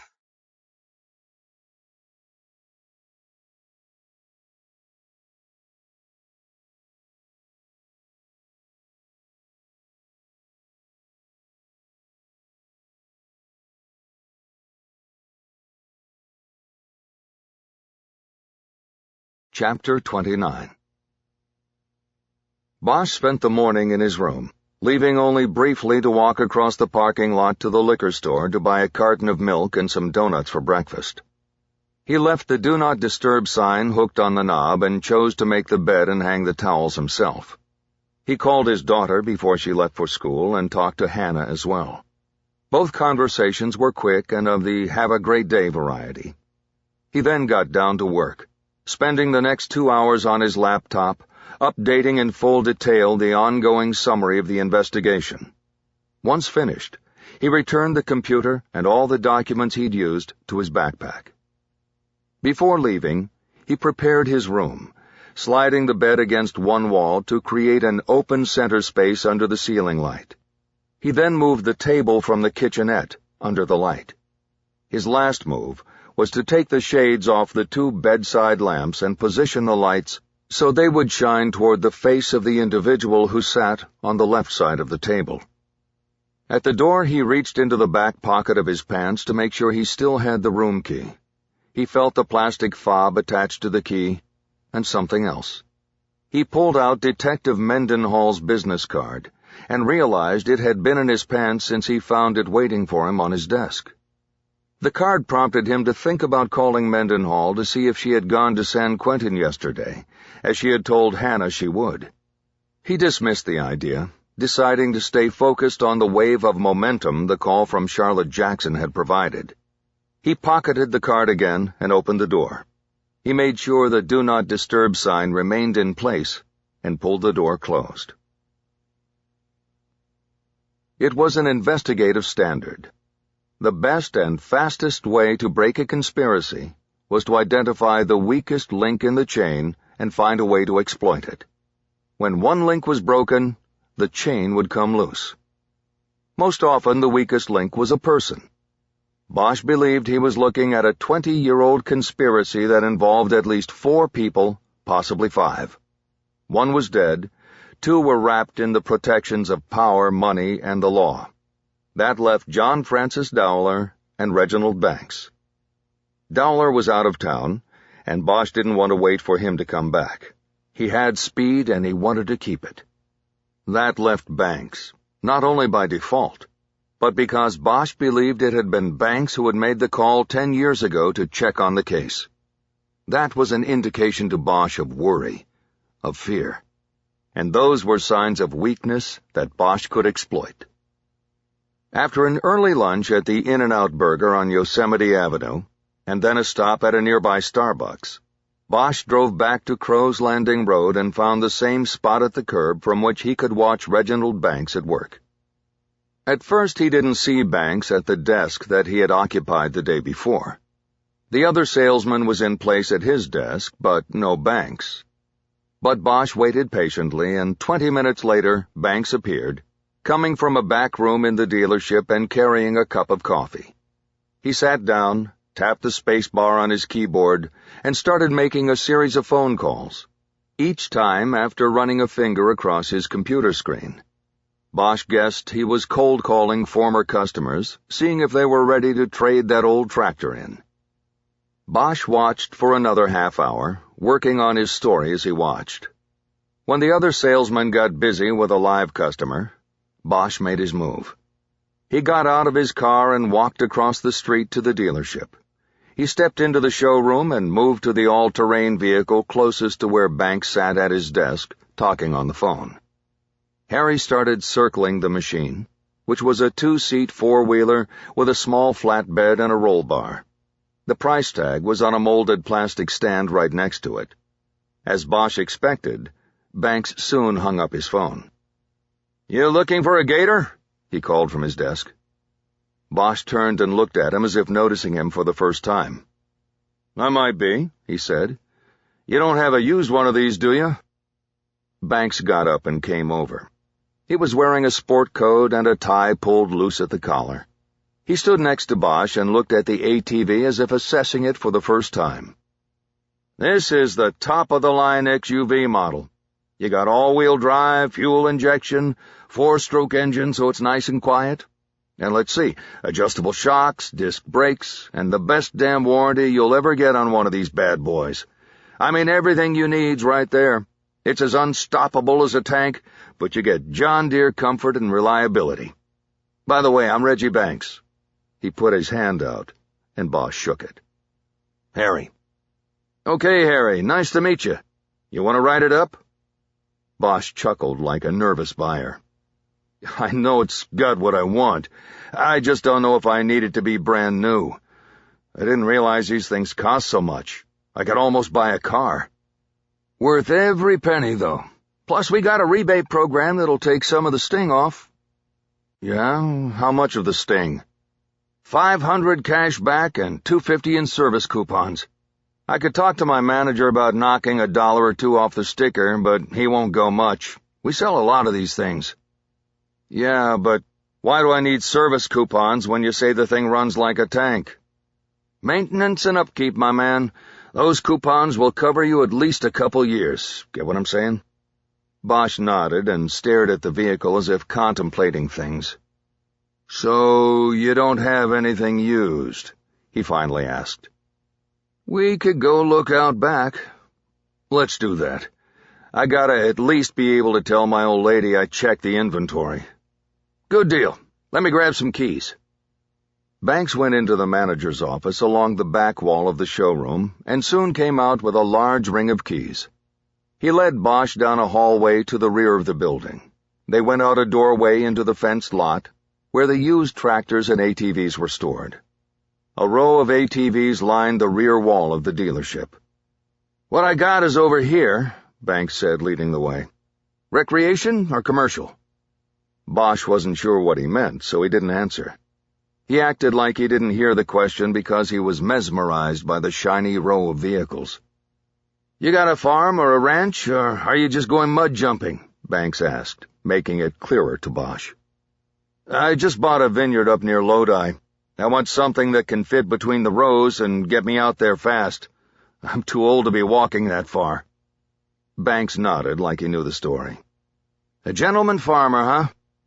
"Something like that, yeah. Everybody's buying up vineyards because it's cool to be in the wine biz. My boss here, the owner, owns lots of grapes up in Lodi. You know the Cosgrove vineyard?" Bosch nodded. "Hard to miss it. But I don't know them. I'm small-time compared to that." "Yeah, well, you gotta start somewhere, get what I'm saying? Maybe we can work out something here. What do you like?" He gestured toward the 6 flatbed ATVs that all looked the same to Bosch. All of them were green, and the only differences he could perceive were whether they had roll bars or complete cages, and how badly beaten up and scratched the beds were. There was no fancy plastic stand with price tags. "They only come in green, huh?" Bosch asked. "Only green on our used line right now," Banks replied. "This is John Deere. We're proud to be green. But if you want to talk about something new, we can order you one in camo." Bosch nodded thoughtfully. "I want a cage," he said. "All right, safety first," Banks said. "Good choice there." "Yeah," Bosch said. "Always safety first. Let's go take a look at that one inside again." "No problem." An hour later, Bosch returned to his car, seemingly having come close to buying the ATV in the showroom, but ultimately backing away, saying he needed to think about it. Banks was left frustrated by coming so close to a sale, but he tried to salvage things for another day. He gave Bosch his card and encouraged him to call back. He said he'd go over the manager's head and ask the big boss to discount the new ATV further than the rebates and coupons. He told Bosch that he and the big boss were tight and that the relationship went back 25 years. There had been no purpose to the encounter other than for Bosch to get close to Banks and try to take his measure, maybe move him a little bit out of his comfort zone. The real move would come later, when part 2 of his plan began. Bosch started the rental car and pulled away from the curb, just in case Banks was watching him go.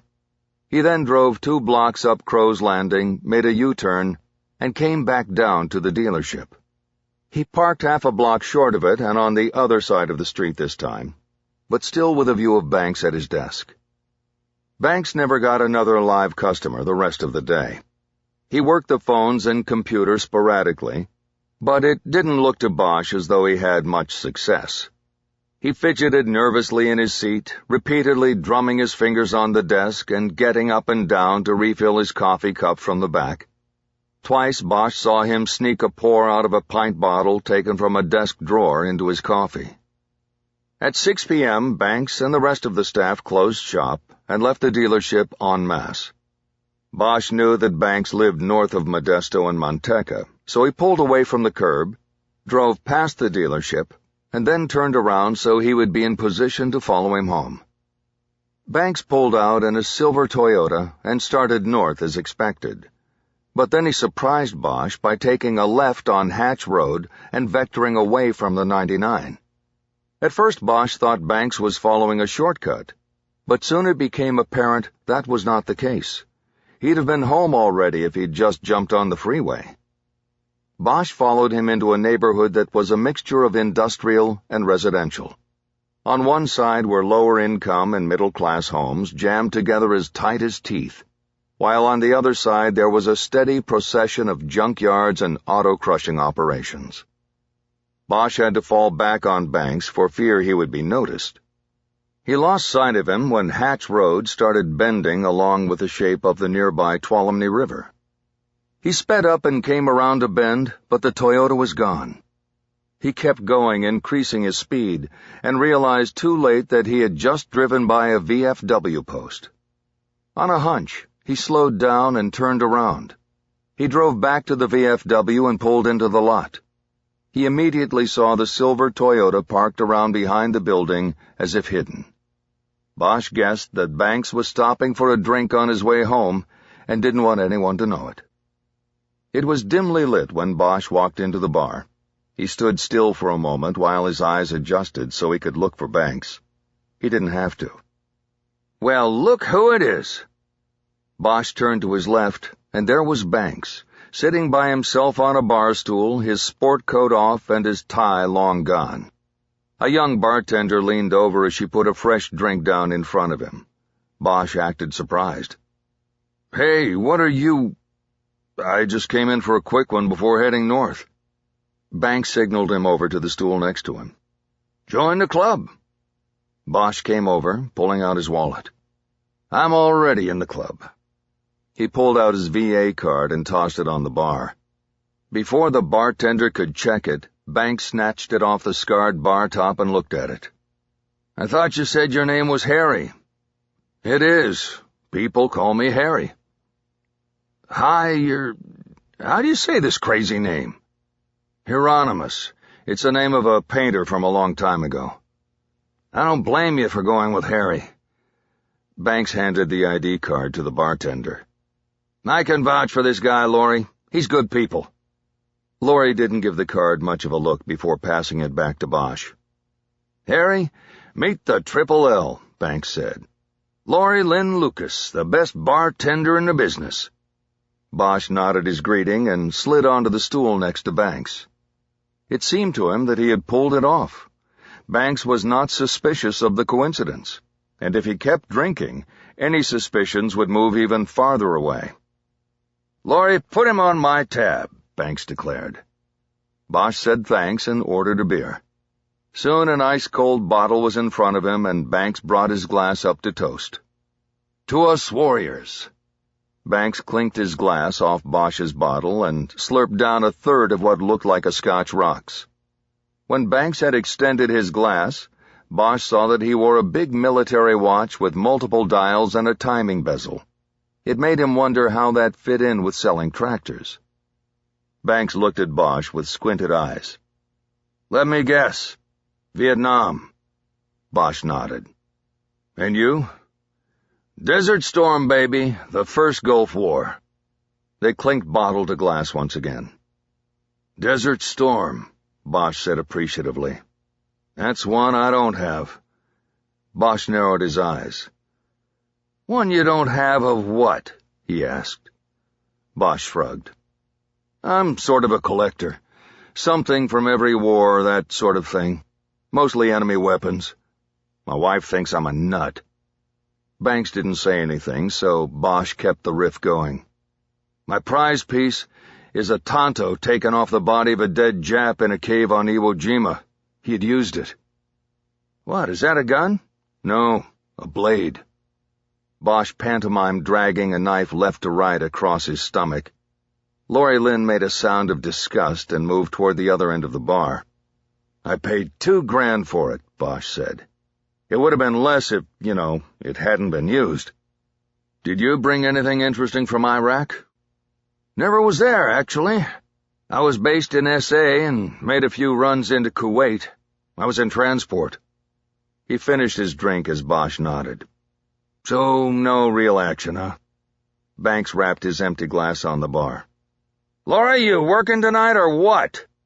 He then looked directly at Bosch. "Hell, man, we had plenty action. Our whole unit almost got smoked by a Scud. We kicked some ass, too.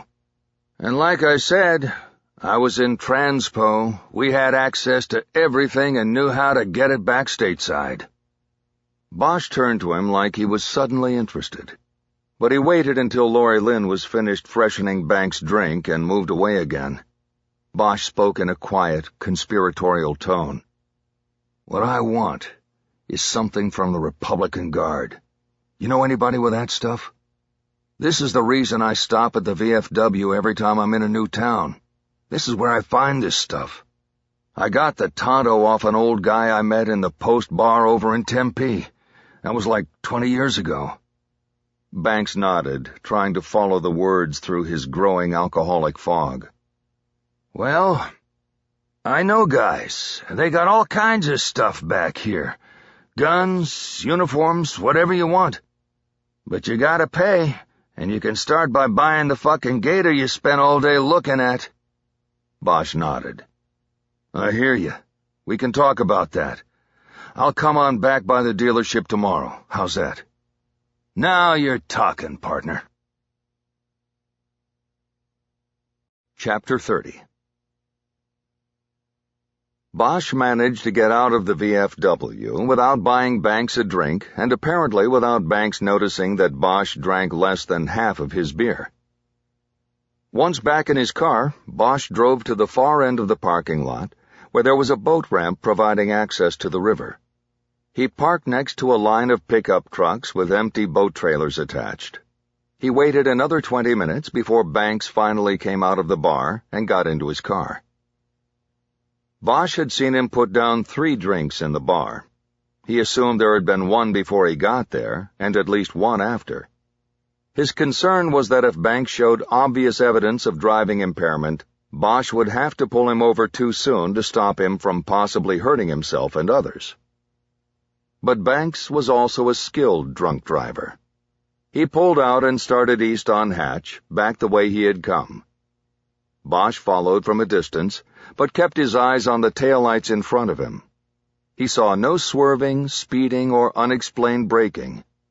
Banks appeared to have control of his car. Nevertheless, it was a tense 10 minutes as Bosch followed Banks to the entrance ramp to the 99 freeway, where he headed north. Once they were on the freeway, Bosch narrowed the gap and pulled up right behind Banks. 5 minutes later, they passed the Hammett Road exit and then came to the sign that welcomed travelers to San Joaquin County. Bosch put the strobe light on the dashboard and turned it on. He closed the space between the two cars even more and flicked on the bright lights, illuminating the interior of Banks's car. Bosch had no siren, but there was no way Banks could miss the light show behind him. After a few seconds, Banks put on his right turn signal. Bosch was counting on Banks not pulling off onto the freeway shoulder, and he was right. The first exit to Ripon was a half-mile away. Banks slowed down and exited, then pulled to a stop in the gravel lot of a closed fruit stand. He killed the engine. It was dark and deserted. That made it perfect for Bosch. Banks didn't get out of his car, unlike many protesting drunks. He didn't lower his window either. Bosch walked up, his large mag light held on his shoulder, so that it would be too bright should Banks try to look up at his face. He rapped his knuckles on the window, and Banks grudgingly lowered it. "You had no cause to pull me over, man," he said before Bosch could speak. "Sir, you've been swerving the whole time I've been behind you. Have you been drinking?" "Bullshit." "Sir, step out of the car." "Here." He handed his driver's license out the window. Bosch took it and held it up into the light, as if he were looking at it. But he never took his eyes off Banks. "Call it in," Banks said, a clear challenge in his voice. "Call it in to Sheriff Drummond and he'll tell you to go back to your undercover car and get the fuck out of here." "I don't need to call Sheriff Drummond," Bosch said. "You better, buddy, 'cause your job's on the line here. Take a hint from me. Make the fucking call."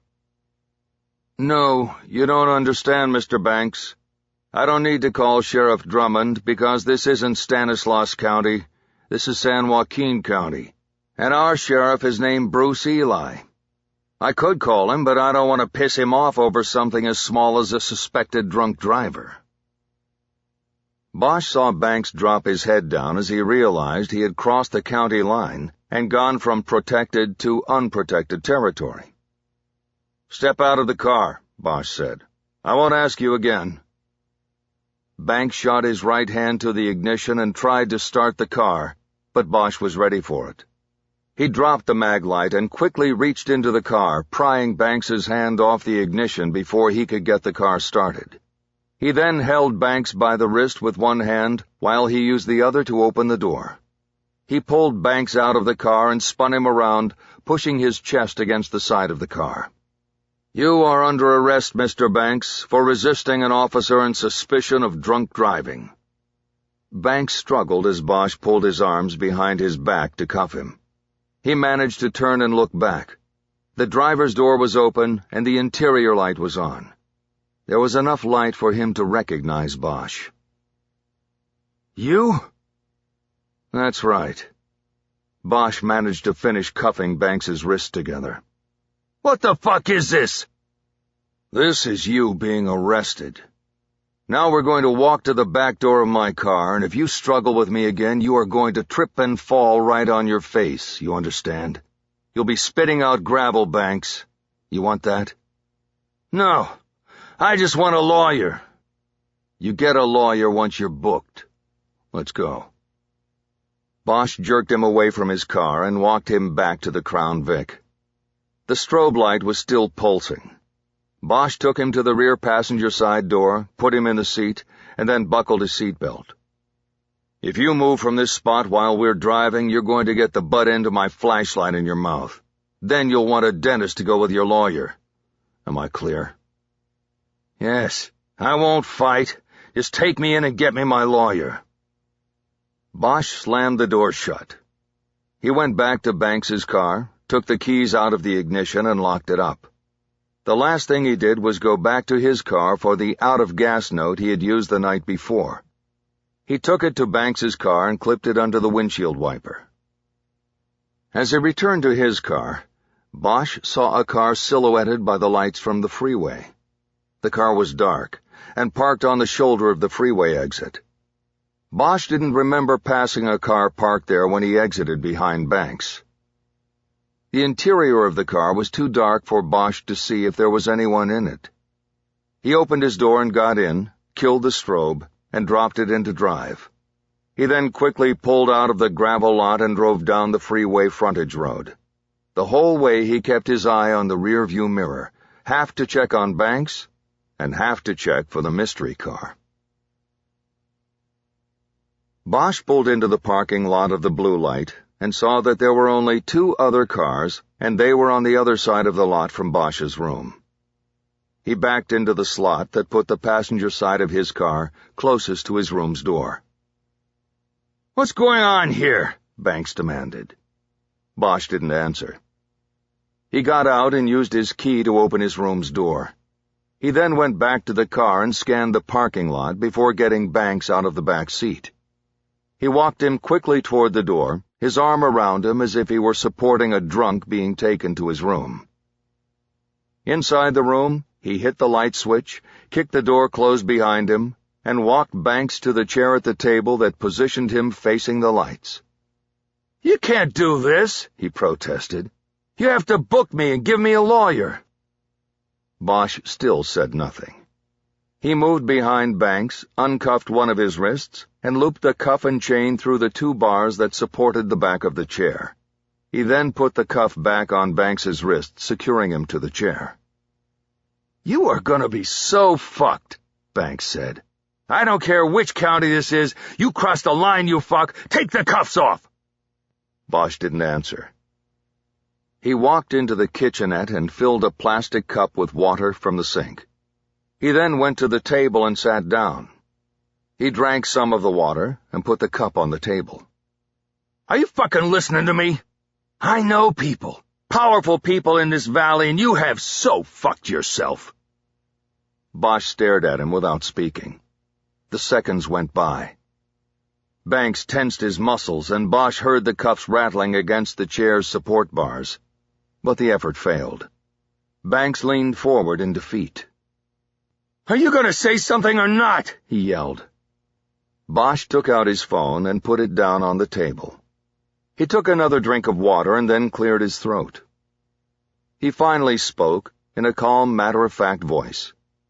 He used a variation on the opener he'd used the week before with Rufus Coleman. "This moment is the most important moment of your life. The choice you are about to make is the most important choice of your life." "I don't know what the fuck you're talking about." "Yes, you do. You know all about it. And if you want to save yourself, you will tell me everything. That is the choice. Whether to save yourself or not." Banks shook his head like he was trying to clear a dream. "Oh, man, this is so fucking crazy. You're not a cop, are you? That's it. You're some kind of nut going around doing this. If you're a cop, show me your badge. Let me see it, asshole." Bosch didn't move, except to take another drink of water. He waited. Car lights from the parking lot raked across the front window, and Banks started yelling, "Hey! Help! I'm in!" Bosch grabbed the cup and threw the rest of the water in Banks's face to shut him up. He moved quickly into the bathroom and grabbed a towel. When he came out, Banks was coughing and spluttering, and Bosch used the towel to gag him, and then tied it behind his head. Grabbing his hair and jerking his head at an angle, he said into Banks's ear, "You yell again, and I won't be so gentle."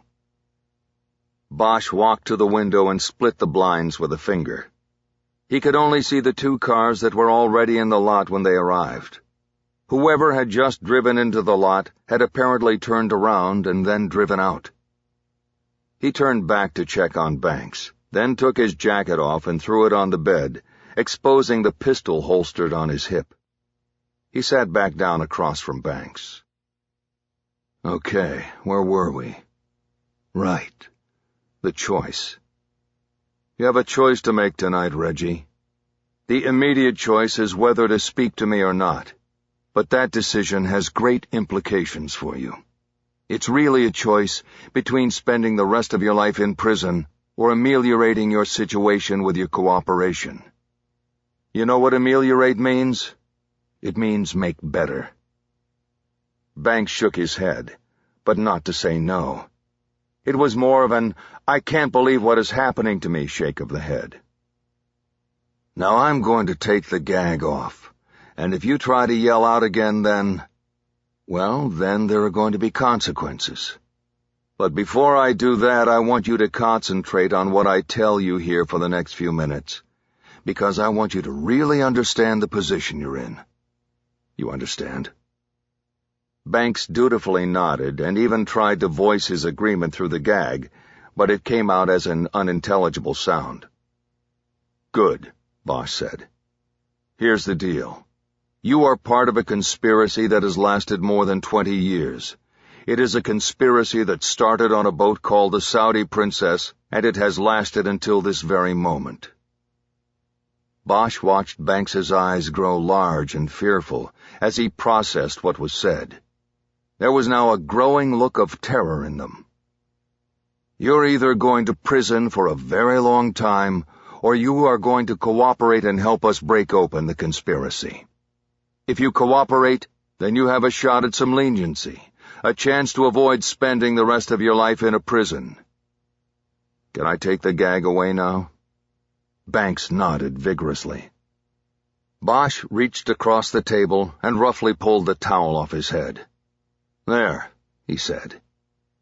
Bosch and Banks stared at each other for a long moment. Then Banks spoke with unadulterated desperation in his voice. "Please, mister, I don't know what the hell you are talking about with conspiracies and shit. I sell tractors. You know that.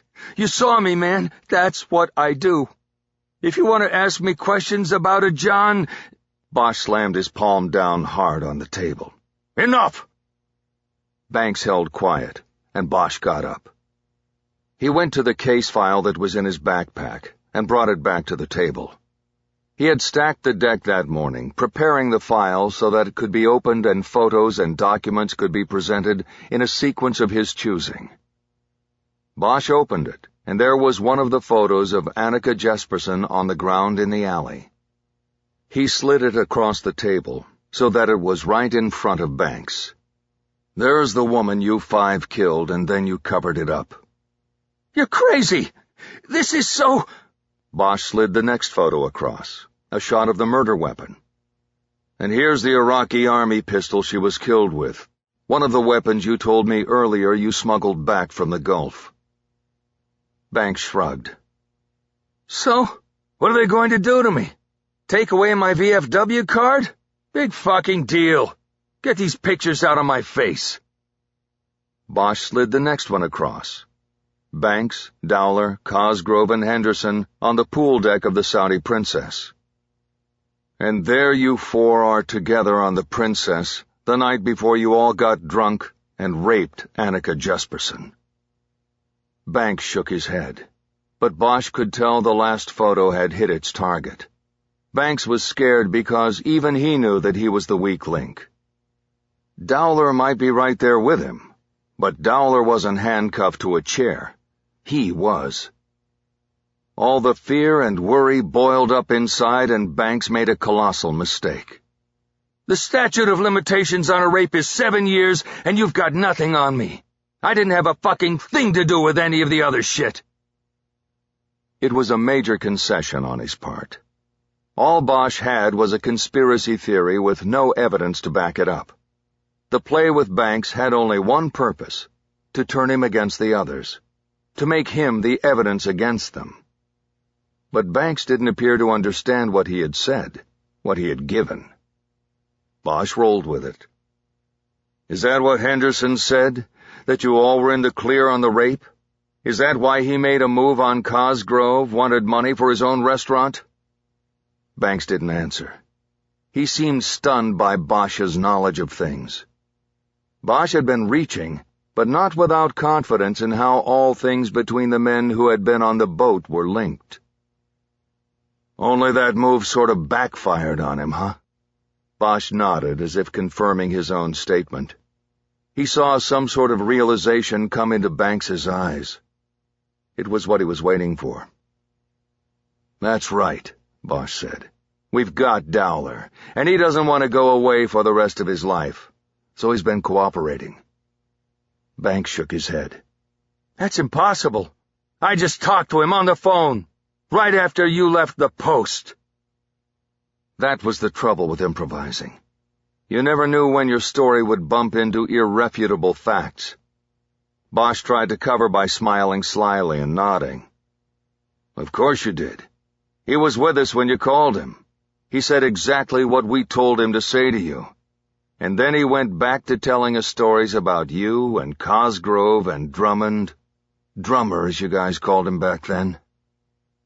Bosch saw belief enter Banks's eyes. He knew someone had to have told Bosch about Drummer. He couldn't just make it up. Bosch made a show of looking at the file in front of him, as if to check whether he had forgotten something. I don't know, Reg. When this all goes down with a grand jury and you guys all get charged with murder, rape, and conspiracy, etc., etc., who do you think Cosgrove and Drummond will come up with for lawyers? Who will you be able to get? And when they decide to throw you under the bus and say it was you and Dowler and Henderson that formed the conspiracy, who do you think the jury is going to believe? Them or you? His arms pinned behind the chair, Banks tried to lean forward but could only move a few inches. So he just hung his head forward in bitter fear and disappointment. That statute of limitations is over, he said. I can't be charged with the boat, and that's all I did. Bosch shook his head slowly. The criminal mind always amazed him in its ability to distance itself from crimes and to rationalize them. You can't even say it, can you? You call it the boat. It was rape. You guys raped her. And you don't know the law either. A criminal conspiracy surrounding the cover-up of the crime continues that crime. You can still be charged, Banks, and you're going to be. Bosch was winging it, selling the play, even if he was making it up as he went. He had to, because there was only one outcome that would work here. He had to turn Banks, make him talk, and make him willing to give testimony and evidence against the others. All the threats about prosecution and prison were ultimately hollow. Bosch had the thinnest veil of circumstantial evidence tying Banks and the others to Annika Jesperson's murder. He had no witnesses and no physical evidence that linked them. He had the murder weapon but could not put it in any of his suspects' hands. Yes, he could put victim and suspects in close proximity in the Persian Gulf, and then a year later in South L.A., but that did not prove murder. Bosch knew it wasn't enough, and that not even the greenest deputy district attorney in L.A. would touch it. Bosch had only one shot here, and that was turning an insider out. By a trick, or a play, or by any means necessary, he had to get Banks to break down and give up the story. Now Banks shook his head, but it was as if he was trying to ward off some thought or image. As though he thought if he kept his head moving, the reality of what he was facing couldn't get in. No, man, you can't. You gotta help me, he said. I'll tell you everything, but you have to help me. You have to promise. I can't promise you anything, Reggie. But I can go to bat for you with the district attorney's office. And I do know this. Prosecutors always take care of their key witnesses. If you want that, then you have to open up and tell me everything. Everything. And you can't tell me any lies. One lie, and it all goes away, and you go away for the rest of your life. He let him sit with that for a long moment before continuing. Bosch would make the case against the others here, or the chance would be gone, and he would never make it. So, you ready to talk to me? He finally asked. Banks nodded hesitantly. Yes, Banks said. I'll talk. Chapter 31. Bosch plugged the password into his phone and turned on the recording app. He then began the interview. He identified himself and the case the interview was concerning, and then identified Reginald Banks, including his age and address. He read Banks his rights from a card he kept in his badge wallet, and Banks said he understood his rights and was willing to cooperate, clearly stating that he did not want to confer with a lawyer first.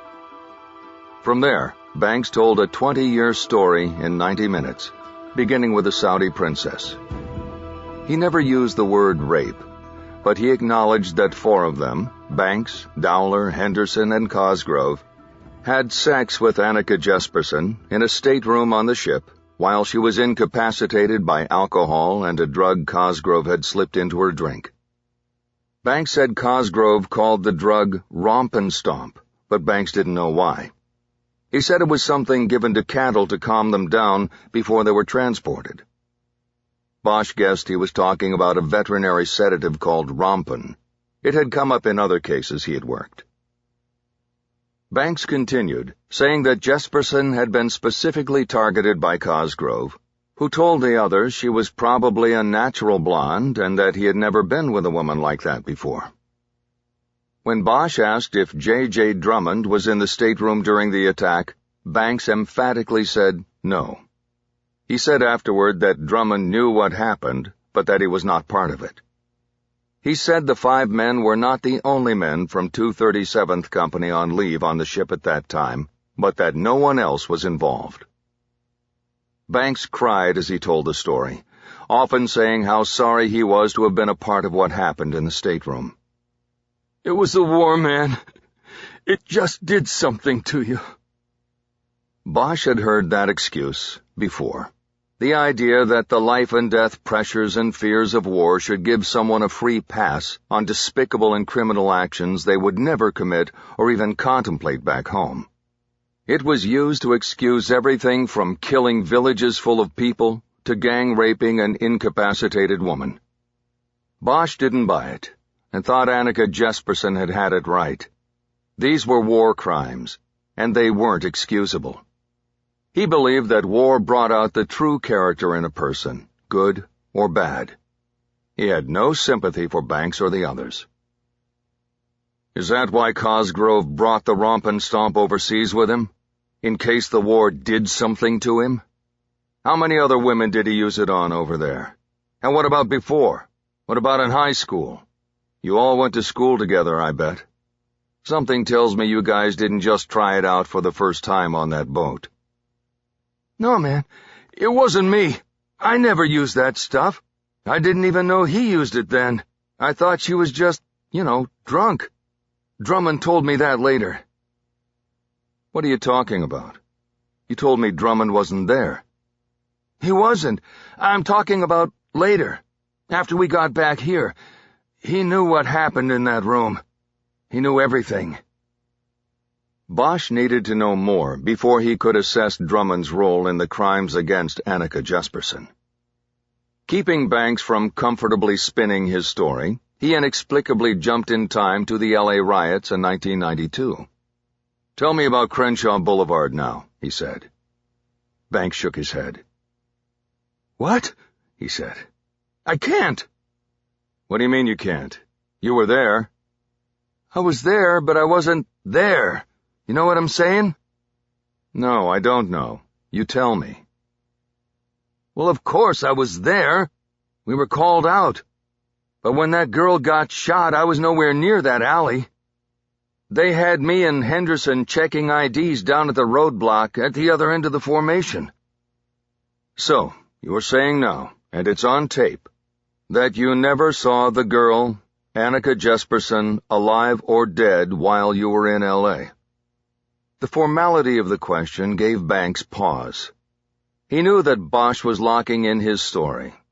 Bosch had explicitly informed him earlier that if he told the truth, there was hope for him.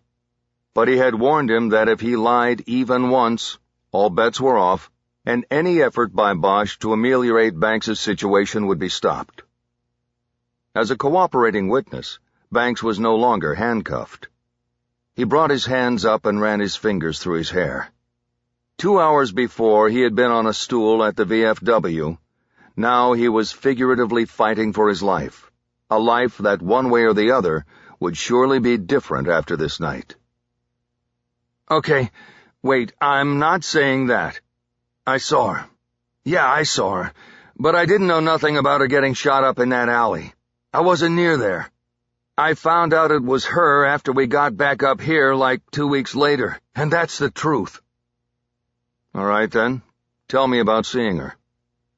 Banks said that shortly after the 237th arrived in Los Angeles for riot duty, Henderson informed the others that he had seen the blonde girl from the boat with the rest of the press outside the Coliseum, where the California National Guard units were mustering after driving down in a long truck line from the Central Valley.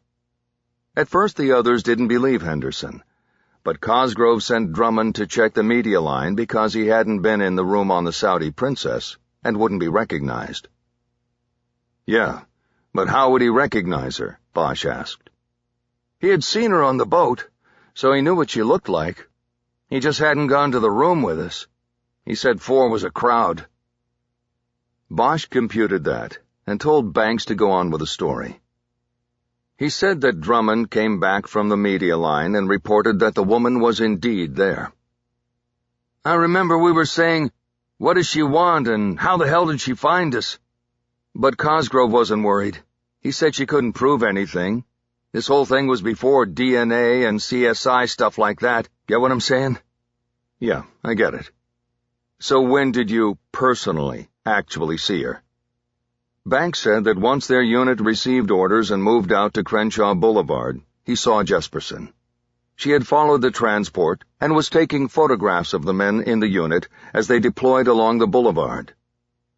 "It was like she was this ghost following us, taking pictures of us.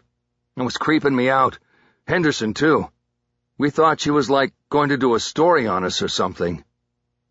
"Did she speak to you?" "No, not to me. Never." "What about Henderson?" "Not that I saw, and he was with me most of the time." "Who killed her, Reggie?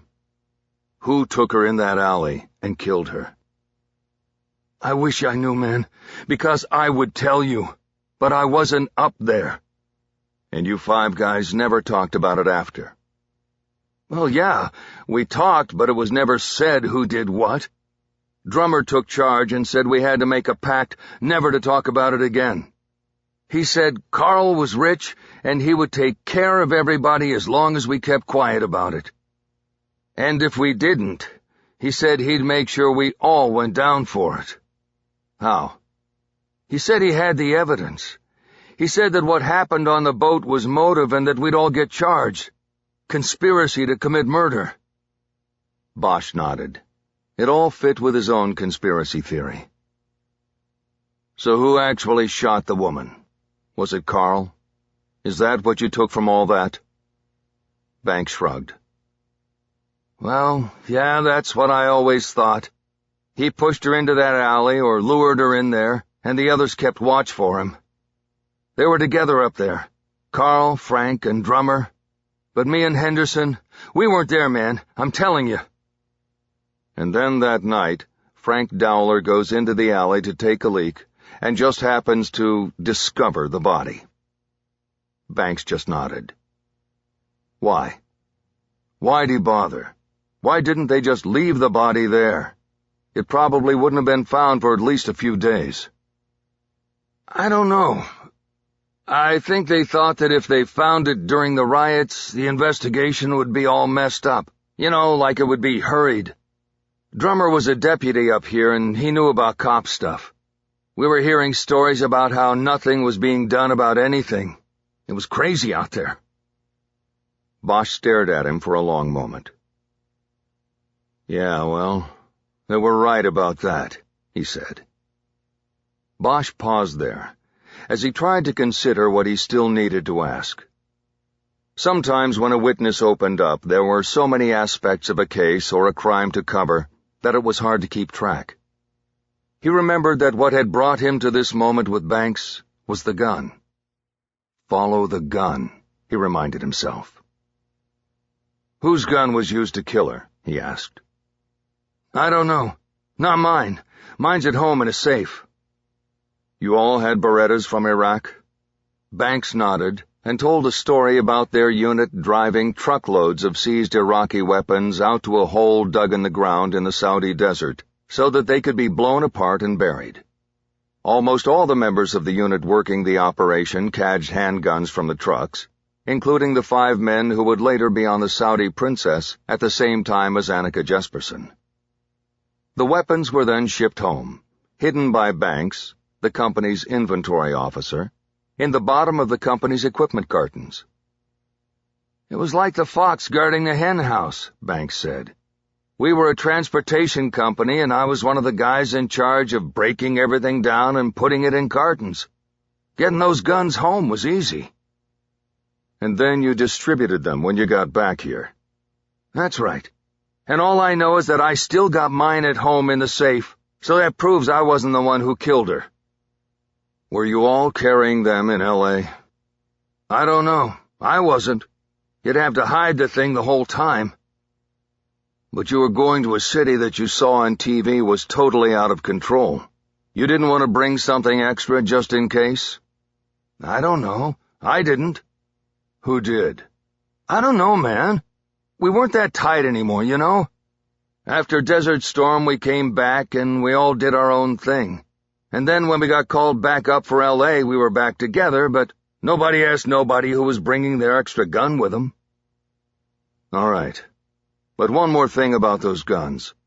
Who removed the serial numbers from them?" Banks looked confused. "What do you mean?" "Nobody, as far as I know." "You sure about that? The gun that killed that woman in that alley had the serial number removed. None of you guys did that? You never filed down the numbers?" "No. Why would we? I mean, I didn't. The guns were sort of like souvenirs from being over there, like a keepsake." Bosch would have to think about Banks's answer. Charles Washburn had insisted that the gun he found in his backyard already had its serial number removed. This jibed with the fact that the shooter threw the gun over the fence after the murder, indicating a strong belief that the gun could not be traced to him in any way. But if Banks was to be believed, not all the members of the Saudi Princess 5 removed the serial numbers after returning from the Gulf War. But at least one of them did. There was something sinister about that. At least one of the 5 knew the weapon was going to be more than a souvenir. It was going to be used someday. Bosch considered what was next. It was important for him to document all parts of the story, including the ongoing and changing relationships among the 5 men from the ship. "Tell me about Henderson. What do you think happened to him?" "Somebody killed him, that's what happened." "Who?" "I don't know, man. All I know is that he told me we were clear on the boat thing because enough time had gone by, and that we had nothing to do with what happened in L.A., so we were totally in the clear there, too." Banks said that he never had another conversation with Henderson. A month later, he was murdered in the robbery at the restaurant he managed. "The restaurant that was owned by Cosgrove," Bosch said. "That's right. It said in a newspaper story at the time that he was starting to get his own restaurant going. Do you know anything about that?" "I read that too, but I didn't know about it." "Did you think the robbery was just coincidence?" "No. I thought the whole thing was a message. My take was that Chris thought he was in the clear, but that he had something he could hold over Carl. He went to him and said, 'Put me in business or else.' And then the robbery happened and he got clipped. You know, they've never caught anybody for it, and they never will." "So then who did it?" "How the fuck do I know? Carl's got tons of money. If he needs something done, it'll get done, get what I'm saying?" Bosch nodded. He got it. He picked up the file and flipped through it, looking for anything that might spring the next question into his mind. He came across a series of photos of cameras like those Annika Jesperson was known to have been carrying. The RCTF had circulated the photos to local pawn shops after the riots, without results. "What about her cameras? They were taken. Did you see anyone with the cameras?" Banks shook his head. Bosch pressed him. "What about the film? Did Cosgrove ever mention taking film out of her camera?" "Not to me. I don't know anything about what happened in that alley, man. How many times I have to tell you? I wasn't there." Bosch suddenly remembered a key area of questioning that he had not yet tapped, and silently chastised himself for almost forgetting it. He was sure he would have only this one go-round with Banks. Once the case moved forward, Banks would get an attorney. Even if he continued to cooperate under his lawyer's guidance, it was unlikely that Bosch would get another chance at a one-on-one sit-down with no lawyers in the room and him setting the rules. He had to get all he could from Banks right now. What about the girl's hotel room? Somebody went in there after she was dead and they had her key. It was pulled out of her pocket when she was murdered. Banks started shaking his head halfway through Bosch's question. Bosch read it as a tell. I don't know anything about that, Banks said. You sure? Bosch said. You hold something back on me and it's just the same as a lie. I find out, and this deal is dead, and I use everything you've said to put you in the ground. You understand that? Banks relented. Look, I don't know a lot, but when we were down there I heard that Drummer got hurt and had to go to the hospital. He had like a concussion and they kept him overnight. But Drummer told me later that the whole thing didn't happen, that he and Carl cooked it up so he would be away from the unit and be able to go to her hotel and use the key to see if she had anything that was, incriminating about the boat. Bosch already knew the public story. Drummond, the war hero, was the only one in the 237th who was injured during the call of duty in Los Angeles. It was all a fake, part of a plan to cover up a gang rape and a murder. Now, with the financial help of one of the men he covered up for, he was a 2-term sheriff looking at a run for Congress. "What else did you hear?" Bosch asked. "What did he get from the room?" All I heard was that he got her notes. It was like a journal of her looking for us and trying to figure out who we were. Turned out she was writing a book about it, I guess. Does he still have it? I have no idea. I never even saw it. Bosch decided that Drummond had to still have the journal. It was that, and his knowledge of what had happened, that allowed him to control the other 4 conspirators, especially Carl Cosgrove, who was rich and powerful and could help Drummond fulfill his ambitions. Bosch checked his phone. It was still recording and going on 91 minutes. He had one more area of questioning for Banks. "Tell me about Alex White." Banks shook his head in confusion. "Who's Alex White?" "He was one of your customers. 10 years ago you sold him a tractor mower at the dealership." "Okay. What's that?" "The day he took delivery, you called down to the LAPD and used his name to check on the Jesperson case." Bosch saw recognition finally come to Banks's eyes. "Oh, yeah, right. That was me." "Why? Why'd you call?" "Because I was wondering what happened with the case. I was reading a paper somebody left in the break room, and there was a story about how it had been 10 years since the riots. So I called down and asked about it, and I got switched around a few times, and then finally some guy talked to me. Only he said I had to give him my name or he couldn't tell me anything.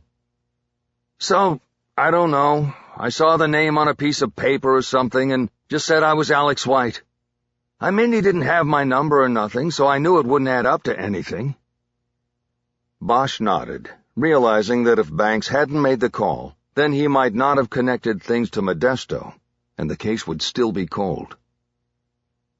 "Actually, your number was recorded," he told Banks. "It's the reason I'm here."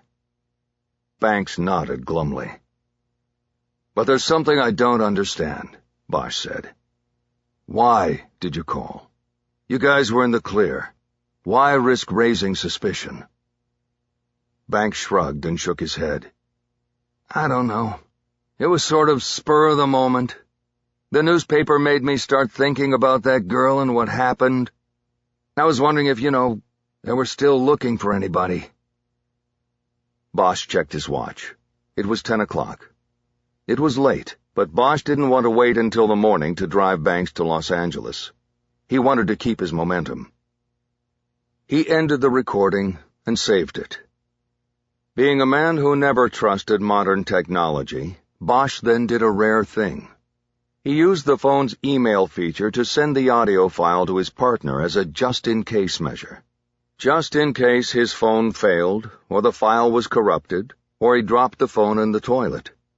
He just wanted to be sure he safeguarded Banks's story. He waited until he heard the whisking sound from the phone that indicated the email had been sent, and then stood up. "Okay," he said.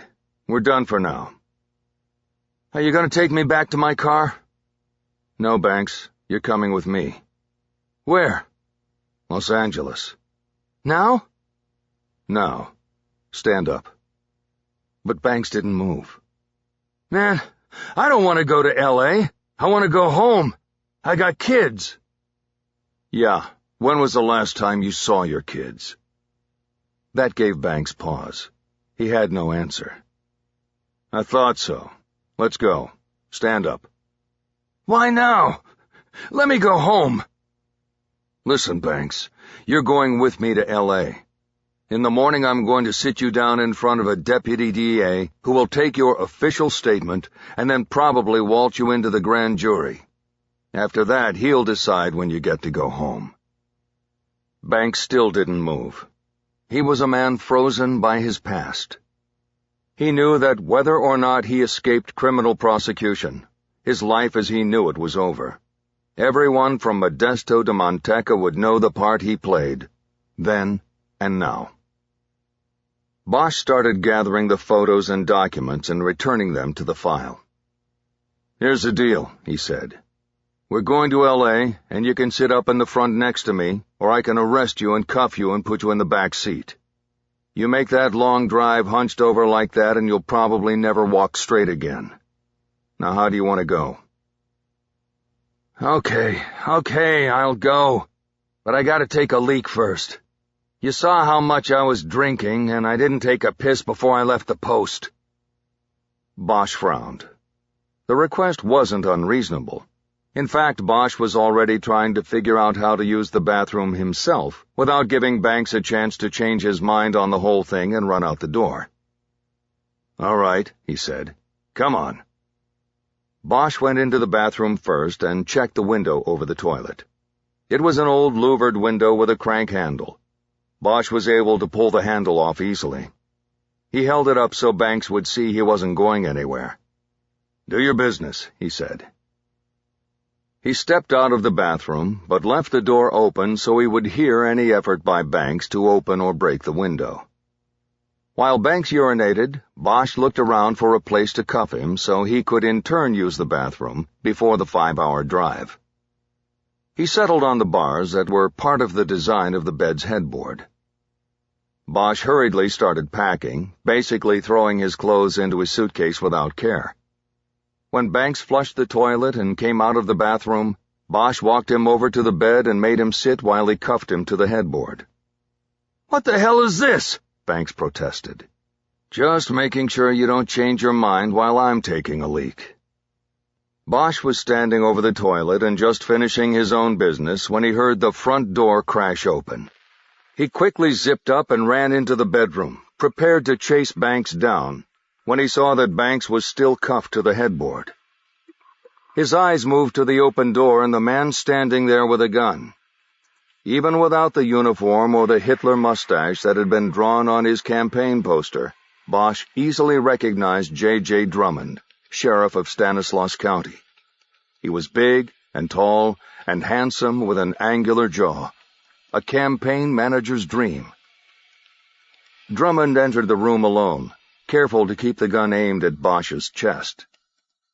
"Detective Bosch," he said, "you're a little ways out of your jurisdiction, aren't you?"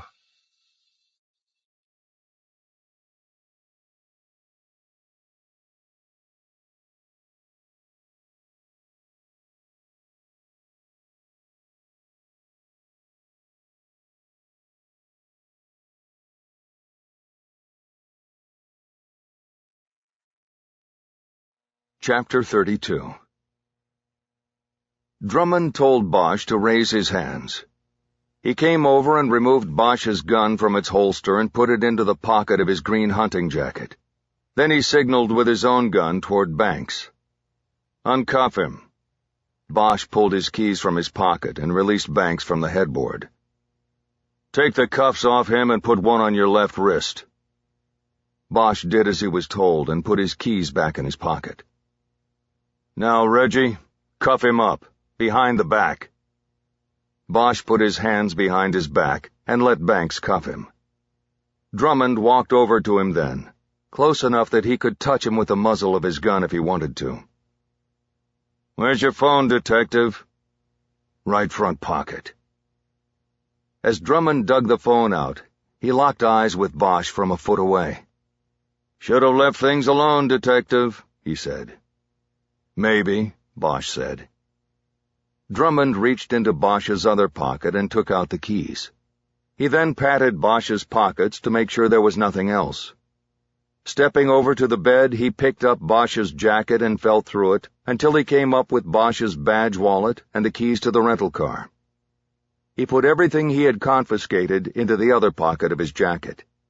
He then reached under his jacket to his back and came out with another gun. He handed it to Banks. "Watch him, Reggie." Drummond walked over to the table and flipped open the case file with a fingernail. He bent over to look down at the photographs of the camera models Annika Jesperson had carried. "So, what are we doing here, gentlemen?" he asked. Banks blurted out an answer, as if he had to get on record ahead of Bosch. "He was trying to get me to talk, Drummer. Talk about L.A. and the boat. He knows about the boat. He fucking kidnapped me, but I didn't tell him shit." Drummond nodded. "That's good, Reggie. Real good." He continued to look at the file, turning some of the pages, again just using a fingernail. Bosch knew he wasn't really looking at the file. He was trying to assess what he had walked into and what he needed to do about it. Finally, he closed the file and put it under his arm. "I think we're going to take a little ride," he said. Bosch finally spoke, making a pitch he knew wasn't going to go anywhere. "You know you don't have to do this, Sheriff. I've got nothing but my hunches, and if you put them and a buck together, you won't even be able to buy a cup of coffee at Starbucks." Drummond smiled without humor. "I don't know. I think a guy like you operates on a little more than his hunches." Bosch returned the humorless smile. "You'd be surprised sometimes." Drummond turned and surveyed the room, making sure he hadn't missed anything. "Okay, Reg, grab Detective Bosch's jacket. We're going to take that drive now. We'll use the detective's car." The parking lot was deserted when they walked Bosch out to his rented Crown Vic. Bosch was put in the back seat, and then Drummond gave Banks the keys and told him to drive. Drummond got in the back, behind Banks, and next to Bosch. "Where are we going?" Banks asked. "Hammett Road," Drummond said. Banks pulled out of the lot and headed toward the 99 entrance ramp. Bosch looked over at Drummond, who still had his gun in his hand. "How'd you know?" he asked. In the darkness, he could see Drummond's contented smirk. "You mean, how did I know you were sniffing around up here?" "Well, you made a few mistakes, Detective. First of all, you left muddy tracks across the helipad at Carl Cosgrove's place last night. He saw them this morning and called me up. He said he had a prowler, and I sent out a couple of my guys to check it out. Then I get a call from Frank Dowler tonight, telling me that our boy Reggie here is having drinks at the post with a guy looking to buy an IRG pistol, and the confluence of these things got me to thinking. "Drummer, this guy was conning me," Banks said from the front seat, his eyes looking for Drummond's in the mirror. "I didn't know, man. I thought he was legit, so I called Frank to see if he wanted to sell his gun. Last time I talked to him, he was looking for money." "I figured as much, Reggie. But Frank knows a few things you don't know. Plus he was nervous because his wife said a stranger had come by the house yesterday asking about him." He glanced at Bosch and nodded at him as if to say he knew he was the visitor. "Frank put two and two together and was wise enough to call me." Then I made some calls, and pretty soon I hear that a name I know from a night long in the past is on the registry at the Blue Light. That was another mistake, Detective Bosch, putting the room in your name." Bosch didn't respond. He looked out the window into the dark and tried to cheer himself with the knowledge that he had sent the audio file of the bank's interview to his partner. Chu would find it when he checked his email in the morning. He knew he could use that knowledge in some way now to possibly bargain for his freedom, but he felt it was too risky. He had no idea what people or connections Drummond had down in L.A. Bosch couldn't risk his partner or the recording. He had to be content to know that no matter what happened to him this night, the story would get to Chu, and Annika Jesperson would be avenged. Justice would be done. Harry could count on that. They went south, and soon crossed the line into Stanislaus County. Banks asked when he'd be able to get his car, and Drummond told him not to worry about it, that they'd pick it up later. Banks put the turn signal on as the exit for Hammett Road approached. "Going to see the boss, huh?" Bosch said. "Something like that," Drummond said. They exited and headed through the almond grove toward the grand entrance to the Cosgrove estate. Drummond told Banks to pull forward so he could push the button on the call box from the back seat. "Yes? It's me. Everything all right?" "Everything's fine. Open up." The gate opened automatically, and Banks drove through. They followed the entrance road through the grove toward the chateau, traversing in 2 minutes what had taken Bosch an hour to cover the night before. Bosch leaned against the side window and looked up. It seemed darker than the night before. Cloud cover had blotted out the canopy of stars. They came out of the grove, and Bosch saw that the mansion's exterior lights were off. Maybe there wasn't enough wind to turn the turbine behind the house.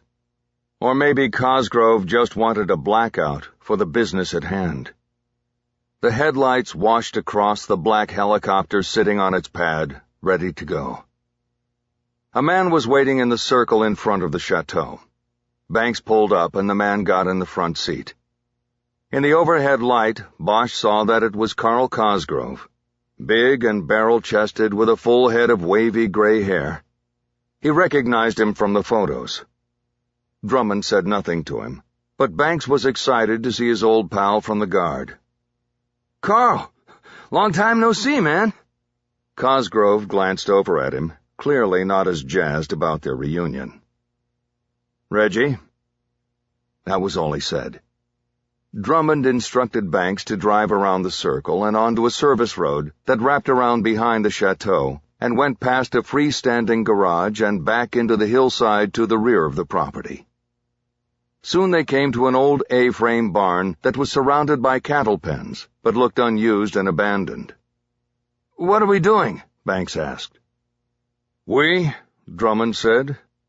"We are taking care of Detective Bosch because Detective Bosch couldn't leave the ghosts of the past alone. Pull to the front of the barn."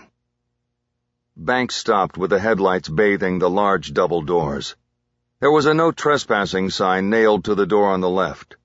A large slide bar secured the doors, and a heavy chain was also wrapped through the 2 handles and held in place with a padlock.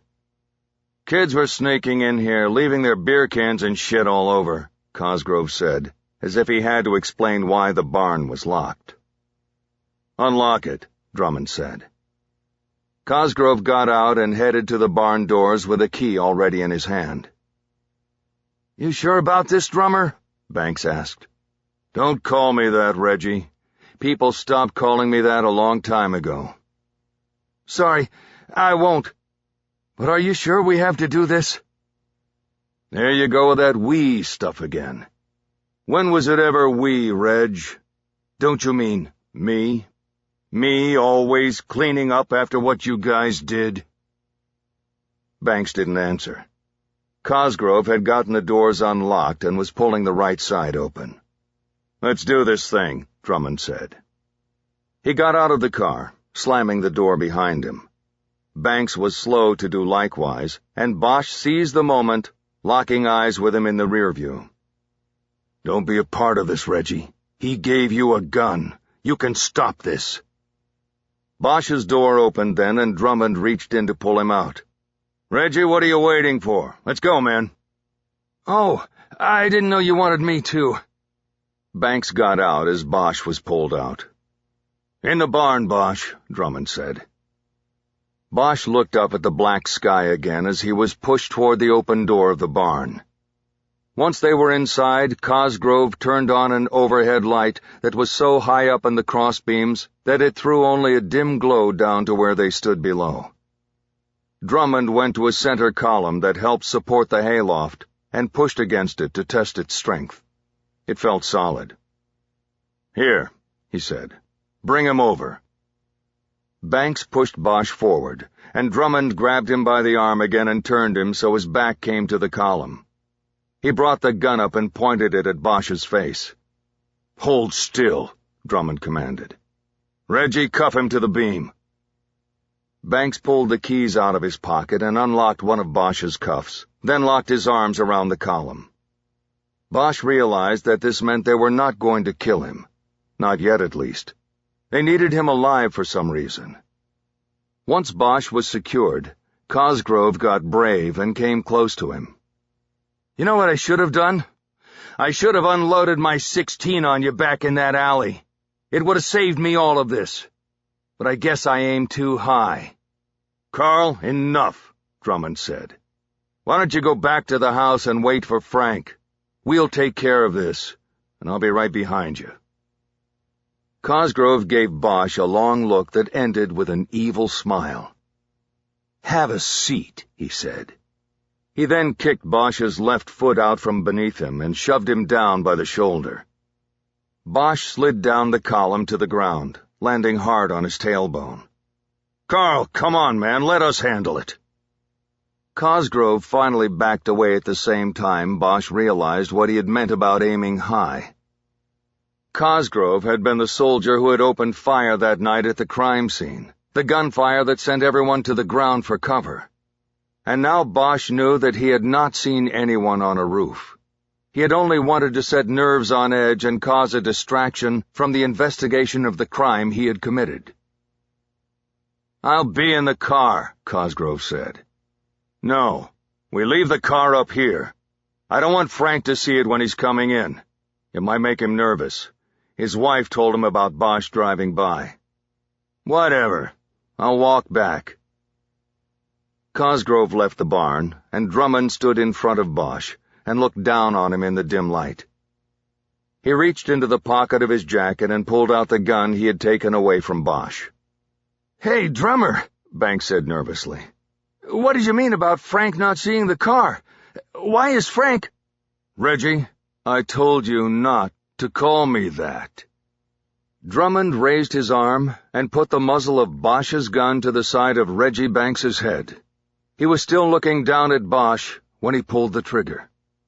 The sound was deafening, and Bosch was hit by the blowback of blood and brain matter a split second before Banks's body dropped to the hay-strewn floor next to him. Drummond looked down at the body. The heart's last few contractions sent blood gushing from the bullet entrance point into the dirty straw. Drummond pocketed Bosch's gun again, and then reached down to the gun he had given Banks earlier. He picked it up. "Back in the car when you were alone with him, you told him to use it on me, didn't you?" Bosch didn't answer, and Drummond didn't wait long before moving on. "You'd think he would have checked to see if it was loaded." He popped out the magazine and wiggled it empty in front of Bosch.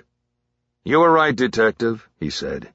"You attacked the weak link, and Reggie was the weakest link. Bravo on that." Bosch realized he had been wrong. This was the end. He brought his knees up and pressed his back against the beam. He braced himself. He then dropped his head forward and closed his eyes. He conjured up an image of his daughter. It was from a memory of a good day. It was a Sunday, and he had taken her to the empty parking lot of a nearby high school for a driving lesson. It had started rough, with her foot heavy on the brake. but by the time they were finished, she was operating the car smoothly and with more skill than most drivers Bosch encountered on the real streets of L.A. He was proud of her, and more important, she was proud of herself. At the end of the lesson, when they had switched seats and Bosch was driving them home, she told him she wanted to be a cop, that she wanted to carry on his mission. It had come out of the blue, just something that had generated out of their closeness that day. Bosch thought about that now, and felt a calmness overtake him. It would be his last memory, what he took with him into the black box. "Don't go anywhere, Detective. I'm going to need you later." It was Drummond. Bosch opened his eyes and looked up. Drummond nodded and started heading back toward the door. Bosch saw him slide the gun he had given Banks under his jacket and into his back waistband. The ease with which he had put Banks down and the practiced motion of slipping the gun behind his back suddenly made things click into place for Bosch. You didn't coldly dispatch someone like that unless you had done it before. And of the 5 conspirators, only one had a job in 1992 in which a throwdown gun, one without a serial number, might be useful. To Drummond, his IRG gun wasn't a souvenir of Desert Storm. It was a working gun. That was why he brought it to L.A. "It was you," Bosch said. Drummond stopped and looked back at him. "Did you say something?" Bosch stared at him. "I said I know it was you, not Cosgrove. You killed her." Drummond stepped back toward Bosch. His eyes roamed the dark edges of the barn, and then he shrugged. He knew he held all the cards. He was talking to a dead man, and dead men tell no tales. "Well," he said, "she was becoming a nuisance." He smirked, and seemed delighted to share confirmation of his crime with Bosch after 20 years. Bosch worked it. "How did you get her into the alley?" he asked. "That was the easy part. I went right up to her and told her I knew who and what she was looking for. I said I was on the boat and I heard about it. I said I would be her source, but I was scared and couldn't talk. I told her I'd meet her at 0500 in the alley, and she was dumb enough to be there." He nodded as if to say, "Done deal." "What about her cameras?"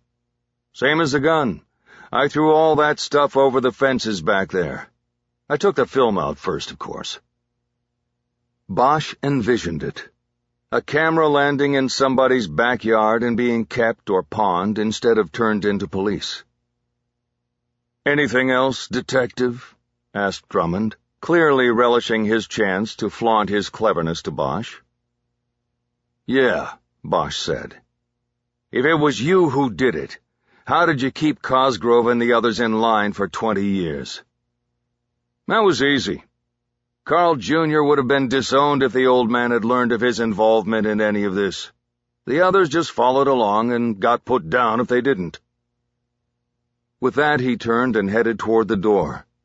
He pushed it open, but then hesitated. He looked back at Bosch with a grim smile as he reached over and turned out the overhead light.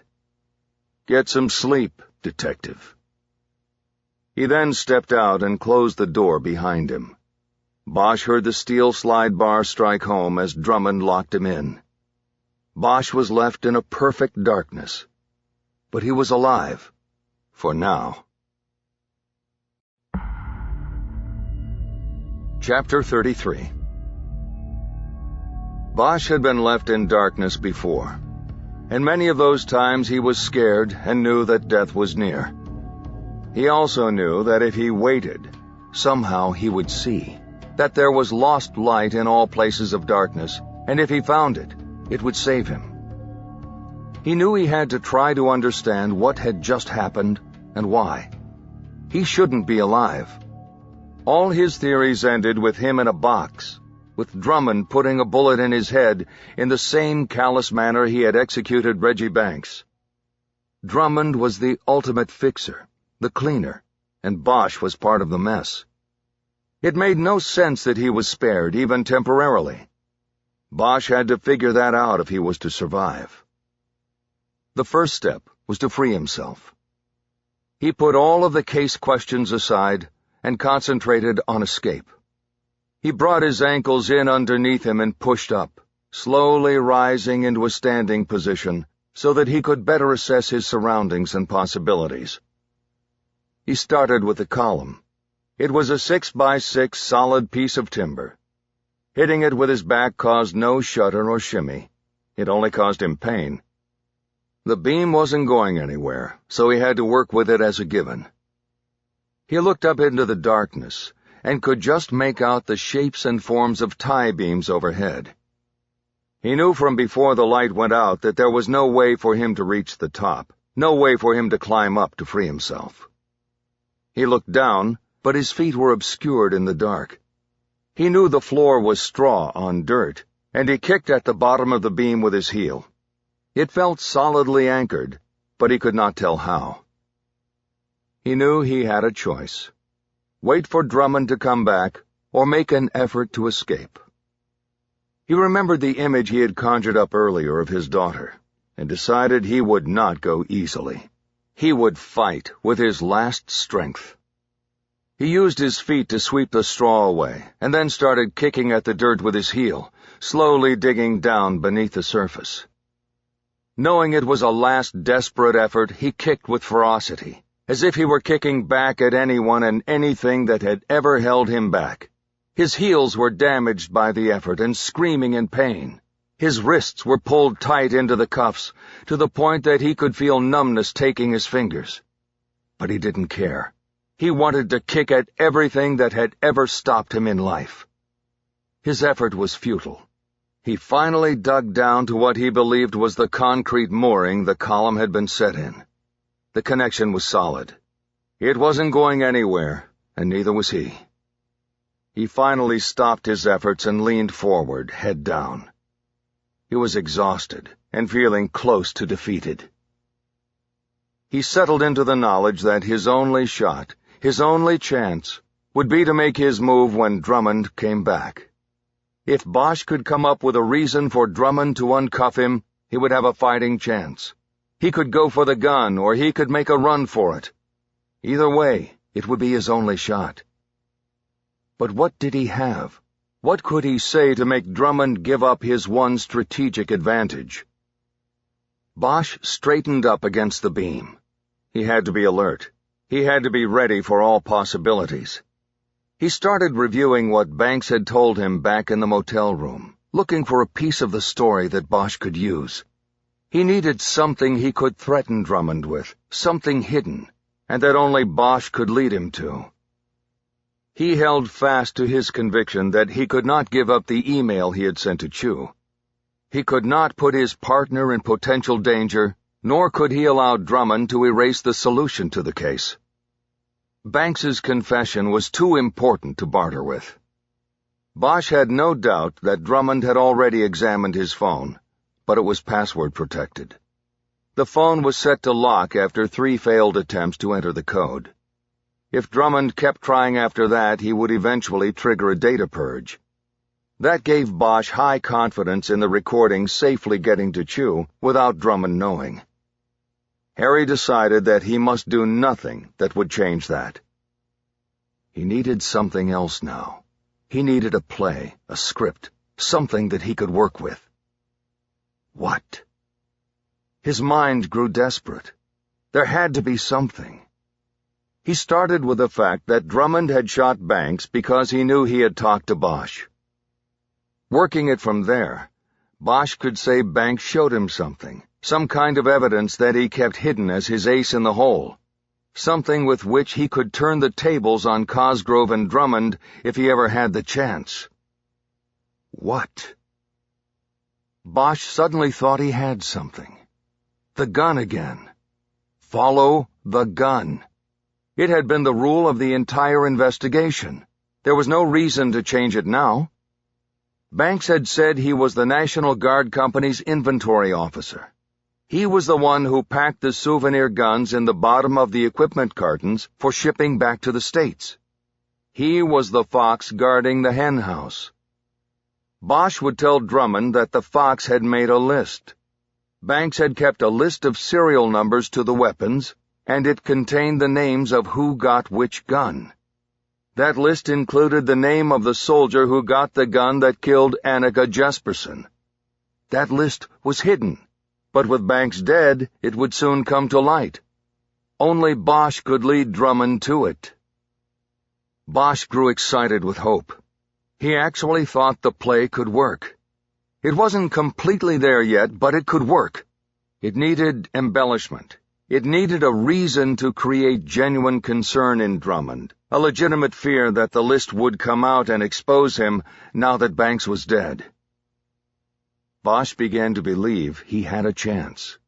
He just needed to wrap the basic story in more detail and believability. He just needed...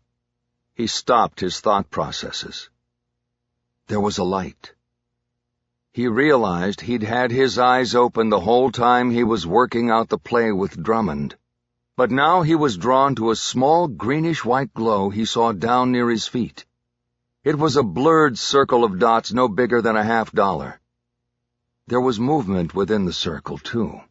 A tiny speck of light, like a distant star, moved along the circumference of the circle, touching dot to dot to dot. Bosch realized he was looking at Reggie Banks's watch. And all in a moment, he knew how he could escape. A plan quickly formed in Bosch's mind. He slid down the beam to the point where he was in a sitting position without a chair beneath him. Despite soreness to his thighs and hamstrings from the plod through the almond grove the night before, he used his right leg to brace his back against the column and hold his position, then reached out with his left foot. Using his heel, he attempted to hook the dead man's wrist and pull it toward him. It took several tries before he was able to find purchase and move the arm. Once he had moved it as far as he could with his foot, he stood back up and rotated 180 degrees around the column. He slid all the way to the ground this time, and reached back with his hand for Banks's hand. He was barely able to reach it.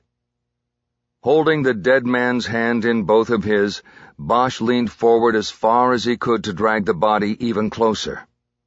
Once he accomplished that, he reached for the wrist and unbuckled the watch.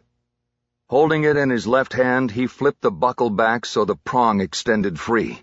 He then twisted his wrist so he could work the small steel pin into the keyhole on the right handcuff. As he worked, Bosch visualized the process. A handcuff was one of the easiest locks to pick, provided you weren't doing so in the dark and working with your hands behind your back. The key was basically a single-notched pin. The key was universal because in law enforcement, cuffs were often moved with prisoners from officer to officer, or from bench to bench. If every pair of cuffs had a unique key, then an already ponderous system would slow down even more. Bosch was counting on that as he worked with the watch buckle's pin. He was skilled with the set of lockpicks that he kept hidden behind his badge in the wallet Drummond had confiscated. Turning the prong of a watch buckle into a pick was the challenge. It took him less than a minute to open the cuff.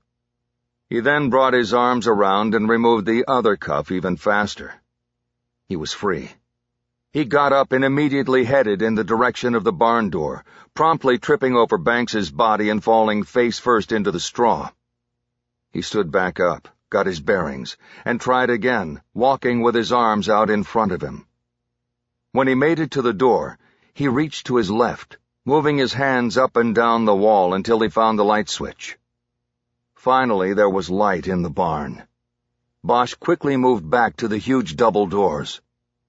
He had heard Drummond slide the outside bar home, but he tried to move the doors anyway, pushing hard but failing. He tried it twice more and got the same result. Bosch stepped back and looked around. He had no idea if Drummond and Cosgrove were coming back in a minute or a day, but he felt the need to keep moving. He walked back around the body toward the darker recesses of the barn. He found another set of double doors on the rear wall, but those were locked as well. He turned around and surveyed the interior, but saw no other doors and no windows. He cursed out loud. He tried to calm himself and think. He put himself outside and tried to remember looking at the barn in the wash of the headlights as they had pulled up. It was an A-frame structure, and he remembered that there was a door up in the loft for loading and unloading hay. Bosch moved quickly to a wooden ladder built next to one of the main support beams and started climbing. The loft was still crowded with bales of hay that had never been removed after the barn was abandoned. Bosch made his way around them to the small set of double doors. These doors were locked too, but this time from the inside. It was a simple flip-over hasp with a heavy-duty padlock. Bosch knew he could break the lock if he had the right picks, but they were in his badge wallet, which was in Drummond's pocket. A watch buckle wouldn't work. He found his escape thwarted again. He bent forward to study the hasp as best he could in the dim light. He was thinking about trying to kick the doors open, but the wood seemed solid and the hasp assembly was anchored by 8 wood screws. Trying to kick it open would have to be only a loud and final resort. Before going down to the lower level again, he looked around the loft for anything that might help him escape or defend himself. A tool for prying off the lock hasp, or even a piece of solid wood to use as a club. What he found instead might work better. Behind a row of broken hay bales was a rusted pitchfork. Bosch dropped the pitchfork down to the first floor, careful not to land it on Banks's body, and then climbed down. With the pitchfork in hand, he made one more search around the barn, looking for a way of escape. Finding none, he returned to the light at the center of the barn's floor. He checked Banks's body on the off chance he carried a folding knife or something else he could use. He found no weapon, but he did find the keys to his rental car. Drummond had forgotten to retrieve them after killing Banks. Bosch moved to the front doors of the barn and pushed one more time, even though he knew they would not part. He was less than 15 feet away from his car, but couldn't get to it. He knew that in the trunk, beneath the cardboard boxes of equipment that he had transferred, there was another box that he had moved from his work car to the rental. It was the box that held his second gun, the Kimber Ultra Carry 45, loaded with 7 bullets in the magazine, plus 1 more jacked into the chamber for good luck. "Shit," he whispered. Bosch knew he had no choice but to wait. He had to surprise and overpower 2 armed men when they returned. He reached over and switched off the light, dropping the barn back into darkness. He now had the pitchfork and the darkness and the element of surprise. He decided that he liked his chances. Chapter 34. Bosch didn't have to wait long. No more than 10 minutes after he turned off the light, he heard the scraping sound of metal on metal as the slide bar outside was moved. This was done slowly, and Bosch thought maybe Drummond was trying to surprise him. The door slowly came open.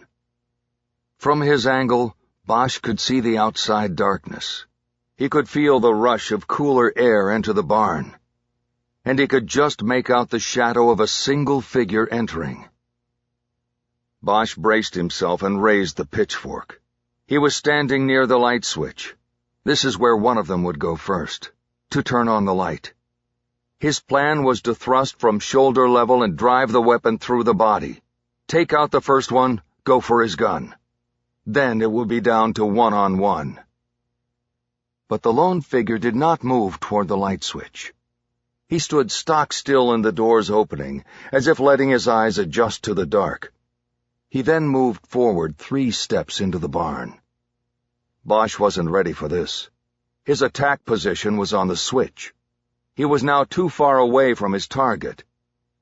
A light suddenly came on in the barn, but it was not from overhead. The person who had entered was carrying a flashlight, and Bosch now thought it might be a woman. She was past Bosch's position now, and the flashlight was held out in front of her body and away. Bosch could not see her face from his angle, but he could tell by size and demeanor that it was neither Drummond nor Cosgrove. It was definitely a woman. The beam swept across the barn and then jerked back to the body on the ground. The woman rushed forward to put the light on the dead man's face. Banks lay on his back with his eyes wide open, and the horrible entry wound to the right temple. His left hand was extended out at an odd angle toward the support column. His discarded watch was lying in the straw next to it. The woman crouched next to Banks and shifted the light as she played it across his body. In doing so, she revealed first the gun in her other hand, and then her face. Bosch lowered the pitchfork and stepped out of cover. "Detective Mendenhall." Mendenhall swiveled right and brought the gun's bead on Bosch. He raised his hands, still holding the pitchfork. "It's me." He realized he must appear to her as some sort of send-up of the famous American Gothic painting, with a pitchfork-carrying farmer and his wife, minus the wife. He let go of the pitchfork and let it drop to the straw. Mendenhall lowered her weapon and stood up. "Bosch, what's going on here?" Bosch noted that she had dispensed with her own demand for rank and respect. Rather than answer, he moved toward the door and looked out. He could see the lights of the chateau through the trees, but no sign of Cosgrove or Drummond. He stepped out and went to his rental car, using the key fob to pop the trunk. Mendenhall followed him out. "Detective Bosch, I said, what is going on?" Bosch lifted one of the cardboard boxes out of the trunk and lowered it to the ground. "Keep your voice down," he said. "What are you doing here? You followed me up here over O'Toole's complaint?" Bosch found the gun box and opened it. "Not exactly." "Then why?" He retrieved the Kimber and checked its action. "I wanted to know something." "Know what?" He holstered the gun, then took the extra magazine out of the box and put it in his pocket. "What you were doing, for one thing. I had a feeling you weren't going on vacation." Bosch closed the trunk quietly and looked around to get his bearings. He then looked at Mendenhall. "Where's your car? How did you get in here?" "I parked where you parked last night. I got in the same way." He looked down at her shoes. They were caked in mud from the almond grove. "You've been following me, and you're alone. Does anyone even know where you are?" She averted her eyes, and he knew the answer was no. She was freelancing on Bosch while he was freelancing on Annika Jesperson. Somehow, some way, he liked that about her. "Turn off the flashlight," he said. "It will only expose us." She did as she was told. "Now what are you doing here, Detective Mendenhall?" "I'm working my case." "That's not good enough. You're freelancing on me, and I want to know why." "Let's just say I followed you off the reservation and leave it at that." "Who killed that man in there?" Bosch knew there wasn't time to go back and forth with Mendenhall over her motives for following him. If they got out of this, he would get back to it at the right time. "Sheriff J.J. Drummond," he answered. "In cold blood, right in front of me, without missing a beat. Did you see him when you were sneaking in here?" "I saw two men. They both went into the house." "Did you see anybody else? A third man arrive?" She shook her head.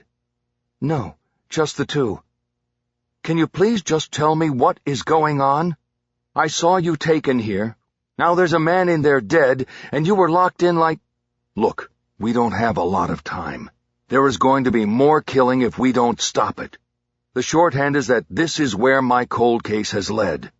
The case I told you about and that I went to San Quentin on. It's here. This is where it ends. Get in." Bosch continued in a whisper as he moved toward the driver's side door. "My victim was Annika Jesperson from Denmark. She was a war correspondent. 4 National Guard soldiers drugged and raped her on an R&R leave during Desert Storm in '91. She came over here the next year looking for them. I don't know if she was going to write a story or a book or what, but she followed them to L.A. during the riots, and they used the cover of the riots to murder her. Bosch got in, put the key in the ignition, and started the car, keeping his foot as light on the gas as possible. Mendenhall got in the passenger side. My investigation has caused the conspiracy that binds them to unravel. Banks was a loose end, so they killed him. They mentioned that another man was coming, and I think they're going to kill him too. Who? A guy named Frank Dowler.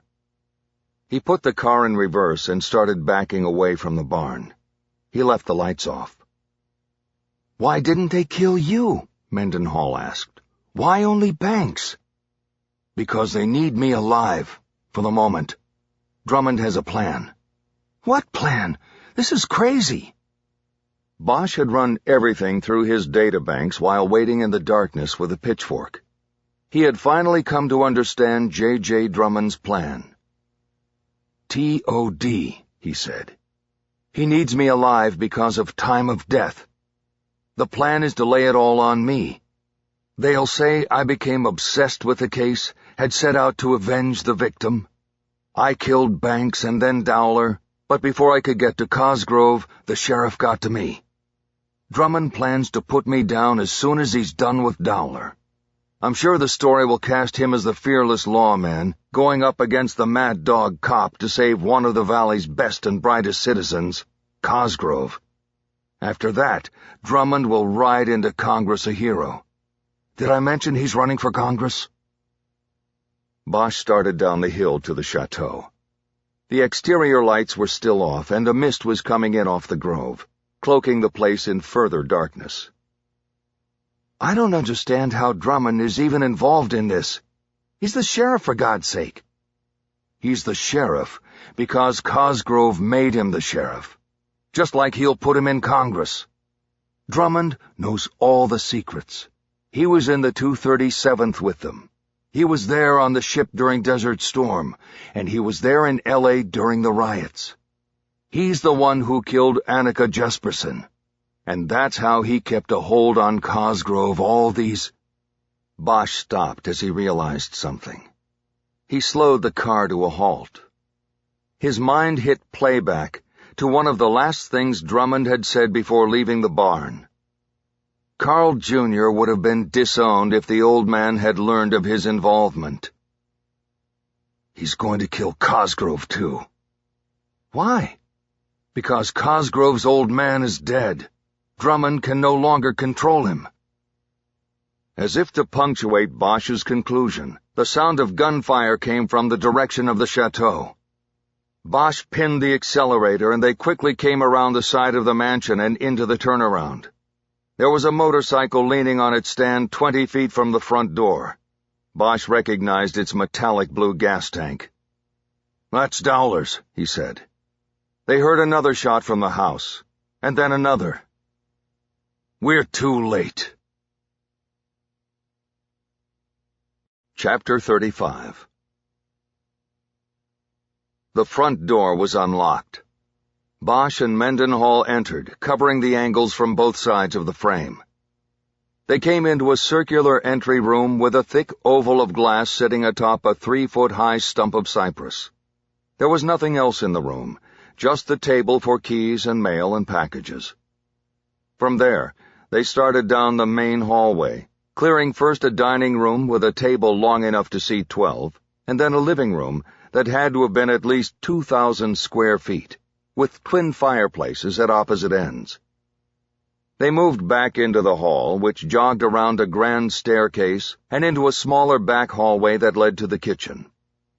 On the floor here was the dog that had charged toward Bosch the night before, Cosmo.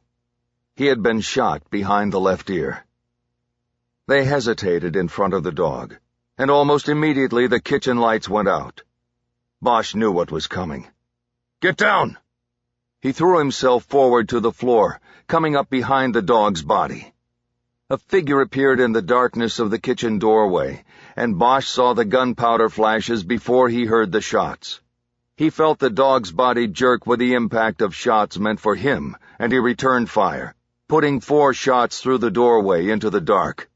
He heard glass shattering and wood splintering. Then he heard a door opening and the sound of footsteps running away.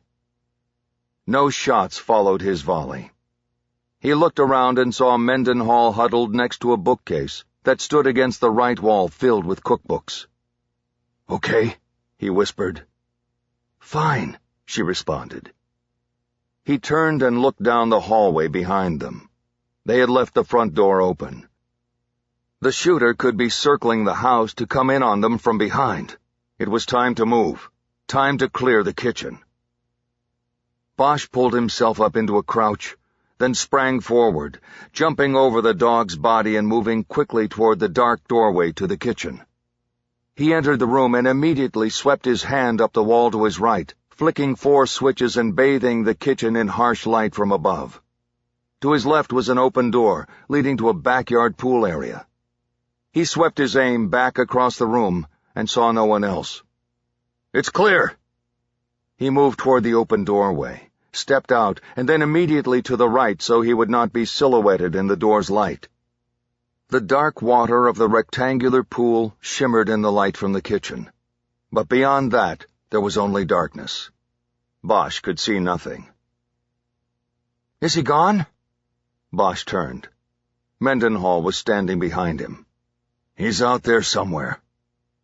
He went back through the kitchen door to check the rest of the house, and immediately saw a lip of what looked like blood pooling out from beneath a door next to the massive stainless steel refrigerator. Bosch pointed it out as Mendenhall returned to the kitchen. She stood in firing position as he reached for the knob. Bosch opened the door to a walk-in pantry, and there on the floor were the bodies of 2 men. One he immediately recognized as Carl Cosgrove. The other, he guessed, was Frank Dowler. Like the dog, both had been shot once behind the left ear. Cosgrove's body was on top of Dowler's, suggesting the sequence of murders.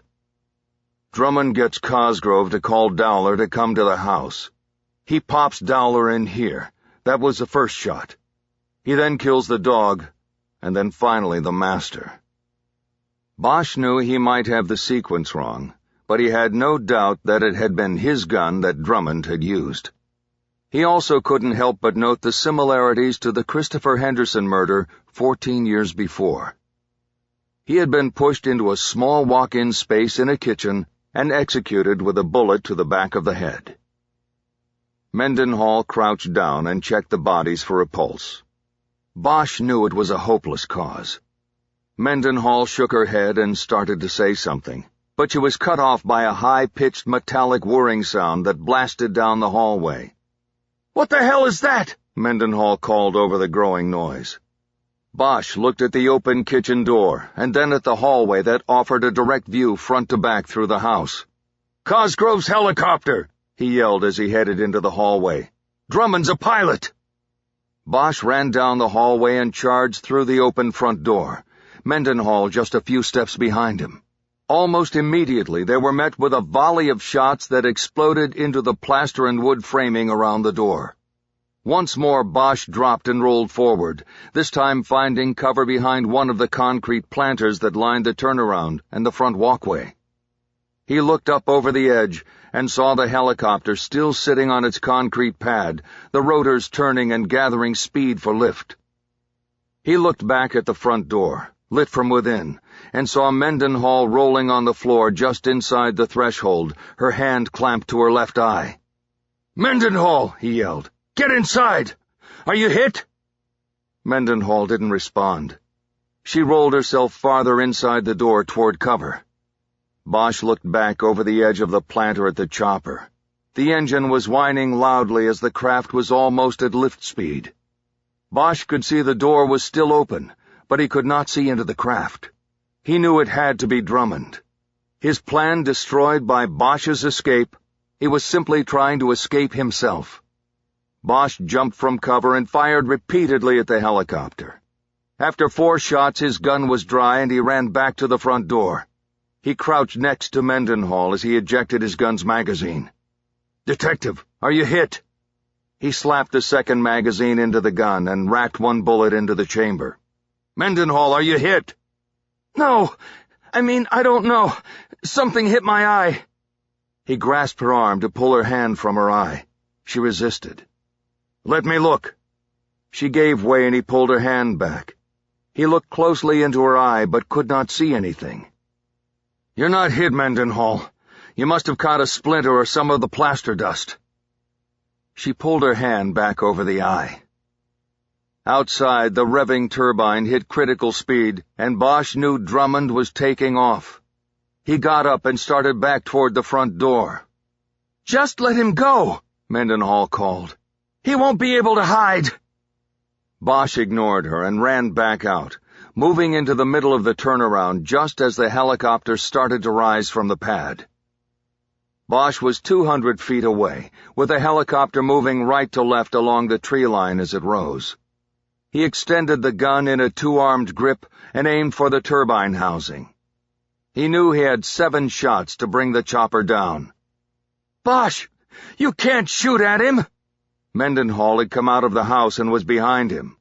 "The hell I can't! He shot at us!" "It's not in policy!" She had now come up next to him. She still held a hand over her injured eye. "It's in my policy." "Listen to me. There is no longer a threat to you. He's flying away. You are not defending life." "Bullshit!"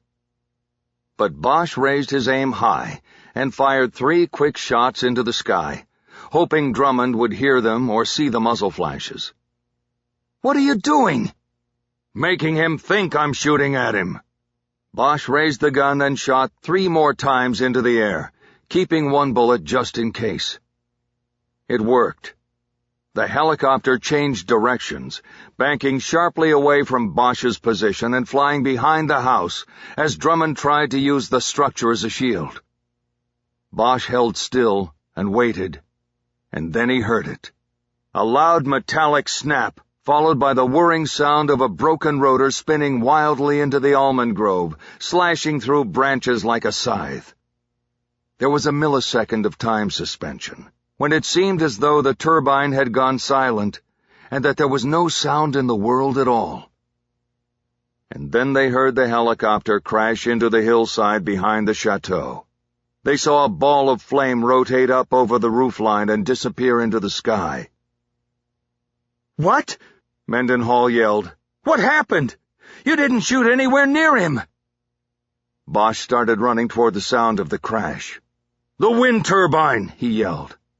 "What wind turbine?" she yelled back. Bosch turned the corner of the house and saw smoke and scattered fires on the hillside. There was a strong smell of fuel in the air. Mendenhall caught up to him and with a beam of her flashlight led the way. The helicopter had fallen no more than 150 feet, but had completely broken apart on impact. There was a fire burning on the hillside to the right, where the fuel tank had apparently separated and exploded. They found Drummond beneath the shattered cockpit canopy, his limbs broken and at unnatural angles to his torso, his forehead gashed deeply by torn metal in the crash. When Mendenhall put the light on his face, he reacted, slowly opening his eyes. "My God, he's alive," she said. Drummond's eyes followed her as she moved about, clearing debris off him, but his head did not turn. His lips moved, but his breathing was too shallow for him to make a sound. Bosch crouched down and put his hands into the left pocket of Drummond's jacket. He retrieved his cell phone and badge wallet. "What are you doing?" Mendenhall said. "We need to get him help and you can't remove things from a crime scene." Bosch ignored her. It was his property, and he was taking it back. Mendenhall pulled out her phone to call for paramedics and investigators. Meanwhile, Bosch patted the pocket on the other side of Drummond's jacket and felt the form of a gun. His gun, he knew. He looked at Drummond's face. "I want you to keep that, Sheriff. Let them find it on you." He heard Mendenhall curse, and he turned back to look at her. "I can't get a signal," she said. Bosch slid his thumb across his phone's screen, and it came to life. It appeared that it had survived the crash intact and in working order. It also had a 3-bar signal. "I've got nothing," he said. He put the phone in his pocket. "Damn it," Mendenhall said. "We have to do something." "Do we really?" Bosch said. "Yes," Mendenhall said pointedly. "we do." Bosch locked eyes with Drummond. "Go back down to the house," he called out. "I saw a phone in the kitchen." "All right, I'll be back." Bosch turned and watched Mendenhall start down the hill. He then looked back at Drummond. "Just you and me now, Sheriff," he said softly. Drummond had continually been trying to say something. Bosch finally dropped down to his hands and knees and leaned his ear toward Drummond's mouth. Drummond spoke in a shallow, halting voice. "I can't feel anything." Bosch leaned back on his haunches and looked down as if appraising Drummond's injuries. Drummond worked hard to crank up a smile. Bosch saw ruby-red blood on his teeth. He'd punctured a lung in the crash. He said something, but Bosch didn't hear it. Harry leaned back over him again. "What did you say?" "I forgot to tell you. In the alley, I put her down on her knees, and then I made her beg." Bosch pulled back as the fury racked through his body. He stood up and turned away from Drummond and looked down toward the chateau. Mendenhall was nowhere in sight. He turned back to Drummond. Bosch's face was a mask of anger. Vengeance clawed at him from every nerve ending. He dropped to his knees and gathered the front of Drummond's shirt in his fist. He leaned down and spoke through clenched teeth. "I know what you want, but I'm not going to give it to you, Drummond. I hope you live a long and painful life, in a prison, in a bed, in a place that stinks of shit and piss, breathing through a tube, eating through a tube. And I hope that every day you want to die, but can't do a fucking thing about it." Bosch released his grip and pulled back. Drummond was no longer smiling. He was staring into his own bleak future. Bosch stood up, brushed the dirt off his knees, and then turned and started down the hill. He saw Mendenhall walking back up, the flashlight in her hand. "They're coming," she said. "Is he—" "Still breathing. How's your eye?" "I got whatever it was out. It stings." "Have them take a look at it when they get here." Bosch walked past her and on down the hill. On the way, he pulled out his phone so he could call home. Snow White, 2012. It was 7 p.m. in Copenhagen when Bosch made the call. It was picked up promptly by Henrik Jespersen at his home. "Henrik, it's Harry Bosch in L.A. "Detective Bosch, how are you? Do you have news on Annika?" Bosch paused. It seemed like an odd phrasing for the question. Henrik seemed breathless, as if he knew this was the call he had been waiting 20 years for. Bosch didn't make him wait any longer. "Henrik, there has been an arrest in your sister's murder. We have the killer, and I wanted—" "Endelig!" Bosch did not know what the Danish word meant, but it sounded like an exclamation of both surprise and relief. There was then a long silence, and Bosch guessed that the man on the other end of the line, half a world away, had possibly started to cry. Bosch had seen the behavior before when he had delivered such news in person. In this case, he had asked to go to Denmark to personally brief Henrik Jespersen, but the request was denied by Lieutenant O'Toole, who was still smarting from the denial of his 128 complaint against Bosch by Mendenhall and the PSB. "I am sorry, Detective," Henrik said. "I am very emotional, you see. Who is the killer of my sister?" A man named John James Drummond. She didn't know him. There was no immediate response, so Bosch filled the space. Henrik, you may start hearing from some journalists about the arrest. I made a deal with a reporter at the BT there in Copenhagen. He helped me with the investigation. I need to call him next. Again, there was no response. Henrik, are you... This man Drummond, why did he kill her? Because he believed it would bring him favor with a very powerful man and family. It helped them cover up another crime against your sister. Is he in jail now? Not yet. He's in a hospital. But they will be moving him soon to the jail ward. In hospital? Did you shoot him? Bosch nodded. He understood the emotion behind the question, the hopefulness in it.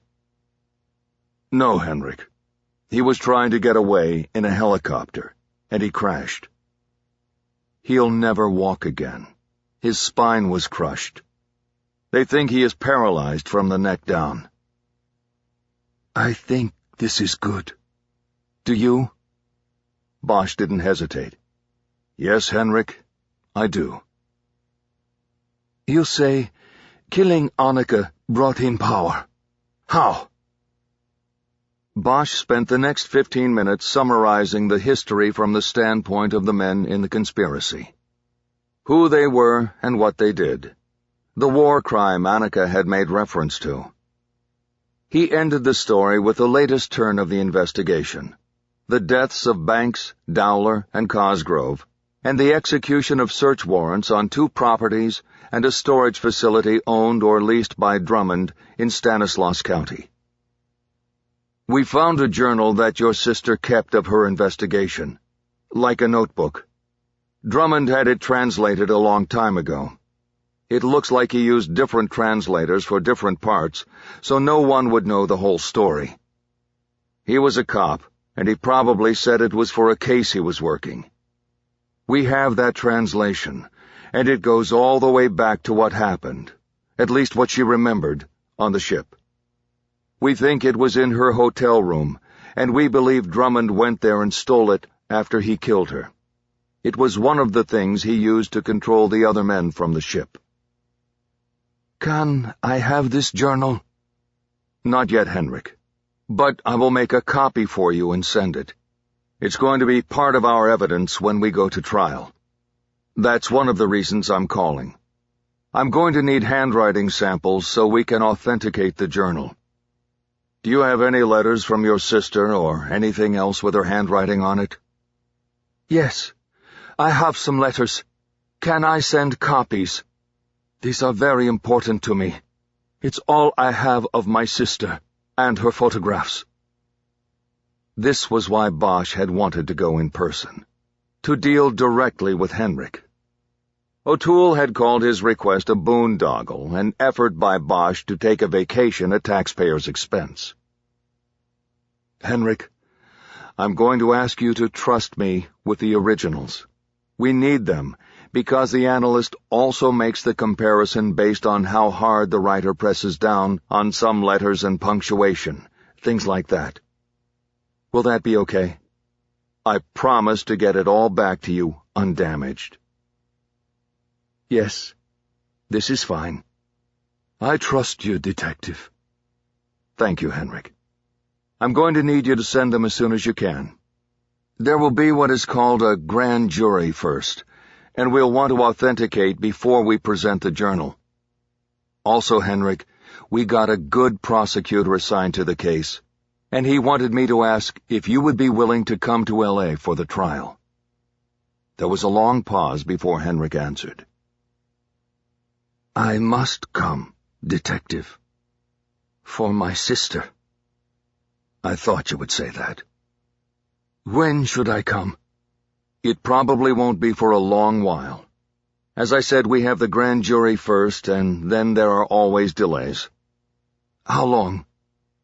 Well, Drummond's medical condition will probably delay things a bit, and then his lawyer.